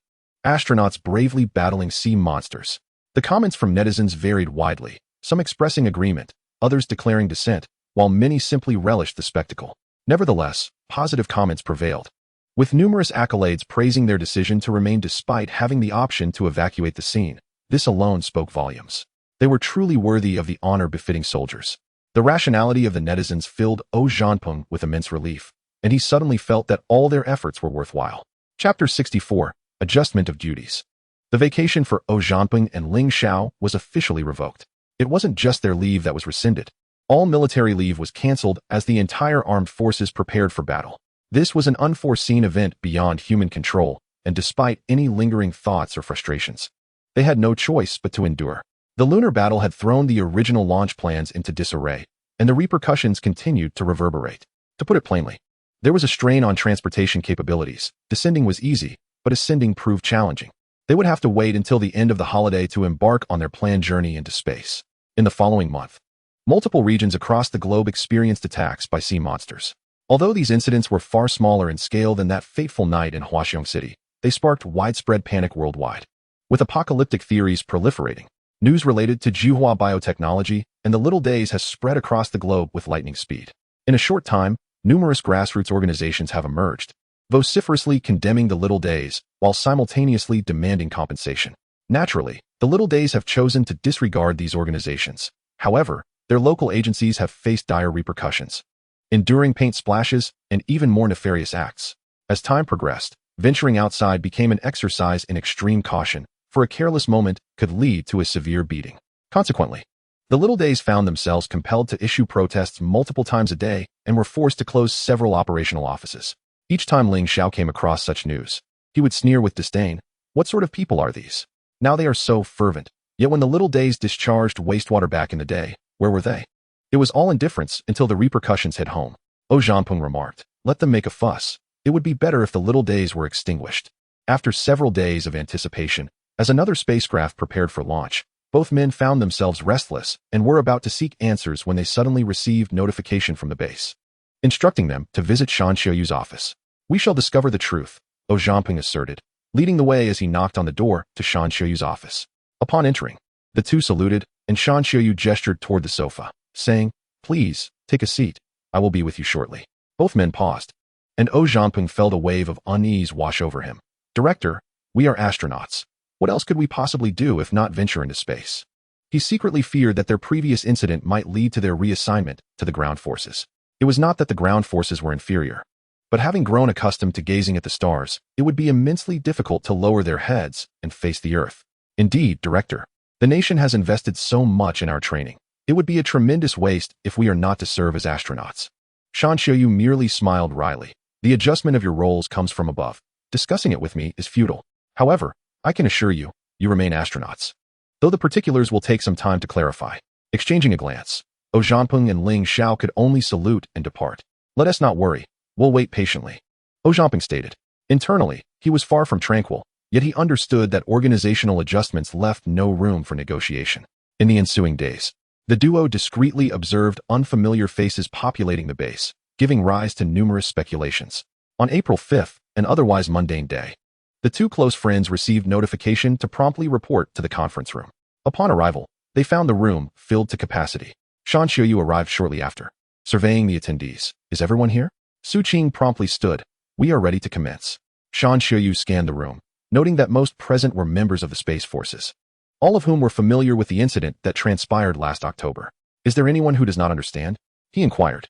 After a brief pause, no hands were raised. Excellent. Shan Xiaoyu activated his personal terminal, projecting a view of the solar system onto the screen. A blinking point appeared between the orbits of Earth and Mars, identified as the alien escape pod. Based on 3 months of continuous observation from the Yungong spacecraft, it had been confirmed that the alien's destination was indeed Mars. With a mere tap of his fingertip, sparks flickered on the screen depicting Mars. The extraterrestrials departed from the Moon not during Earth's launch window toward Mars. Based on their relative positions and the escape pod's velocity, we ascertained that the aliens are expected to arrive at Mars by the end of June or the beginning of July. The image on the screen froze as Shan Xiaoyu turned, leaning over the table with both hands, gazing down at the assembly. The situation is thus. I believe some of you have already surmised the reason for gathering here. Higher authorities have resolved to tackle the alien presence. He struck the position of Mars with his fist.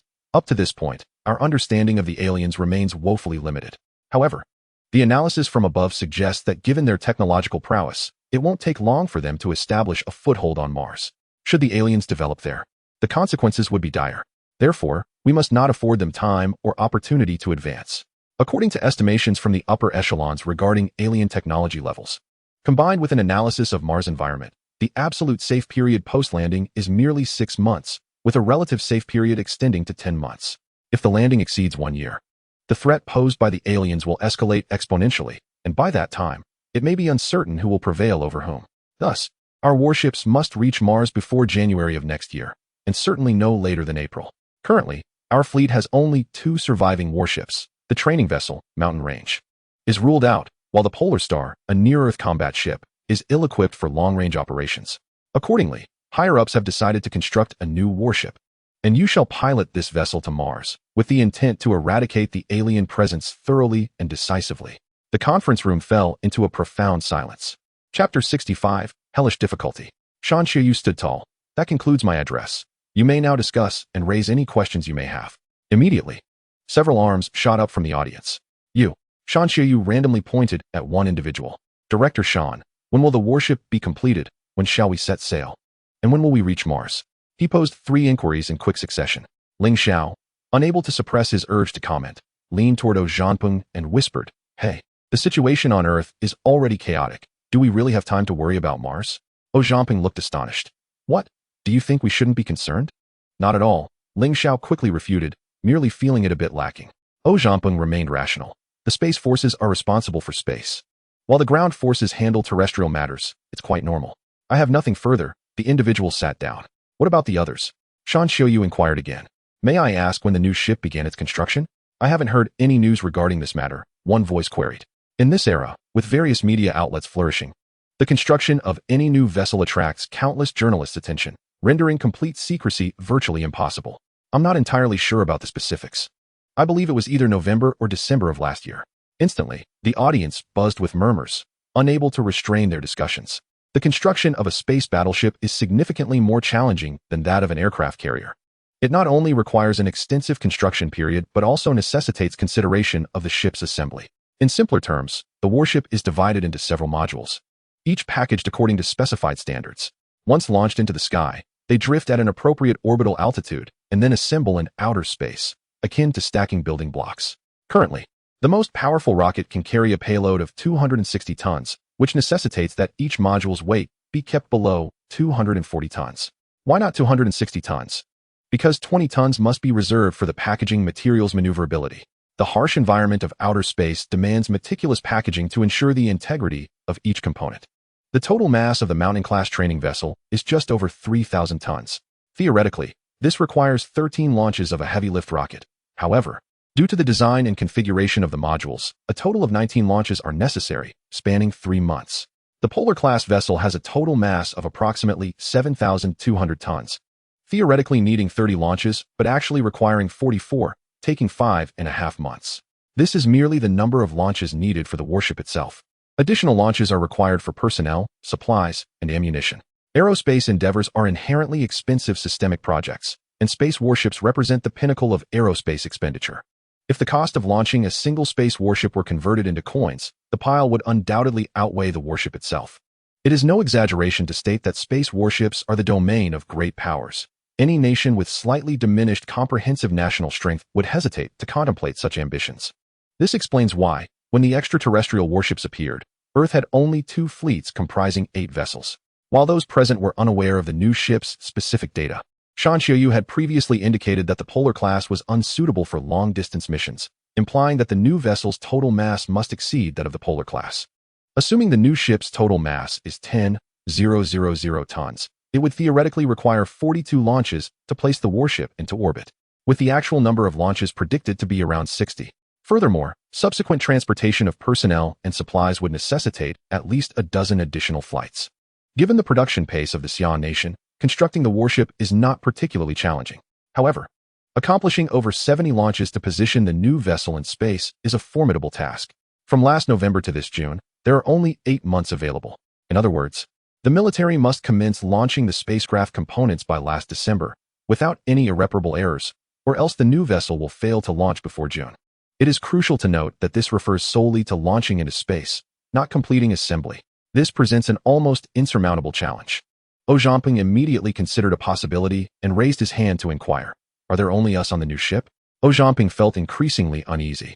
The training vessel has a full capacity of 420 personnel, while the Polar class accommodates only 380. Yet the new ship has only the 4 or 5 dozen attendees present, suggesting that it is far less colossal than previously imagined. What is the displacement of the new vessel? He promptly voiced his uncertainty. In space, devoid of water, there is naturally no displacement. This term is merely a carryover from past conventions, synonymous with the ship's mass. Shan Xiaoyu cast a deep glance at Zhao Zhanping. The total mass of the ship is 9,800 tons, the standard mass is 15,800 tons, and the full load is 18,800 tons. This is the data I am aware of. The detailed specifics remain unclear. The crowd erupted in a flurry of astonishment. The quality surpassed all expectations. With completion set for June, was there enough time? Over 10,000 tons of warship, and only this handful of us? Zhan Yong could scarcely believe his ears. Were it not for the unmistakable presence of the familiar Shan Xiaoyu before him, he would have thought he was being deceived. Indeed, there were fewer hands than anticipated. Shan Xiaoyu affirmed Zhan Yong's observation, yet he added, "To my knowledge, the new vessel boasts a remarkably high degree of automation, thus requiring far fewer personnel than traditional warships. You are all elite individuals drawn from various units, each capable of multitasking, fully equipped to operate the warship." Everyone was taken aback. Was this truly how elite forces were utilized? What kind of absurd rationale was this? In truth, Shan Xiaoyu concealed an even more significant reason. The overall strength of the Space Force was insufficient to spare many personnel. The enemy, merely a pack of cornered dogs, warranted a degree of concern, yet did not necessitate a complete mobilization of resources. To take a step back, even if the new vessel were to be destroyed by extraterrestrial forces, the losses would not be catastrophic enough to cripple the Space Force. However, there was no need to articulate these underlying truths so explicitly. Chapter 66. Our side sinks. Before others could raise their hands, Ling Xiao stood up decisively. "Director Shan, may I inquire whether this plan is to be executed solely by us, leaving our fellow comrades out of the equation?" The struggle against extraterrestrial species was not solely the responsibility of Huaxia. Even if other comrades lacked the technological prowess to construct space warships, contributing funds, manpower, Or even raw materials would still count as their share in the grand endeavor against alien forces, would it not? Oh Zhanyong's expression shifted, suddenly regarding the young man with newfound respect. Had this lad finally posed a question of some depth? Perhaps he had been galvanized into critical thinking. Without further ado, and yet revealing much, Ling Xiao pressed on. Whether we provide manpower or resources, it can't possibly be about forming a joint task force, can it? That question exceeds the scope. Shan Xiaoyu shot him a fierce glare. If I knew that, I wouldn't be here holding a meeting. I'd simply accompany the diplomatic delegation to participate in bilateral negotiations. Ling Xiao fell silent, but was not ready to concede. Director, surely you must have some information. Could you share a hint? Enough of your inquiries. You've asked your fill. Now sit down, Shan Xiaoyu replied. A light laughter rippled through the assembly, easing the atmosphere considerably.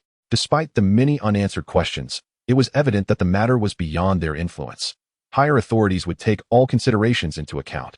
For those curious, they could inquire further, while others could simply bide their time for the arrangements from above without any concern. Are there any further questions? Shan Xiaoyu inquired. There are. Oh Zhanyong raised his hand once more. Shan Xiaoyu's eyes widened in disbelief. If you're here to ask him, then spare us the trouble. At his words, the group chuckled again. Oh Zhanyong, with a serious demeanor, asked, since the plan is already in place and the warship construction has commenced, what about the combat strategy? Is there a battle plan? Shan Xiaoyu blinked in surprise. The warship hasn't even ascended yet, and you're already contemplating battle strategies? Oh Zhanyong smiled. It's purely out of curiosity. If they're ISNT-1, then so be it. Shan Xiaoyu also smiled, acknowledging the pointedness of the inquiry. To be frank, let me share with you that by the end of October last year, even before the design of the warship was completed, we had already developed an extensive array of battle plans. These encompass strategies for alien landings on Mars, for their concealment within the asteroid belt, and even for operations concerning Jupiter and Saturn. We considered every conceivable scenario. When the day of engagement arrives, the command center will naturally devise the most suitable operational strategy based on the actual circumstances of both friend and foe. You must understand that this expedition is not merely about a single warship setting sail. It represents our singular opportunity to eradicate the alien threat. Therefore, I will not tolerate any shortcomings within this team. Those who are incompetent, those who are merely coasting along, or those who harbor ulterior motives, get out now. As he reached the conclusion of his admonition, Shan Xiaoyu's tone grew severe, causing a palpable tension to envelop the room, dissipating any prior sense of relaxation. Any further questions? Shan Xiaoyu inquired once more. This time, no hands were raised.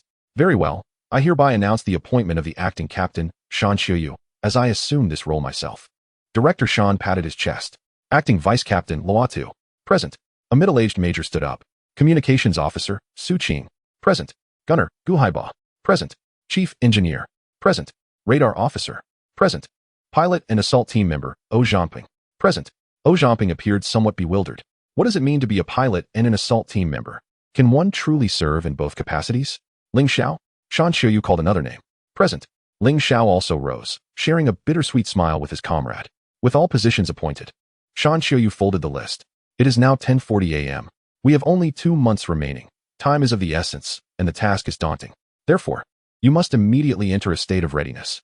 Starting this afternoon, everyone will engage with the simulator, rehearsing according to the assigned battle plans and coordinating as per your respective duties. He paused momentarily before continuing. Let me be clear. I can accept a lack of ability and voluntary withdrawal, but if you think you can linger here without contributing, that is absolutely out of the question. Dismissed. With that, he strode out of the conference room. As soon as Shan Xiaoyu exited, the conference room erupted into animated conversation, with groups forming as everyone engaged in fervent discussion, some posing questions, others offering analyses, as if the room had suddenly transformed into a bustling market. That afternoon, the team immersed themselves wholeheartedly in the simulation training. The necessary equipment was readily available, located within a fully immersive simulation chamber. As the name suggests, this was an indoor training facility where every surface, including the ceiling and floor, was comprised of screens. Once everyone was in position, Shan Xiaoyu announced the commencement of the training, personally loading the operational data. Mission objective: eliminate the alien base on Mars. Luatu, you are in command. The gray screens morphed into the depths of space, with the red planet beneath their feet, so tangible it felt as though one could grasp it with outstretched hands, creating an astonishingly realistic experience that made it seem as though they had truly arrived in Martian orbit. Lot swiftly issued a series of commands, activating reconnaissance, fire control, navigation, and communication departments. Although everyone was aware that this was merely a drill, The atmosphere was so charged that an instinctive tension gripped each individual. Under Lot's orders, the warships circled Mars, and after completing a quarter orbit, a colossal alien base emerged on the planet's surface. Lot's gaze sharpened, missile pre-launch. The sound lingered in the air when suddenly, the primary screen before them was engulfed by a blinding flash, followed by a freeze frame. Various instruments on the bridge erupted into frantic alarms, their shrill cries rendering the crew bewildered. Another flash struck, and the left screen froze. The port side was hit, penetrating through. The hull was breached, the bridge was devastated, and the warship lost control, resulting in a judgment of our vessel sinking. Chapter 67, A Shipwrecked Fate. Upon hearing those final words, everyone was left in stunned silence, with Lot's face turning ashen. How could they have been sunk by aliens upon first contact? What manner of occurrence was this? The simulation chamber fell into a profound quiet, each person frozen in shock, as if electrified. Dozens of minds converging, yet failing to comprehend what had transpired. Ling Zhao's mouth hung open like a frog struck by lightning. Zhanping fared little better, his thoughts muddled. What did you all take this drill for? A game?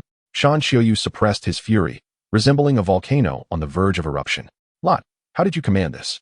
Seeing Lot's bewildered expression incited Shan Xiuyu's rage, and he slammed the table, roaring like an enraged lion. Do you not even realize what error you committed? Find the cause immediately. The crew sprang into action. Even if the issues originated from the bridge, others pretended to analyze data, fearful of drawing Shan Xiuyu's attention. A classic case of burying one's head in the sand. Only Zhanping and Ling Xiao, unable to disguise their confusion, stood like two oblivious fools, staring at the flurry of activity around them. Amidst the chaos, clarity dawned. The nearest launch window from Earth to Mars was at the end of June, with flight times ranging from 4 to 8 months. Thus, by February of the following year, they would inevitably reach Mars. However, the numbers displayed on the screen were 2 years late and convoluted. He vaguely recalled that the launch windows from Earth to Mars occurred every 26 months. And given the timeline, this indicated that the current window had not permitted a timely launch, necessitating the next opportunity to embark for Mars. Indeed, observing the alien base revealed that no matter how advanced the extraterrestrial technology, it was implausible to achieve such scale within merely 6 months. However, after over 2 years of development, that notion could not be dismissed. Not only was the scale significantly beyond expectations, but their defensive capabilities would also be greatly enhanced, rendering the sinking by alien forces entirely justifiable. The cause had been identified, yet Zhanping had no intention of voicing it. Shan Xiuyu was clearly intent on reprimanding Lot. Why should he step forward to showcase his own prowess? Moreover, aside from Lot, there were numerous operations on the bridge, and no one else could pinpoint the root cause. Was it only Zhanping who had the audacity to speak up, as if he alone possessed the insight? He shared no camaraderie with Lu Tu, had he been broad-minded. It would have been acceptable, but what if he encountered someone petty and ended up in a predicament? Voicing his concerns would only offend too many. Thus, concealing his shortcomings seemed prudent. He discreetly nudged Ling Xiao, indicating for him to observe the time in the corner, yet Ling Xiao appeared utterly perplexed. Failing to grasp his intent, Shan Xiuyu, noticing their subtle exchanges, shot a fierce glare at Zhanping, though his eyes bore no trace of anger. Zhanping promptly composed himself, silently focusing on the task at hand. After a prolonged silence of half a minute, a surprising voice finally shattered the stillness. Time. The time is incorrect. No fool could enter this simulation chamber. Soon the causal relationships became clear. However, the sentiments among the group varied significantly. Some felt relieved, others were pensive, and a few remained indifferent. Shan Xiuyu's expression remained grim. Lu Tu, come here. Lu Tu's heart quivered. The tone was decidedly unsettling. How are you commanding this? Shan Xiuyu's voice was stern and authoritative. Lu Tu felt utterly wronged. He believed his command was flawless, yet he had unwittingly overlooked a significant pitfall in the planned timeline. Admittedly, failing to monitor the time was his oversight. But had not others also failed to notice this pitfall? Shan Xiuyu reprimanded sharply. I ask you, why did you not conduct reconnaissance in advance? His gaze was piercing. First, the 6-month safety period is merely an analysis from the higher-ups. No one knows the technological prowess of the aliens, nor can anyone predict the developments over 6 months. Treating speculation as a basis for command, what is the purpose of using your brain? Lu Tu opened his mouth, then, like a marionette with its strings cut, lowered his head. Second, upon arriving at Mars, why was a satellite not deployed? Third, even if a satellite was not sent, why was a reconnaissance aircraft not launched? Fourth, without preliminary reconnaissance and lacking detailed knowledge of the enemy, how could you recklessly command the warship to approach? Tell me, is there a problem with your command? Lu Tu was left utterly speechless. Yes. Shan Xiuyu's anger intensified. Lift your head, stand tall, and loudly affirm whether there is a problem or not. Yes. Lutu suddenly raised his head and shouted with fervor. He stood rigid, the fury and sorrow in his eyes nearly spilling over. Inside the simulation chamber, the atmosphere was tense and silent, with dozens of people resembling a quivering flock of quails, afraid to breathe. Recognizing his error was a start. Shan Xiaoyu finally softened his tone.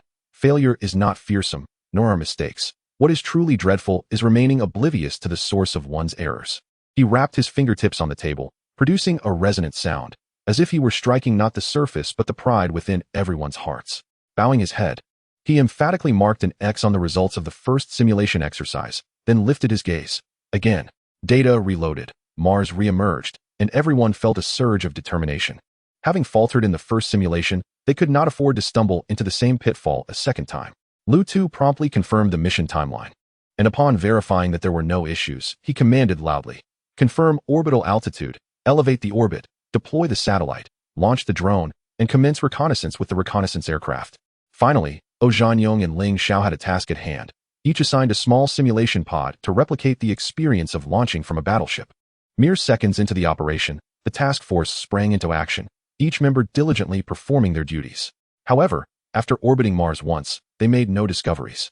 A second orbit yielded the same lack of results. Luatu found himself bewildered, confident in his command but perplexed by the situation. How could they engage in battle without identifying a target? He repeatedly urged himself to remain calm and to broaden his perspective. Reconnaissance aircraft. Conduct a thorough survey of Phobos and Deimos. Received, Unit 1. Reported, Zhanyo. Received, Unit 2. Echoed Ling Xiao. The two reconnaissance craft flew towards the satellites, deploying onboard equipment for comprehensive scanning, yet still found nothing. Had they missed their window? Had the aliens already departed Mars? But the date was indisputable. Chapter 68, Mutual Destruction. The thought of reaching Mars only to encounter such uncontrollable circumstances was unimaginable. Luatu understood that inaction was the greatest peril at this moment. So he resolved to command the battleship to scan Mars. What if the aliens were cleverly disguised? However, upon comparing the scan results, all terrain and topography appeared unchanged. Even slightly larger rocks were in their original positions, showing no signs of anomaly. Luatu felt despair wash over him. How could this be so deceptive? If they were genuinely executing a mission, they would certainly be monitoring Mars closely, fully aware of whether the aliens had departed or remained. Yet here they were, with nothing but a simplistic initiation, devoid of any hints. A hint? He finally recognized what he had overlooked and opened the navigation log, immediately discovering hundreds of pages of written records and countless images and videos. Luatu was utterly disheartened. It was merely a simulation, yet so much background material had been prepared. Were the planning officers truly so idle? The others shared his astonishment. Who had designed such intricate simulation data? This is outrageous. Ling Xiao exclaimed through gritted teeth. Zhanyong concurred, but added, while we find this excessive, higher-ups likely regard it as dedication. Ling Xiao, frustrated, retorted, if he possesses such capability, why not become a game designer instead of tormenting us? Who knows? On July 26, 2065, aliens landed on Mars. They finally located the landing site. Yet the coordinates showed no anomalies. Without hesitation, Luatu commanded, prepare for a vibration test. A missile was launched from the ship, plunging into the Martian atmosphere. Moments before impact, the missile detonated, deploying several probes that landed near the coordinates, their sensors deeply embedding into the Martian surface, antennae extending outward. Subsequently, a shell fell from the sky, striking the landing point with precision. The shockwave radiated outward, and numerous probes collected vast amounts of data, uploading it to the battleship for automatic analysis. The data revealed anomalies, confirming the existence of extensive underground spaces at the target location. Excellent. The crowd collectively exhaled in relief, with Luatu's joy evident as his voice took on an excited tone. Lock the coordinates and launched the subsurface missile. This time, a missile departed the ship without detonation, plunging deeply into Mars, leaving no trace behind. Moments later, the missile detonated underground, causing violent tremors at the designated coordinates. The ground erupted, unleashing countless tons of earth and debris into the sky, creating ripples across the surface as though the terrain itself were a disturbed body of water, with dust swirling in its wake.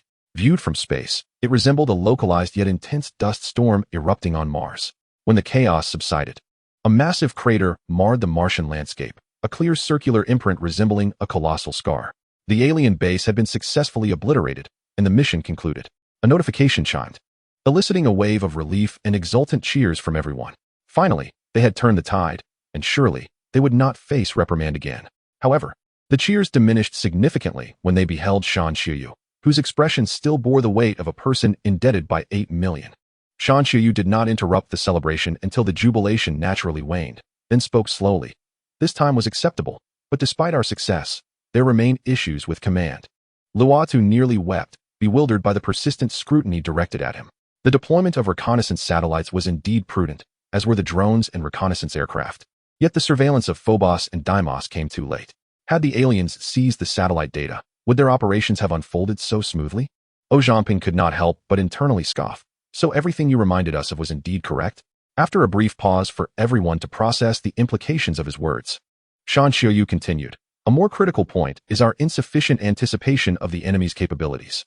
We focused solely on surface structures. Why did we not consider the possibility of subterranean bases? What does it mean to assess the enemy broadly? Do not dismiss the potential existence of underground facilities. Even if there seem to be no surface structures. Reloading the data, Luotu's performance this time surpassed that of the previous 2 attempts, as he accounted for both above and below ground, promptly including the Martian moons in the reconnaissance scope. However, the scale of the alien base evidently exceeded reasonable expectations. Glancing at the date, he noted, January 2066. This was an absolutely improbable scenario. No, it was possible. It indicated that the new warship had missed its launch window. To prevent the aliens from gaining a foothold, the military opted for a non-window period launch. Luotu quickly reviewed the navigation log, confirming his suspicions. The launch time was indeed December 2065, a full 6 months behind schedule. The arrival at Mars was slated for August 2066, a delay of 10 months. This meant the aliens had been on Mars for over a year. This was not merely an issue of a few months' delay. The increased distance between Earth and Mars necessitated a longer travel time, implying that the warship had to carry more fuel and supplies, consequently reducing the quantity of combat materials on board. Moreover, the extraterrestrials had long been prepared, with their airborne forces stationed at Phobos initiating an offensive. Zhangping was rendered speechless. The alien aircraft appeared to have been transplanted directly from a film. Had they even paid for the copyright? As the 2 sides engaged in battle, everyone exerted themselves to the utmost, clashing with the aliens in a contest that was remarkably evenly matched. After exhausting their resources, they finally obliterated the alien fleet and formally launched an assault on the extraterrestrial base on Mars. However, after merely 2 rounds of attack, they depleted all their ammunition. Despite the alien base being severely damaged and the possibility of achieving victory within reach, the ship was left with not a single shell remaining. All they could do was watch helplessly, devoid of any course of action. Loda ground his teeth and declared, I order the abandonment of the ship. We will ram the alien base. Though it was merely a simulation, his heart raced uncontrollably.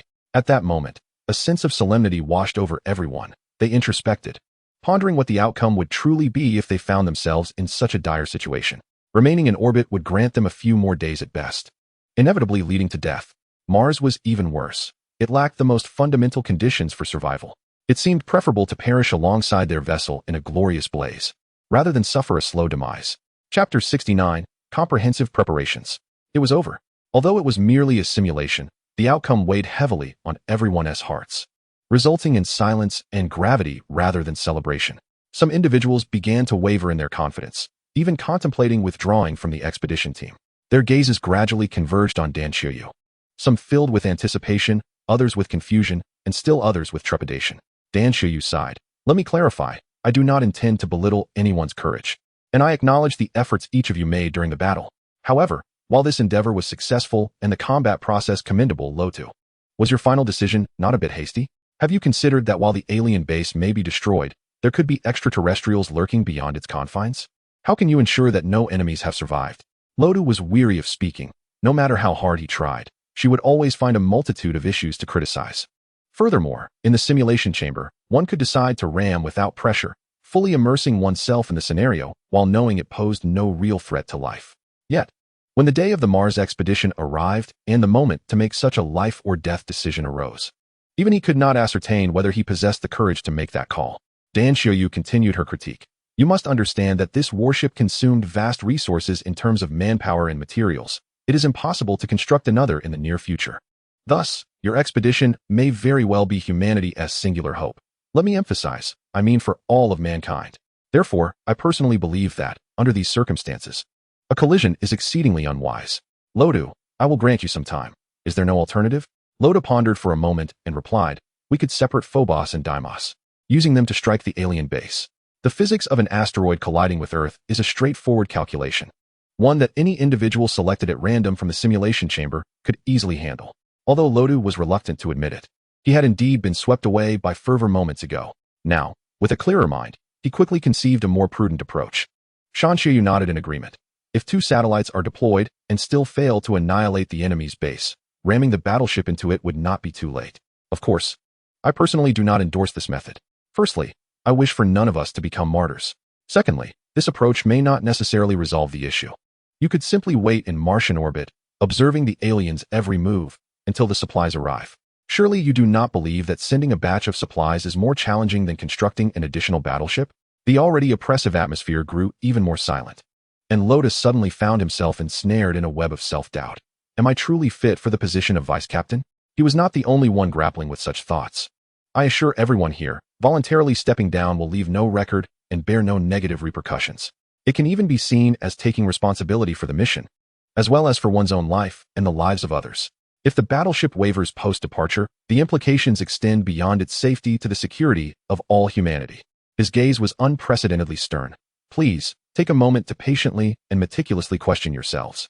Do not feel compelled or overly optimistic. Should our expedition falter, we shall become eternal pariahs of humanity. Shan Xiyu exhaled deeply. All right, let's conclude for today and resume tomorrow. The stagnant air finally began to shift, and people began to disperse in small groups. The hour was still early, the sunlight just right, yet their spirits were unsettled by Shan Xiyu's discourse. Ling Xiao, unperturbed as always, jested lightly. Why the tension? I reckon he is doing it on purpose. O Zhamping feigned nonchalance. Oh, how is it that our esteemed Ling has suddenly decided to engage his intellect today?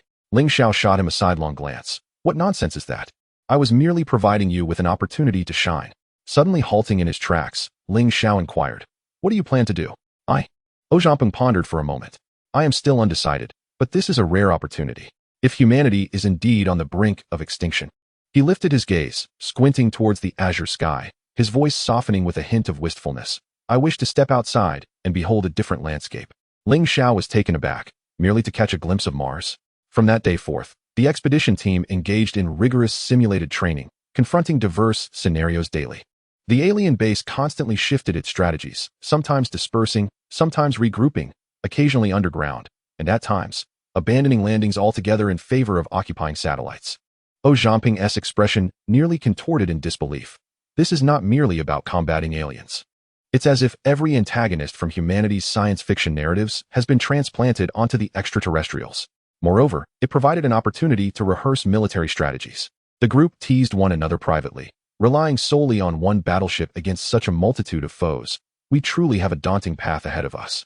It was precisely for this reason that the military sought to simulate encounters with every conceivable enemy, lest a blind cat stumble upon a dead mouse. Encountering different adversaries and circumstances is not a matter of concern. Each encounter serves to hone the expedition team's adaptability to the utmost. One must strive to excel in their endeavors before leaving the rest to fate, wouldn't you agree? Chapter 70, Harsh Realities. The training base is vast, with the expedition team occupying but a corner of it. The training regimen is intensely rigorous, and the members find themselves confined to a monotonous routine between the dormitory, simulation chamber, and mess hall, 3 points forming an exceedingly simplistic line. Perhaps for the sake of management, the expedition team, regardless of gender, resides in the same dormitory building, with over 40 individuals allocated as follows: the first floor for men, the second floor unoccupied, and the third floor for women, all in standard double rooms. Among the soldiers, there is little concern for such arrangements. When exhaustion sets in, one could easily find solace in a dirt pit for a restful slumber. However, they are astronauts, and naturally, their accommodation is not lacking. As the afternoon training resumes and the evening approaches, the situation becomes even more astonishing. The first floor, which had been sparsely occupied in the morning, is now bustling with activity, while half of the second floor is also filled. EU Zhanting calculates, astonished, that the entire building might be housing over 300 individuals. News from Ling Xiao reveals that these newcomers hail from various military units. Upon receiving their transfer orders, they were merely instructed to report to the base, unaware of their true purpose. Suddenly, EU Zhanting senses an air of conspiracy. As anticipated, within a day, over 300 individuals have reported to the base. Shan Xiyu, unable to wait until the following morning, gathers everyone that very night to announce the formal establishment of the Mars expedition team, dividing all into 3 training groups: Alpha, Beta, and Gamma. The Alpha group naturally includes Yu Zhanting and Ling Xiao, being the team that Shan Qiuyu holds in high regard. The composition of Beta and Gamma is more intricate. According to Ling Xiao, they come from diverse military units, and even a few external to the military, with professions spanning a wide array. However, upon closer examination, their roles can be matched to positions aboard the warship. I require 48 individuals. From this moment forth, the expedition team will implement a system of elimination based on performance. Those who excel shall rise, while the less competent shall fall, ensuring fair competition, Shan Qiuyu declares. Why are we in Beta and Gamma while they are in Alpha? A voice protests. Understand this. When I refer to physical fitness, I mean the ability to adapt to a weightless environment. Do not be misled into thinking that venturing into space is a simple task. Such abrupt environmental changes can induce a plethora of physiological and psychological discomforts. It is not merely determination and willpower that will see you through. In this regard, Alpha possesses a natural advantage. I can assure you that, barring unforeseen circumstances, the vast majority of you will only serve as support runners, with only a select few joining the expedition team. My goal is to sift through the candidates and identify those who are truly suitable. The reality, of course, is far from simple. The military hopes that the expedition team comprises seasoned astronauts, as this minimizes human error. However, selecting only one group poses significant risks. Any incident involving a single member could jeopardize the entire mission. Thus, the military intends to prepare sufficient backups for each position aboard the warship, ensuring that should the entire Alpha group be rendered unable to proceed due to launch failures or other unforeseen issues, the Beta or even Gamma groups can immediately step in. Perhaps in an effort to add several layers of precaution, Group B astonishingly comprises over 100 individuals, doubling the size of Group A. Group C is even more extravagant, with a total exceeding 200. While there is an abundance of personnel, a troubling issue arises for Shan Qiuyu. The base accommodates only a single simulation chamber, which must prioritize the training time of Group A. Consequently, he has devised a meticulous training schedule that permits Group B and Group C to train only after Group A has completed its session, with the timing remaining uncertain. Time and again, while Group A diligently trains within the simulation chamber, Group B anxiously waits outside, their anticipation palpable. Moreover, the 2 reserve groups are only parallel in the initial stages. Within a few days, Shan Qiuyu reallocates the most suitable personnel to Group B. The limitations of the simulator severely constrain the training effectiveness of Groups B and C. However, one should not presume that the absence of a simulator would dampen the fervor of Groups B and C. The military is replete with talent. A few specialists swiftly networked dozens of computers to create a rudimentary training system. Aside from the lack of a panoramic screen, everything else closely mirrors the authentic simulator, serving as a partial substitute for its function. Why merely a partial substitute? The absence of a panoramic display diminishes the immersive experience significantly. Dozens of individuals, each at their own computer, are devoid of the life and death atmosphere. To those aware, it is simulated training. To outsiders, it appears as a gathering of internet enthusiasts, reveling in their pastime. As training time elongates, unexpected occurrences have become commonplace for Group A, leading to increasingly impressive results. Yet, Shan Qiuyu is evidently unsatisfied with the achievements thus far. He soon introduces a novel twist. Positions are no longer fixed, but drawn at random. Whoever draws a position must assume that role, and merely drawing one's original position is inadequate. A new draw is mandated. This development sends Group A into disarray, as the members lament their unfamiliar roles. The Kuanping is merely a playful moniker for the ship, lacking official endorsement. Additionally, there are the unyielding Ling Xiao, the intrepid Luotu, the Xingkong of Su Qing, along with variations such as Fenyong, Changxiu, and Xianjun. Each captain seemingly claims a unique ship name, yet with so many titles, how could anyone possibly remember them all? Ultimately, confusion ensues, with names and roles becoming jumbled. However, some remain organized. Shan Qiuyu not only retains clarity on each ship name and its corresponding individual, but also meticulously recalls each victory and defeat. His aim is straightforward. He desires every team member to be a multifaceted individual, rather than confined to a singular role. From Earth to the Moon, with several months of voyage in between, should any unforeseen event arise, it is imperative that the absence of a critical position does not render the rest powerless and merely staring in bewilderment. It is a harsh reality. Chapter 71. By any means necessary. The vast majority of the expedition team's training occurs within the simulation chamber, with intensity and content closely mirroring actual combat. Engaging in simulated confrontations by day and diligently absorbing various theoretical knowledge by night. Do not underestimate the complexities of operating a warship. Each position demands a depth of theoretical knowledge akin to that of a substantial tome. Under normal circumstances, it would take 4 years to master these technical theories.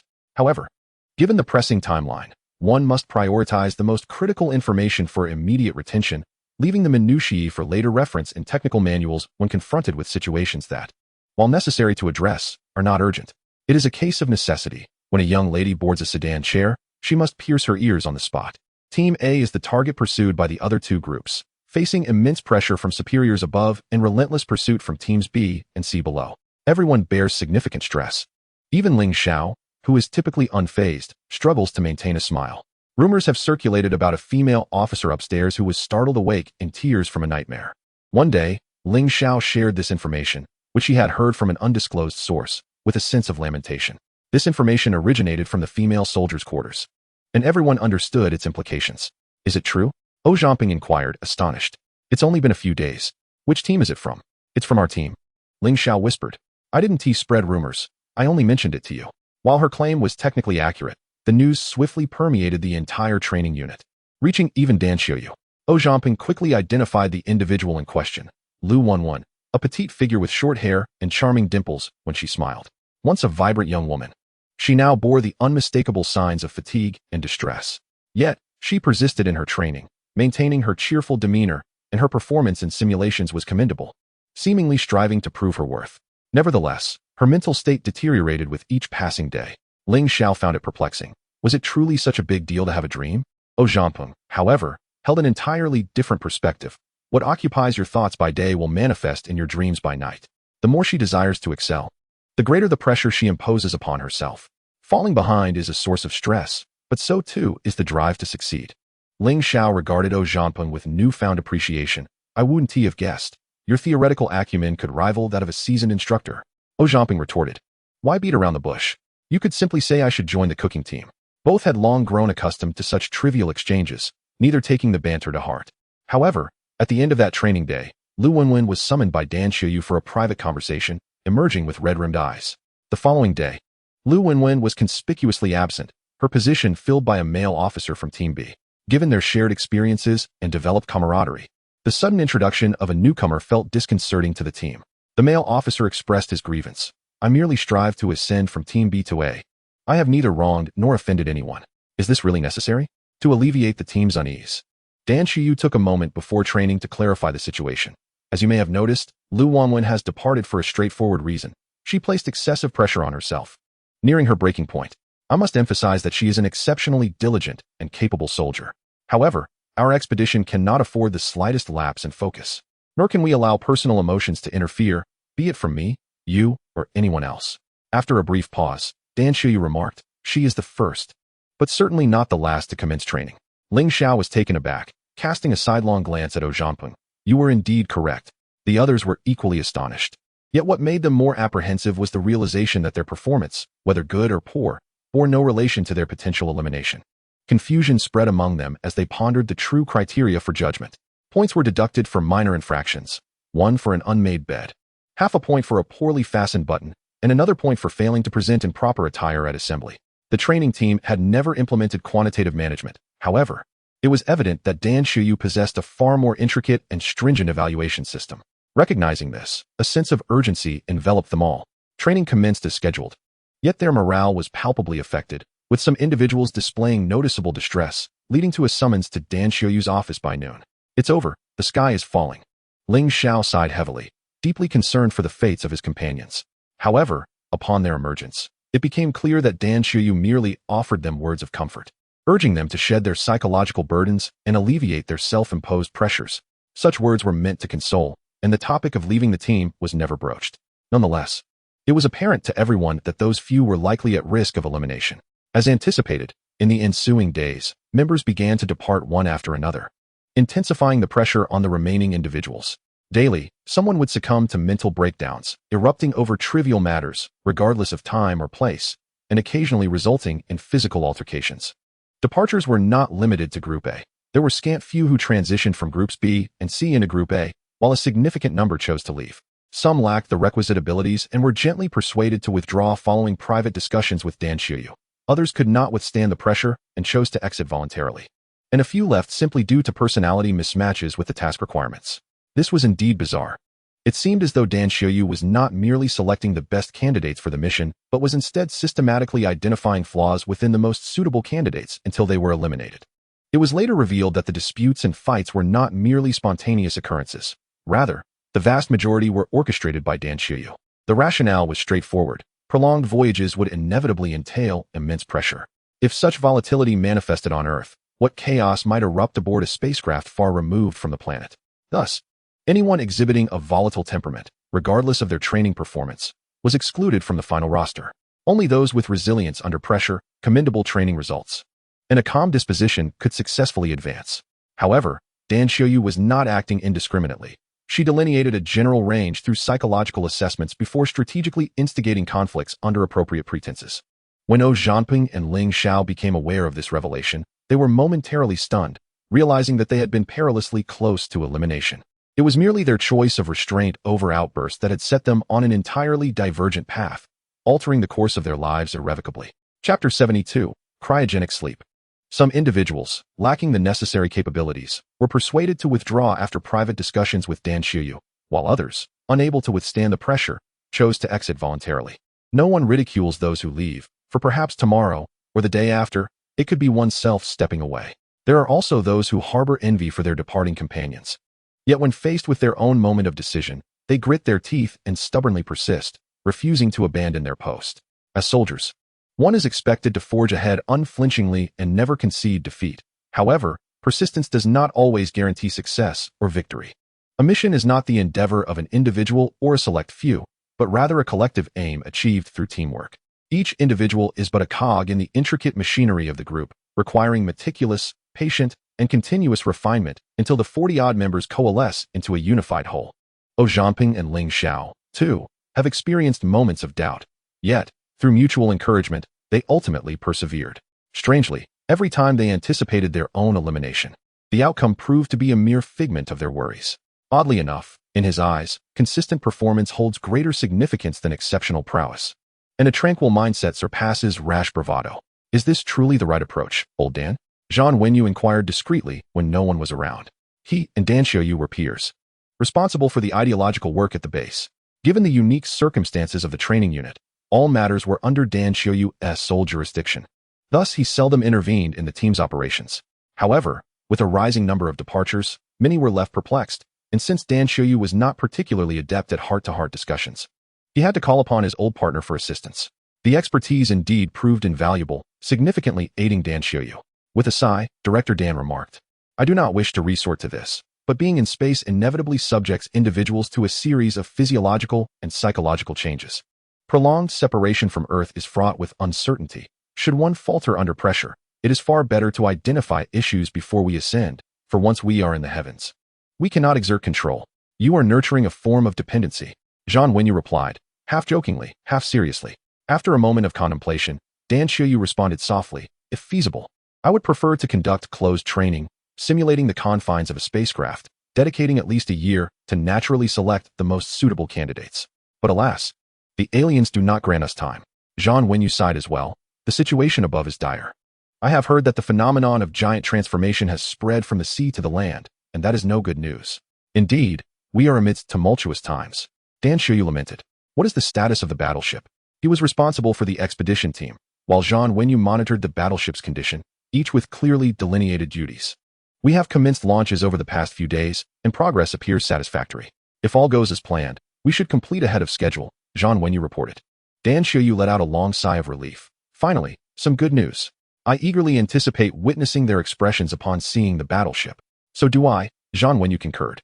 After a month of training, Groups A, B, and C had officially formed, with their membership becoming largely stable, reducing the training unit size from nearly 400 to just 170 or 80 individuals. Apart from the 144 individuals pre-registered in 3 groups, there exists a reserve team of 30 to 40 members. With over a month remaining, every participant faces the possibility of elimination during this period. Zhao Zhanping has chosen to cease overthinking. He indulges in meals, rests, and allows his mind to wander without dwelling on concerns. In contrast, Ling Xiao is consumed with thoughts, yet his naturally cheerful disposition prevents him from becoming overly burdened. Among the entire training team, None exhibit greater relaxation than he. To everyone's astonishment, what was believed to be mere simulated training took an unexpected turn with the arrival of a substantial number of cultivation tanks. Subsequently, Qiu Yuan announced a new training subject, low-temperature sleep.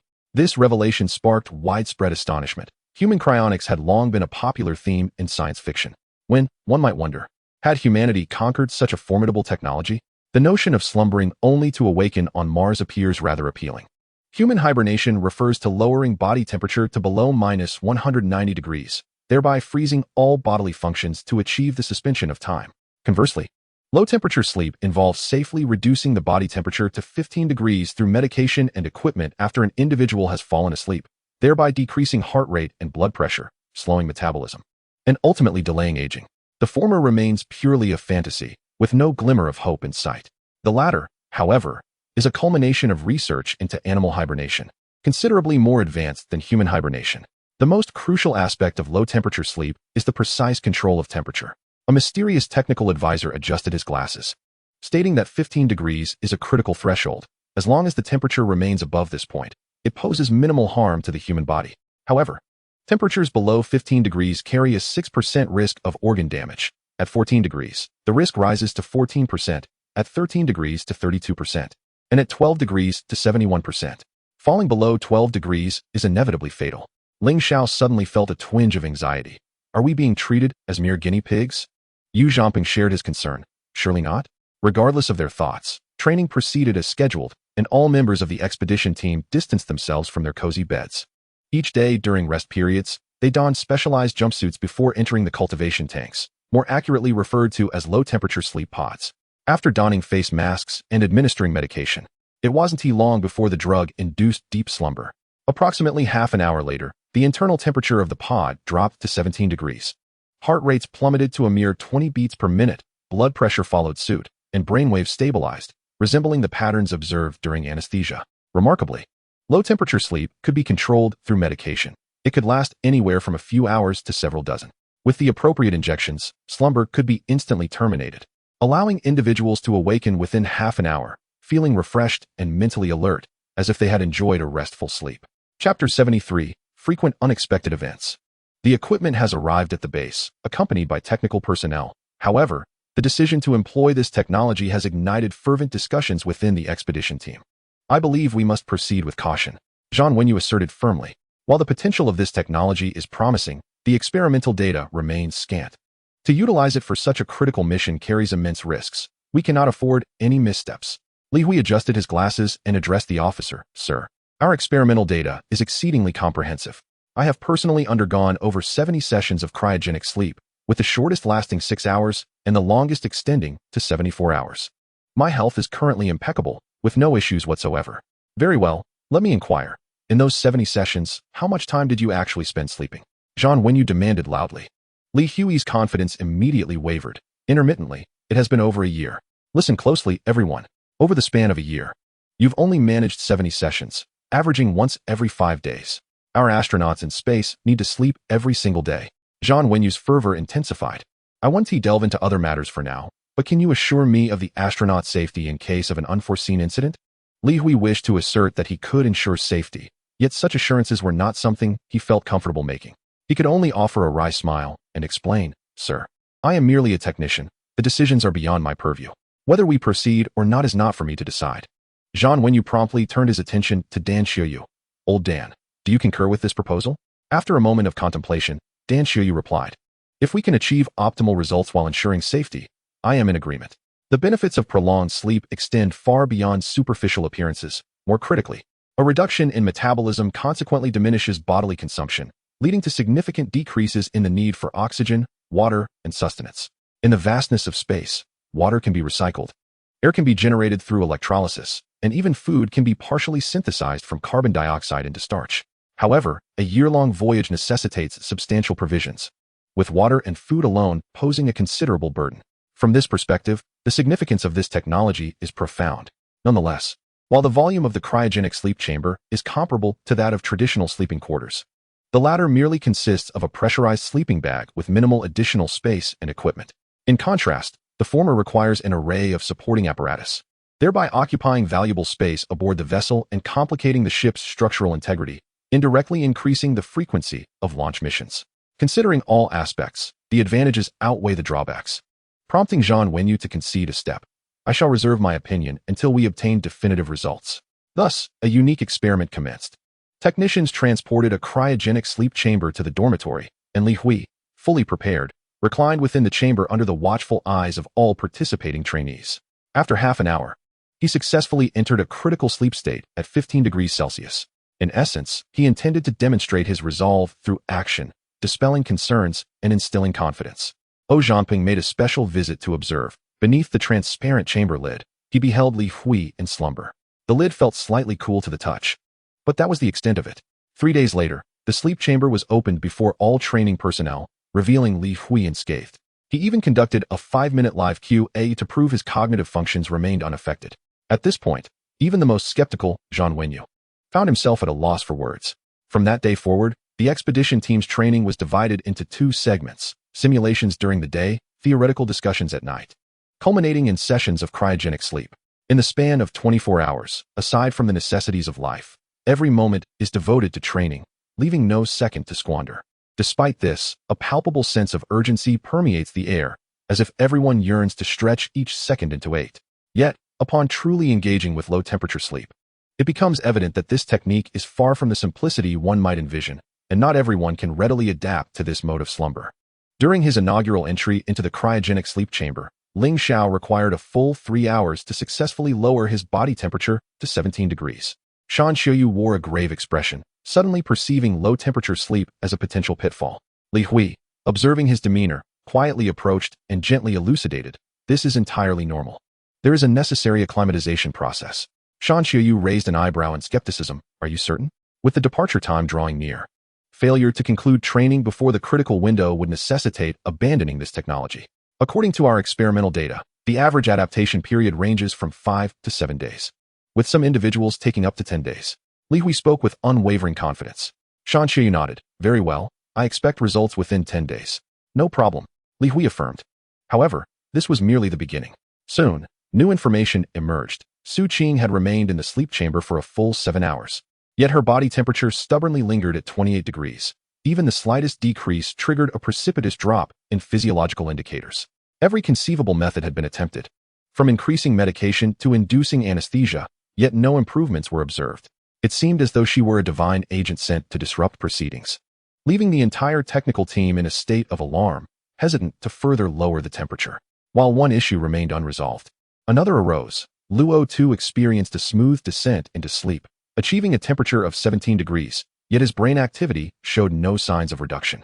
After merely 7 hours, he naturally awoke without the execution of the warming protocol. Li Hui felt overwhelmed, pondering the nature of this peculiar group. None of them appeared normal. Was it possible that previous subjects had been ordinary individuals, while these astronauts possessed extraordinary constitutions? He proposed this theory, to which Shan Xiuyu and Zhang Wenyu unanimously agreed. The physical condition of the astronauts bore no direct correlation to the success of low-temperature sleep. If problems arose that could not be resolved, it indicated either a flaw in the technology itself or inadequacies within the technical team. In any case, astronaut safety must be paramount. Furthermore, the 10-day deadline was non-negotiable. Li Hui nearly shed tears but remained steadfast in his belief that issues would arise only in a minority. While he did not dare to hope for a flawless outcome, he was determined to keep the ratio of complications below the safety threshold. Chapter 74, Unstoppable. Ling Zhao's first experience with low-temperature sleep finally concluded, and Zhao Zhanping personally assisted him out. "How do you feel?" Ling, shivering, managed a faint smile. "It's all right. Just a bit cold, chilling to the bone." "Are you sure there are no issues?" Zhao Zhanping furrowed his brow, concerned that the effects might not be immediately apparent, potentially leaving lasting repercussions. The technician reassured him, "Rest assured, the injected medication contains preventive components. There will be no complications." Zhao Zhanping thought to himself, "How can I possibly feel at ease when you claim it's merely preventive?" He harbored a vague sense that this technology was far from perfect. It was only due to the exigencies of the Mars expedition that they felt compelled to employ it. A technician named Zhao Zhanyong stood guard over the empty sleep chamber. Calling out, "Who is Zhao Zhanyong?" "It's my turn," he replied, shedding his outer garments to reveal a physique marked by sharp angles and well-defined muscles. A group of technicians hurriedly approached him, some affixing sensors to his temples, others placing patches on his chest, resulting in a chaotic display of equipment adorning his body. He couldn't help but think, Couldn't they design a bodysuit that integrated all the necessary sensors? Once all preparations were complete, the technicians first assessed Oh Zhanyong's physical condition before gesturing for him to enter the sleep chamber. He casually reclined within, and as the chamber sealed, isolating him from the outside, the technicians were astonished to note that his physiological state showed no signs of alteration. Good news, a voice declared. Inject the sedative. A pale green solution coursed through Oh Zhanyong's veins while a cadre of technicians fixated on the screens, monitoring his various physiological indicators. 3 minutes passed, yet Oh Zhanyong exhibited no signs of slumber. 5 minutes elapsed, and the once sleepy Oh remained wide awake. One technician, undeterred, approached the chamber lid and flashed a victory sign. What number is this? 2. Oh Zhanyong articulated clearly. The technicians present erupted in astonishment, and Li Hui, who had rushed over, inquired anxiously what happened. What's going on? The sedative is ineffective. Li Hui gritted his teeth. Increase the dosage. By how much? After a moment's hesitation, Li Hui suggested 10%. However, increasing the sedative was not a matter of caprice. It required precise calculations based on weight, with an increase not exceeding 15%, as anything more could potentially inflict brain damage. Every medication carries risks, and even the body's own respiration produces harmful free radicals, no matter how safe. Sedatives are still drugs and cannot be devoid of side effects. Another 5 minutes slipped by, the gaze of the gathered technicians fixated on Oh Zhanyong, who remained unchanged. His expression one of boredom as he contemplated whether he could have his personal terminal brought into the sleep chamber. Li Hui was at a loss, baffled that the sedative had failed to affect this individual. What on earth was happening? He found himself in a quandary, with only 5% of the sedative remaining. He was tempted to proceed with the injection, yet Oh Zhanyong showed no signs of drowsiness. Additional dosage would likely prove futile. At that moment, others began to notice the irregularities, and a group led by Ling Xiao drew closer, interacting with Oh Zhanyong through the chamber lid. They appeared to be in high spirits, which only served to infuriate Li Hui, who was exasperated by their nonchalance. Before long, Dan Xiaoyu and Zhang Wenyu had heard about the anomaly and made their way over to investigate. Li Hui nearly burst into tears. This isn't merely a spectacle. They've come to witness my predicament. Time had surpassed half an hour, and all technicians' attention was now directed towards Li Hui. After much deliberation, he sighed in resignation. Let him out. No sooner had he spoken than a technician suddenly shouted, "Hey, it's working! It's working!" Li Hui was momentarily taken aback, but he quickly leaned in and indeed observed that Oh Zhangping's heart rate and blood pressure had significantly plummeted. He let out a sigh of relief. Shan Xiaoyu's impassive face appeared behind him, inquiring about the situation. Rest assured, there will be no issues, Li Hui assured with unwavering conviction. The technicians were meticulously regulating the temperature within the chamber, and before long, Oh Zhangping's body temperature had smoothly descended to 17 degrees, making him the most stable among everyone present.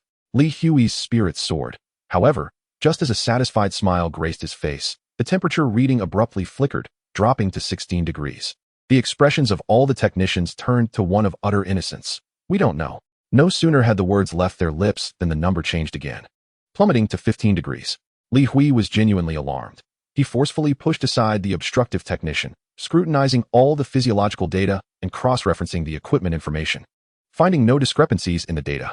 With 15 degrees already being the limit, the temperature continued to decline, and he pleaded silently, invoking every deity he could think of, hoping for a miracle to unfold. Yet reality hit him like a thunderclap as Oh Zhangping's temperature inexorably fell to 14 degrees. Increase the temperature immediately.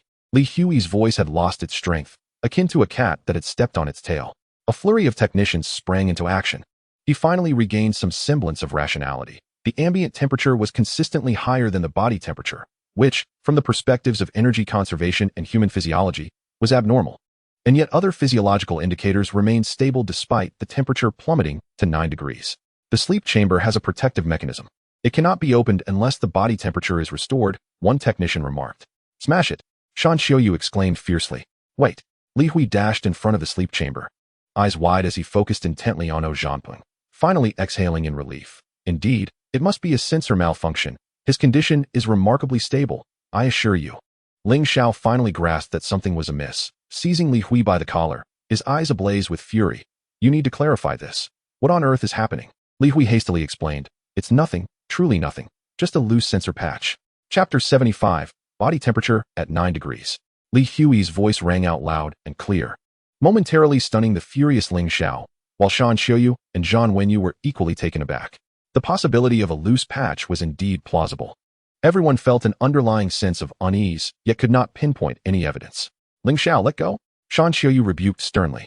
Regardless of the circumstances, Li Hui was the leader of the technical team, and resorting to violence was unwarranted even in the face of an emergency. Ling Xiao, begrudgingly releasing Li Hui, seethed inwardly. As long as Zhao Zhanping was unharmed, that was fine, but what if something were to go awry? No, that was impossible, absolutely impossible. Li Hui was acutely aware that the likelihood of the patch malfunctioning was exceedingly slim, unless he personally measured it. A knot of anxiety tightened within him. But what if it truly was only 9 degrees? What if irreversible damage had already been inflicted upon his brain and internal organs? Who would bear the responsibility? This is a decision made by the superiors. Even if accountability were to be pursued, it would not fall upon him and his petty tricks. What he truly feared was that group of individuals with eyes as red as a bull, ready to pounce on him. As time languidly flowed by in anxious anticipation, Li Hui could no longer contain himself. He discreetly summoned a technician and whispered a few instructions, to which the technician nodded and departed. Shortly thereafter, another technician approached the sleep pod with great confidence, meticulously observing Zhao Zhanping's condition. Ultimately, he produced an infrared thermometer to check the temperature, nodding in satisfaction. The entire process appeared exceedingly natural, with no one suspecting a single flaw. After this individual left the sleep pod, he did not approach Li Hui but instead relayed the information through others. The subject's body temperature registered at a mere 9 degrees. Indeed, only 9 degrees. Li Hui's expression shifted slightly, his heart racing uncontrollably as he pondered how to concoct a reasonable and seamless excuse to leave when the pod opened. Remaining here would certainly not bode well for him. The alarmingly low temperature of Zhao Zhanping was not only unsettling for Li Hui, other technicians were equally flustered, busily adjusting equipment in hopes of awakening the subject prematurely.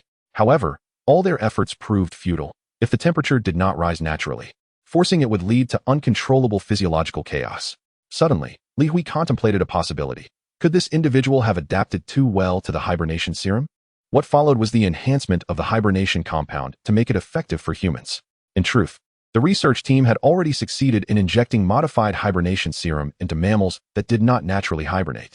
However, these non-hibernating animals, when thrust into a state of hibernation, were unable to adapt, resulting in a series of unforeseen complications. Several hundred experimental animals had perished. The research team ultimately discovered that the body temperature of non-hibernating animals could not be lowered excessively. It had to remain above 14.7 degrees Celsius. Thus, the sleep pod and a series of auxiliary technologies were developed. Certain animals exhibit a hibernation temperature of 9 degrees, which strikingly aligns with this individual's physiological state. Excitement surged within him.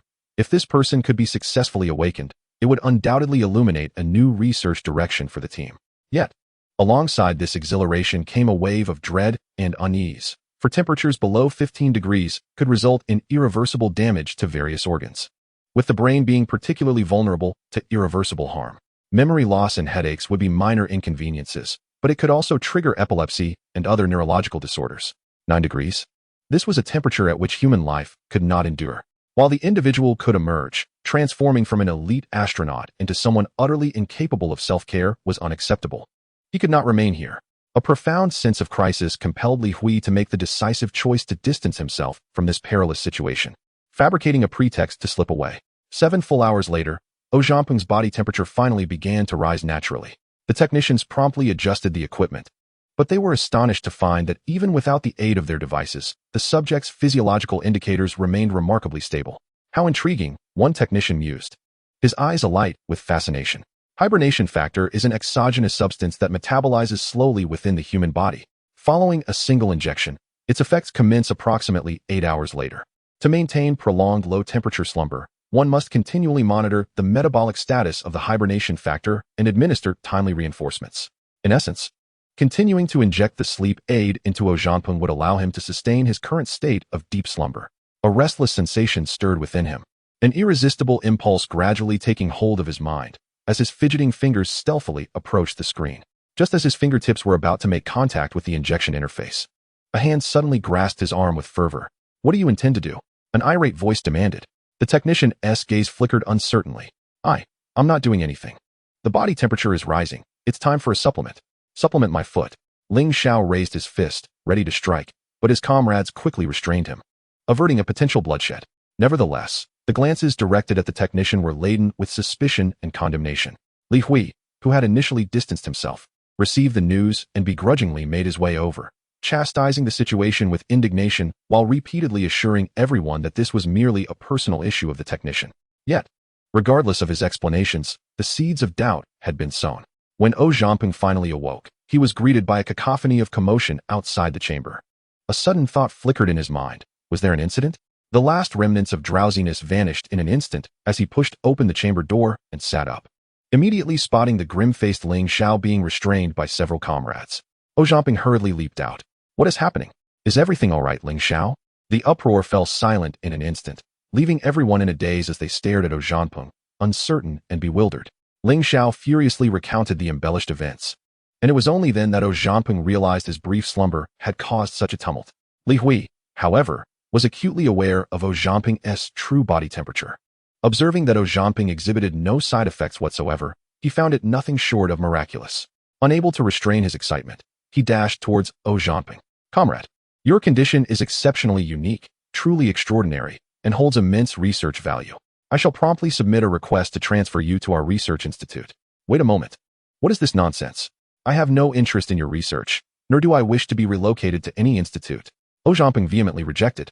Indeed, who would covet your dilapidated establishment? Stay there if you wish.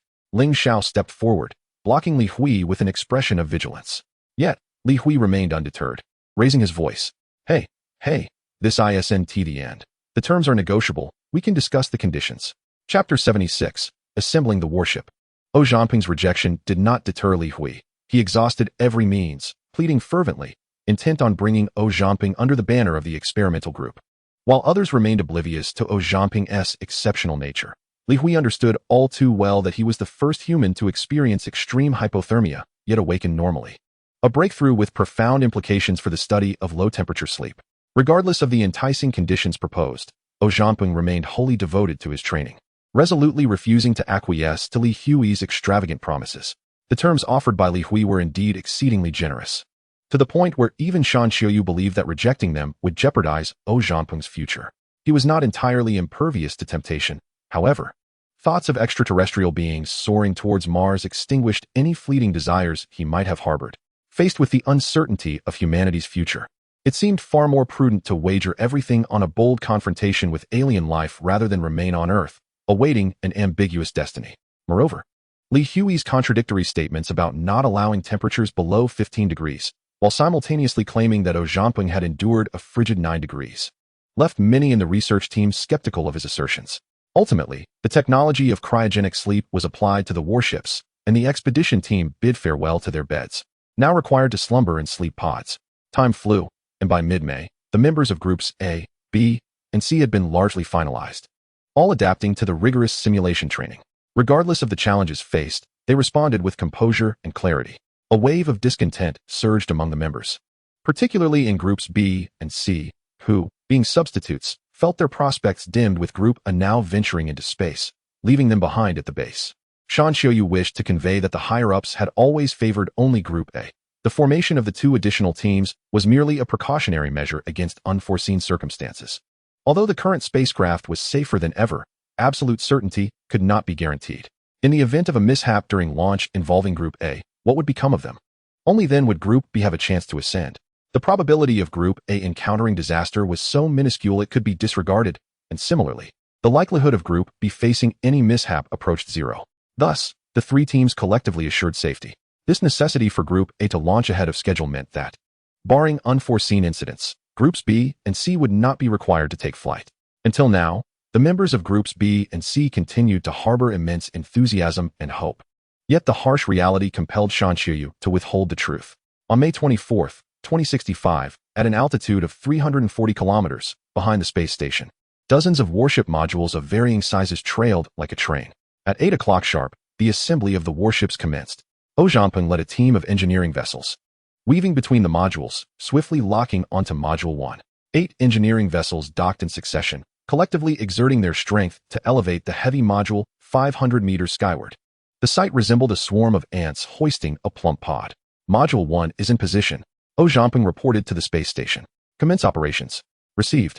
Confirming the module's orientation was stable, Zhao Zhanping then maneuvered the robotic arm to press the activation button located at the rear of the module. The module's outer shell opened, revealing a soft, balloon-like inflatable mold that gradually unfurled and expanded, transforming into an enormous component with a complex geometric structure. Throughout this process, 8 engineering vessels maintained the module's position, ensuring the piece solidified completely. Hanpeng was overwhelmed with emotion. The concept of solid-state smoke armor had struck him as a sudden inspiration, but he never anticipated its swift application in the new warship. Upon learning this news, he felt as if he had unwittingly lifted a stone only to drop it on his own foot. Moments later, 2 engineering vessels approached, using mechanical arms to carefully lift the component aside, resembling 2 tiny beans pushing a watermelon.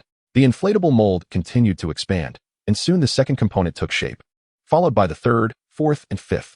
Yet, the process was not complete. The second module was quickly located, and the 2 modules docked for further inflation and shaping. Once the inflated components cured, several engineering vessels, under Hanpeng's direction, brought the massive components together, connecting them with large slot structures akin to a carpenter assembling furniture. As more components were joined, the bow of the warship gradually emerged. On the radio, Ling Xiao could not help but voice his skepticism. Whose idea was this? Can we truly construct a warship using this material? If they say it can be done, then it can, Hanpeng replied.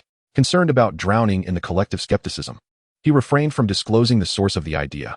Even Ling Xiao remained unaware of the full details. The directive not only employed solid-state smoke armor, but utilized it extensively, with the armor thickness alone exceeding 6 meters. Do not underestimate solid-state smoke. While seemingly unremarkable, its inherent performance is surprisingly exceptional, not only lightweight and strong, but also resistant to radiation and high temperatures. It can withstand direct laser exposure for a considerable duration.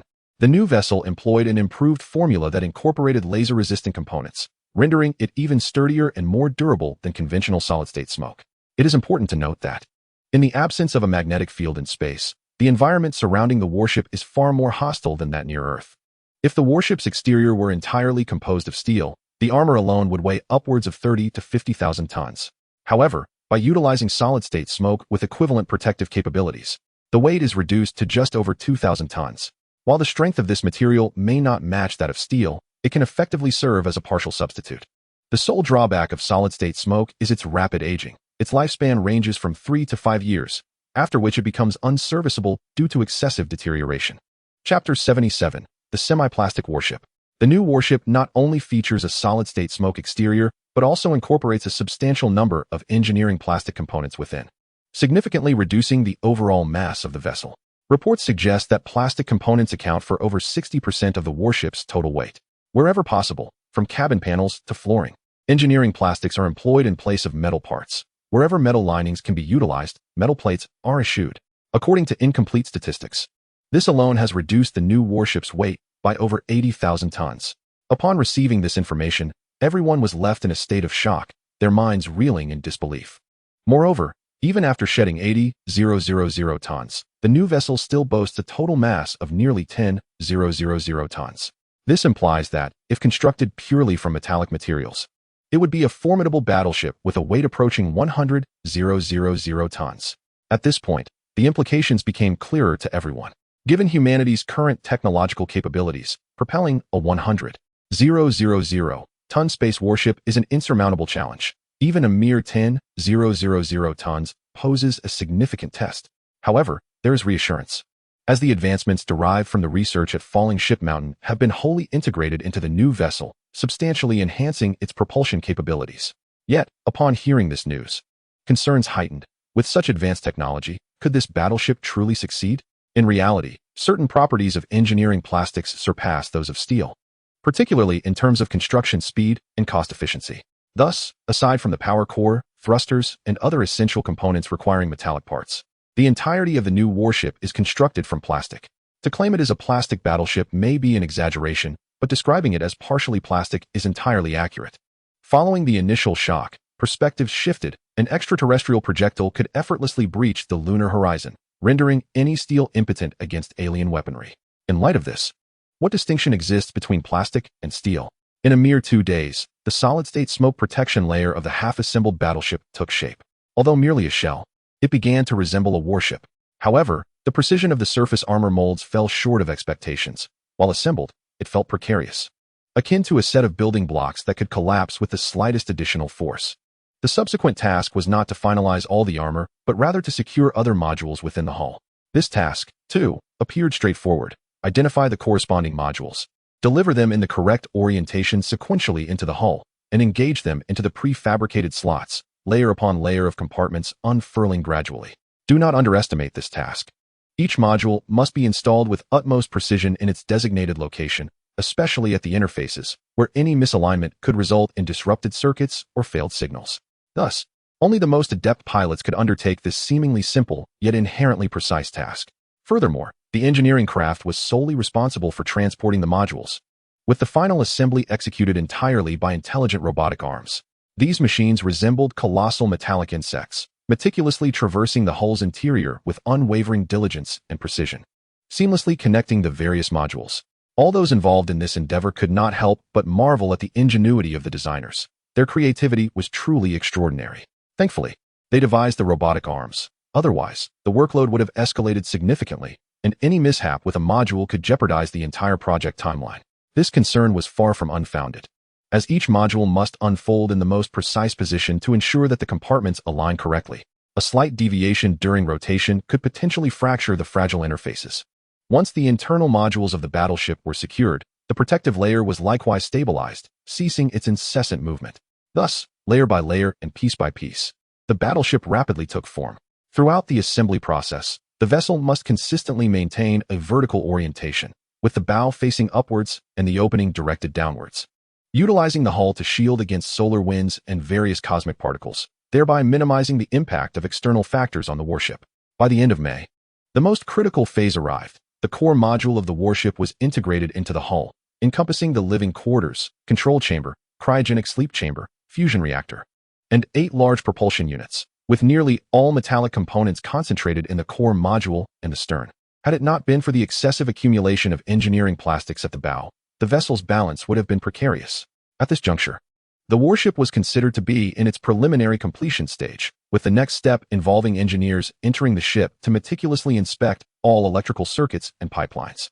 The new ship's structure drew inspiration from alien warships, requiring only the core chamber to maintain atmospheric pressure, which is relatively small, comprising less than 1/5 of the total volume of the vessel, yet housing all essential equipment. Surrounding the core chamber are various functional compartments, highly automated. Regardless of the tasks at hand, one merely needs to gesture within the bridge, rendering manual operation largely unnecessary. The term largely is employed cautiously, as no one can guarantee the flawless operation of mechanical devices. Should a malfunction occur, one must don a spacesuit to exit the core chamber. Additionally, there are several specialized intermediate chambers, which typically maintain a vacuum but can be pressurized on demand to transform into pressure chambers, such as the supply warehouse for living provisions and the lower hangar. Only upon the completion of all inspection items is the warship deemed officially completed, albeit this merely signifies its structural readiness. At this stage, numerous modules remain in orbit, and ground operations continue to launch transport shuttles to supplement additional modules. However, these are not structural modules, but rather conveyance modules for weapons, supplies, fuel, and various living and operational materials, since they are all designed to standard specifications. Openings were preemptively reserved on the solid-state hull, facilitating the straightforward delivery of each module to its designated position, effectively completing the warship's assembly. Resupply proved significantly more efficient than assembly, taking no more than 3 days. On June 7, 2065, an ordinary yet extraordinary day, the warship Expedition was officially delivered to the Space Forces. Named Expedition, this title carries profound significance, symbolizing humanity's inaugural step into the depths of the cosmos. With a long journey still ahead, the crew of 48, designated Group A, became the inaugural members of the expedition, taking advantage of the remaining time to conduct intensive functionality tests, encompassing the power system, propulsion system, weaponry system, life support system, and even the shield system. To enhance the combat capabilities of the expedition, Higher Command specifically mobilized a limited number of shields from the crash mountain, capable of protecting only the bow direction. However, the importance of this development lies not in the extent of the protective area, but in the fact that, for the first time, humanity's warship possesses a force field shield. Although it is merely a semi-plastic vessel, the expedition stands as the most formidable warship in human history, without exception. Chapter 78, The Long Journey Ahead. On June 22, 2065, the military held a discreet and simple departure ceremony for the expedition, after which the warship accelerated into its voyage, gradually elevating its orbital altitude. On the 26th, as the launch window approached, the warship departed from Earth, carrying with it 48 of the most elite warriors entrusted with the monumental mission of saving humanity, steering their vessel toward Mars. Unfortunately, Groups B and C were unable to seize the opportunity to ascend, yet this training was extraordinary, leaving a conspicuous mark in each individual's record. Many years hence, most of them would become the backbone of the space forces. Yet every mention of the Mars expedition would evoke a tinge of bittersweet nostalgia. Certain experiences, once missed, become lifelong regrets for the members of the training squad. Not being able to accompany the expedition to Mars remained their most profound sorrow. On board the expedition, the initial exuberance of departure had transformed into a profound tranquility. Or perhaps it was the sharp contrast to their earlier fervor that now cast a shadow of melancholy. No one could foresee the outcome of this journey, yet all were resolute in their commitment to give their utmost. The warship indeed embarked smoothly, but the voyage proved to be far more complicated than anticipated. Firstly, concerning accommodation. According to military arrangements, the 48 individuals were divided into 4 groups. While the first group remained alert for duty, the other 3 groups would enter sleep chambers in succession over 3 days. This was implemented for 2 reasons. Firstly, due to the high level of automation on the warship, a mere 12 individuals could adequately handle typical combat scenarios, requiring the full complement only in case of a comprehensive crisis. Secondly, the technology for cryogenic sleep remained underdeveloped, with each individual limited to a maximum sleep duration of just over 70 hours. This meant that after 3 days of sleep, they would need to awaken, address personal matters, and spend time exercising before they could return to slumber. In simpler terms, the cycle consisted of 3 days of wakefulness followed by 1 day of sleep, continuing this rotation until they reached Mars.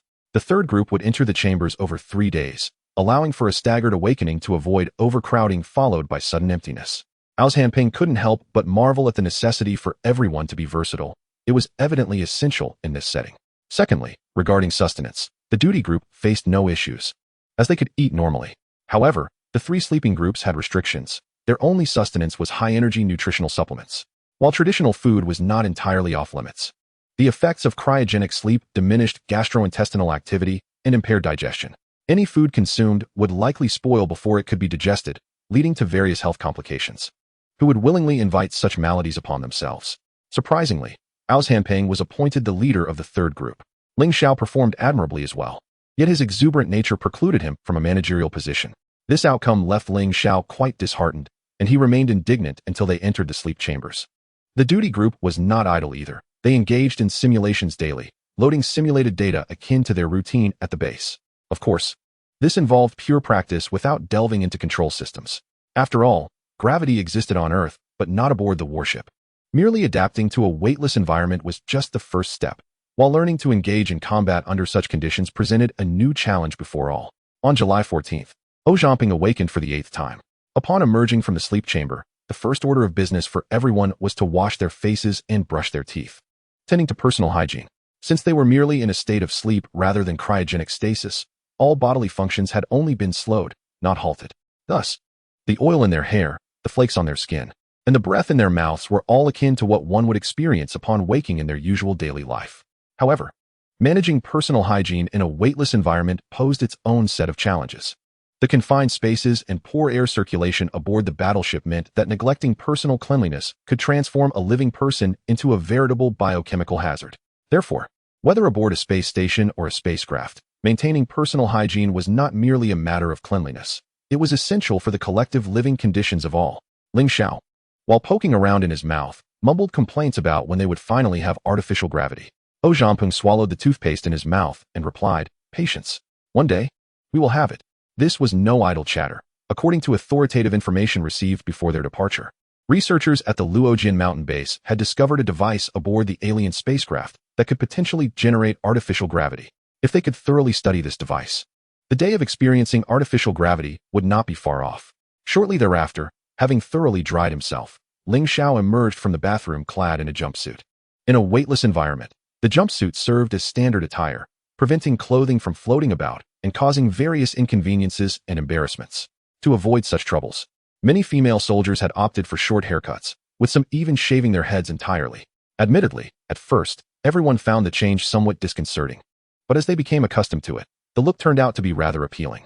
Consequently, even more female soldiers chose to shave their heads, while the male soldiers with short hair found themselves at a loss, as it seemed implausible for a group of grown men to all sport flowing locks. As time was of the essence, the hatch opened, and Luo Tu floated in. Ling Xiao, where's Zhou Fei? Ling Xiao gestured with his chin. He is still in the bathroom. Originally, he was the only one who called O Zhanpeng by his given name, but curiously, no matter the occasion, a nickname always seemed to resonate louder than the formal name. As a result, few knew O Zhanpeng, while O Fei was known by all. Still not out? Luo Tu turned and floated away. Then tell him that the alien survival capsule has begun its orbit around Mars and should land today without incident. The term alien species was a colloquialism from the moon's perspective, and within the training team, only O Zhanpeng and Ling Xiao referred to it as such, gradually influencing others over time. After all, the true nature of those extraterrestrial beings remained a topic of debate. Ling Xiao was momentarily taken aback. Today? How fortuitous. Luo Tu chuckled with delight. Quite indeed. You're in for a treat. Hurry, let us go see.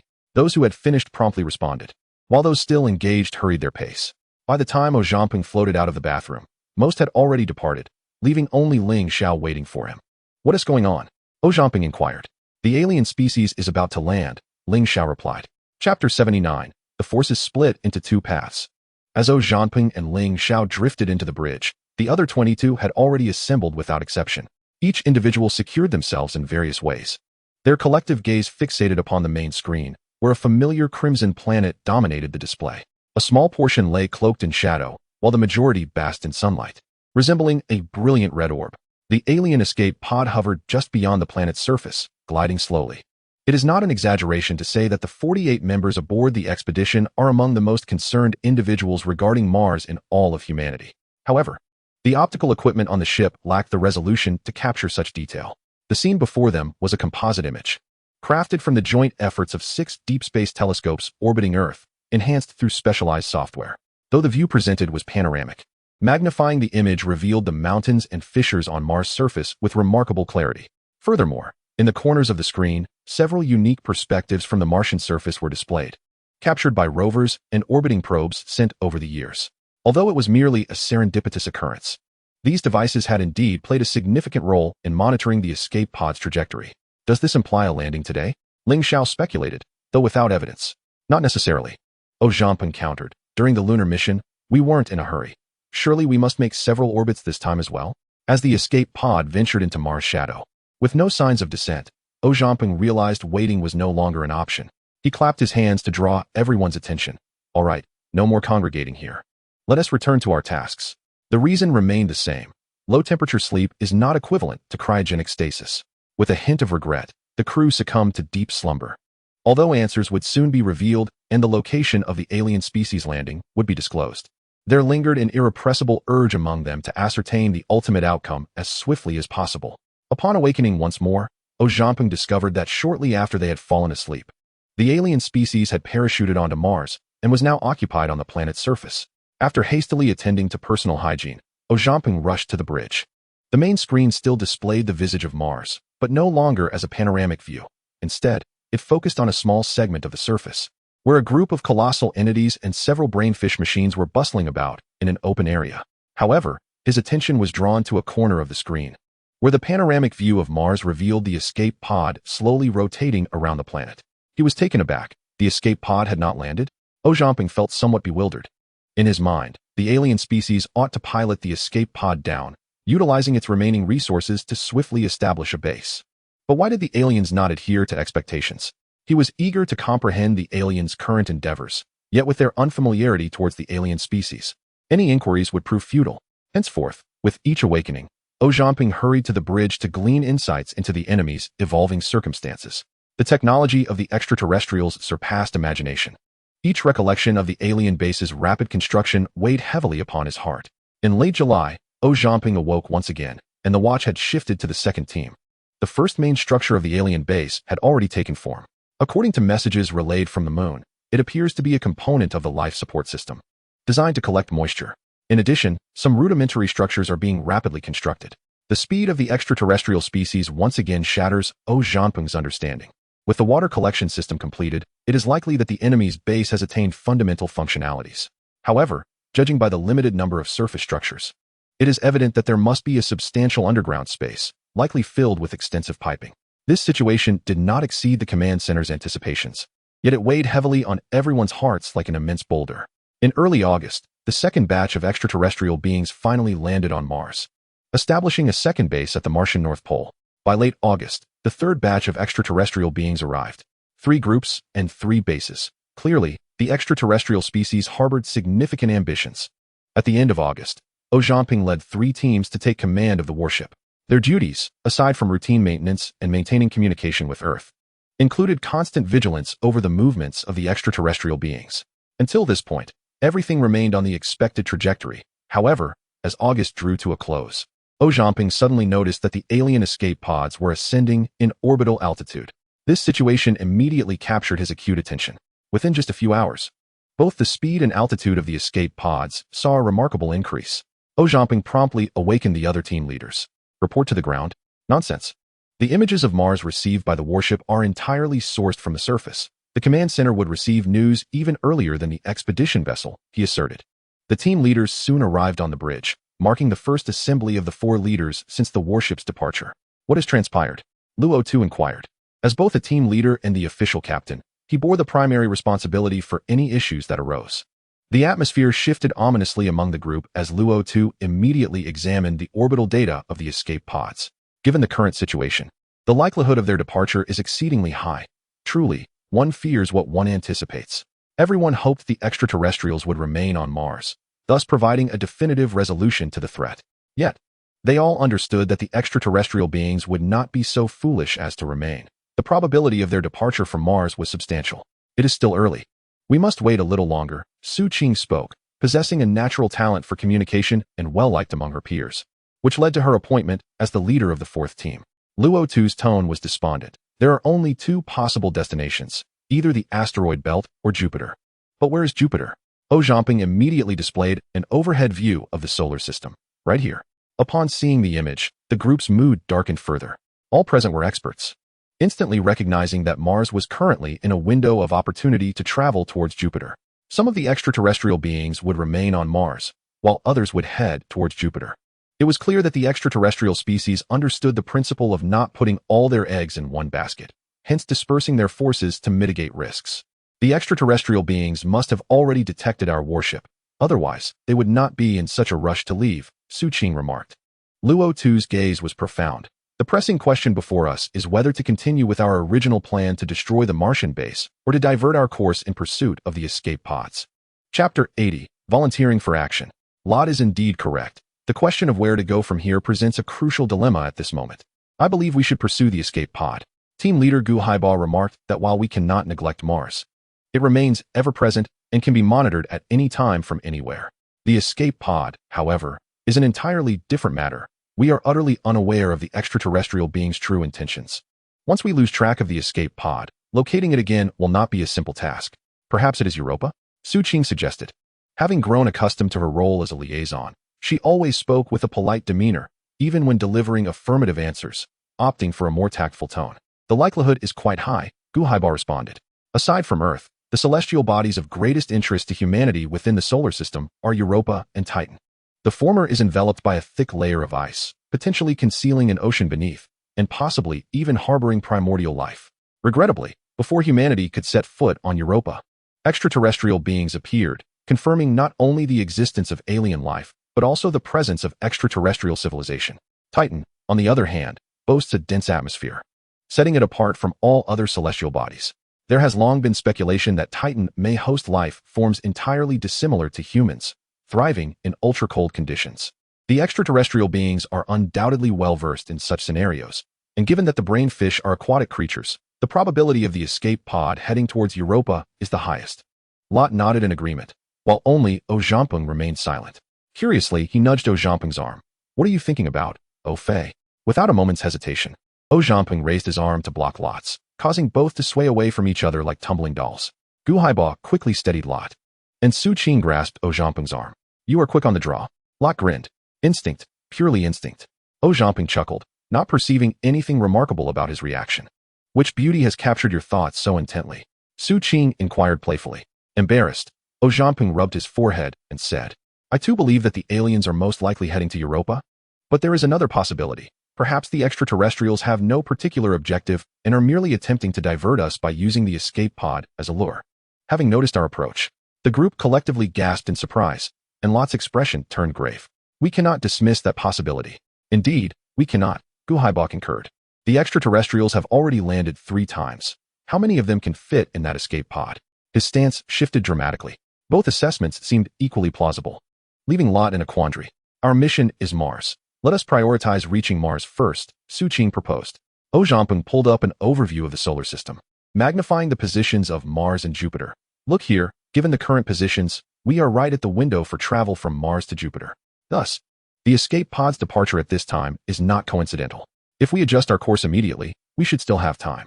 However, we cannot neglect Mars nor the escape pod. How about this?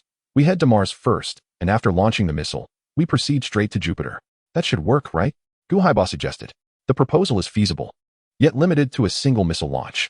Before we discuss the likelihood of success, one must consider the possibility of interception by extraterrestrial entities. Gu Haibao was increasingly agitated. This is unacceptable. That is unacceptable. What then shall we do? Zhao Zhangpeng, recalling his previous thoughts, displayed an expression of inner turmoil. Luo, too, nearly exasperated, exclaimed, "What kind of demeanor is this? The wisdom of many surpasses that of the few. Speak your mind, and let us deliberate together." Zhao Zhangpeng's gaze traversed the faces of his comrades. Regardless of the 3 team leaders or the other members aboard the bridge, all exhibited expressions of eager anticipation. Gritting his teeth, he proposed, "My suggestion is to fly the warship to Mars. Whether or not to launch missiles will depend on the circumstances, but we must deploy several weapon modules and leave one individual behind to utilize those modules to destroy the alien base." His words struck like thunder, leaving everyone astonished by such an audacious notion. How can this be done? Su Qing blurted out, "Isn't this tantamount to a death sentence?" "Why not?" Zhao Zhangpeng countered. "This is the most rational approach. But what about the person left behind? Can they survive?" She was a soldier, yet also a woman, often more emotional than her male counterparts. Her perspective found unanimous agreement among the female soldiers present. The male soldiers, on the other hand, approached the plan with a more analytical mindset, their faces reflecting determination and solemnity. Perhaps survival was possible, or perhaps not, Zhao Zhangpeng remarked. "How can you suggest such a thing? Are you not sending someone to their doom?" Su Qing retorted, her frustration palpable. Suddenly, Zhao Zhangpeng's expression shifted to one of peculiar complexity, an amalgamation of anxiety, uncertainty, hesitation, and struggle, yet predominantly marked by unyielding resolve. "This is my proposal. I shall remain." His voice was low, yet clear enough for all to comprehend.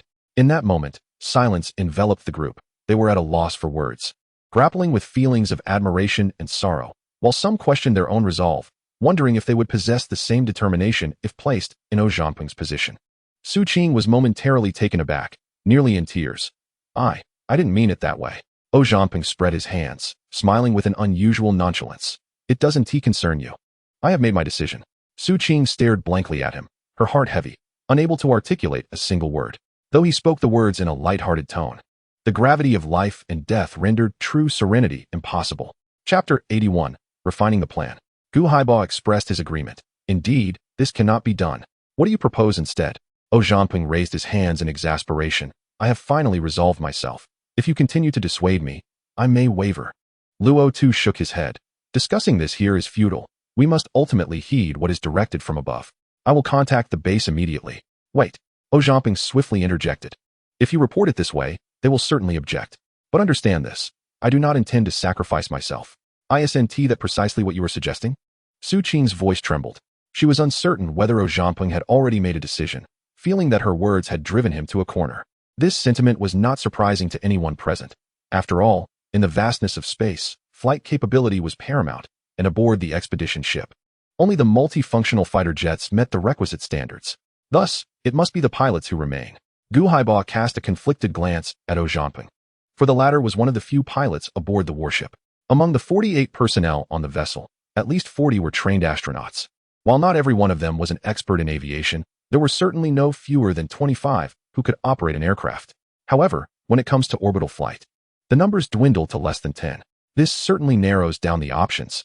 Su Qing's face was clouded with gloom, and without delving into the selection process, Luatu interjected that while keeping one fighter jet was feasible, the aircraft had its limitations in terms of capacity. "How do you intend to endure?"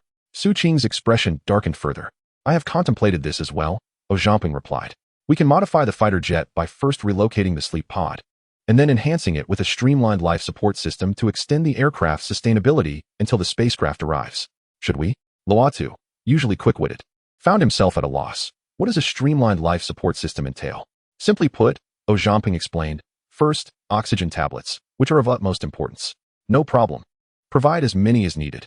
Secondly, oxygen candles. That is feasible. We also need to install the sleep pod onto the fighter jet, which requires a remote awakening system. Loatu pondered and replied, the sleep pod should be manageable, but how do you intend to disassemble it and install it onto the aircraft? We will consult the base. Ojaping stated, is there anything else needed? What about the electrolyzer? There should be spares in the warehouse, Loatu suggested. Those familiar with aerospace know that this device is essential for producing oxygen, a requisite for any aviation endeavor. Ojaping chuckled wryly. I would like that. But where would the aircraft acquire the electricity? The group felt a collective headache, and Su Qing anxiously inquired, without the electrolyzer, how many days can we survive relying solely on the tablets and candles? There is no need for such distress. The power compartment has a set of spare plutonium batteries we can salvage, Loatu remarked. Splendid. Ojaping's spirits lifted instantly. Plutonium batteries, akin to nuclear batteries, generate power from the heat released by plutonium itself, and aside from their lower power output, they possess no other flaws. However, with the diminished power, can't we just add a few more batteries? Do not be too hasty in your enthusiasm. Even if your solution is viable, it cannot be rushed. We must maximize the survival chances rather than knowingly leave individuals to face certain death. Furthermore, any plan must receive approval from above. Loatu finally gathered his thoughts. We must present a detailed plan for reporting, yet we face numerous challenges. Let us collectively consider what additional essential supplies are required. At this juncture, it became evident to all that Loatu had aligned himself with Ojaping. We must understand electronic devices. Otherwise, we cannot activate the weapon module. A solid foundational knowledge is crucial, for without a fire control system, even a successful missile launch would miss its target. Loatu gradually nodded. That makes sense. But addressing these issues solely on our own will be arduous. We should compile everything and submit it for higher-ups to devise a solution. Thus, it may be swifter for Earth to launch another spacecraft. The window of opportunity has long passed. Is it still possible to launch? A voice questioned in bewilderment. Although the window has closed, it has not been long, merely requiring additional time. Loatu remarked, we have sufficient supplies to ensure those remaining can endure until the spacecraft's arrival. This achieves a harmonious balance, does it not? Su Qing felt a bitter pang in her heart. This merely transformed a scenario of certain death into one of slim survival, hardly a balanced outcome. Then let us report it, Gu Haiba suggested. Report it, echoed Ojaping. I reserve my opinion, Su Qing interjected. After much hesitation, she finally voiced Ojaping's desire to remain on Mars. Ultimately, who remains would be determined by higher authorities.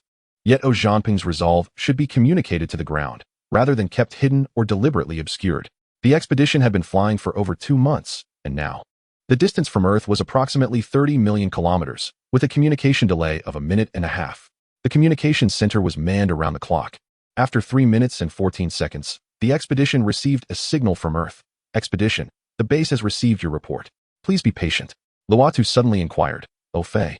The fighter is so small, even if filled to capacity, it won't last long. How do you intend to survive until the spacecraft arrives? One must do their utmost and leave the rest to fate, Ojaping replied, attempting to appear nonchalant.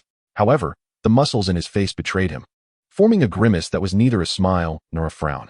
Chapter 82. Full preparation. The communication station suddenly emitted a sharp alert.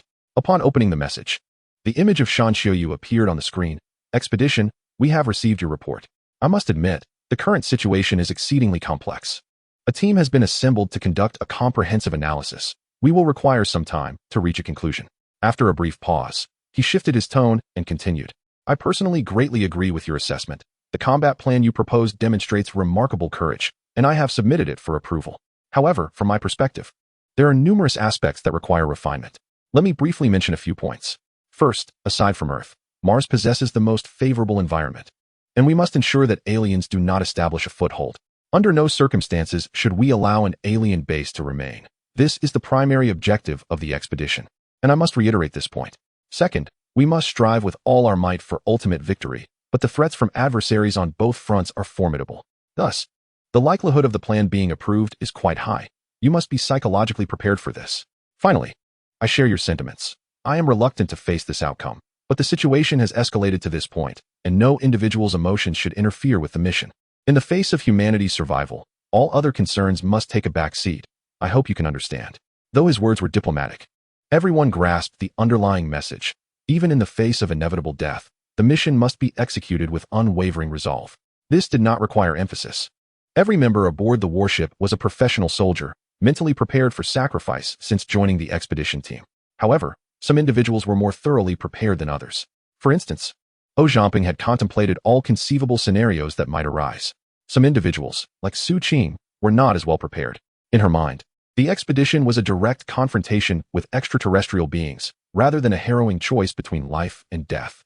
Once communication concluded, although the higher-ups had approved Zhao Zhamping's plan, a sense of chaos and complexity lingered among the team. However, Zhao Zhamping suddenly appeared at ease, since it was his proposal. It was unreasonable to expect others to stay behind. Luo Tu swiftly reviewed the optimized plan, urging everyone to examine it and proceed with execution if there were no objections. A few hours later, the expedition vessel received a more detailed plan, and the following day, an additional supplementary plan arrived, which not only outlined a meticulous combat strategy for the Martian direction, but also considered various scenarios concerning Jupiter. There was little to discuss. The plan was to be followed. Luo Tu reassumed command, issuing his first order to awaken everyone and comprehensively adjust training protocols to simulate various situations upon reaching Jupiter. Only after that would preparations for Mars commence. Given the urgency of the situation, the base exhibited remarkable efficiency, and within just 2 days, the rescue ship was launched. Although time was of the essence, this vessel was not chosen at random. It was a legitimate Mars lander, equipped with all necessary apparatus, ready to preserve Zhao Zhamping's life upon arrival. Simultaneously, under the diligent supervision of Shan Qiuyu, the base established several specialized teams in the shortest time frame possible. The first team to be formed was the survival group, tasked with enhancing the survival duration of those stranded without impeding the mission. They employed their creativity, devising numerous unexpected solutions. Originally, Zhao Zhamping intended to leave behind only one fighter jet, fulfilling the most basic requirements for flight and survival, and to leave the outcome to fate post-mission. However, the survival group proposed utilizing solid-state smoke as a material to fabricate an external storage pod for the fighter, significantly increasing the available supplies. This meant repurposing the fighter as a living module, storing all non-urgent supplies externally, accessible when needed. Even Zhao Zhamping, who prided himself on his intellect, felt a bit overwhelmed upon encountering this suggestion. Fortunately, considering the need to replace the aircraft's outer armor, he had brought along a solid-state smoke molding device. While a solution was at hand and raw materials were abundant, they could not proceed without further updates from the base. The survival group was only responsible for proposing ideas. Thus, the multifunctional fighter design team was summoned to refine the external pod's shape, ensuring it met operational requirements without hindering the fighter's functionality. The second specialized team focused on weaponry, tasked with developing a method to successfully launch missiles from the weapon module, ensuring they hit their targets. After assessing the conditions of the warship, the weapon group offered a suitable suggestion. Since a fighter jet was being retained, could the missile control system aboard the jet be utilized to launch missiles? Theoretically speaking, this method boasts a high feasibility. However, its practical implementation presents numerous challenges. Aircraft, being lightweight weapon platforms, possess fire control systems that are but diminutive compared to those found on warships. Their functionality is severely limited, and their detection range is far from ideal. Utilizing such systems to control a warship's weapon modules is akin to a small horse attempting to pull a heavy cart. It is simply not feasible to launch all missiles in one go as one would from a battleship, but rather, they must be fired one by one, resulting in an appallingly low efficiency. Fortunately, the aerospace fighter is inherently equipped with an orbital bombing capability, enabling it to effectively lock onto terrestrial targets. The designers shifted their approach, rewriting the control program and adding several rudimentary controllers to the weapon module. After solving a series of issues and complications, they ultimately achieved success. With the program refreshed, the fighter gained the ability to control the weapon modules. Moreover, the weapon team redesigned the missile control program, originally designed for vertical launch. The improved system allows the missile to autonomously adjust its trajectory towards the correct target, provided the accurate coordinates are inputted. Otherwise, merely stabilizing the weapon module's posture would confound many. Upon completion of the theoretical and design phases, the next step involved modifying the fighter. This task began with ground experiments to gather primary data, which would then inform the expedition team in their efforts to retrofit the aircraft. Not only were the sleep pods addressed, but also the communication devices, weapon systems, electrolysis tanks, and other essential living facilities. Everything was meticulously tailored to the actual conditions of the expedition vessel, first tested on the ground to ensure no issues arose, before transmitting the data to the warship for corresponding modifications. Even the internal space of the fighter was restructured by the ground team. All unnecessary internal structures were dismantled to maximize mobility, and fixed interfaces for solar panels were installed externally. Hanpeng was taken aback. The expedition vessel was powered by a nuclear fusion reactor and had never been equipped with such devices. Where could he possibly procure solar panels? The answer was straightforward. The Blue Star allies had launched several probes to Mars over the years, with 7 or 8 currently in orbit. By locating them, the solar panels could simply be removed and affixed to the fighter. With this realization, Hanpeng had no further objections. Although Mars is distanced from Earth, a solution had been devised. One cannot allow the living to be stifled by trivial concerns. With time of the essence and a heavy workload ahead, the modification process commenced immediately upon receipt of the data from the ground team. As the practical user, Hanpeng personally attended the retrofit of the fighter. It was not due to a lack of trust in others, but rather a necessity to understand the aircraft's condition as thoroughly as possible, should any malfunctions or issues arise. He needed to know how to rectify them rather than remain in the dark. Everything proceeded smoothly until the installation of the sleep pods. When he suddenly discovered that 2 had been sent, it then dawned on him that the reserved installation space was also designed for 2. This was problematic. Having an additional sleep pod would undoubtedly occupy significant space. Upon reflection, it is indeed prudent to have a primary unit and an auxiliary one, ensuring that in the event of a malfunction within the sleep chamber, one would not be left helplessly awaiting demise. To this end, the volume of the external chamber was deliberately increased. Hanpeng felt a wave of frustration. Yet he quickly found solace in the notion that having company was preferable to solitude. Upon hearing this news, Ling Xiao immediately expressed his desire to remain. In battle, brothers stand together. In the face of adversity, we can share the journey to the underworld. His sentiment was commendable, yet mere minutes later, Ling Xiao received a merciless rejection from the command center. The reasoning was so compelling that he found himself unable to counter. The expedition had only a handful of aircraft and pilots. Leaving one behind on Mars was already a last resort, and permitting another to stay would leave the aircraft without a pilot. Reluctantly, Ling Xiao acquiesced to the orders. The ground team was not solely focused on the multifunctional fighter jets. They also had a tactical unit dedicated to the expedition itself. This included determining when the vessel would arrive at Mars, how to deploy the aircraft, manage weapon module ejection, utilize Martian acceleration, and the subsequent maneuvers post-leaving Mars, including the approach to Jupiter. In simpler terms, whether the expedition would engage Mars or pursue the escape pod was a decision for the higher-ups. While the tactical group offered suggestions regarding the execution of these plans, which the expedition could choose to adopt or disregard based on situational context. However, the tactical team's expertise was commendable, providing many valuable recommendations. By late October, the modifications to the aircraft were complete, with all tests passing on the first attempt.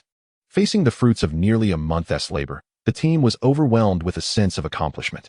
Yet, when preparing supplies for Hanpeng, Lutu was exceedingly generous, filling the external chamber to the brim, which deeply moved Hanpeng. He repeatedly expressed his intention to refuse, wishing only to retain a portion sufficient to last until the rapid transport to Mars arrived. Lutu, however, was unwavering. It's not just for you. You have a companion. Hanpeng was left speechless. Curiously, while everyone was aware of his companion and knew the selection had long been made, no one seemed to know the identity of this individual. Lutu was likely privy to the information, but chose to remain tight-lipped, claiming it was at the behest of that person. This only heightened the mystery. Who was this individual that commanded such secrecy from all those in the know? The situation was indeed peculiar. As early November approached, Mars loomed ever closer, mere days away.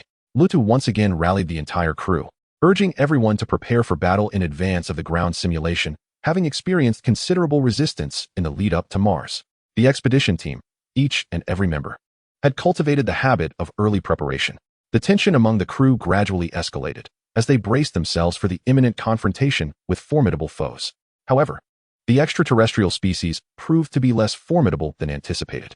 The expedition did not encounter any interception. In fact, the alien entities that had been active on the Martian surface discreetly concealed themselves upon the approach of human warships, leaving only the various alien structures towering over the Martian terrain. This was indeed intriguing, clearly indicative of a strategy aimed at a protracted conflict. As the vessel was a day away from Mars, the atmosphere aboard the expedition reached a crescendo of tension, as if every individual sensed that the enemy's craft might emerge at any moment. With half a day's journey remaining, the expedition entered a state of heightened alert, with all personnel remaining at their posts, unable to stray for even a moment. Satellites and drones were launched in advance, entering Martian orbit to comprehensively monitor the surface and its vicinity. On November 7th, 2065, at dawn, the expedition successfully reached Mars, entering its orbit. Chapter 84, Scars of the Earth. At 4 o'clock in the morning on November 7th, 2065, the Crimson Planet loomed ahead, resembling an enlarged full moon. Dominating half of the view. Fully armed, Ojaping meticulously reviewed the checklist he had long memorized, conducting a thorough inspection of the aircraft systems. Beep. A signal sounded. The voice from the bridge piercing through his ears. All personnel, attention. Our vessel is about to enter the acceleration trajectory. All departments prepare for combat. Hearing that familiar voice, Ojaping was momentarily taken aback, unable to suppress a raised eyebrow. Yet, this was not the time for inquiries. He could only bury his questions deep within. The voice of Latu emerged over the radio. Starhawk, you may separate. What are we waiting for? Separate. Su Qing tilted her head, urging him. Ojaping's expression twitched. With a casual press, he disengaged the aircraft from the battleship, which trembled lightly as it detached. How could it be you? Why couldn't it be me? Su Qing's tone was remarkably serene, reminiscent of a tranquil garden basking in the afternoon sun of spring. As the aircraft decelerated, the expedition continued its forward motion. The ship's hull coming into view outside the window, steadily advancing. Before long, the propulsion system at the rear of the battleship appeared before their eyes. Report status from all units. The command from the radio interrupted Ojaping's thoughts. No anomalies detected on the Martian surface. No anomalies on Phobos. No anomalies on Deimos. The satellites launched in advance reported no discoveries, and the drones sent ahead similarly found nothing amiss, as if everything remained unchanged from before. Apart from the additional alien structures dotting the Martian landscape. Weapon modules ready to launch in 3, 2, 1, disengage. The expedition's sides opened simultaneously, and the 2 weapon modules were ejected. To maintain fundamental balance, both sides had to release simultaneously. Launching from one side only would cause the center of gravity to shift. After detachment, the rockets mounted on the weapon modules ignited instantly, adjusting their posture to stabilize their trajectory. Moments later, 2 more modules were launched, totaling 4. All standard vertical launch modules of 88's 64-unit configuration.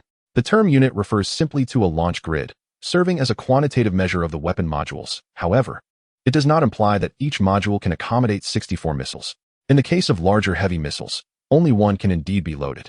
However, the situation was different for smaller missiles. It was not uncommon for a single unit to be equipped with 4 or even 8.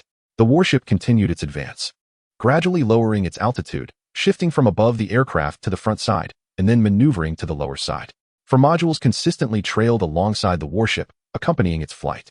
Shortly thereafter, the warship soared over Phobos, and the rockets on the 2 modules ignited once more, propelling them onto the surface of Phobos, securing their positions firmly. Meanwhile, the other 2 modules continued to accompany the flight, with their orbital altitude gradually decreasing. The warship's speed intensified, causing the accompanying weapon modules to lag behind. The Starhawk followed closely behind the weapon modules, as the 2 occupants watched the warship drift farther away, realizing that it was not too late for regret. Ojanyong abruptly uttered a nonsensical remark. Su Qing shot him a sidelong glance, but remained silent. A new command crackled through the radio. All units, prepare for battle. Ojanyong's heart raced immediately. His gaze sharpened as the warship came into view. The expedition's sides opened simultaneously, and the voice from the bridge echoed in their ears. Target 1 data loaded. Target 2 data loaded. Target 3 data loaded. Launch.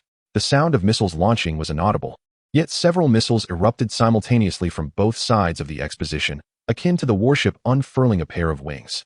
Once released from the warship, the missiles left a faint trail as they soared toward Mars, followed by the 2nd and 3rd waves. Shortly after departing from the warship, the missiles divided into 3 waves, each targeting a different alien base. At that moment, the alien bases finally stirred. Distinctive triangular structures suddenly opened up, resembling old-fashioned antennas pointing skyward. Ojanyong felt a bit bewildered. The alien species had arrived with minimal equipment, and considering that less than half a year had passed since their arrival, the emergence of several bases was already astonishing. Had they even managed to develop anti-aircraft weaponry in such a short time? Perhaps he had underestimated the capabilities of the alien species. If given a few more months, who knew what level these 3 bases might achieve? The missiles continued their trajectory toward the targets, yet the expedition had already left the alien bases behind. The warship's altitude decreased further, and its speed accelerated, approaching a point of no return. However, the expedition did not withdraw. Seizing the fleeting opportunity, it launched another round of missiles. Failing to destroy the alien bases during this brief window while orbiting Mars could lead to unpredictable consequences once the warship departed. The first batch of missiles finally neared Mars. Still over 100 kilometers away, when the ground-based antennas suddenly opened fire. There were no lights or special effects. The foremost missile exploded without warning. Yet, the missiles heading toward Mars were not clustered together. One-third advanced as scouts, one-third maintained position to follow, and one-third lagged slightly in support, resulting in the destruction of only a small portion of the first wave of missiles. The remaining missiles suddenly began to maneuver erratically, tracing a series of arcs in the air. All the trajectories intertwined to form a vast and intricate network, suggesting some semblance of order, yet completely eluding any discernible pattern. The hit rate of the antennas has plummeted, as swarms of missiles penetrate the atmosphere, each hurtling towards its designated target. Regardless of their size, at this moment, every missile has transformed into a re-entering ballistic projectile, soaring at speeds exceeding 10,000 meters per second. This implies that from the moment they enter Mars' atmosphere to the instant they strike the ground, a mere 10 seconds elapse. The alien species' antennas strive desperately to intercept these missiles, successfully destroying some. However, a greater number manage to breach the defensive net. The first wave of missiles crashes heavily upon the Martian surface, plunging deep underground and vanishing from sight. In less than 2 seconds, the second wave impacts, while the third remains airborne. Yet, in this fleeting moment, missiles from the ground, underground, and sky detonate simultaneously. High-yield mushroom clouds erupt underground, at ground level, and in the atmosphere, causing the crimson surface to tremble violently. With mushroom clouds expanding outward at an astonishing pace, ultimately forming several massive, robust mushroom-shaped clouds. This triad of comprehensive nuclear strikes obliterates the aliens' 3 major bases in an instant. Moments later, as the dust begins to settle, the Martian surface is marked by several glassy, gigantic craters, resembling a fruit that has been nibbled on by a mischievous child and carelessly discarded. Chapter 85. A harmonious pairing. On board the aircraft, Zhao Jianping and Su Qing witnessed the entire bombing operation on Mars. With the planet's low atmospheric pressure and the absence of rain, snow, or frost, the rate of erosion is significantly slower than that of Earth. Perhaps tens of thousands, even hundreds of thousands of years from now, these colossal craters will remain distinctly visible. At this juncture, the warship has maneuvered to the opposite side of Mars, separated from the aircraft by a small portion of the planet, limiting their view of the bombing's effects to a side perspective, with all frontal imagery transmitted via the aircraft's cameras. Zhao Jianping suddenly inquires, "Do you not find the alien resistance rather feeble?" Su Qing pauses, contemplating before responding. "Given the brevity of the landing time, it isn't surprising, is it? I hope I'm overthinking this, but shouldn't the aliens be exerting their utmost effort at this moment? A few stray shots would suffice, yet something feels amiss." Zhao Jianping is filled with confusion. Surely not. Su Qing, however, still hopes for a swift resolution to the alien presence on Mars. Yet, as her thoughts shift, a sudden notion strikes her. Could this fellow be nervous, seeking to fill the silence with idle chatter? Beep. A prompt sounds, and the voice of Latu emerges. "Starhawk, we are about to depart from Mars. The remainder is entrusted to you. Take care. Rest assured, we'll handle it. Take care." The communication concludes as the expedition vessel raises its orbital altitude on the opposite side of Mars. The relative speed between the warship and the planet remains largely unchanged. But through gravitational slingshot maneuvering, the actual speed increases significantly. Shortly thereafter, they officially depart Mars, entering the asteroid belt, and set their course toward the distant orbit of Jupiter. Presently, it is merely a void, yet in the near future, that colossal red giant will encounter the expedition vessel amidst this emptiness. In that moment, one wonders what sparks will ignite between the expedition and the alien species. Zhao Jianyong fell silent, as did Su Qing. The two resembled a pair of fools, quietly listening to the sounds emanating from the bridge, noting its increasing acceleration as it ultimately departed from Mars. Suddenly, an overwhelming sense of solitude washed over them both. They were far removed from Earth, and once the warship had exited, it was just the two of them left. Neither knew quite what to say. The cockpit was eerily silent, with only the sound of their breathing piercing the stillness. The atmosphere grew increasingly awkward, prompting Zhao Jianyong to feel compelled to break the silence. Clearing his throat, he remarked, "I've asked so many people, yet no one is willing to divulge who left this behind. Is it truly necessary to shroud it in such mystery?" In that moment, he realized he was merely grasping for conversation, acknowledging that his tone felt rather unnatural. "Indeed, it is necessary," Su Qing replied, removing her helmet to reveal her short, neatly cut hair. "If you were to refuse, it would be rather embarrassing for me. Wouldn't it?"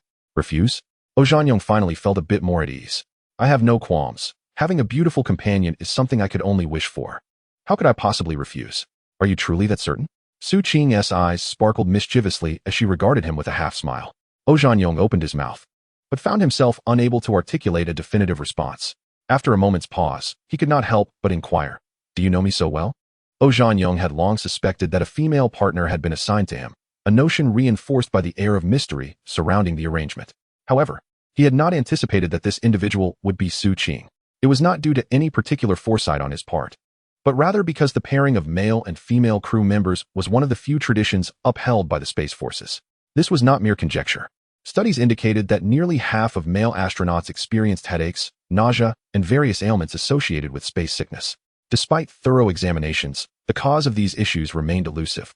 However, after the inclusion of female astronauts, the prevalence of such problems among their male counterparts significantly diminished.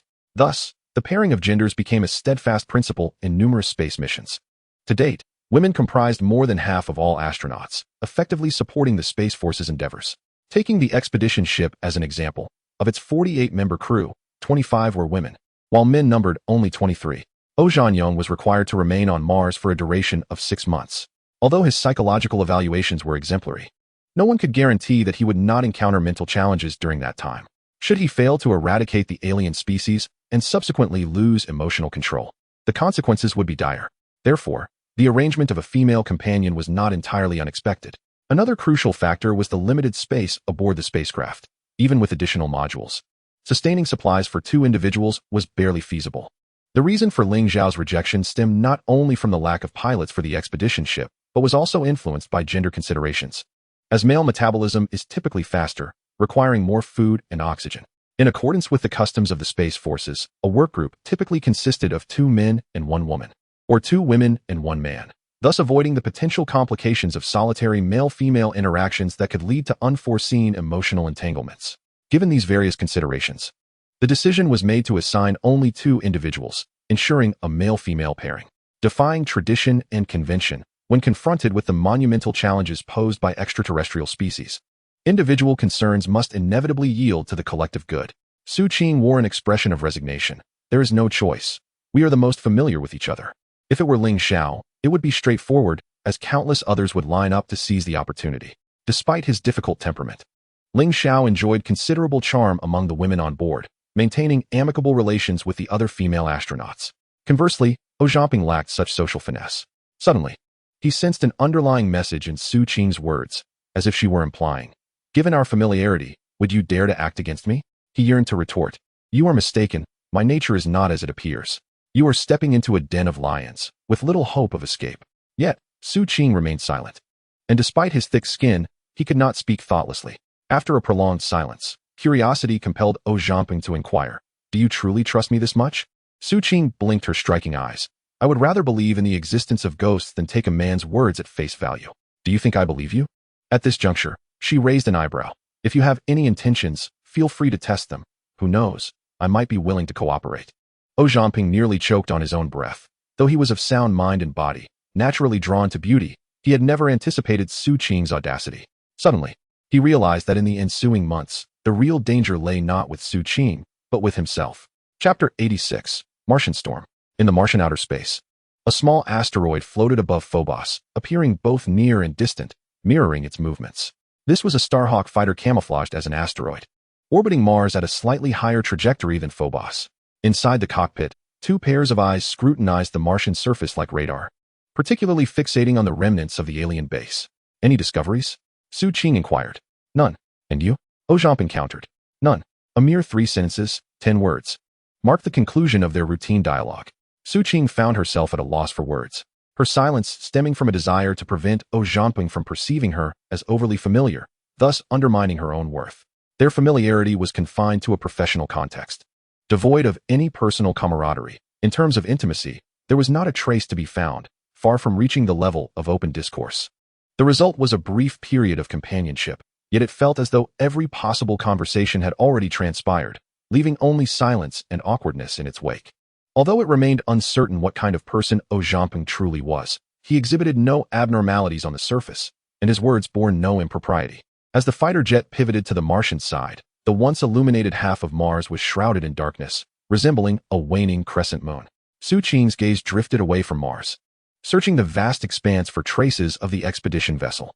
She longed to converse with her fellow sisters aboard the ship to alleviate her solitude, yet to avoid detection. The Starhawk had to maintain absolute radio silence.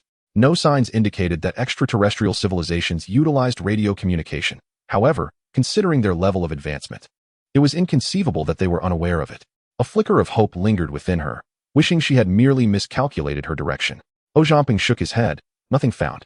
The expedition itself was cloaked in black, blending seamlessly with the cosmic backdrop, revealing only a faint azure tail flame at the outset. Yet with each rotation, the tail flame dimmed further, and during the last sighting, it was nearly invisible. He pondered aloud. It must have turned off the thrusters. The expedition had limited fuel, activating its thrusters solely upon departing Mars. Once outside the planet's gravitational influence, it would shut them down promptly, continuing its trajectory towards the target via inertia. As long as there remained a glimmer of light aboard the expedition, he held steadfast confidence in locating the objective. Ojumping had come to realize the significant limitations of his uncontrollable abilities. He required knowledge of the warship's whereabouts, as only with a clear target could he trigger his powers with any probability. Ultimately, it was a testament to his own inadequacies, rendering him unable to harness his capabilities effectively. The fighter jet swiftly maneuvered out of Mars' shadow, the crimson surface re-entering the duo's view. However, Ojumping's gaze sharpened suddenly, pointing towards a spot in Mars' southern hemisphere. Look, it appears to be a dust storm. The area he indicated was cloaked in red dust, with the expanse continually broadening. Su Qing quickly calculated 220 kilometers to South Base 2. For ease of reference, the three extraterrestrial bases were designated as North Base 1, South Base 2, and Polar Base, indicating both the order of establishment and their approximate locations. Had Mars experienced its annual superstorm this year? Su Qing contemplated. It seems not. Mars possesses a peculiar characteristic, with a global superstorm manifesting each year. While a Category 17 superstorm on Earth has wind speeds of merely 60 meters per second, Martian storms can reach over 180 meters per second.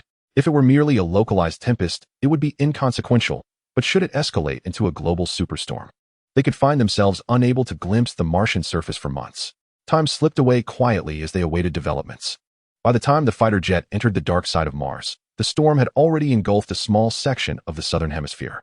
As they crossed into Mars' shadow, the cockpit transitioned from light to darkness, illuminated only by the faint glow within their helmets, barely illuminating their faces. The atmosphere within the cockpit turned oddly tense as they shifted from light to dark. Although it was not their first encounter, Su Qing's heart raced with anxiety, her breathing noticeably heavier. You were saying? Ojumping had barely uttered 2 words before Su Qing's startled exclamation interrupted him, leaving him momentarily bewildered. What is it? And nothing. Su Qing's cheeks flushed as she hastily concealed her thoughts. What were you going to say? If he were to discover her recent musings, it would be utterly embarrassing. Ojumping had not considered it deeply. I was thinking, could this storm have been orchestrated by extraterrestrial beings? Or could they somehow manipulate the storm's progression, transforming what was initially a localized tempest into a global phenomenon? Su Qing was taken aback, unable to suppress a laugh. How could that be possible? Why not? Ojumping replied earnestly. Weather manipulation is no longer a novel concept. Just because we cannot achieve it does not imply that extraterrestrial entities are equally incapable. Su Qing pondered for a moment. If you could find a way to cool Mars, the storm would soon dissipate. Su Qing hesitated for a moment, but ultimately resolved to report the situation, allowing the higher authorities to make a decision. The Xing Sun must maintain radio silence, yet the aircraft was equipped with a laser communication system that could establish contact with Earth. If the location of the expedition were known, communication with the warship could also be maintained. As the aircraft circled towards the sunward side, an inconspicuous protrusion outside quietly aligned with the direction of Earth, emitting a laser beam that reached the planet. A communication satellite in orbit received the signal and promptly relayed it to the Yungong base. At this juncture, the storm had shifted from the central region of the sunward side to a position nearing the terminator, with its center soon to be engulfed in darkness. However, it was evident that the storm's extent had expanded, clearly visible to the naked eye. More than 10 minutes later, the aircraft received feedback from Earth, closely monitor the storm's development. The range of the dust storm continued to grow, and merely a day later, it had enveloped the South Base 2, with further expansion anticipated. Chapter 87 hurriedly packed. Beep.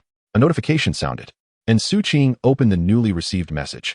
According to the expert group's analysis, several characteristics of this dust storm closely matched those of previous major dust storms, indicating a high likelihood of its evolution into a global dust storm.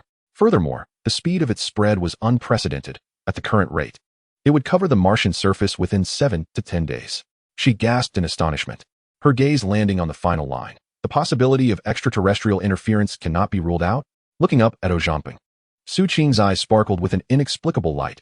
You guessed correctly. Not quite. Zhamping feigned humility, though the situation was abundantly clear. There were only 2 individuals in the aircraft, and their constant companionship had forged an unspoken arrangement. They discussed only work and refrained from delving into personal matters, artificially maintaining a safe distance. Though not an ideal approach, it was particularly suitable for their current circumstances. Deep within, Zhamping secretly hoped for something to transpire. Yet when it came to action, he merely coughed, typifying someone with thieving intentions, yet lacking the courage to act. Su Qing found this arrangement agreeable as well, as it alleviated much of the pressure. On November 15th, the 6th day since the expedition departed Mars, the dust storm that had ravaged for 7 consecutive days had enveloped a significant portion of Mars. Following the South Base 2, the North Base 1 had similarly succumbed to the shroud of dust, with the dust rising to an astonishing height of over 60 kilometers, rendering the landscape a vast expanse of white. Aside from a few craters faintly visible near the equator, the rest was obscured, shrouded in a haze that obscured all clarity. The storm's development was somewhat slower than anticipated, but still far exceeded previous observational data. However, even at this juncture, there was no evidence to suggest a connection between the dust storm and extraterrestrial species. As the aircraft once again swept across the sunward side of Mars, Zhamping yawned in boredom, smacking his lips, then suddenly unfastened his seatbelt. You keep an eye on things. I'll take care of a personal matter. Su Qing acknowledged with a brief sound, saying nothing further. The so-called personal matter entailed a basic bodily function. Exiting the cockpit, she found only a narrow passage that could accommodate one person, with various supplies secured to the walls all around. Emerging from the narrow passage, one encounters an equally confined corridor, flanked by 2 sleeping pods, one positioned vertically against the wall, while the other is horizontally suspended from the ceiling. Since humanity's venture into space, the conundrum of maintaining personal hygiene in a weightless environment has remained an awkward dilemma, one that remains unresolved even to this day. The expedition vessel, however, offers some reprieve.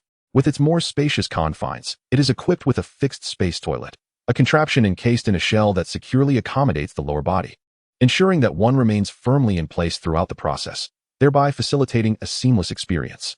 In stark contrast, the Starhawk is constrained by its limited space, necessitating the installation of a rudimentary negative pressure suction device, which is awkwardly situated between the 2 sleeping pods. The advantage lies in its compactness and ease of placement. Yet the inconvenience of its use cannot be overstated. Should one occupant be asleep in the pod, the other's necessity to utilize the toilet creates an undeniably uncomfortable scenario. With preparations complete, Zhamping relaxed his muscles, allowing a stream to flow into the collection tube. However, just as this process commenced, a shrill alarm abruptly pierced the cabin's silence. Zhamping's hand trembled, nearly displacing the collection tube. From the cockpit, Su Qing's startled exclamation echoed, indicating that the hatch had been opened. Zhamping felt a wave of dread wash over him, uncertain of the unfolding situation. He abruptly ceased the flow and propelled himself into the cockpit. On the screen, several crimson dots materialized near Phobos. What on earth is happening? Zhamping swiftly secured himself in his seat, fastening his safety belt with urgency. Despite the rising panic, ensuring his own safety was paramount before addressing the impending threat. Extraterrestrial entities. It must be enemy craft, Su Qing declared. His gaze shifted toward Phobos, where bizarre alien warships came into view. Their design was starkly simplistic, with a nose resembling an antenna, akin to the weaponry used by alien bases for air defense, coupled with thrusters at the rear and an open cockpit in the middle. Indeed, it was an open cockpit, reminiscent of miniature submarines that necessitate diving suits for human operation. Zhamping could distinctly see a gigantic form, its torso concealed within the cockpit, while its head was exposed to the void of space. What utter disregard for the life of the giant species must have inspired the creation of such inhumane spacecraft? A wave of discomfort washed over him like a foul taste, realizing that these vessels hardly needed to be destroyed. If left exposed for even a brief moment, the crew would likely succumb to the omnipresent cosmic radiation. However, their survival was not the objective. As long as they could operate in space for a short while, that would suffice. There was no need to track the enemy craft's flight path by merely observing their point of emergence. It became evident that their target was the weapon module on Phobos. Zhamping swiftly assessed the situation and activated the weapon module. A launch unit silently opened, and with a muffled sound barely audible at close range, compressed air propelled 4 surface-to-air missiles outward, followed by another muted thud as 4 additional missiles were ejected from the launch unit. The 8 close-range air defense missiles ignited in 2 waves, each selecting its target and racing across the surface of Phobos, hurtling toward the encroaching alien vessels, if one could even classify them as warcraft. The enemy aircraft shifted from the lower region of Phobos towards the upper sky, while missiles soared downwards from above. At the very moment the enemy craft was about to breach the horizon, the missile abruptly ascended, akin to a sword aimed at the enemy's vital points, striking the aircraft with unwavering precision. In a resounding explosion, the enemy craft was utterly dismantled. Zhangping held his breath, and upon witnessing this scene, he finally exhaled. He had feared that the missile would be obstructed by an unexpectedly deployed shield at the moment of impact. Fortunately, the enemy's technology was rather rudimentary, lacking any advanced defenses. It could also be that the extraterrestrial species had arrived on Mars too recently, necessitating the prioritization of resources towards survival, thereby postponing their protective measures. As the explosion subsided, a chaotic array of space debris and several fragmented giants lingered near Phobos. Zhangping, filled with curiosity, wondered about their origin. "I don't know," Su Qing replied. "They just appeared suddenly." Chapter 88, Unease still lingers. Immersed in his own thoughts, Zhangping failed to react until a reminder jolted him back to reality. Upon looking down, he felt a wave of embarrassment wash over him. The small figure of O had been well concealed, yet the door had been left ajar in his haste, allowing a cluster of mischievous grass to stubbornly poke its head through. Although he hadn't ventured outside, the sight was hardly dignified. "I'm so sorry. I'm so sorry." Zhangping repeatedly apologized, hastily tidying up the mess. It's fine," Su Qing replied, her cheeks reddening further. She was no naive flower, but rather a giant of knowledge, albeit inexperienced in practical matters. She often engaged in playful discussions with her friends about who was more handsome. Had she been at the base, she might not have averted her gaze, and could have even responded with a knowing smile, teasing lightly. However, in this intimate setting, with only the two of them, any misunderstanding by Zhangping could lead to awkward consequences. Once boundaries are crossed, it becomes immensely challenging to re-establish them. After meticulously addressing the situation with the small figure, Zhangping sighed in relief. "Let me clarify, I absolutely did not mean to. I just heard you calling out in urgency." His earnest expression exemplified the notion that as long as he was not embarrassed, the embarrassment would fall upon others. Su Qing's face flushed deeper as she exasperatedly interrupted. All right, I didn't say anything, so please stop explaining." This awkwardness was best left unmentioned. They could pretend nothing had happened, and in a few days, it would be forgotten. The more one explained, the more uncomfortable it became. "So, is this something we cannot move past?" The cockpit fell silent, yet beneath the surface, both hearts were anything but tranquil. Zhangping wore a puzzled expression, feeling an overwhelming sense of grievance with no avenue for expression, incessantly musing. "We see each other all day. How can we not clarify this? Could it be a real misunderstanding?" For several days thereafter, the two spoke little, aside from instinctively avoiding each other's gaze, yet managed to coexist without incident. Mars was different. Its surface was entirely shrouded in dust storms, obscuring all visibility. Such extensive dust storms may endure for as long as 6 months, and even a few months at the very least. If extraterrestrial forces are involved, the duration may extend even further. The two individuals sat in silence, resembling a pair of estranged lovers. Suddenly, Zhangping began to doubt his decision. Had he known, he would not have lingered here. His evidence was steeped in the regret of being unable to journey to Jupiter. What significance does it hold to voice such thoughts now? "Stop overthinking. Let us enter the sleep pod," Su Qing suggested. One must concede that oftentimes, women tend to exhibit greater rationality than men. Zhangping sighed and nodded in agreement.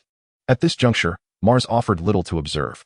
The two proceeded according to plan, entering the sleep pod, awakening every 3 days to alternately monitor the Martian conditions. In the blink of an eye, they had been stranded on Mars for over a month. Due to their alternating awakenings, communication between them was scarce, most of the time. They merely exchanged glances through the pod cover. On one particularly tedious day, Zhangping leaned toward the pod cover, gazing at Su Qing's visage with an audacity that was uncharacteristic of him, attempting to discern any imperfections. Yet, whether due to the barrier of the cover or her intrinsic beauty, he could find no flaws, save for an inconspicuous mole beneath her eye, small and faint, nearly invisible upon closer scrutiny. Of course, Zhangping held no indecent thoughts. He was simply seeking to alleviate his boredom. Just as he was lost in contemplation, the aircraft suddenly emitted a piercing alarm, triggering the emergency revival protocol of the sleep pod. Concurrently, the vessel veered sharply, catching Zhangping off guard as he collided with the ceiling. Various unsecured items flew about. Fortunately, they were all minor objects. What has transpired? Zhangping attempted to crawl into the cockpit, but just as he grasped the tether on the wall, The craft tilted again, violently slamming him against the sleep pod. His face pressed against the glass, distorting his features. By sheer coincidence, Su Qing regained consciousness at that moment. Upon opening her eyes, she was startled to see Zhangpeng's contorted face. Before she could comprehend the situation, the aircraft surged upward, and Zhangpeng appeared to be pulled away by an invisible hand, his distorted visage receding swiftly, leaving Su Qing in a state of terror. As the pod cover opened, Su Qing was instantly alert. Something was amiss. The automatic awakening protocol of the sleep pod only activates in emergencies. Zhangpeng frantically gestured for her to remain inside. Yet Su Qing had already floated out, grasping the tether on the wall to secure herself. Seizing the opportunity while the aircraft remained relatively stable, Zhangpeng propelled himself towards Su Qing, wrapping his arms around her slender waist and forcefully pushing off the wall, launching himself into the cockpit. He swiftly pressed her into the seat, fastening her safety belt, but as it was his turn to secure himself, the aircraft descended once more. Zhangpeng shot upward suddenly, his entire body arching backward, legs bending dramatically toward the ceiling. He grasped the chair's back, while Su Qing screamed and clutched his arm. Once this bout of turbulence subsided, Zhangpeng immediately secured himself in his seat. As soon as the seatbelt clicked into place, the alarm ceased abruptly, leaving a pair of startled individuals staring wide-eyed at each other. Zhangpeng swiftly examined the equipment, only to feel as though struck by lightning. It was the impact alarm. The radar had detected a small celestial body, triggering automatic evasion protocols. Su Qing let out a sigh of relief, realizing that all was well. However, Zhangpeng wore a forlorn expression, as if mourning the loss of a parent. The aircraft had discarded its external pods, and now they were in deep trouble. What pretense remained? Whose asteroid possessed such intelligence? Su Qing too grasped the gravity of the situation, her anxiety surging. What to do? How could they navigate this? She dared not entertain any illusions, firmly believing that extraterrestrial forces would not overlook the anomalies of their aircraft. After a moment of stunned silence, Zhangpeng forced a bitter smile. What else could they do but take it one step at a time? Chapter 89, Aerial Tactics. Confronted with this sudden calamity, Zhangpeng's mind was a whirlwind, with an unsettling premonition that alien aircraft would soon be upon them. Su Qing fared little better, biting her lip, lost in her thoughts. On the verge of tears, after a considerable pause, she collected herself. "Oh Fei, am I truly so ineffectual? What?" Zhangpeng, still preoccupied with thoughts of the extraterrestrial forces, was momentarily taken aback. Su Qing, her head bowed in sorrow, lamented, "Whenever we encounter an unexpected situation, it always falls to you to resolve it, while I can only flounder around, a mere burden." Zhangpeng struggled to comprehend her sentiments. What was this young woman truly thinking?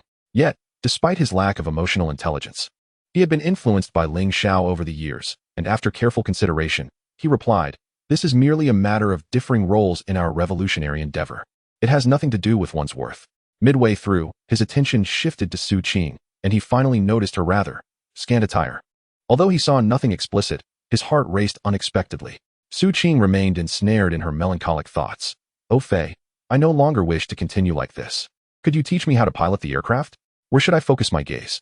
Realizing someone was staring inappropriately, she hastily raised her arm to shield her modesty, her cheeks flushing like a freshly steamed crab. Zhangpeng quickly diverted his gaze, his face ablaze with embarrassment. Sure, absolutely."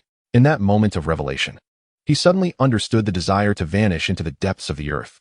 Zhangpeng. Su Qing spat out his name through clenched teeth, her large eyes glaring fiercely at him. However, despite her fierce demeanor, she bore little genuine anger. Her display of irritation was merely habitual. As a woman, it was essential to exhibit a fierce facade, regardless of her true feelings, to convey discontent and deter any unwarranted thoughts from him. "I apologize." Zhangpeng immediately conceded. "That's more like it," Su Qing muttered, and thus the matter was laid to rest. 3 intricate trajectories of luminous points appeared on the radar, and Zhangpeng's voice turned grave. "Enemy aircraft."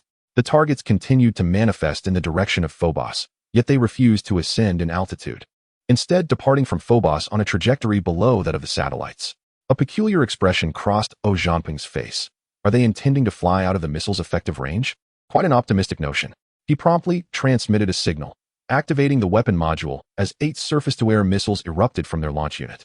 Upon ignition, they accelerated directly towards the extraterrestrial vessels.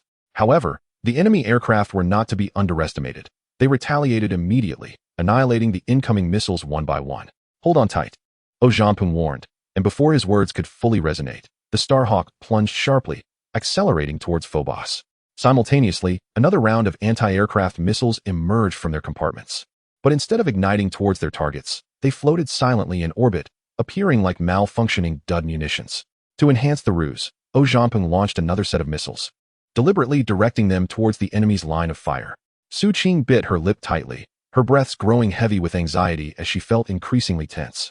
She had not undergone flight training and possessed little understanding of space combat. Her sole sensation was one of overwhelming speed, leaving her feeling particularly unsteady. Nonetheless, she vowed not to interfere with the operation at this moment. Zhamping continued to unleash missiles, each one first soaring between the enemy aircraft and Phobos before accelerating towards the adversaries. At that moment, 3 points of light materialized beneath and to the left of Phobos, arranged in a triangular formation, assuming a posture of engagement. Without hesitation, the missiles were deployed. The enemy aircraft, highly vigilant, momentarily scattered to intercept the missiles, but after destroying them, they quickly regrouped. Zhamping paid them no mind. With a subtle shift of the aircraft's nose, he veered towards the right side of Phobos. If they refused to yield, then so be it. He would navigate this route. As the satellite obstructed the enemy's line of sight, the floating missiles ignited one by one, gliding close to the satellite's surface.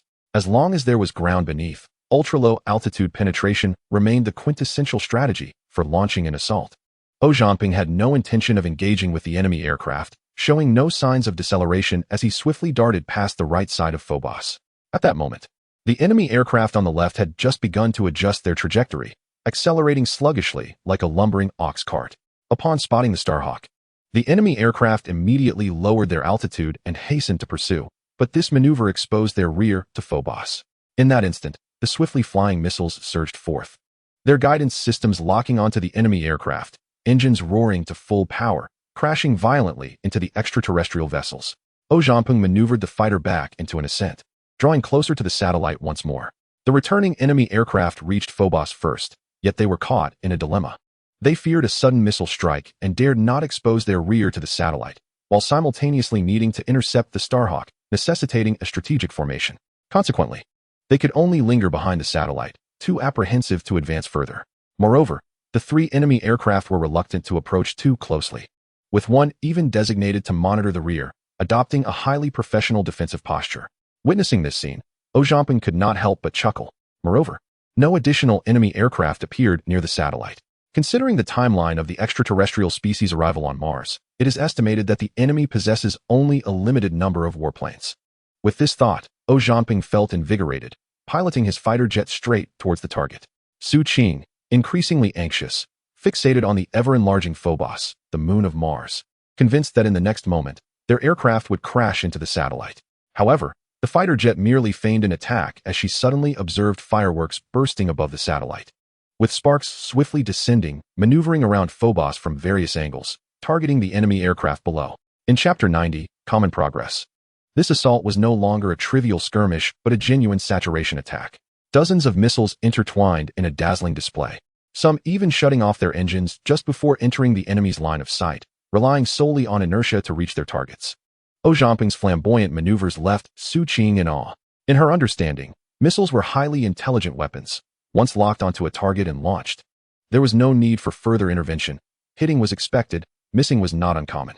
Yet, Zhamping seemed to breathe life into the cold missiles with his deft hands, executing an array of intricate attacks with ease. She found herself engulfed in deep self-doubt. Was he extraordinarily exceptional, or was I uniquely ineffective? Zhamping did not expect this round of missiles to annihilate all enemy aircraft. He continuously closed in, hovering just outside the enemy's range. The Starhawk was not equipped with a force field shield, and the strength of the enemy's firepower remained uncertain. Recklessly approaching could yield dire consequences. On one side was the pressure of the Starhawk, while on the other, a swarm of missiles targeted 3 enemy aircraft that soon fell victim to the onslaught, obliterated in mere moments.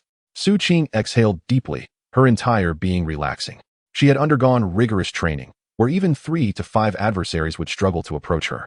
Yet she had never set foot on a battlefield. In the face of true life-and-death combat, tension was natural. It would be peculiar to remain unperturbed. However, turning to Zhamping, she noticed he remained visibly tense. Curiosity overcame her. What was troubling him? Hadn't the enemy aircraft been destroyed? Zhamping chuckled wryly. What do a few enemy aircraft matter? The key issue is that we have attracted the attention of the extraterrestrial species. Su Qing suddenly recalled the concern of their aircraft being exposed, panic washing over her. What should we do? As the words escaped her lips, her face flushed slightly. In the past, she would never have uttered such a feeble statement. Yet when had she grown accustomed to relying on this man beside her? Without hesitation, Zhamping declared, Phobos must have an issue.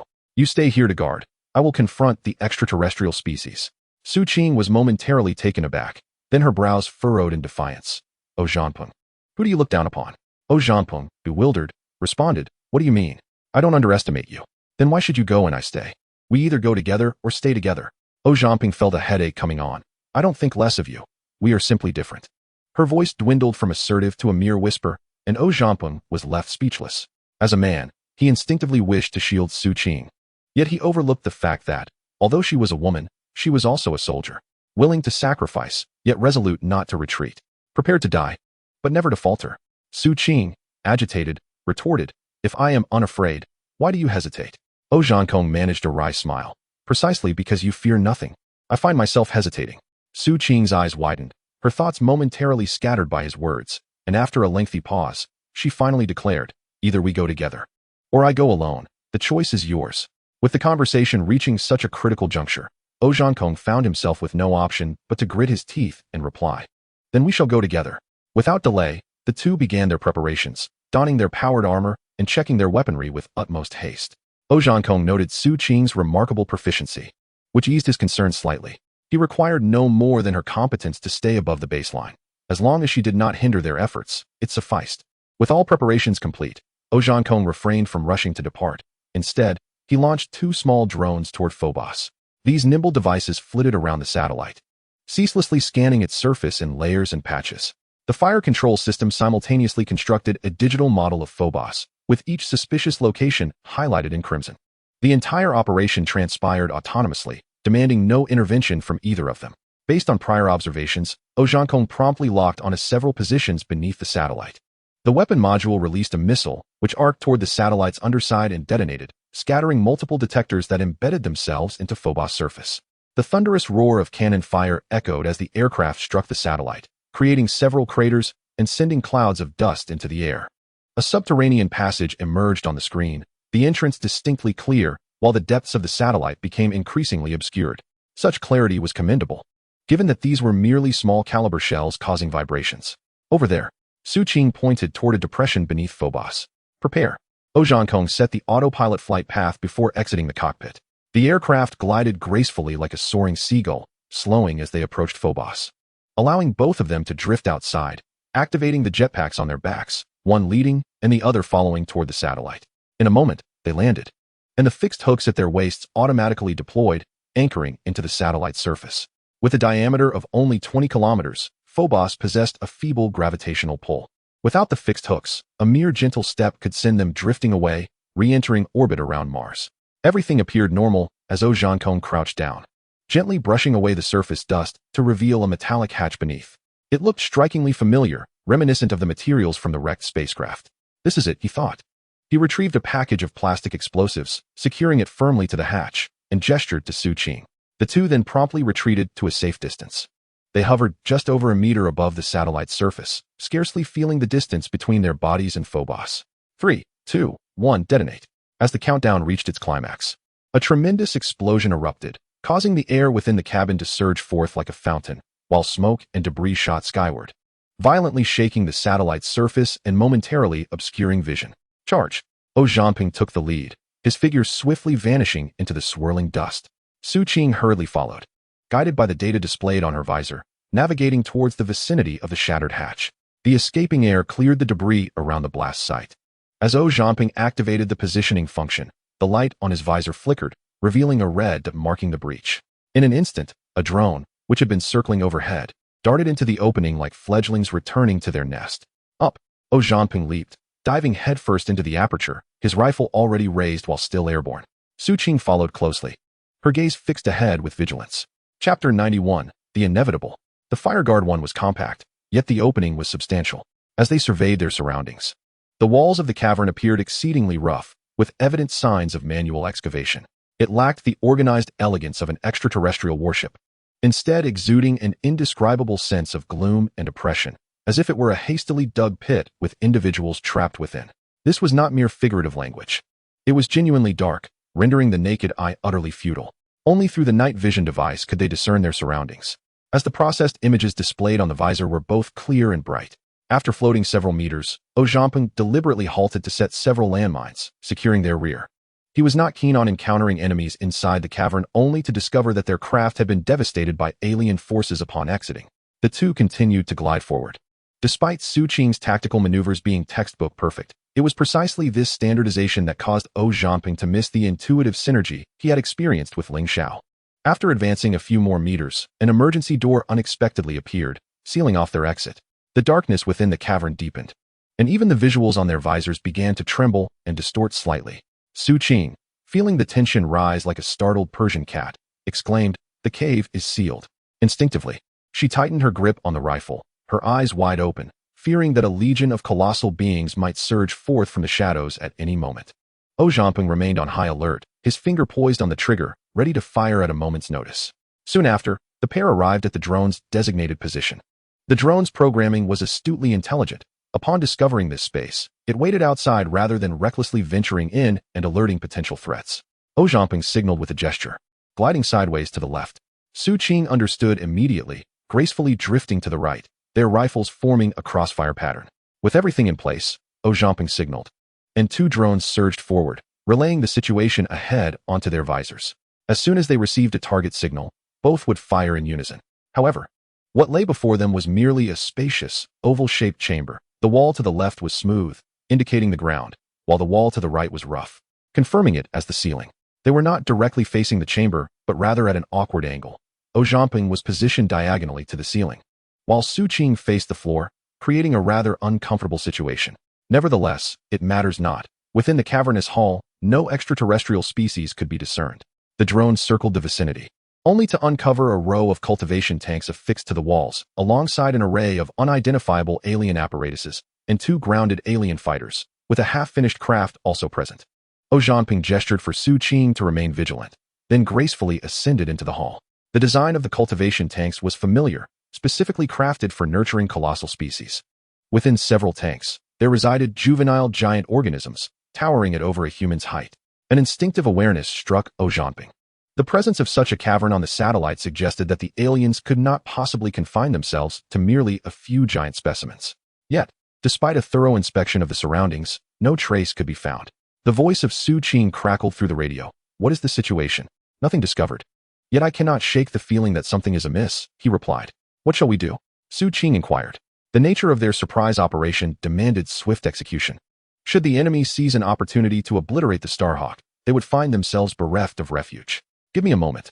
Ojamping's gaze swept over the area, executing a nimble maneuver to secure himself atop the ceiling, extracting the remaining landmines to conceal them meticulously. One was deliberately buried directly above the giant organism that remained in its tank. The moment the tank opened, it would detonate instantly. After contemplating, he retrieved the remaining explosives and positioned them at the heart of the hall, configuring the detonation mechanism to trigger upon vibration. The explosion of the landmine would inevitably ignite the explosives, ensuring that Phobos would remain unscathed while collapsing the cavern without issue. A pang of regret washed over Ojamping. It was a pity there was no time to spare, otherwise, a singular mushroom cloud would suffice to render Phobos a relic of the past. Of course, it was merely a fleeting thought. Disassembling a bullet or shell posed no challenge. Yet a missile's intricacies were daunting. The very notion of attempting such a task filled him with trepidation. What if it detonated mid-operation? With all explosives expended, he pondered what means he would have to breach the emergency door. Without uttering a word, Ojamping glided over, tentatively pressing a few buttons. The emergency door slowly creaked open, and the air within the cavern rushed out, producing a cacophony akin to a howling tempest. Su Qing stood momentarily stunned. Is this even possible? Ojamping, equally taken aback, felt as though a veil had been lifted from his cognition. I understand now. It is the air. Su Qing's expression remained perplexed. What air? The situation was evident. The hall was a ruse, and without a doubt, more extraterrestrial beings lurked in the shadows. After a moment's reflection, Ojamping shook his head. We must leave.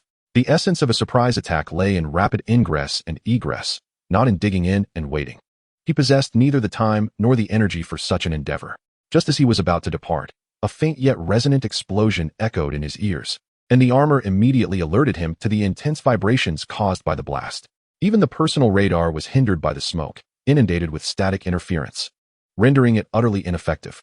A wave of frustration washed over Zhamping. The lunar combat environment was already treacherous, yet at least gravity prevailed. Waiting a little longer would allow the swirling dust to settle. However, the gravity on Phobos was negligible, and if no external force intervened, it would take an indeterminate length of time for the dust in the passage to disperse. There was no recourse. This cursed place was inherently hostile, and even the most celestial of beings might find themselves at a loss for solutions. The situation had become untenable, and Zhamping made a decisive choice: retreat. Chapter 92, A Grave Loss. The two of them, filled with reluctance, had no choice but to vacate the cave. However, the hull was riddled with 8 gaping holes. The smaller ones were merely the size of a fist, while the larger ones were as wide as a basin. At least half of the hull was compromised, with a chaotic array of debris floating inside and outside, shimmering reflections dancing off the aluminum foil packaging. It was a disaster. Zhamping felt a wave of disorientation wash over him, his gaze heavy. Su Qing bit her lip, fighting back tears. After the expedition vessel changed course towards Jupiter, the previously ample supplies had become exceedingly scarce, leaving behind little in the way of surplus resources. They had already needed to be frugal, and now, it seemed, a small celestial body had effectively wiped out their remaining provisions. How long could the supplies last now? 10 days? Or perhaps 20? In this critical moment, Zhamping maintained his composure, letting out a sigh as he said, "Let us not dwell on it too much. We should tidy up first." Unbeknownst to him, his tone was unusually gentle. Su Qing nodded, though her spirits did not improve in the slightest. Zhamping maneuvered the warship closer to the aft compartment, clearing a path through the floating debris. With a single thrust, he successfully docked with the external module. They both floated out of the cockpit, and as the airlock door opened before them, their hearts plummeted upon witnessing the chaos within the module. The supplies, once neatly categorized, were now in disarray, with packages torn apart and materials scattered everywhere. Su Qing reached out to grab a floating bag that drifted past her eyes. The simple aluminum foil bore the unpretentious inscription, "Fish-flavored shredded pork." Upon closer inspection, she noted that the packaging was intact, and she quickly stowed it away. In this critical hour, that single package of food could extend their survival by another day or two. Zhamping used metal tape to seal all the damaged holes, while Su Qing meticulously examined each package. The intact ones were set aside for concentrated storage, while the damaged ones required careful opening and inspection. Soon, several large bags of compromised space rations accumulated. Su Qing clutched a damaged red braised pork chop, her large eyes filled with hope. "Oh, Fei. This one is just torn on one side. If we cut it away, can't we eat it?" The space rations were stored at low temperatures, as hard as steel, with only residual radiation dust from the celestial body potentially clinging to the damaged areas. Zhamping resolutely shook his head. "No, there could be radiation. We can't take that risk." Su Qing, still unwilling to give up, pressed on. "Then let us check first. We can discard anything that is contaminated, and keep what is safe, can't we?" Seeing that Zhamping remained steadfast in his refusal, Su Qing grew anxious, tears welling in her eyes. "We're already short on food. If we throw away so much more, we might as well just starve." With a turn of her small head, she sulked, leaving him with only the sight of her back. Despite the weight of his own worries, Zhamping felt an almost amused smile tugging at his lips at her defiant demeanor. Until this moment, he suddenly realized that Su Qing was merely a young girl in her early 20s, a cherished jewel in the eyes of her parents, like any girl of that age. Yet, she had enlisted and traveled to a distant star, standing alongside him in the battle against alien species from the depths of the universe. Reflecting on this, Zhamping's resolute heart softened slightly. "Very well, let us set this aside for now and indulge in the better provisions, when there is nothing left to eat. Only then shall we resort to the questionable ones. The vastness of the world pales in comparison to the sanctity of life. On one hand, there is the peril of ingesting radioactive dust, which would wreak havoc on their bodies for years, if not decades. On the other, a plethora of food lies before them, yet they can only watch as their hunger intensifies. Choosing the lesser of two evils requires no explanation." However, as Su Qing tallied the remaining supplies, a frown creased her brow. If they rationed carefully, it would last just over 2 months. Looking in another direction, she noted with dismay that the damaged supplies outnumbered the intact ones by a third. Her emotions were on the verge of collapse. The greatest loss from this mishap was indeed the food. There was no alternative. Sustenance constituted the bulk of their supplies, accounting for more than half, and once contaminated, it became inedible, making such losses somewhat expected. What remained were either regenerative medicine tablets, oxygen candles, or batteries, items that could not be consumed. Most were still usable, and some could be easily repaired. Only a small portion had to be discarded, mitigating the loss significantly. After meticulously counting, They loaded every movable item into their craft until there was no more room. Well then, this will suffice for now. Zhamping optimistically clapped his hands, encouraging himself to remain cheerful. At least they could endure for another 2 months. Su Qing's small face wrinkled into a frown. What about after those 2 months? What would they do for the remaining 4? What else could they do but make do? Zhamping shrugged, asserting that in life, the most daunting matters revolve around life and death. They had not yet reached a point of desperation. Perhaps a fortunate turn of events awaited them in these 2 months?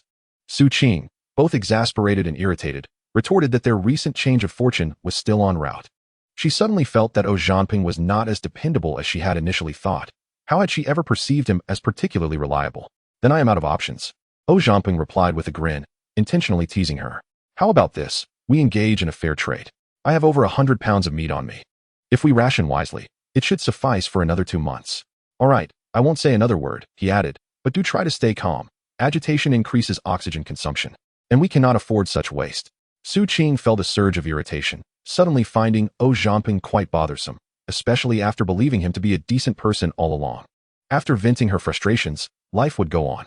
Su Qing wished to comply, but Zhamping stopped her, hoping she would progress gradually rather than delay by a full 24 hours as he had done. Chapter 93, A Meeting of Minds. Amidst the faint hum of machinery, the sleep pod gradually closed, the system automatically administering a sleep aid, lowering Su Qing's body temperature as she slipped into a deep slumber. Zhamping drifted into the cockpit, commencing his routine observations. Mars remained enveloped in a storm, while all was calm in orbit, and Phobos exhibited no anomalies. Thus began another day devoid of purpose. With a gentle exhalation, Zhamping caressed his emaciated belly, donned his complete gear, and pressed the switch. The airtight door before him gradually opened. On the right side of the external cabin, packages were lined up neatly, akin to soldiers awaiting inspection, on the left side. The packages varied in size and thickness, haphazardly piled together. He first floated to the right, collected 3 days' worth of provisions, carefully packed them, and transported them to the left side, casually selecting a package from which he retrieved a damaged food item. Presently, there remained the luxury of selection, but in the future, under harsher conditions, even these remnants could serve as a makeshift sustenance. After all, it was better than starving. Thus, in a short while, Zhamping had chosen provisions for himself that included porridge, rice, flour, soup, and eggs. No effort was spared in ensuring both variety and quantity. 3 days later, the two would exchange roles. Observing the Martian landscape, Su Qing prepared to select her provisions. As she drifted past Zhamping's sleeping pod, she instinctively paused, gazing at his serene face, and let out a quiet sigh. Her pace was significantly quicker than his, yet her accumulated provisions amounted to less than half of his. Day after day, this routine continued until one day, upon awakening, Zhamping sensed something amiss and seized Su Qing, who was about to enter the sleeping pod. Why have you lost so much weight? Su Qing, astonished, replied, could it be? Perhaps it's due to the pressure. Act. Keep acting. Zhamping discerned her deceit at once. With such poor acting skills, no one would dare cast you. After saying this, he closed the pod door, refusing to allow her entry. Stay here and wait. Su Qing, flustered, retorted, Zhamping, what do you intend to do? Oh what? I command you to finish all of this. Leave not a single crumb. Eat. At that moment, Zhamping's tone was imperious, his expression unmistakably resolute. Su Qing glared at him in defiance, yet no amount of protest could sway him. He was adamant. No, today your words hold no weight. You shall eat obediently, and henceforth, I will oversee your intake. You must consume your rations in a timely manner. Will you eat it yourself, or shall I assist you? The choice is yours. Zhamping offered her no opportunity for rebuttal. His expression conveyed a readiness to act, implying that should Su Qing refuse, he would not hesitate to force the food into her mouth. Despite her attempts to resist or plead, Zhamping remained unyielding. Eventually, Su Qing conceded, compelled to consume the provisions he had designated.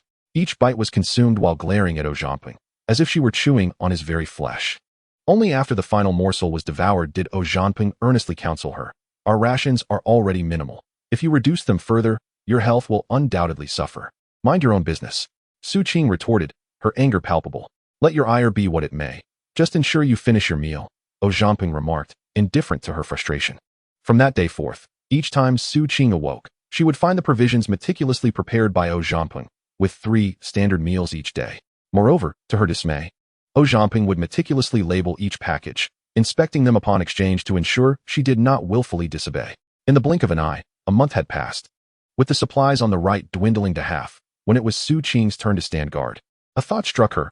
Why not take advantage of the remaining time to devise a method to categorize the food contaminated by radiation into light, moderate, and severe levels?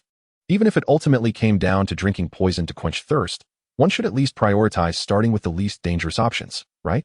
Without hesitation, she sprang into action, only to discover upon opening the package that the lightly damaged items were nowhere to be found, and there were scarcely any moderately damaged ones. Instead, a substantial amount remained completely intact. Su Qing was momentarily stunned, as if a movie were playing in her mind, reconstructing the truth of the situation piece by piece. Finally, everything became clear to her. She slammed open the sleep chamber and glared with fury at the drowsy O Zhanping. "You scoundrel." She struck her palm against O's chest, oblivious to the discord in her tone. O, looking bewildered, retorted, "What have I done? Are you out of your mind? How dare you say that?"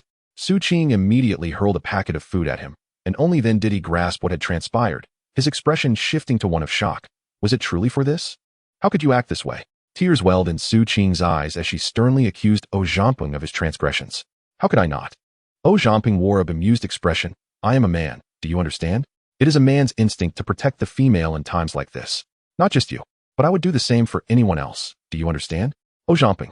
Su Qing managed to squeeze out a few words through gritted teeth. "You are a scoundrel." "Hey, how can you curse?" He replied, forget it.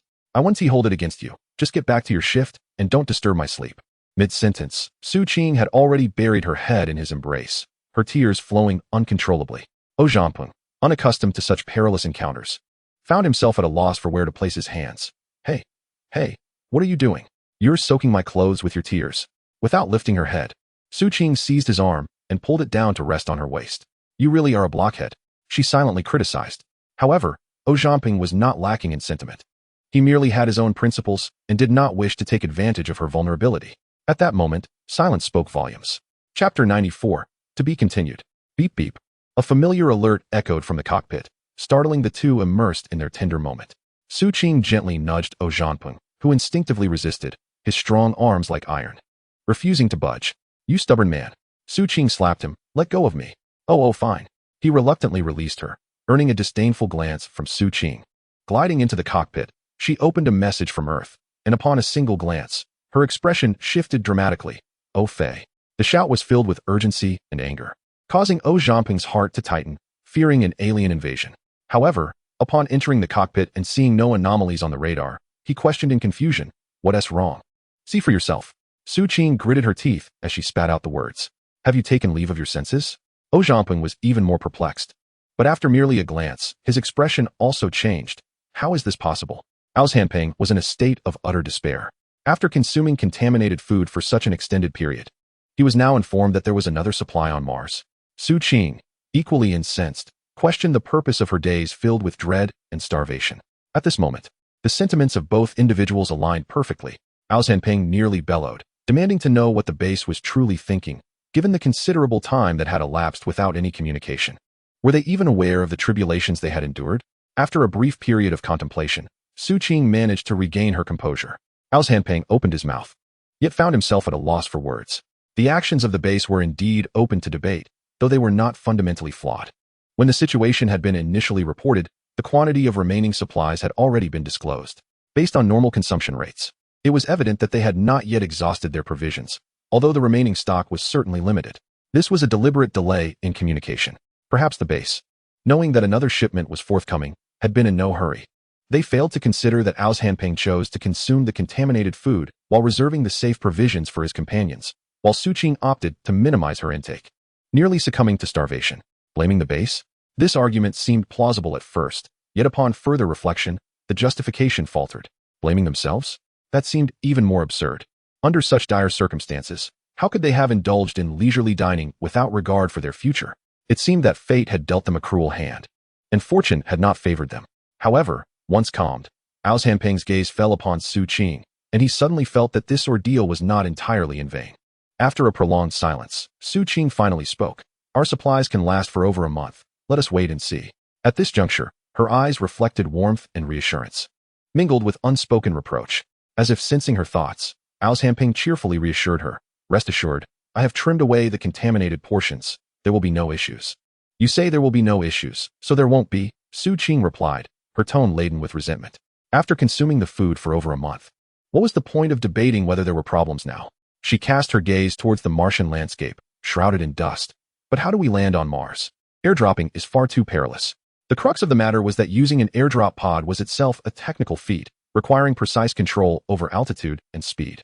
At present, Mars was engulfed in a severe dust storm, with extreme wind speeds reaching 180 meters per second commonplace. Even if the airdrop pod successfully entered the atmosphere, a safe landing was out of the question. The inevitable outcome would be a catastrophic collision with the Martian surface. As anticipated, Ao Hanping wore an expression that suggested disbelief. Don't be ridiculous. I'm not done living yet. We will use a fighter jet. In this weather? Is that feasible? Su Qing inquired. Although she lacked expertise in aviation, even she understood that such high wind speeds rendered flight conditions untenable, let alone space launches. Absolutely, Ao Hanping affirmed with conviction. Multi-role fighters were designed for operations within the atmosphere.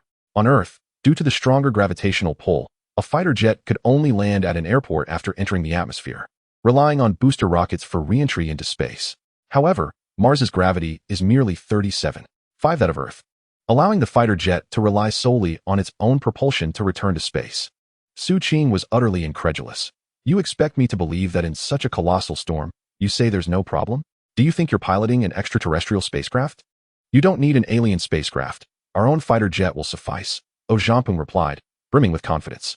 The wind speed is indeed high, but the atmospheric pressure on Mars is low. The air density is equivalent to that at 30,000 meters above Earth. Even moderately sized sand grains cannot be lifted. Thus, wind speed is not the crux of the matter. The real trouble lies in the visibility, which is exceedingly poor. Blind landings are a mandatory skill for all pilots. But in most situations, blind landings occur with at least some visibility. Moreover, Earth boasts not only flat runways, but also comprehensive guiding facilities. On Mars, however, everything remains shrouded in uncertainty. It is unclear whether the designated landing area is flat, what the visibility is amidst the storm, the variations in airflow within the mission zone, the atmospheric pressure data, or even where one would ultimately land. What constitutes the ground? To enter Mars' atmosphere under such conditions is not merely landing. It is tantamount to courting death. Su Qing was deeply troubled. What if the storm persists for another month? Without hesitation, Ao Hanping replied, if we reach a dead end, we must take the risk and give it a try. If all else fails, we can crash together on Mars, becoming a pair of fated souls. Go away. Who wants to be your fated partner? Su Qing shot him a fierce glare, clearly exasperated. We're discussing serious matters here. Could you be more earnest? Having pierced through that veil of frivolity, Ao Hanping seemed to awaken to the gravity of the situation. All right. I'll wait until the serious talk is over before I let my levity return. Before he could finish, he succumbed to laughter.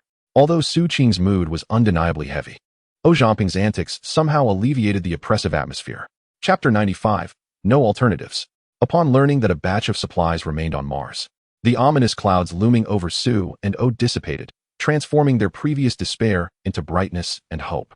To accomplish a task well, one must first sharpen their tools. Thus, not a single word of the information pertinent to the Mars mission could be overlooked.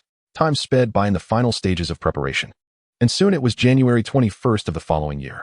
In the cockpit, Su Qing nearly pressed her face against the screen, reviewing the detected data repeatedly, only to eventually sigh in disappointment. Just then, Ao Hanping floated into the cockpit. What is the status? Has the wind speed decreased? Su Qing grimaced and shook her head. It's still the same, though there was no direct evidence. The notion that extraterrestrial beings were manipulating the Martian storm had become a universal consensus among them. Ao Hanping handed her a warmed-up lunch, and after taking a bite, Su Qing asked, how much supply do we have left? We can last for another half-month, but we can't wait any longer. We must land as soon as possible. Suddenly, Su Qing found the food in her mouth unappetizing. It's too dangerous. Let us wait a bit longer. Ao Hanping's expression turned grave, and his tone became somber. We can't afford to wait any longer. We need to leave enough maneuvering time. Su Qing chewed silently for a while before inquiring. When do you plan to commence? Seize the day. Let us make it today, Ao Hanping declared. While the words flowed easily, the actual endeavor of landing on Mars proved to be far more complex. The preparatory work was nearly complete. After their meal, the two individuals stuffed all unnecessary supplies and equipment into the external cabin, leaving only a few days' worth of provisions inside the spacecraft. With everything ready, the spacecraft separated from the external cabin and descended to a lower altitude, heading towards Mars. Throughout this endeavor, Ao Hanping had been reluctant for Su Qing to accompany him on this perilous journey. He had initially considered leaving her in orbit while he descended alone. However, upon further reflection, he realized that this was simply unfeasible. The Xing-Sun spacecraft had been closely accompanying Phobos, orbiting at an altitude of over 300 kilometers. Reaching the lower orbital path near Mars would require a full 4 days of travel, added to the time needed for landing, transporting supplies, and ascending again. Each step demanded considerable time, amounting to several days at the very least. Once the spacecraft departed, the external cabin would be their only temporary refuge. Staying there for 3 to 5 hours would be manageable, but hiding away for 7 or 8 days would surely drive Su Qing to madness. Considering the basic necessities of life, the cave on Phobos seemed a viable option, provided there were sufficient supplies, as one could feasibly live there for a lifetime. Yet, after careful consideration, Zhao Jianping dismissed this idea. After all, that cave was the territory of an alien species, and should any remnants of the colossal organisms remain, Su Qing would be stepping into a lion's den. Weighing the risks, he concluded that their safest course of action was to move together. For he feared for Su Qing's safety in orbit, just as she worried about potential mishaps he might face during landing. On the afternoon of January 25th, the spacecraft arrived safely at the low orbital path of Mars, with a real-time altitude of 144 kilometers. Mars no longer appeared as a mere sphere beneath them, but loomed as a vast arc occupying half their field of vision. With the naked eye, they could observe various air currents violently colliding, stirring up clouds of dust, and occasionally, a fleeting flash of lightning would flicker through the storm. As the spacecraft approached the landing point from above, Zhao Jianping swiftly pressed the switch. Drone 1, launch. The drone accelerated to 497 meters per second, its speed steadily decreasing. Maintaining a good posture with excellent visibility, just 56 kilometers from the storm's apex. Originally designed solely for military applications, the drone was equipped with numerous sensors but lacked any functions for non-military reconnaissance. To meet the demands of landing on Mars, the base had repeatedly modified the drone's control program, endowing it with comprehensive detection capabilities. The drone's speed was remarkable, and the two watched as the storm's swirling dust rapidly magnified on the screen. Within mere seconds, the drone plunged into the storm's upper layer, its camera abruptly shrouded by the obscured dust. At 379 meters per second, it continued its descent, though its stability and visibility were compromised. Su Qing continued to relay data. As the speed became somewhat excessive, Zhao Jianping adjusted the drone's flight posture, quickly reducing its speed. Finally, after more than a minute, Su Qing reported once more. Speed 078 meters per second, altitude unknown, visibility unknown, estimated altitude between 5 and 10 kilometers. As the words fell, a solid expanse of Earth abruptly materialized within the hazy lens, causing Zhao Jianping's heart to race. He hastily maneuvered the drone to decelerate with all his might. Yet his response was a fraction too slow. The ground in the viewfinder surged rapidly, ultimately consuming the entire frame, and soon after, the aircraft lost contact with the drone. Su Qing's voice echoed for the final time. Speed 072, altitude 0, visibility 600 meters. Zhao Jianping exhaled softly. Not bad, far better than I imagined. Su Qing felt a wave of reassurance upon hearing this. Are you confident? Absolutely, Zhao Jianping affirmed, though he spoke with conviction. Who could guarantee anything in such a precarious situation? Nonetheless, at this juncture, choices were scant. Even the slightest opportunity warranted a daring attempt. At an altitude of 127 kilometers, after orbiting Mars twice and adjusting the aircraft's position, Zhao Jianping suppressed his racing heart and endeavored to steady his tone. Are you ready? Ready, Su Qing replied, her heart pounding like a drum. Let us begin. With a gentle push of the control stick, the altitude steadily decreased. In no time, the inverted aircraft officially entered Mars's atmosphere. At this moment, the aircraft was still within the upper layer of the Martian atmosphere, well above the storm's height. With excellent visibility, the descent was rapid, with flashing indicator lights and the incessant beeping of alarms surrounding Zhao Jianping. He exerted every effort to control the aircraft, knowing that the limited fuel must be conserved for the most critical moments. For now, he had to rely on aerodynamic design to decelerate the craft. Unfortunately, the thin Martian atmosphere offered negligible air resistance. Before long, the aircraft had plummeted several dozen kilometers, nearing the storm's upper layer.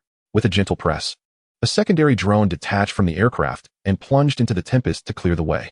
Merely 2 seconds later, the Starhawk plunged headfirst into the storm. In that instant of immersion, Su Qing felt her heart nearly leap from her throat, her vision consumed by an endless cloud of dust. It was not until she glanced upward that she realized the visibility within the storm was not as bleak as anticipated. A vague sky remained visible above. However, as the aircraft descended, the sky was swiftly replaced by the swirling debris. The sensation was akin to two individuals seated in a submarine sinking into the depths of the ocean, surrounded only by each other. engulfed in a vast sea of darkness and unknown peril. Remarkably, she heard neither the howling winds nor the sound of sand particles striking the aircraft. If not for their current predicament, the outside world might as well have been non-existent. Zhao Zhanping felt a twinge of anxiety, given the life-and-death stakes at play. Yet most of his focus was dedicated to piloting the aircraft, leaving no mental bandwidth for distractions. Visibility 2,400 meters, wind speed 110 meters per second. Su Qing glanced at Zhao Zhanping in confusion. Why do I feel nothing? Let's just say the situation is far more favorable than expected. As the aircraft continued to descend, the wind speed outside escalated, yet Su Qing felt no turbulence or sway whatsoever. This experience fundamentally reshaped her understanding of flight, leaving her in awe of Zhao Zhanping's exceptional piloting skills. In truth, the situation is not as intricate as it seems. The air density is so low that any impact is negligible. Who has ever heard of the airflow at 30,000 meters affecting aircraft safety? The journey proceeded without incident, smoothly descending to lower altitudes. It was only at this juncture that the storm revealed its true might, yet it merely caused the fighter jet to sway slightly, necessitating no intervention from Zhao Zhanping. By merely activating the aircraft's automatic stabilization system, the onboard mechanisms adjusted the posture to counterbalance the tremors. Is this truly a tempest? What then can be said of the typhoons on Earth? Su Qing felt as though her worldview had been fundamentally altered. However, she recognized the unfairness of comparing different planets. The solar system harbors its own superstorms. Jupiter boasts the Great Red Spot, Saturn features hexagonal storms, and Neptune has its dark spots. In contrast, Earth's super typhoons are mere childish play, akin to a gentle breeze. With the first drone having gathered an abundance of precise data, Zhao Zhanping timely adjusted the fighter jet's orientation as they approached the ground, preparing for landing. Once at the appropriate altitude, he promptly activated the thrusters to decelerate the aircraft. Su Qing finally heard the faint roar emanating from the jet's tail. Shortly thereafter, the aircraft landed smoothly with a slight tremor. The engines were shut down, and the sound of wind replaced the roar. It was midday, yet outside was shrouded in a gray haze, reminiscent of a dusk filled with ominous clouds. Su Qing attempted to contact Earth. Base, the Starhawk has successfully landed on Mars. We are preparing to exit the cabin. After speaking, she could not suppress her laughter. The landing plan took so long to prepare, and in the end, it all comes down to you. Zhao Zhanping, under the long-awaited force of gravity, checked his equipment. Why not you? Stepping aside, he gestured toward the hatch with an inviting motion. Come on, let us witness this historic moment. Su Qing chuckled. You still have the energy for this? Why not? Zhao Zhanping activated the camera as he entered the airlock. Ready to go? Su Qing embraced Zhao Zhanping before approaching the hatch, opening it, and stepping outside. Suddenly, in a playful spirit, she lowered her voice dramatically, saying, "This is a small step for mankind, yet a giant leap for humanity." No, I misspoke. Let us do it again. Haha. Zhao Zhanping was amused by her antics, and the two of them secured the hatch before starting anew. This time, the process was seamless. Upon opening the outer hatch, the howling dust was immediately drawn in, obliterating the atmosphere entirely. Together? Yes, together, Su Qing affirmed. Zhao Zhanping could not resist a smile. Very well then. He stepped over to stand shoulder to shoulder with Su Qing. Are you ready? She inquired. Ready. 3, 2, 1, prepare to step. The two faced the storm and simultaneously stepped out of the hatch. Su Qing, using her deliberately lowered voice, proclaimed, "This is a small step for us, yet a monumental leap for mankind." With that, their feet landed gently on the solid Martian surface. How does it feel? She asked. Very good, Zhao Zhanping replied. If only the storm would cease. Su Qing lamented. When the weather improves, we shall film again. Very well. Let us arrange an entire fashion shoot at that time. Zhao Zhanyong exclaimed with a hearty laugh. Agreed, it's settled then. Su Qing responded with a smile. Both were acutely aware that landing on Mars was no trifling matter. The challenges of reaching the Red Planet were immense, let alone the prospect of capturing a photo shoot there. Yet, what did it matter? At this moment, joy outweighed all else. Su Qing leapt playfully, savoring the moment, then suddenly sighed. It's not so different, is it? Earth, Phobos, Mars, this is merely my third celestial body. Zhao Zhanyong chuckled in response. I've been to the moon more times than you. Who cares? He suddenly realized something amiss. Hey, I've been recording this whole time. If someone else were to land on Mars, they would surely adopt a solemn demeanor, yet she had unshackled herself, revealing her true nature and babbling on about trivialities. Oh Zhanyong, Su Qing exclaimed in alarm. Why didn't you say so earlier? My reputation is ruined. I must have gotten too excited and forgotten. Oh Zhanyong hastily explained, attempting to reassure her. Don't worry, the base 1T leaked this. Let us focus and get to some real work. Su Qing longed to assert that this was indeed real work, but thankfully her reason prevailed, allowing her to redirect the conversation with determination. Where are the supplies? In that direction, Ojanyong gestured toward the murky darkness, indicating a linear distance of 1,200 meters. So far, Su Qing was taken aback. How are we supposed to move that? They had already lingered in orbit for half a year. And if it weren't for Mars' lower gravity, their mobility would be questionable, let alone transporting supplies. Carrying everything on their backs would take an eternity to fill the aircraft. No problem, Ojanyong declared. Just watch me. Chapter 97, Emergency Takeoff. The drone, lightweight and small, swayed perilously in the violent gusts, though the impact was not severe. With each circuit flown, the operational range expanded. As the terrain was meticulously recorded by the fire control system, which cross-referenced it with past data, any deviation would be flagged by the system. Before long, the screen was peppered with numerous abnormal markers, primarily indicating changes wrought by the storm. In just a few minutes, a tall shadow suddenly appeared on the screen, prompting Ojanyong to maneuver the drone closer, revealing a tower-like spacecraft. Continuing the observation, they spotted several haphazardly positioned modules nearby. The imperative for landing became evident. Found it! Su Qing exclaimed, a mix of surprise and delight. Ojanyong's expression turned serious as he skillfully piloted the drone, meticulously scanning the area around the landing site until he confirmed it was clear, revealing a look of astonishment. Su Qing, unable to contain her curiosity, asked, "What are you looking for?" Ojanyong shook his head. "I just have this feeling that once the aliens arrived on Mars, they must have scanned the entire planet. With such a massive ship just sitting there, they surely wouldn't overlook it. Out of sheer curiosity, they ought to have sent someone to investigate, right? Yet, look at this. Every module remains unchanged. Not a single one has moved. Doesn't that seem odd to you? The spacecraft is a product of technology.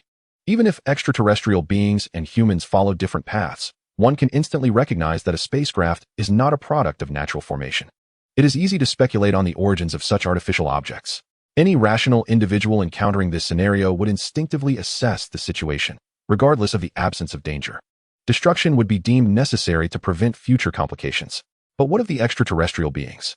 Prior to the Martian storm, no unusual actions were detected from the enemy. However, who can guarantee that once the dust obscures the Martian surface, the enemy will remain inactive? In matters of combat, Ojanyong is far more knowledgeable than she is. The drones continually expand their search radius, confirming that there are no anomalies near the landing site. Ojanyong promptly activates the aircraft, the thrusters roaring into action, propelling the craft into the sky. Su Qing feels somewhat bewildered. How could he have appeared so vigilant just moments ago, only to make a complete 180-degree turn? What have you discovered? She inquires. Ojanyong shakes his head. I was mistaken earlier. The escape pod is quite small and cannot accommodate many extraterrestrial beings. They have established 3 bases, so their manpower is surely limited. Even if they intended to fish for us, they couldn't possibly station guards here indefinitely, wouldn't you agree? Su Qing suddenly comprehends. That seems to make sense. Therefore, we must act swiftly. Ojanyong swiftly rushes outside, pointing at a horizontal pod on the ground, shouting, "Hurry! That pod, once opened, move it with all your strength." Understood. Su Qing does not hesitate, sprinting towards it, entering the password to unlock the pod, revealing a series of intact packages.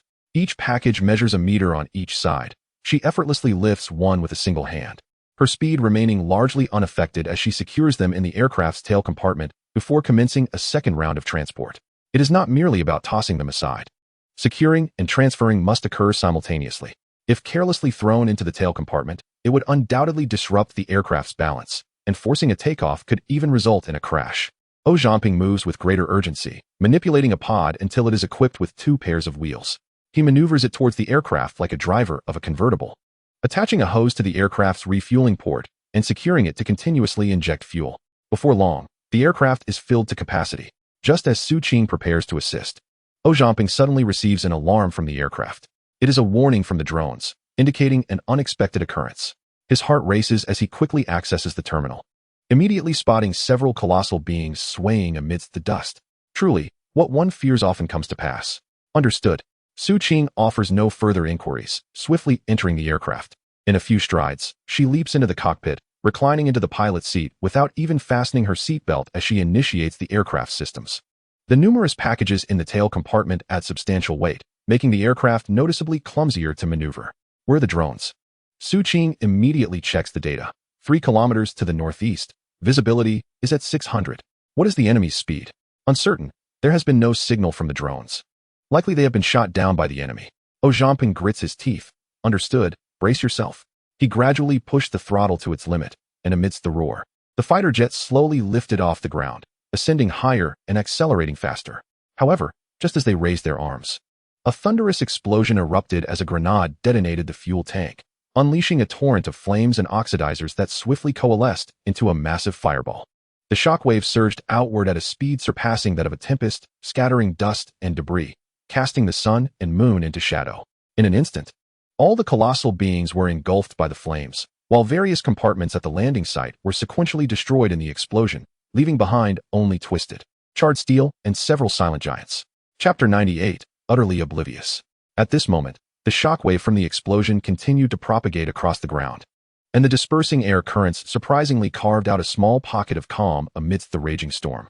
The mushroom cloud continued to ascend, its obscured expanse growing larger, resembling a dark stain on the surface of Mars when viewed from space.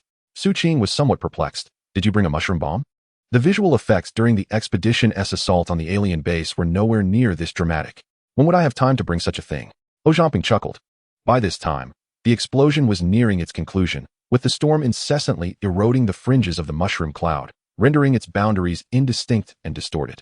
Before long, the tempest concealed the fleeting explosion, reclaiming dominion over the Martian sky.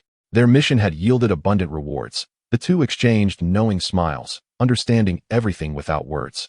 However, transporting all the supplies to their original altitude would require a bit more time. The vertical distance of over 9,000 kilometers guaranteed that the trajectory adjustment would be an exceedingly lengthy endeavor. It was only at this moment that Su Qing suddenly realized, is today New Year's Eve? Lost in the chaos, she had long forgotten the date. Zhamping scratched his forehead. We had quite the fulfilling New Year's Eve. Fortunately, they had succeeded. Had their operation failed, their remains would be entombed on Mars, making the following year's date their Memorial Day. Yes, it would be one of those distant moments, millions of kilometers from Earth, where anyone wishing to pay their respects could only gaze skyward, sending their thoughts toward Mars. Moreover, this situation would remain unchanged for many years to come. Reflecting on this, Zhamping felt immense relief. That evening, the two spent an extraordinary New Year's Eve aboard the fighter jet, sending New Year's greetings to the base and exchanging well wishes with their comrades on the expedition, creating a lively atmosphere. To alleviate their loneliness, the base even broadcast a celebration from the Star Falcon and expedition throughout the entire event. Yet, once the festivities concluded, they were left with an overwhelming sense of longing and a touch of melancholy. The two were not inclined to dwell on such feelings. The following day, they immersed themselves wholeheartedly in their work. However, Blue Star was not so tranquil. In early November of the previous year, the Expedition-S first bombardment of the alien base had sparked tremendous reactions across the entire human realm, garnering applause from all walks of life, regardless of status or stance. The historic bombing across 50 million kilometers marked humanity's inaugural expedition to another planet, a furious roar against extraterrestrial beings, a resolute refusal to the hegemonic civilizations beyond the stars, and other such sentiments. Amidst a cacophony of effusive praise, the expedition's accolades reached celestial heights. After all, it was for the collective benefit of humanity, and despite any biases. Dismantling the foundations of Huagua at this juncture was inconceivable. At most, there might be the inclusion of a personal agenda in reports. Otherwise, it would transcend mere partisanship and venture into the realm of treachery. Many media professionals echoed a similar sentiment, noting that it had been quite some time since global discourse had witnessed such a one-sided fervor. Yet, whether among the media or the general populace, the vast majority are prone to forgetfulness. Related topics soon slipped from trending discussions, as though humanity had triumphed over extraterrestrial beings and no longer needed to concern itself with the distant Mars. It would be far more pragmatic to contemplate how to tackle the escalating menace of oceanic monsters. It was only at this moment that the global citizenry learned from the public declaration in the capital that, following the departure of the expedition, two individuals had persevered against myriad challenges, steadfastly maintaining their vigil in the orbit of Mars. Not only did they remain there, but they also accomplished the historic feat of humanity's first landing on Mars, a moment captured and widely disseminated by major media outlets. Remarkably, the media, with its extensive reach, uncovered the identities of Zhamping and Su Qing. Although the expedition had embarked under a veil of secrecy following the bombardment of Mars, the authorities had partially disclosed information about the warship, rendering the identities of the 48 crew members no longer confidential. The revelation of these two attractive figures remaining in Mars orbit delighted the public, causing their popularity to soar like a rocket. quickly establishing them as the most dazzling couple on the internet. Originally, even if the news had spread, it shouldn't have garnered such explosive attention. However, this was fueled by media sensationalism and governmental intervention rather than being a mere organic occurrence. The rationale was straightforward. Combating extraterrestrial species is no simple feat, nor is it a matter to be resolved in a day or two. Under this overarching premise, it became essential to cultivate a cadre of positive and exemplary idols to guide the public, particularly the younger generation, in shaping their worldview and life perspective. It was a confluence of timing, opportunity, and fate that placed these two individuals at the pinnacle of this era, resulting in such an outcome. Had the circumstances been different, the results would undoubtedly have varied. Yet, all of this transpired on Blue Planet, while the two individuals on Mars remained blissfully unaware. Chapter 99, Aerial Remote Sensing. Mars. The date was February 11th, the 17th day of the first lunar month. Though the duration was protracted, the process unfolded seamlessly, devoid of ground-based alien assaults or aerial interferences. Zhangpeng had long prepared for potential adversaries, yet no anomalies occurred. It remained unclear whether the extraterrestrials on Phobos chose to bide their time or had truly been eradicated. With the crisis averted, normalcy returned, and the two maintained a cycle of slumber and awakening every 3 days. Although most of the time they could merely catch glimpses of each other's sleeping visage through the hatch, in the vast, cold stillness of space. Their lonely hearts drew ever closer, offering solace and warmth to one another, ultimately becoming each other's refuge. Time flew by, and in the blink of an eye. It was June, marking a full year since the expedition's departure. The rescue spacecraft finally arrived at Mars, entering a stable orbit. Upon receiving instructions from the ground, and Sue deftly maneuvered the spacecraft into the designated orbit, culminating in the docking of their fighter jet with the vessel. The moment Su Qing stepped aboard, she erupted into joyous exclamations, reminiscent of an exuberant child. Her first impulse was to dash into the shower, relishing a long-overdue wash.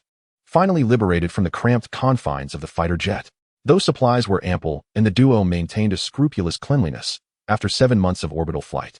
The fighter jet had inevitably succumbed to a myriad of chaotic conditions.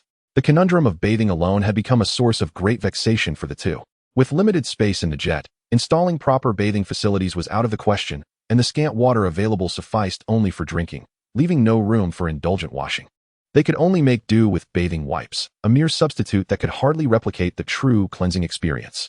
While 1 or 2 days of this arrangement might be bearable, prolonged discomfort had begun to take its toll on Su Qing, who felt increasingly uneasy, even to the point of recoiling from O's proximity. In contrast, the Mars spacecraft was designed to accommodate 8 to 12 individuals, boasting several bathrooms and showers. Emerging from the bathroom over an hour later, Su Qing felt rejuvenated, convinced she had shed at least 3 pounds of grime. Zhangpeng, unable to contain his eagerness, swiftly entered the shower, completing his ablutions in a mere 40 minutes. Fresh and invigorated, they exchanged glances and burst into laughter. After months of anticipation, the intensity of the Martian storms had significantly diminished, yet the pervasive dust remained stubbornly entrenched. It is noteworthy that this tempest had been raging since November of the previous year, persisting relentlessly for 7 months. During this period, the Martian surface had remained shrouded in dust, leaving them to gaze blankly at each other in orbit, unable to discern the activities of alien species hidden beneath the haze. It is no exaggeration to assert that, at this moment, they represented humanity's last and only firewall on Mars. Although returning home was a simple endeavor, the missiles left in orbit would not launch automatically. Their departure would effectively align with the desires of the alien species, leading to a catastrophic collapse of the Martian situation. This was not merely a matter of their own endurance. Such an action would imperil Mars and, by extension, the entire human race. Thus, while the arrival of the spacecraft brought essential supplies and improved living conditions, the prospect of returning home remained as distant as ever. Even more troubling was the uncertainty surrounding the advancement of the alien species. Zhangpeng firmly believed that when the dust eventually settled and the Martian surface re-emerged, the alien species would unveil a shocking revelation to all of humanity. At that juncture, even if the orbital space beyond Mars were armed with 4 weapon modules, or even a few more warships, it would likely prove insufficient against the alien base. These thoughts had long taken root in Zhangpeng's mind, a profound sense of crisis overshadowing him. He refrained from voicing his concerns to Su Qing, not wanting to burden her with worry. A confluence of factors firmly tethered Zhangpeng and Su Qing to the orbit of Mars. They could not depart until the issue of the alien species was resolved. With only a single fighter jet having endured thus far, the arrival of a spacecraft naturally signified that persistence was no longer an issue. After a brief discussion, The two swiftly reached a consensus, promptly reporting their decision to the base, which garnered high praise from the command. Had they disregarded protocol and returned immediately, the moment word spread, Zhanyong and Su Qing would be vilified as pariahs. Previously, the fighter jet's insufficient equipment had hindered their ability to scan the conditions obscured by dust. However, the spacecraft was specifically designed for Martian exploration, equipped with an array of instruments tailored for such endeavors. A mere veil of dust was trivial in comparison. Under the guidance of ground control, they swiftly activated various detection devices to conduct a comprehensive scan of Mars. The remote sensing equipment could not only survey the surface, but also penetrate it to reveal anomalies buried at considerable depths. Originally intended for mineral distribution assessment, the technology bore similarities to that which might be employed to locate extraterrestrial bases. With preparations complete, as the devices powered on and the scanning results materialized on the screen, both were taken aback. The infrastructure capabilities of the alien species were astonishing. In such a short span, they had constructed a vast base. Furthermore, subsequent scans indicated the emergence of new bases near the remnants of two other sites. It was evident that the bombardment of the expedition had not been as effective as it appeared. The current alien installations were likely re-established upon the foundations of the old bases. Beyond the three major bases, they also identified over 20 smaller bases scattered across various Martian regions, akin to wildflowers blooming in abundance. Zhanyong was instantly beset by a headache. When the enemy had congregated at the three primary bases, they had been unable to eradicate the alien species entirely. Now that they were dispersed, the difficulty of annihilating them had escalated significantly. Report to the base, Zhanyong declared. To those unfamiliar with military protocol, the situation might seem to necessitate immediate bombardment without further deliberation. However, those acquainted with military operations understand the necessity of frequent requests and reports. Any uncertainties, ambiguities, or even situations that were clear yet not urgent must be escalated to superiors for precise orders before any action is taken. Of course, in emergencies, flexibility is permitted, and independent decisions can be made, but post-action reports must be delivered at the earliest opportunity. This protocol serves both to constrain operational forces and to enable commanders to maintain a comprehensive grasp of the battlefield. In this instance, despite the considerable scale of the alien bases, bombardment was not an immediate necessity, thus necessitating an initial report of the circumstances. Upon receiving the command, there was nothing more to be said. Zhanyong promptly activated the weapon module, inputting the target information in preparation for missile launch. However, an unexpected turn of events occurred at that moment. The launch signal had been dispatched, yet the weapon module on Phobos remained utterly inert. A wave of anxiety surged through Zhanyong as he instantly resent the command, but still, there was no change. The situation was dire. He had been careless. It was improbable for both weapon modules to malfunction simultaneously. It was evident that an alien entity had infiltrated the satellite to instigate this disruption. In an indescribable and violent explosion, Phobos fractured into countless pieces, transforming into a cloud of debris. One must not assume that a nuclear warhead is easily detonated. A properly functioning warhead possesses at least 7 layers of safeguards, and as long as any one of these mechanisms is operational, an accidental detonation cannot occur. The Americans have recorded over 30 incidents of nuclear mishaps, some resulting in the leakage of nuclear material. However, aside from a certain island, the fearsome mushroom cloud has never been witnessed rising beyond the confines of the testing grounds. Zhanyong was not an expert on nuclear weaponry and was unaware of the intricate workings of the safety mechanisms. But he was aware that the probability of a warhead detonating spontaneously was virtually nil. Furthermore, the explosion of a nuclear warhead bore no direct correlation to the spacecraft's launch commands. With this thought in mind, an idea suddenly flashed in Zhanyong's mind.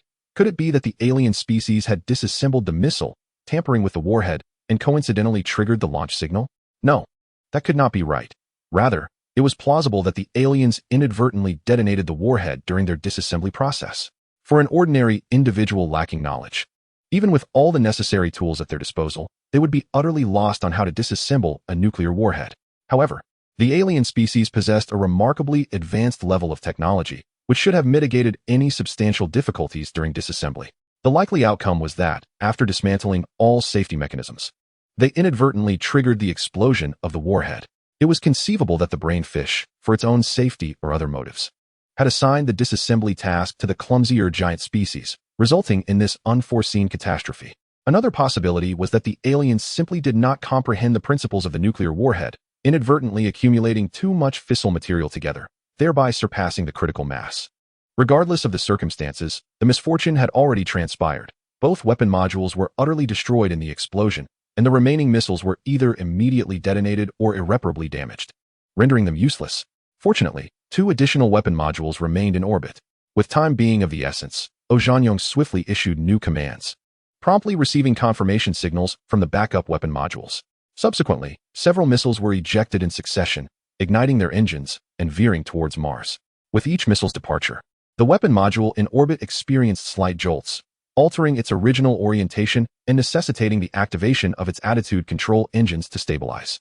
Thus, this process continued intermittently, taking a considerable 15 minutes to launch all missiles, excluding those designated for air defense. They formed a formidable missile swarm, advancing towards Mars, and shortly thereafter, the missiles reached cruising speed, shutting down their engines and continuing their flight propelled solely by inertia. The speed of the missile far surpasses that of the fighter jet, traversing a staggering distance of over 9,000 kilometers in merely 12 minutes. As it nears Mars, the engines ignite for a secondary acceleration, each missile veering towards its designated target. The haze enveloping Mars not only conceals the alien base, but also offers substantial protection to the missile swarm. Numerous missiles plunge into the atmosphere at an astonishing velocity, descending rapidly. The speed of the missiles exceeds 10 kilometers per second, almost upon entering the atmosphere. Their tips automatically split open, releasing the concealed sub-warheads. Though they appear to scatter chaotically, each is aimed with precision. Observing from the vastness of space, dozens of missiles resemble a cascade of meteors plummeting towards Mars, bursting forth like fireworks upon entering the atmosphere, creating an illusion of a meteor shower enveloping the entire planet. Hundreds of meteors simultaneously vanish into the swirling dust. Zhanyong's heart raced, and Su Qing anxiously clutched his arm. Chapter 101. 2 choices. Time, at this moment, seemed to slow dramatically, each second stretching into an eternity. Zhanyong silently counted the seconds, and as he reached 6, the dust shrouding Mars was suddenly pierced by beams of light. Following this, mushroom clouds erupted, creating conspicuous voids amidst the raging storm, resembling eyes of a tempest or bizarre gazes opening on the Martian surface. The sub-warheads, though small in yield, had a broad area of effect, and with hundreds of warheads launched in unison, they nearly plowed through half of Mars. When this brief yet intense bombardment concluded, the Martian surface was dotted with craters of various sizes, centered by extreme heat. The storm, which had been waning, experienced a brief resurgence due to the intense convection triggered by the bombardment. As the voids were once again smoothed over by the storm, the previously orderly Martian tempest descended into chaos. No one could ascertain what the alien base had endured beneath the dust. Yet indirect observations through various monitoring devices indicated that all exposed extraterrestrial structures had been largely obliterated. Zhanyong was taken aback, having always assumed that alien architecture would be exceptionally fortified.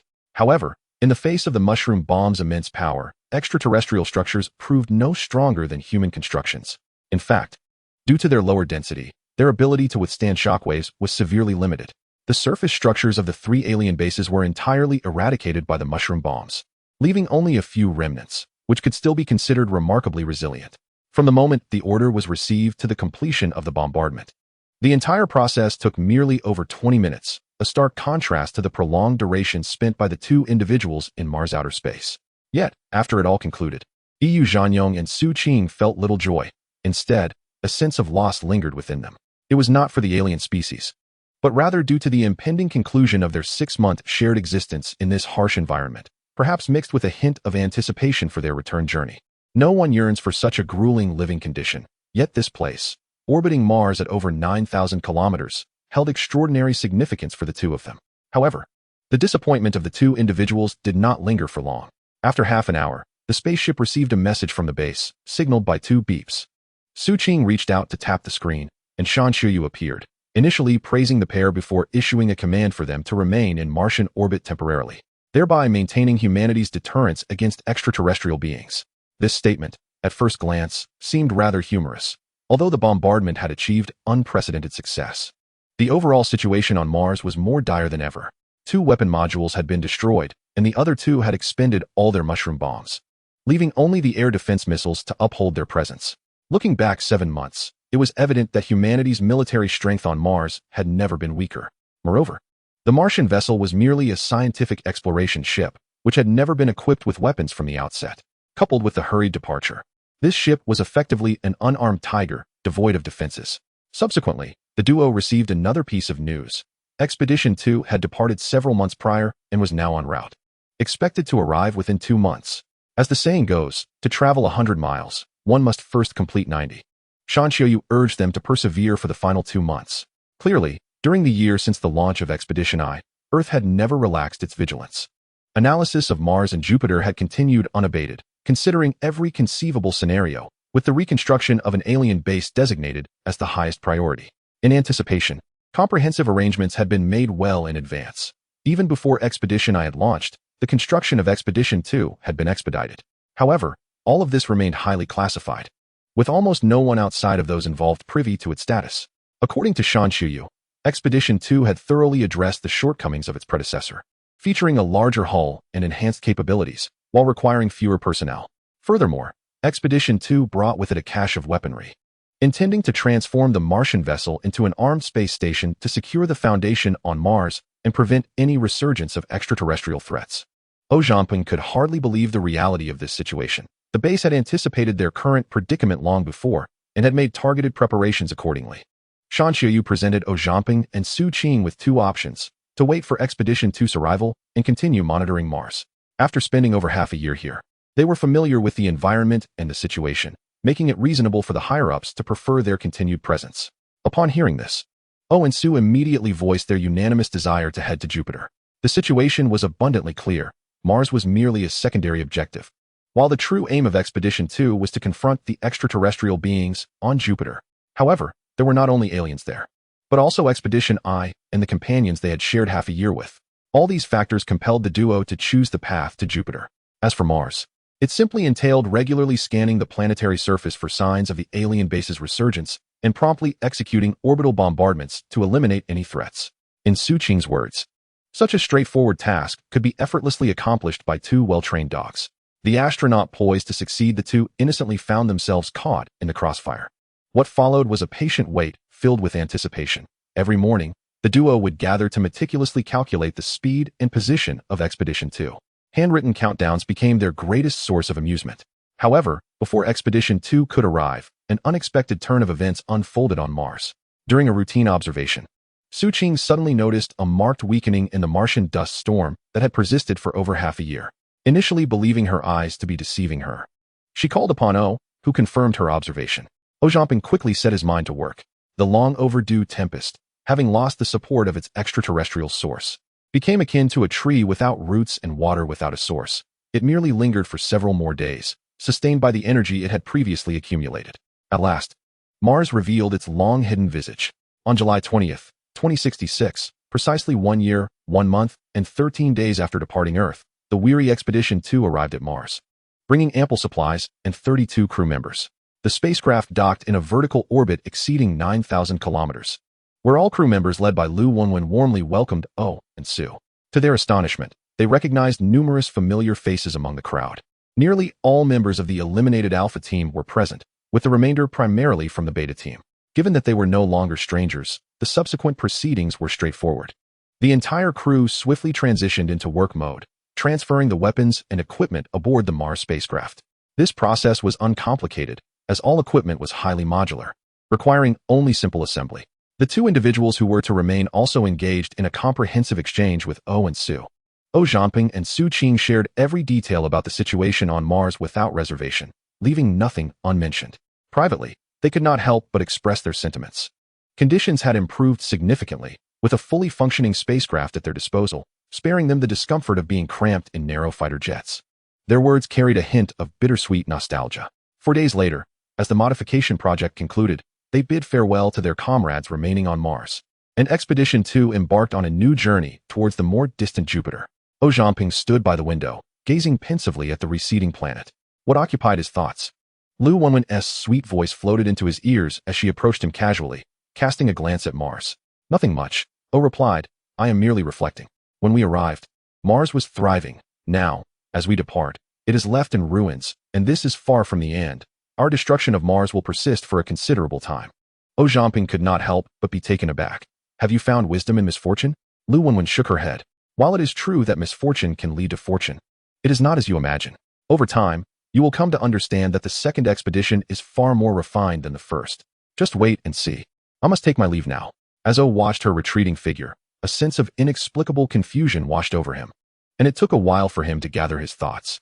Is she here to assess the situation? Oh, has it really been so long? And yet she seems reluctant to part? The elusive Su Qing suddenly materialized behind Oh Zhanping, her tone dripping with sarcasm, embodying the essence of someone who had been observing him for quite some time. Oh Zhanping's lips curled into a broad smile as he enveloped Su Qing in an embrace, exclaiming, "Oh dear, why has my little jar of jealousy been upturned?" "Excuse me, who belongs to you?" she retorted. "You do." He chuckled foolishly, suggesting that their camaraderie might raise some psychological concerns. Su Qing rolled her eyes, as if you would know, after exchanging playful banter.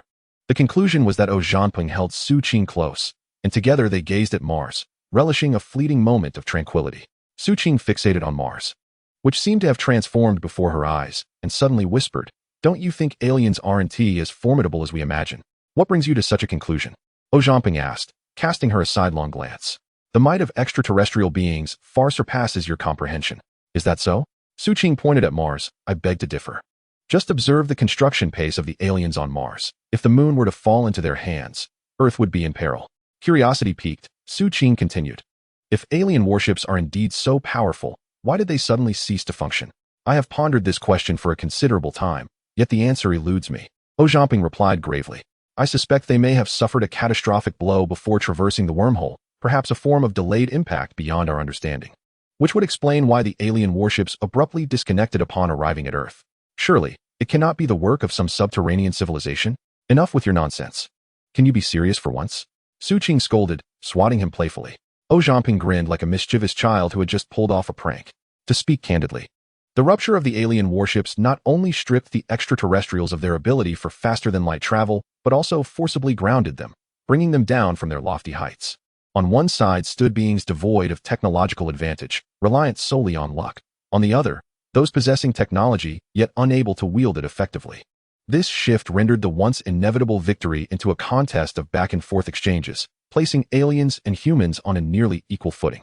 Setting aside the broader implications, the pursuit between the escape pod and the expedition was destined to be a harrowing and protracted ordeal. Moreover, despite the Expedition 2 launching merely months after its predecessor, it proved to be significantly more formidable. According to Oh Zhanping's insights, the second vessel employed far more advanced alien technology than the first, aside from enhancements to the bow. The sides were fortified with force field shields, enveloping one-third of the warship. It was not that they could not further expand the coverage area, but rather that a comprehensive assessment of various factors yielded the most rational outcome.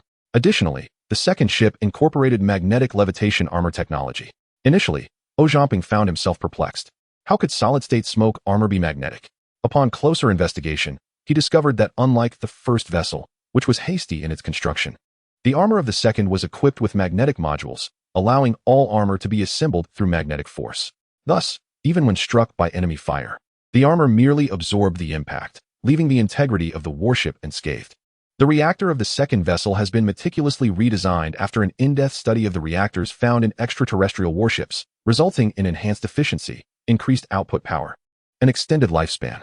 Without a formidable core, the second vessel could not possibly be outfitted with such a multitude of shields. The weapon systems have also undergone comprehensive optimization.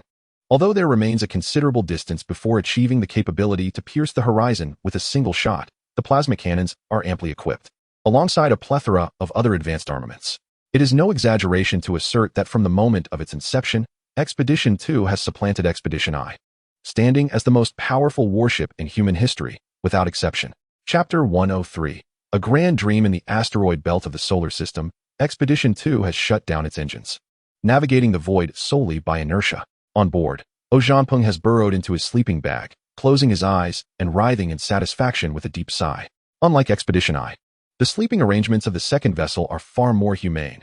All personnel not on duty are permitted to enter cryogenic chambers for slumber, and they will not be awakened unless under extraordinary circumstances. Those required to be readily available may opt for conventional rest. Oh and Su, having just boarded the vessel, still have much to learn and thus naturally chose the latter option. Before long, Oh had already drifted into a blissful dream. Am I dead? A chilling thought suddenly crossed his mind, and Oh Zhanping felt a surge of panic. He struggled desperately, attempting to re-establish a connection with his body, but all his efforts proved futile. In a matter of moments, he realized he was detached from his body, floating upwards, and was immediately struck by alarm. Could I truly be dead? A closer inspection revealed his body lying undisturbed within the sleeping bag, breathing steadily and wearing a tranquil expression. Beside him, Su Qing appeared serene in her slumber, embodying the essence of a gentle woman. Even the patterns on the opposite wall were vividly discernible. As the situation grew increasingly bizarre, his heart began to calm, akin to a machine observing coldly, devoid of any turbulence. What is this peculiar circumstance? Is my soul departing? Or have I fallen victim to an alien curse? Just as he was lost in such musings, an irresistible force pulled him outwards, beyond the confines of the chamber. And then outside the ship, the entire warship lay before him in its entirety. He spotted Lu Wanwan, who was on duty at the bridge, and discerned the intricate structures both inside and outside the vessel, even catching sight of a small asteroid drifting leisurely in the distance. Could this be the legendary perspective of a deity? Before he could dismiss this thought, Ojaping's consciousness accelerated. He witnessed asteroids passing by, even traversing through his very being. Then he beheld Expedition I and the escape pods of the extraterrestrial species. His gaze swept over Jupiter's Great Red Spot, traversed Saturn's rings, and glided past Uranus and Neptune, ultimately entering the Kuiper Belt, meandering freely among numerous icy bodies. In a mere instant, he had traversed from the asteroid belt to the very edge of the sun. Ojaping found himself at a loss for words. While the speed was indeed remarkable, it was puzzling to find a direct trajectory through the solar system. How could it be that he encountered every planet along a straight line? Soon, a small asteroid, concealed at the edge of the galaxy, appeared directly before him. Ojanyong believed that it would pass through his consciousness just like the previous small celestial bodies. However, to his astonishment, as he approached the asteroid, his vision slowed, and ultimately, his consciousness plunged into the asteroid, plunging him into a realm of darkness. Yet, a deep voice penetrated his ears.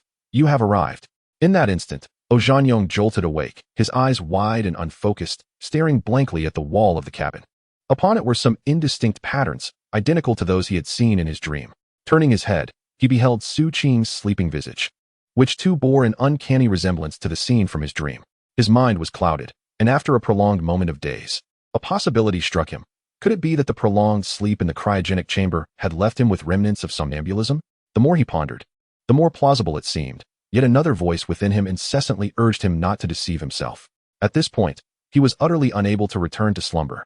Quietly, he extricated himself from the sleeping bag and activated the monitor affixed to the wall, instantly revealing Mars on the screen.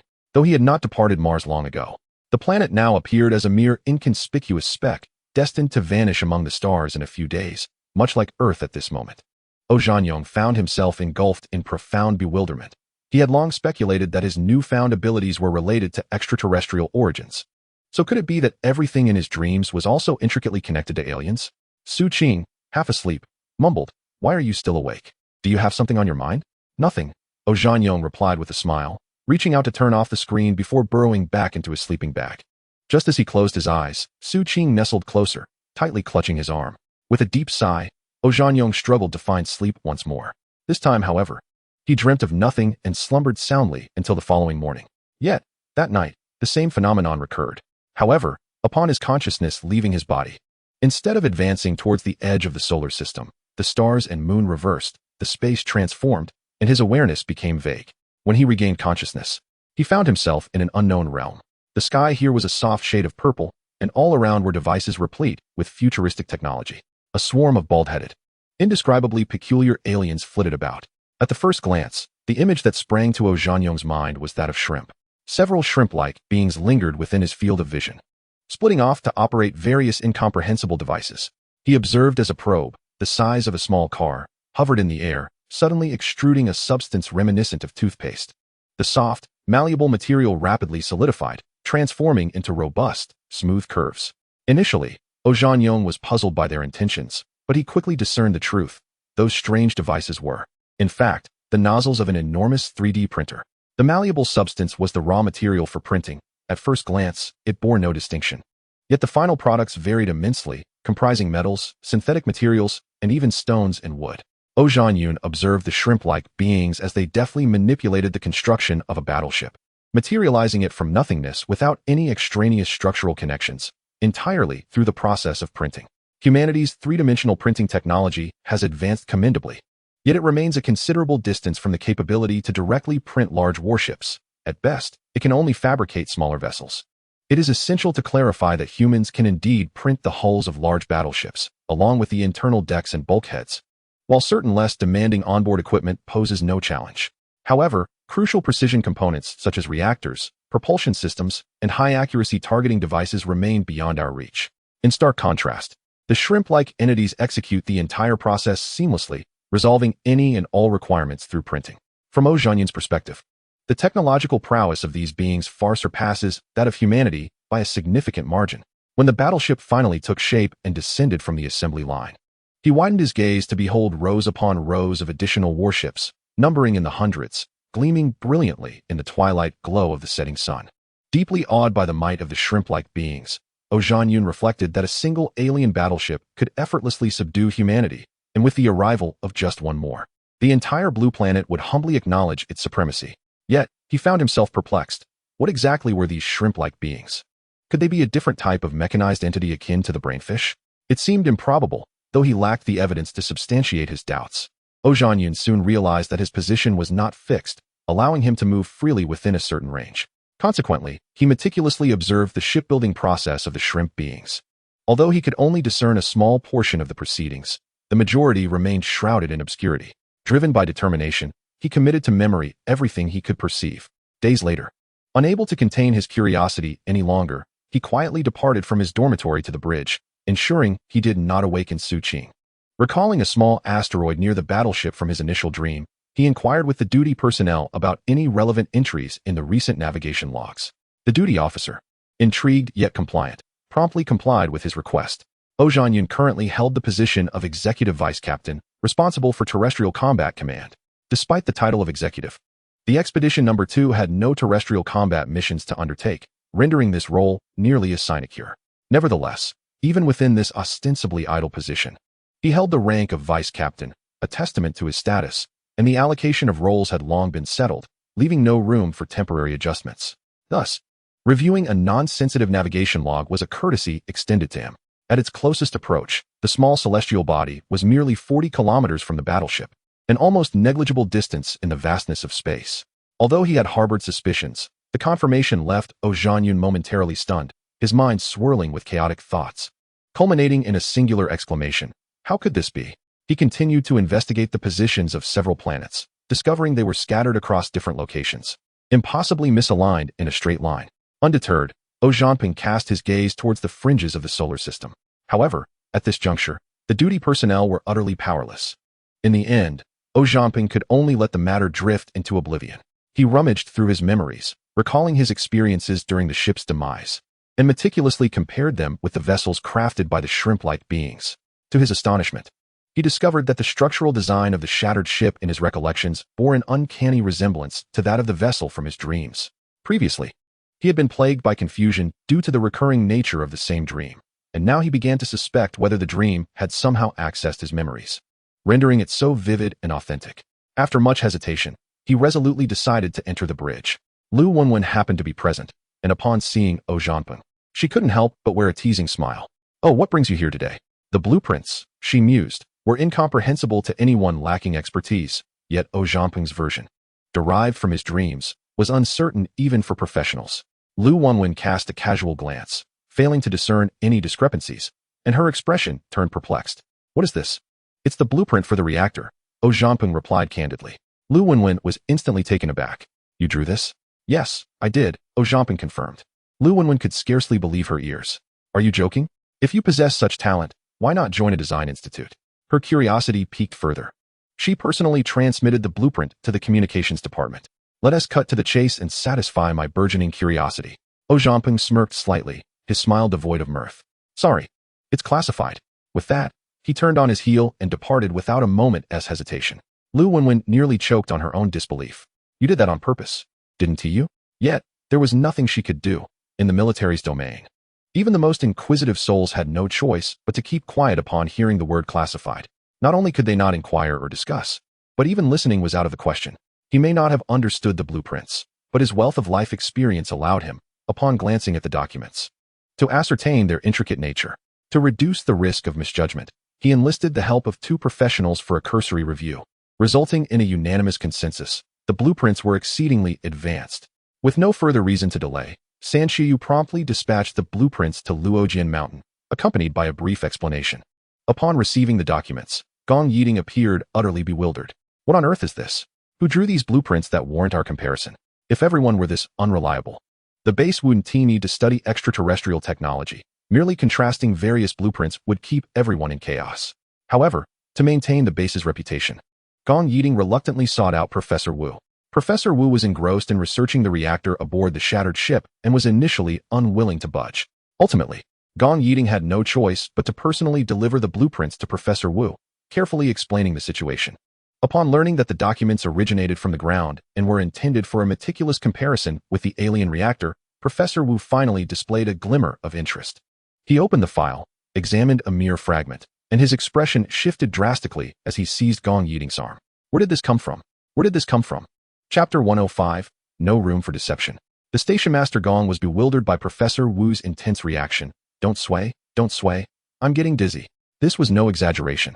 The moon's gravity was too low, and Professor Wu was so agitated that he exerted himself a bit too much, nearly lifting Gong Yiding and shaking him about. He was not a commando molded by rigorous training. How could he endure such treatment? Professor Wu quickly released him, repeatedly apologizing, yet he remained relentless. Station master, please tell me. Where did you acquire this blueprint? His gaze was earnest and unwavering. He would not relent until he attained his goal. It came from above. Gong Yiding immediately capitulated. Those who were wholly devoted to research were notoriously tenacious, never giving up until they achieved their objectives. Since it was not a matter of confidentiality, it was better to divulge it sooner rather than later. Perfect, absolutely perfect. Professor Wu exclaimed, his eyes sparkling with excitement. Reminiscent of a man recently liberated from a decade of labor reform, gazing at the array of scantily clad young women on the street. The previous version was rendered obsolete. This blueprint was the way forward. Gong Yiding's expression shifted dramatically. Professor, that is your labor of love.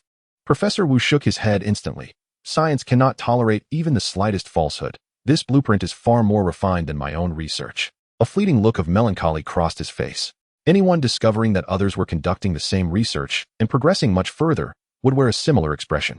However, he was a pure researcher, channeling all his energy into his studies, free from superfluous thoughts. Gong Yiding felt a profound respect for him and nodded solemnly. Understood. While he himself was not as pure, he held great admiration for someone like Professor Wu. The professor unfurled the blueprint, examining it repeatedly, his expression gradually becoming intricate. Additionally, please inquire about the origin of this research. I would appreciate your assistance in arranging a meeting, as I intend to become an assistant to the researcher. Although the alien power furnace lay within the wrecked ship, many internal structures could only be conjectured based on experience, without the possibility of dismantling it. The result was ambiguity. Extensive experimentation was necessary to ascertain the optimal structure of the unknown components. The individual capable of producing this blueprint evidently possessed profound insights into the reactor. Since someone had already forged ahead, Professor Wu believed it imprudent to squander precious time. Gong Yiding's expression changed. Professor, is such an approach truly necessary? Professor Wu continued to shake his head. Station master, though you are not involved in power systems, you must grasp the value of this blueprint. Aside from some deficiencies in raw material processing, the overall structure is absolutely flawless. Gong Yiding trusted that Professor Wu would not speak carelessly on this matter.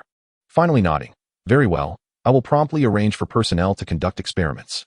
However, we must not halt the previous version. Let us advance concurrently. That is futile. Professor Wu countered, a waste of time. How can that be deemed futile? Gong Yiding disagreed. Your research is nearing success. Even if it does not surpass this version, it is still significantly better than the earlier reactors. Our focus should be on yielding results. The manner of usage is a concern for higher authorities. Monkey version?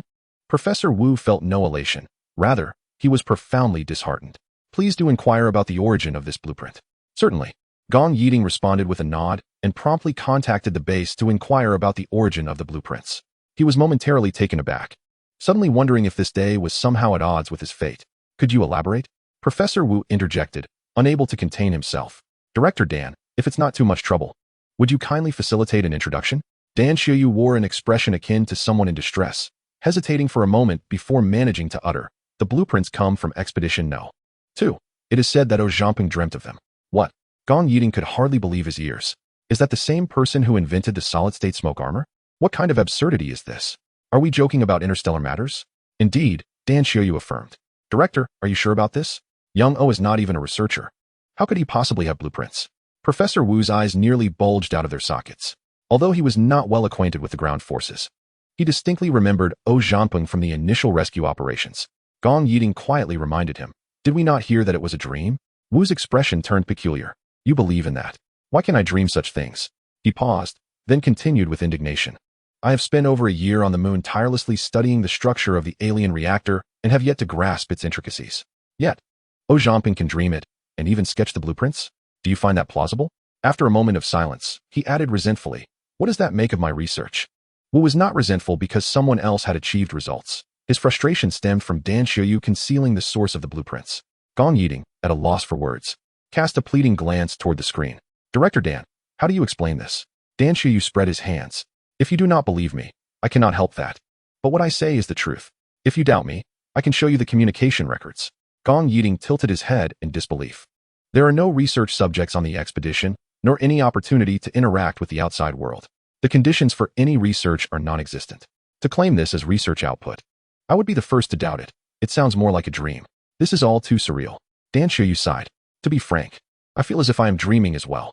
Initially, I thought he was merely being foolish, yet here you are, asserting that his blueprints are legitimate. If such things can be dreamt, I would prefer to dream every day." Professor Wu's expression was on the verge of breaking. He insisted it was not a dream, but struggled to find a better explanation. The notion that one could casually dream of the alien warship's reactor, complete with intricate details, was utterly absurd. The three men exchanged bewildered glances through the screen, their emotions a chaotic mess, as if they had just been through a harrowing ordeal. After a long silence, Gong Yiding finally broke the quietude. "The blueprints are here. Regardless of how they arrived, they can only be beneficial to us. Should we not inquire further?" "Yes, indeed. We must ask without delay," Professor Wu urged, his eagerness palpable. Had Expedition Number 2 not been situated in the asteroid belt, he might have already packed his bags to rush over. "Very well," Dan Xiuyu agreed decisively, turning to issue instructions. "Contact Expedition No. 2 immediately and inquire about the specifics of the blueprints." Chapter 106, Human Storage. Expedition Number 2. Lu Wenwen had scarcely given any thought to Zhanpeng's affairs when she intended to depart from the bridge. Suddenly, she received news from the base, which left her somewhat perplexed. Upon perusing the content of the message, her demeanor shifted dramatically. Despite the ambiguous wording of the notification, why the urgency to inquire if the blueprints were deemed unusable? Without delay, she summoned Zhanpeng, her fingertip gliding across the terminal, transferring the base's message with urgency. "You have a situation." Zhanpeng wore an expression of bewilderment. "What nonsense is this?"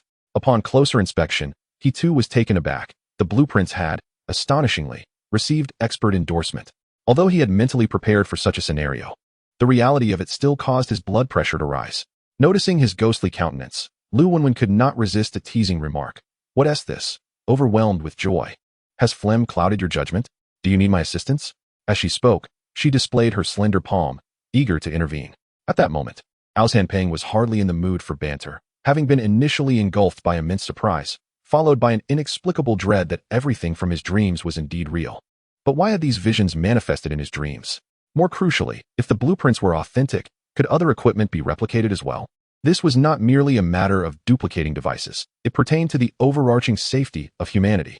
Zhanpeng understood that with these blueprints in his mind, a qualitative leap in military equipment was imminent, eliminating the fear of extraterrestrial warships at their doorstep.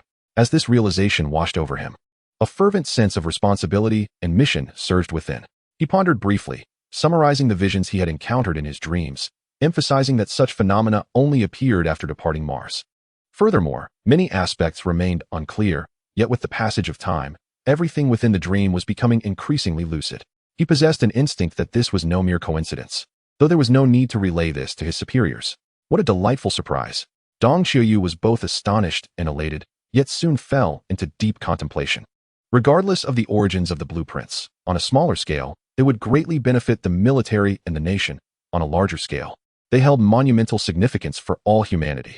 Presently, Zhanpeng was akin to a living repository of extraterrestrial technology, whether it be a fusion reactor or a plasma cannon. These were indeed sophisticated advancements. Yet, all of this resided not within the military's grasp, but within the confines of Zhanpeng's mind. Should this information leak, it would signify immense peril. In other words, possessing Zhanpeng meant possessing a vast array of alien technologies. One must ponder, if this information fell into the hands of the merciless Blue Star allies, would they not covet Zhanpeng? Dong Xiaoyu had never dared to underestimate the depths to which some of these allies could sink. They might not only seek to acquire Hanping, but, failing that, could resort to extreme measures to eliminate him. Let us not speak of the threat aliens pose to Earth. Such concerns do not resonate with everyone. Not every Blue Star ally feels a sense of duty towards global safety. If extraterrestrials were to come, so be it. After all, wouldn't the likes of Xia country and other great powers stand guard? Should the great powers falter, then perhaps it is best to simply surrender to the whims of extraterrestrial beings. It must be noted that not every individual possesses foresight. Indeed, there are many who are short-sighted. Thus, it is imperative to safeguard Zhanjing. Yet when it comes to issuing a gag order, Shan Qiyu hesitated. The notion of obtaining blueprints for alien technology in a dream is not merely fantastical. Even family members would likely dismiss it as a jest. What, then, would outsiders think? If he were to issue a strict prohibition, how would that be perceived? After much contemplation, Shan Qiyu resolved to adopt a stance of non-interference, opting not to issue a directive to suppress information dissemination. Instead, he simply advised that all alien technology had been painstakingly developed by technicians and that one should refrain from spreading rumors without understanding the context. Indeed, anything pertaining to alien technology was classified as a military secret, a natural constraint that would deter anyone with common sense from speaking recklessly. Of course, necessary precautions could not be relaxed. Shan Qiyu promptly arranged for personnel to permanently delete the stored blueprints from communication devices, ensuring that recovery was utterly impossible. Additionally, he discreetly assigned a few individuals to disseminate absurd tales, stories of receiving technology from aliens in dreams, awakening past extraterrestrial memories after a bump to the head, or encountering aliens who wept and shared cosmic secrets were concocted, all fashioned to fit the realm of popular folklore. The more implausible, the better. Subsequently, the blueprints were transmitted through secure channels to the relevant departments for immediate testing and trial of specific functionalities. This was not a matter that could yield results in a day or two. Although Shan Qiyu was not involved in industrial manufacturing, he understood that design is merely one aspect of production. The processes and materials are the decisive factors in determining the quality of the final product. And these were precisely the elements that Zhanjing could not control. In essence, if humanity's materials and processes could meet the requirements outlined in the blueprints, there would be a possibility of replicating alien artifacts with complete fidelity. Conversely, one would have to resort to similar materials, and the question of whether they could even function as intended would be paramount. However, this was not a concern for Shan Qiyu. He entrusted such specialized matters to those with expertise, focusing solely on when the final product could be integrated into the warships. Thus, he sent Zhanjing a message urging him to replicate everything from his dreams to the best of his ability. Even if the application were not feasible, it would still hold immense reference value for the technicians. Why not take advantage of it? To this end, Shan Qiyu granted Zhanjing special permission to forego the use of the sleep chamber, allowing Su Qing to benefit as well. Shan Qiyu suspected that the low temperatures of the sleep chamber had stifled Zhanjing's cognitive functions, which might explain why he had not previously recognized his own anomalies. It was only upon boarding the expedition too that he had the opportunity to decode the entirety of his dreams. Reflecting on this, Shan Qiyu lamented the year and a half that had been lost. Shan Qiyu promptly composed a report and submitted it. Before long, this document found its way onto the desks of several generals, causing a significant stir throughout the capital. Chapter 107, Comprehensive Protection. The report contained both truths and fabrications. What needed to be clarified was elucidated, and what should be concealed remained hidden. To achieve the utmost authenticity, the research methods mentioned were drawn from inquiries made to Gong Yiding and Professor Wu, with assistance from professionals to ensure that only genuine experts could find fault. The true circumstances surrounding Zhanping had to be kept strictly confidential, with access to this knowledge rigorously limited, ensuring that all potential hazards were extinguished before they could ignite. Only in this manner could this extraordinary secret be safeguarded to the greatest extent. Nevertheless, differing opinions persisted within the military regarding Zhanping's situation. Among the generals who had conversed privately with Shan Qiyu and grasped the true state of affairs, the prevailing view was that Zhanping's absolute safety must be ensured, even at the cost of abandoning the expedition. After all, the expedition merely represented immediate interests and might not necessarily eliminate the extraterrestrials. Whereas the technology residing in Zhanping's mind symbolized humanity's future, the priorities were clearly understood. Conversely, some generals, who had not had the opportunity to engage with the truth, insisted that the current circumstances were hard-won and that the opportunity to decisively eradicate the aliens should not be squandered. They argued that should the aliens regain their strength, humanity would stand no chance of retaliation. Thus, they contended that the expedition not only should continue but also intensify, with plans to construct Expedition Ship 3, 4, and beyond. Regardless of Ojaping's brilliance, he was but one individual. His significance should not alter the broader strategy against the extraterrestrials. Furthermore, since Ojaping had already achieved commendable research results aboard the expedition ship, there was no inherent issue in allowing him to continue his studies there. The counterarguments were notably compelling, with a greater degree of persuasiveness. Moreover, should one individual jeopardize the return of the warship, it would likely become a topic of rampant discussion, detrimental to the overarching struggle against the aliens and of little benefit to protective measures. Additionally, among those privy to the information, numerous dissenting opinions emerged, leading to a resolute decision to cease any further discourse regarding Ojaping. From that moment forth, the circle of knowledge was firmly restricted. Lu Wenwen also received a notification from the base, effective immediately. Expedition Ship 2 was to unconditionally accommodate all of Ojaping's needs without informing him and without impacting the mission, and any form of negligence or delay was strictly prohibited. Captain Lu's brows furrowed in bewilderment. What did this mean? Was she the captain, or was Ojaping? Yet, her resistance was met with even more stringent suppression. Enraged, Lu Wenwen exclaimed, "Do you want me to clean everything up and send myself over?" The officers present on the bridge dared not breathe a word, each stifling laughter to the point of discomfort. Once her temper had subsided, Lu Wenwen did not forget to issue a final command. No one was to disclose a single word, or they would face her merciless wrath. Her threatening demeanor and tone were quite effective, yet her image lacked a certain ferocity, and her voice did not possess the requisite gravitas, leaving a slightly unsatisfactory impression. When Captain Lu was in a fit of rage, Ojaping had already succumbed to slumber, once again finding himself in the shipyard of the shrimp people. Although Ojaping was not versed in industrial design, he understood that true industrial design is exceedingly intricate. Every component and every whole must be executed with utmost precision, with meticulous records detailing the materials to be used and the requisite strength. However, the shrimp people's warships were produced as complete prints, devoid of the convoluted disassembled structures, allowing him to replicate the visions from his dreams in their entirety, without modification. The outcome was that he worked swiftly, sending his blueprints to Luojian Mountain and other research institutions, but soon found himself ensnared in a delightful quandary. The straightforward task of printing directly from the blueprints posed no significant challenge. The crux lay in the uncertainty surrounding the appropriate materials to employ, substitutes for those not available to humanity. Consequently, following the military's lead, research institutions divided into two camps. One faction advocated for the complete disassembly of the reactor aboard the ship, clarifying the materials for each position, and then proceeding to replicate the design with precision. Conversely, another perspective deemed 3D printing too risky, suggesting it would be prudent to redraw the blueprints, breaking down the original design into components for reassembly. This notion, however, was not without merit. It aligned more closely with human conventions and, importantly, facilitated easier repairs should issues arise. While integrated manufacturing undoubtedly represented a more advanced approach, any malfunction would necessitate a complete replacement of the reactor, rendering repairs impossible. In contrast, a component-based assembly, albeit seemingly outdated, merely required replacing the damaged parts, significantly reducing operational costs. Decades prior, the military typically stocked additional spare parts aboard warships. When failures occurred, replacements were made directly. Nowadays, the practice has evolved. Warships are equipped with multiple 3D printing devices, enabling rapid printing of replacement parts in the event of malfunctions, thus combining convenience with speed. Both viewpoints held some validity in the market, leaving the military at a crossroads. They decided to establish two experimental teams simultaneously, pursuing both approaches. After all, if a problem could be resolved with financial resources, why not? Once results emerged, the option that best met military requirements would be adopted, achieving a harmonious resolution. Thus, 2 propulsion experiment groups and 4 weapon experiment groups were subsequently formed.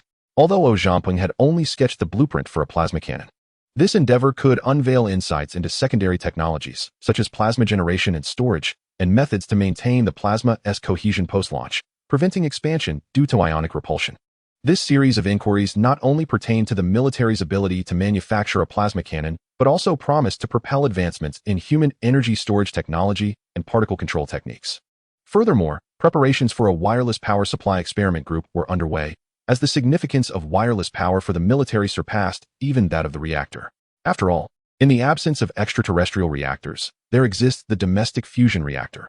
Yet, the capacity for wireless power is crucial to the functioning of warship shields, individual soldier shields, personal armors, and plasma cannons, among a plethora of weaponry. Thus, The vast military research apparatus has begun to revolve around Zhanqing's dreams. Chapter 108, The Final Clue.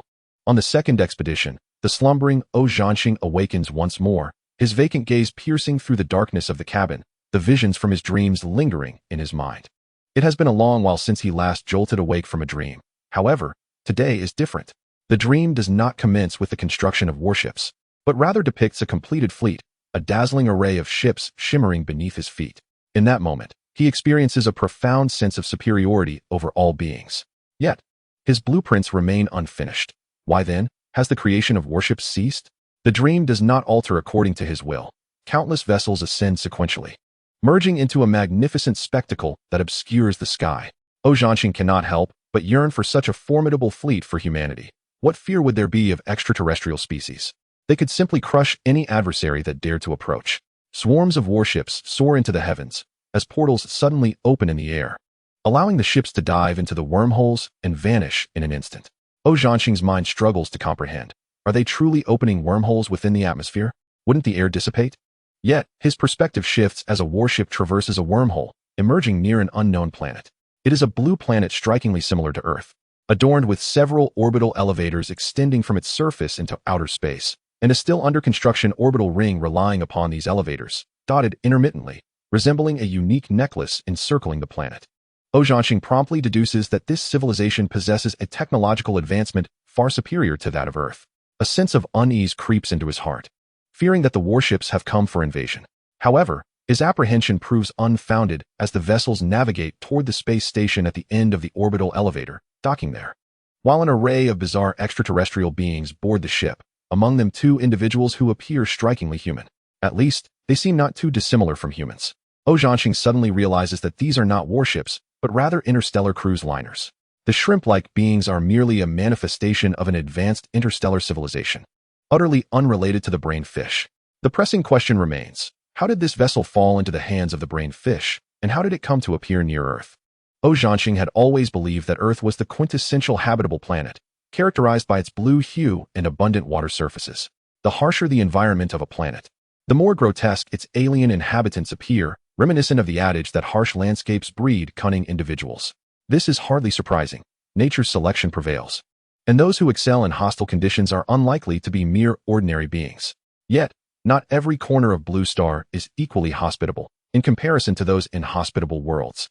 Humanity is akin to flowers nurtured in a greenhouse. As his experiences accumulate, Zhanqing gradually becomes numb, losing count of the planets he has traversed and the civilizations he has encountered. However, there is one point to note. The cruise ship of the shrimp people always jumps directly to the vicinity of its target, never truly entering the vast expanse of interstellar space. Once again traversing a wormhole, Zhanqing initially believed this would be yet another routine journey, only to be confronted with a scene not of tranquil planets, but of a world engulfed in flames of war. Dozens of ships, varying in size and design, surrounded the unfortunate planet, while countless fighter jets repeatedly ascended and descended through the atmosphere. As Zhanqing discerned the chaotic battlefield, his pupils dilated in horror. Those things soaring in the sky were, astonishingly, rudimentary warplanes piloted by colossal beings. The cruise ship had barely arrived before being ensnared in a throng of alien fighter jets, plunging the passengers into utter chaos. The shrimp captain resolutely commanded his crew to destroy their equipment and erase the navigation data. The poor captain yearned to open a wormhole and escape the battlefield, yet the frenzied adversaries offered him no opportunity. The cruise ship lost power without warning and swiftly fell into enemy hands. The cosmos is far from a realm of peace. The relations between civilizations are not so intricate, but rather a stark dichotomy of oppression and subjugation, plunder and being plundered. Zhanqing could already foresee the grim fates awaiting the crew and passengers. But the dream refrained from revealing their subsequent encounters. The scene shifted, and much time had passed. The once glorious cruise ship had aged and become weathered, now equipped with numerous armaments that had not previously existed. A horde of bizarre alien beings had taken over, pillaging without restraint.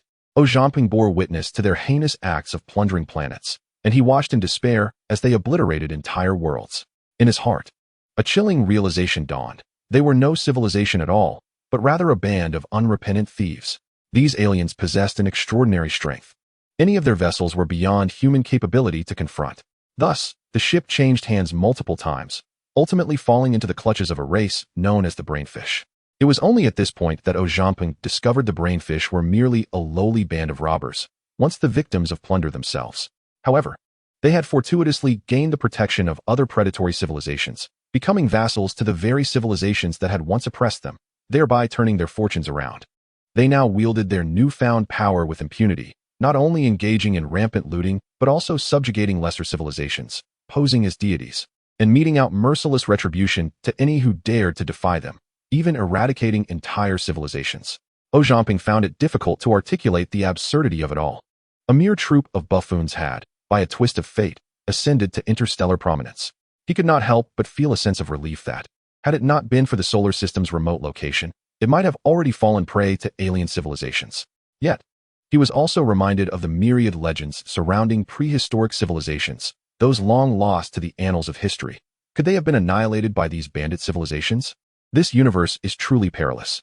For a nascent civilization to aspire to develop into a new interstellar entity without facing calamity is an arduous endeavor. Earth, to this day, remains undiscovered by predatory civilizations, a veritable miracle. The scene shifted once more, and the nefarious brainfish finally encountered their match. As their warship was wholly consumed by a mysterious vessel, at long last, Zhangping found himself at the edge of a certain galaxy, where he beheld an unremarkable little asteroid, and it was here that his dream abruptly ceased. Although there were no explanations or hints, he instinctively understood that this galaxy was none other than the solar system, and that the little asteroid lay at its periphery, the very same asteroid he had encountered upon first entering his dream. Consequently, all clues converged upon this asteroid. And as he contemplated the sudden appearance and abrupt disintegration of the alien battleship, a thought surged within him. This asteroid must hold the answers he sought. Chapter 109. Focus on the present.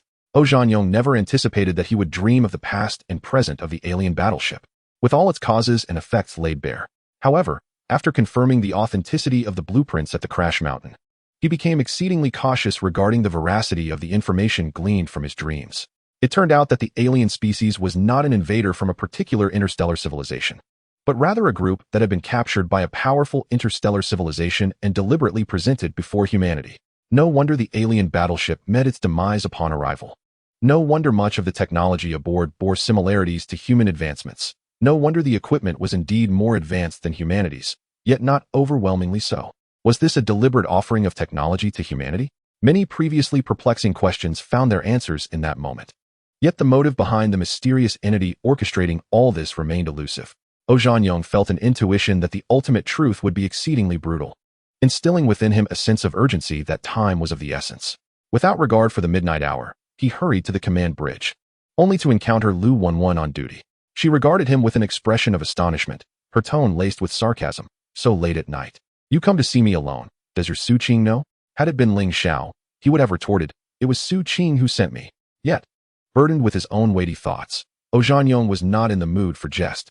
With a grave countenance, he stated, I need to contact the base for a confidential communication. Lu 11 immediately shelved her playful demeanor. No problem, though she harbored discontent towards the base's orders. She would not allow personal feelings to lead her to defy commands, nor would she indiscriminately inquire about Zhangping's intentions. After all, if something went awry, the base would take responsibility. Zhangping hastened to the communication room, shooed away the duty officer, activated the recording equipment, and after a moment of silence before the camera, he spoke softly. Director Sean, I have just dreamt of something extraordinary. The alien species that attacked us is not a true extraterrestrial civilization, but rather a band of interstellar pirates. He recounted the details of his dream, concluding, that is all I dreamed about. It remains unclear why that mysterious entity sent the alien battleship to Earth, nor do I know if there are more pirates to come. However, I believe this is no mere coincidence, and I feel it is imperative to reach the edge of the galaxy as swiftly as possible. The asteroid is the starting point of it all and the key to the mystery. After reviewing the message to ensure nothing was overlooked, Zhangping confirmed the transmission. By the time the base received the message, it was already dawn. Yet the duty personnel dared not delay and promptly roused the slumbering Shan Qiuyu. Although this was his own command, no one would remain in good spirits when awakened from a deep slumber. However, after perusing the message sent by Zhangping, all traces of sleep vanished, leaving him in a daze for quite some time as he processed the entire content. Yet, Zhangping's account was remarkably coherent, logically sound, and not only corroborated by blueprints, but also aligned seamlessly with the fragments of information he had previously gathered. To dismiss it as mere fantasy seemed implausible. Yet, If everything were indeed true, a chill ran down Shan Qiuyu's spine. Just a short while ago, humanity believed that civilizations in the universe were exceedingly rare, utterly unaware of where extraterrestrial life might be found. The stark reality, however, was that civilizations thrived throughout the cosmos, rife with predation and enslavement. He could not help but echo the sentiment. Humanity's smooth progression to the present day was undoubtedly aided by an abundance of fortune. The current issue extended beyond the veracity of this information. It unveiled deeper, underlying questions. Although the content of Zhanyong's dream was not extensive, assembling a professional analysis team could yield an avalanche of reports. More critically, what challenges might humanity face in the future? Originally, Zhanyong held little hope for the base. It was merely his conviction that the truth should not be concealed that led him to articulate the problems candidly. Thus, receiving a negative response was not unexpected. Nevertheless, he remained optimistic about the future. Director Shan, I believe the research at Luojian Mountain is poised for a breakthrough in the near future. By that time, reaching it may not take as long as anticipated. I personally suggest we make some necessary preparations in advance, such as designing and manufacturing the spacecraft, coordinating supplies, and especially considering the number and composition of personnel. I believe we can not only find the answers we seek, but also encounter a rare opportunity. His confidence was not in Luojian Mountain itself, but rather in the notion that since this mysterious entity had orchestrated everything, it would not abandon the endeavor. Moreover, the research at Luojian Mountain was advancing at an astonishing pace. Given the current progress, mastering the reactor was merely a matter of time. And once they grasped the propulsion system, humanity's aerospace technology would leap forward dramatically. This was not merely Zhanyong's subjective conjecture. By conducting simple calculations on the size of the void left in the ship, combined with other data, one could readily estimate the approximate mass of the escape pod. Coupled with the escape pod's velocity upon departing the moon, it was feasible to estimate the thrust-to-weight ratio of the extraterrestrial propulsion system. Even if humanity's replicated propulsion system did not meet the original specifications, it would undoubtedly surpass the current mainstream devices. Zhanyong believed that as long as they could reach the asteroid within 5 years, it was worth the risk to attempt. He had to admit, however, that he was overly idealistic. Charting a course to the fringes of the galaxy was far from simple. This involved not only technological and financial challenges, but also a myriad of factors, including interests, the overall situation of Blue Planet, and the clandestine maneuvers among allies. Let us set aside distant matters and focus on the enigmatic entity's perspective on humanity. Does it perceive mankind as an indivisible whole, or does it categorize us into nations? And perhaps even differentiate by race? If the primary objective is to seize the greatest advantage from asteroids, then undoubtedly, we would hold a significant edge. However, what if this mysterious presence aims to incite an arms race among nations? Such concerns are not merely the musings of a fretful mind. With our own Yu Zhamping in play, who knows whether other allies might possess their own equivalents, such as Yu Zhan, Yu Olav, or Yu Hans? If even a mere brainfish can manipulate lower civilizations with ease, this enigmatic being is surely far superior. Should it treat Earth as a playground and humanity as mere toys? The fate of both could be perilously compromised. In Chapter 110, I Have a Plan, Part 1. Yu Zhamping naively believes that his dreams are bestowed upon him by this mysterious entity, granting him the ability to replicate alien battleships through their guidance. However, after dreaming of the battleships past and present, the visions abruptly ceased, leaving him to awaken each morning in a daze, lost in thought.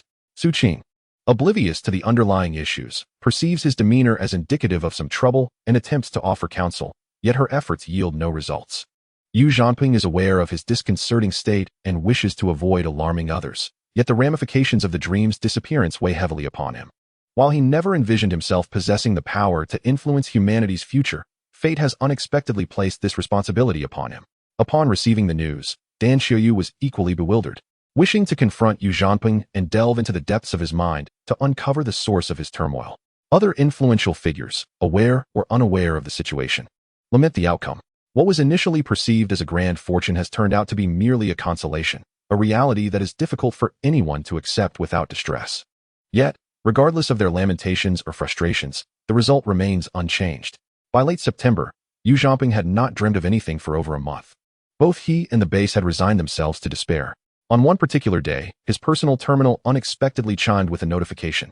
"You have new mail. Please check." Perplexed, he realized that the Expedition 2 was currently far within the asteroid belt, maintaining only a singular line of communication with the base. Civilian correspondence could not be received, and military documents would not be sent to personal terminals. Where could this email possibly originate? Upon opening it, He was astonished to find the visage of Ling Xiao on the screen, a mix of surprise and joy washing over him. However, Ling Xiao's demeanor was far from his usual light-hearted self, replaced instead by a gravity that was palpable. "Yu Fei, are you well? I heard you have boarded Expedition 2. First, let me congratulate you on escaping the depths of despair, and second, on winning the heart of a fair maiden." Ling Xiao's voice instantly rekindled echoes of their past. "Today is September 24th, marking 461 days since we departed Earth. The alien species is nearing Jupiter, yet we are still en route. Expected to arrive by January of next year." Ling Xiao's voice betrayed an unmistakable weariness, reflecting an air of deep concern. The atmosphere aboard the ship was peculiar. It should have been laden with gravity, yet each individual seemed remarkably at ease. All burdens had been cast aside, and everyone was acutely aware of the fate that awaited them. Having made their decision, there was little left to ponder. At this juncture, Ling Xiao finally bestowed upon Zhanting a familiar and carefree smile, and the video concluded without any unnecessary embellishments. Zhanting shook his head, asserting, "I'm fine. There may be an issue with Ship 1. I must head to the bridge." Before he could finish, he was already drifting towards the cabin's exit. Upon hearing this, Su Qing felt a pang of unease. "I'm coming too." The duo hurried to the bridge at the swiftest pace. Lu Wenwen raised an eyebrow in curiosity. "What brings you two here?" Zhanting exchanged a knowing glance with Su Qing, who promptly pulled Lu Wenwen aside. Captain Lu, with a teasing tone, remarked, "Hey, what are you up to? Planning to play matchmaker for our dear Zhanting?" Su Qing, with unwavering resolve, nodded in affirmation. "Indeed. Zhanting has a penchant for someone like you." Lu Wenwen blinked, refusing to be outdone. "Well, I won't hold back then. Enough of the banter. We have serious matters at hand," Zhanting interjected, unwilling to let the two jesters continue their frivolous chatter, fearing they might utter something inappropriate. Lu Wenwen, momentarily taken aback, inquired, "What is it? Do you require my assistance in officiating a wedding?" Su Qing pinched her lightly, bemused by Lu Wenwen's peculiar remarks that day. Zhanting believed her antics to be intentional, disregarding her comments entirely as he bluntly asked, "Is Ship 1 in trouble?" Lu Wenwen's smile immediately faded. "You already know." Zhanting nodded. "I had my suspicions. What is going on? Can you share it with us?" Lu Wenwen sighed deeply. "The base has issued a return order to Ship 1, but they have declined." "Return?" Zhanting and Su Qing echoed in unison, their expressions mirroring one another. They both understood the dire situation of Ship 1, realizing that the supplies on board were woefully inadequate for a journey to Jupiter. They were also acutely aware that from the very beginning, the comrades aboard Ship 1 had prepared for the worst. Yet, as the moment approached, a profound sense of reluctance surged within them. Perhaps not everyone was entirely willing, but ultimately, all aboard Ship 1 made the same resolute choice. As soldiers, Zhanting and Su Qing understood deeply that sacrifice is not merely a slogan to be chanted or a matter of life and death on the battlefield. It quietly permeates the lives of every soldier. It manifests in the highlands, known as a lethal zone, where resilient figures stand tall on remote islands, where steadfastness is unwavering year after year, in every ordinary post, where contributions often go unnoticed, in the fading silhouette of a beloved woman, and in the unspoken longing for distant parents, coupled with the profound guilt towards wives and children left behind. As soldiers, they serve their country with pride, confronting ruthless enemies with selflessness, shielding their homeland from peril. Yet, as soldiers, they also bear the weight of guilt towards their families. This is a reality that exists yet is difficult to articulate. Only through personal experience and choice can one truly comprehend the essence of such a feeling.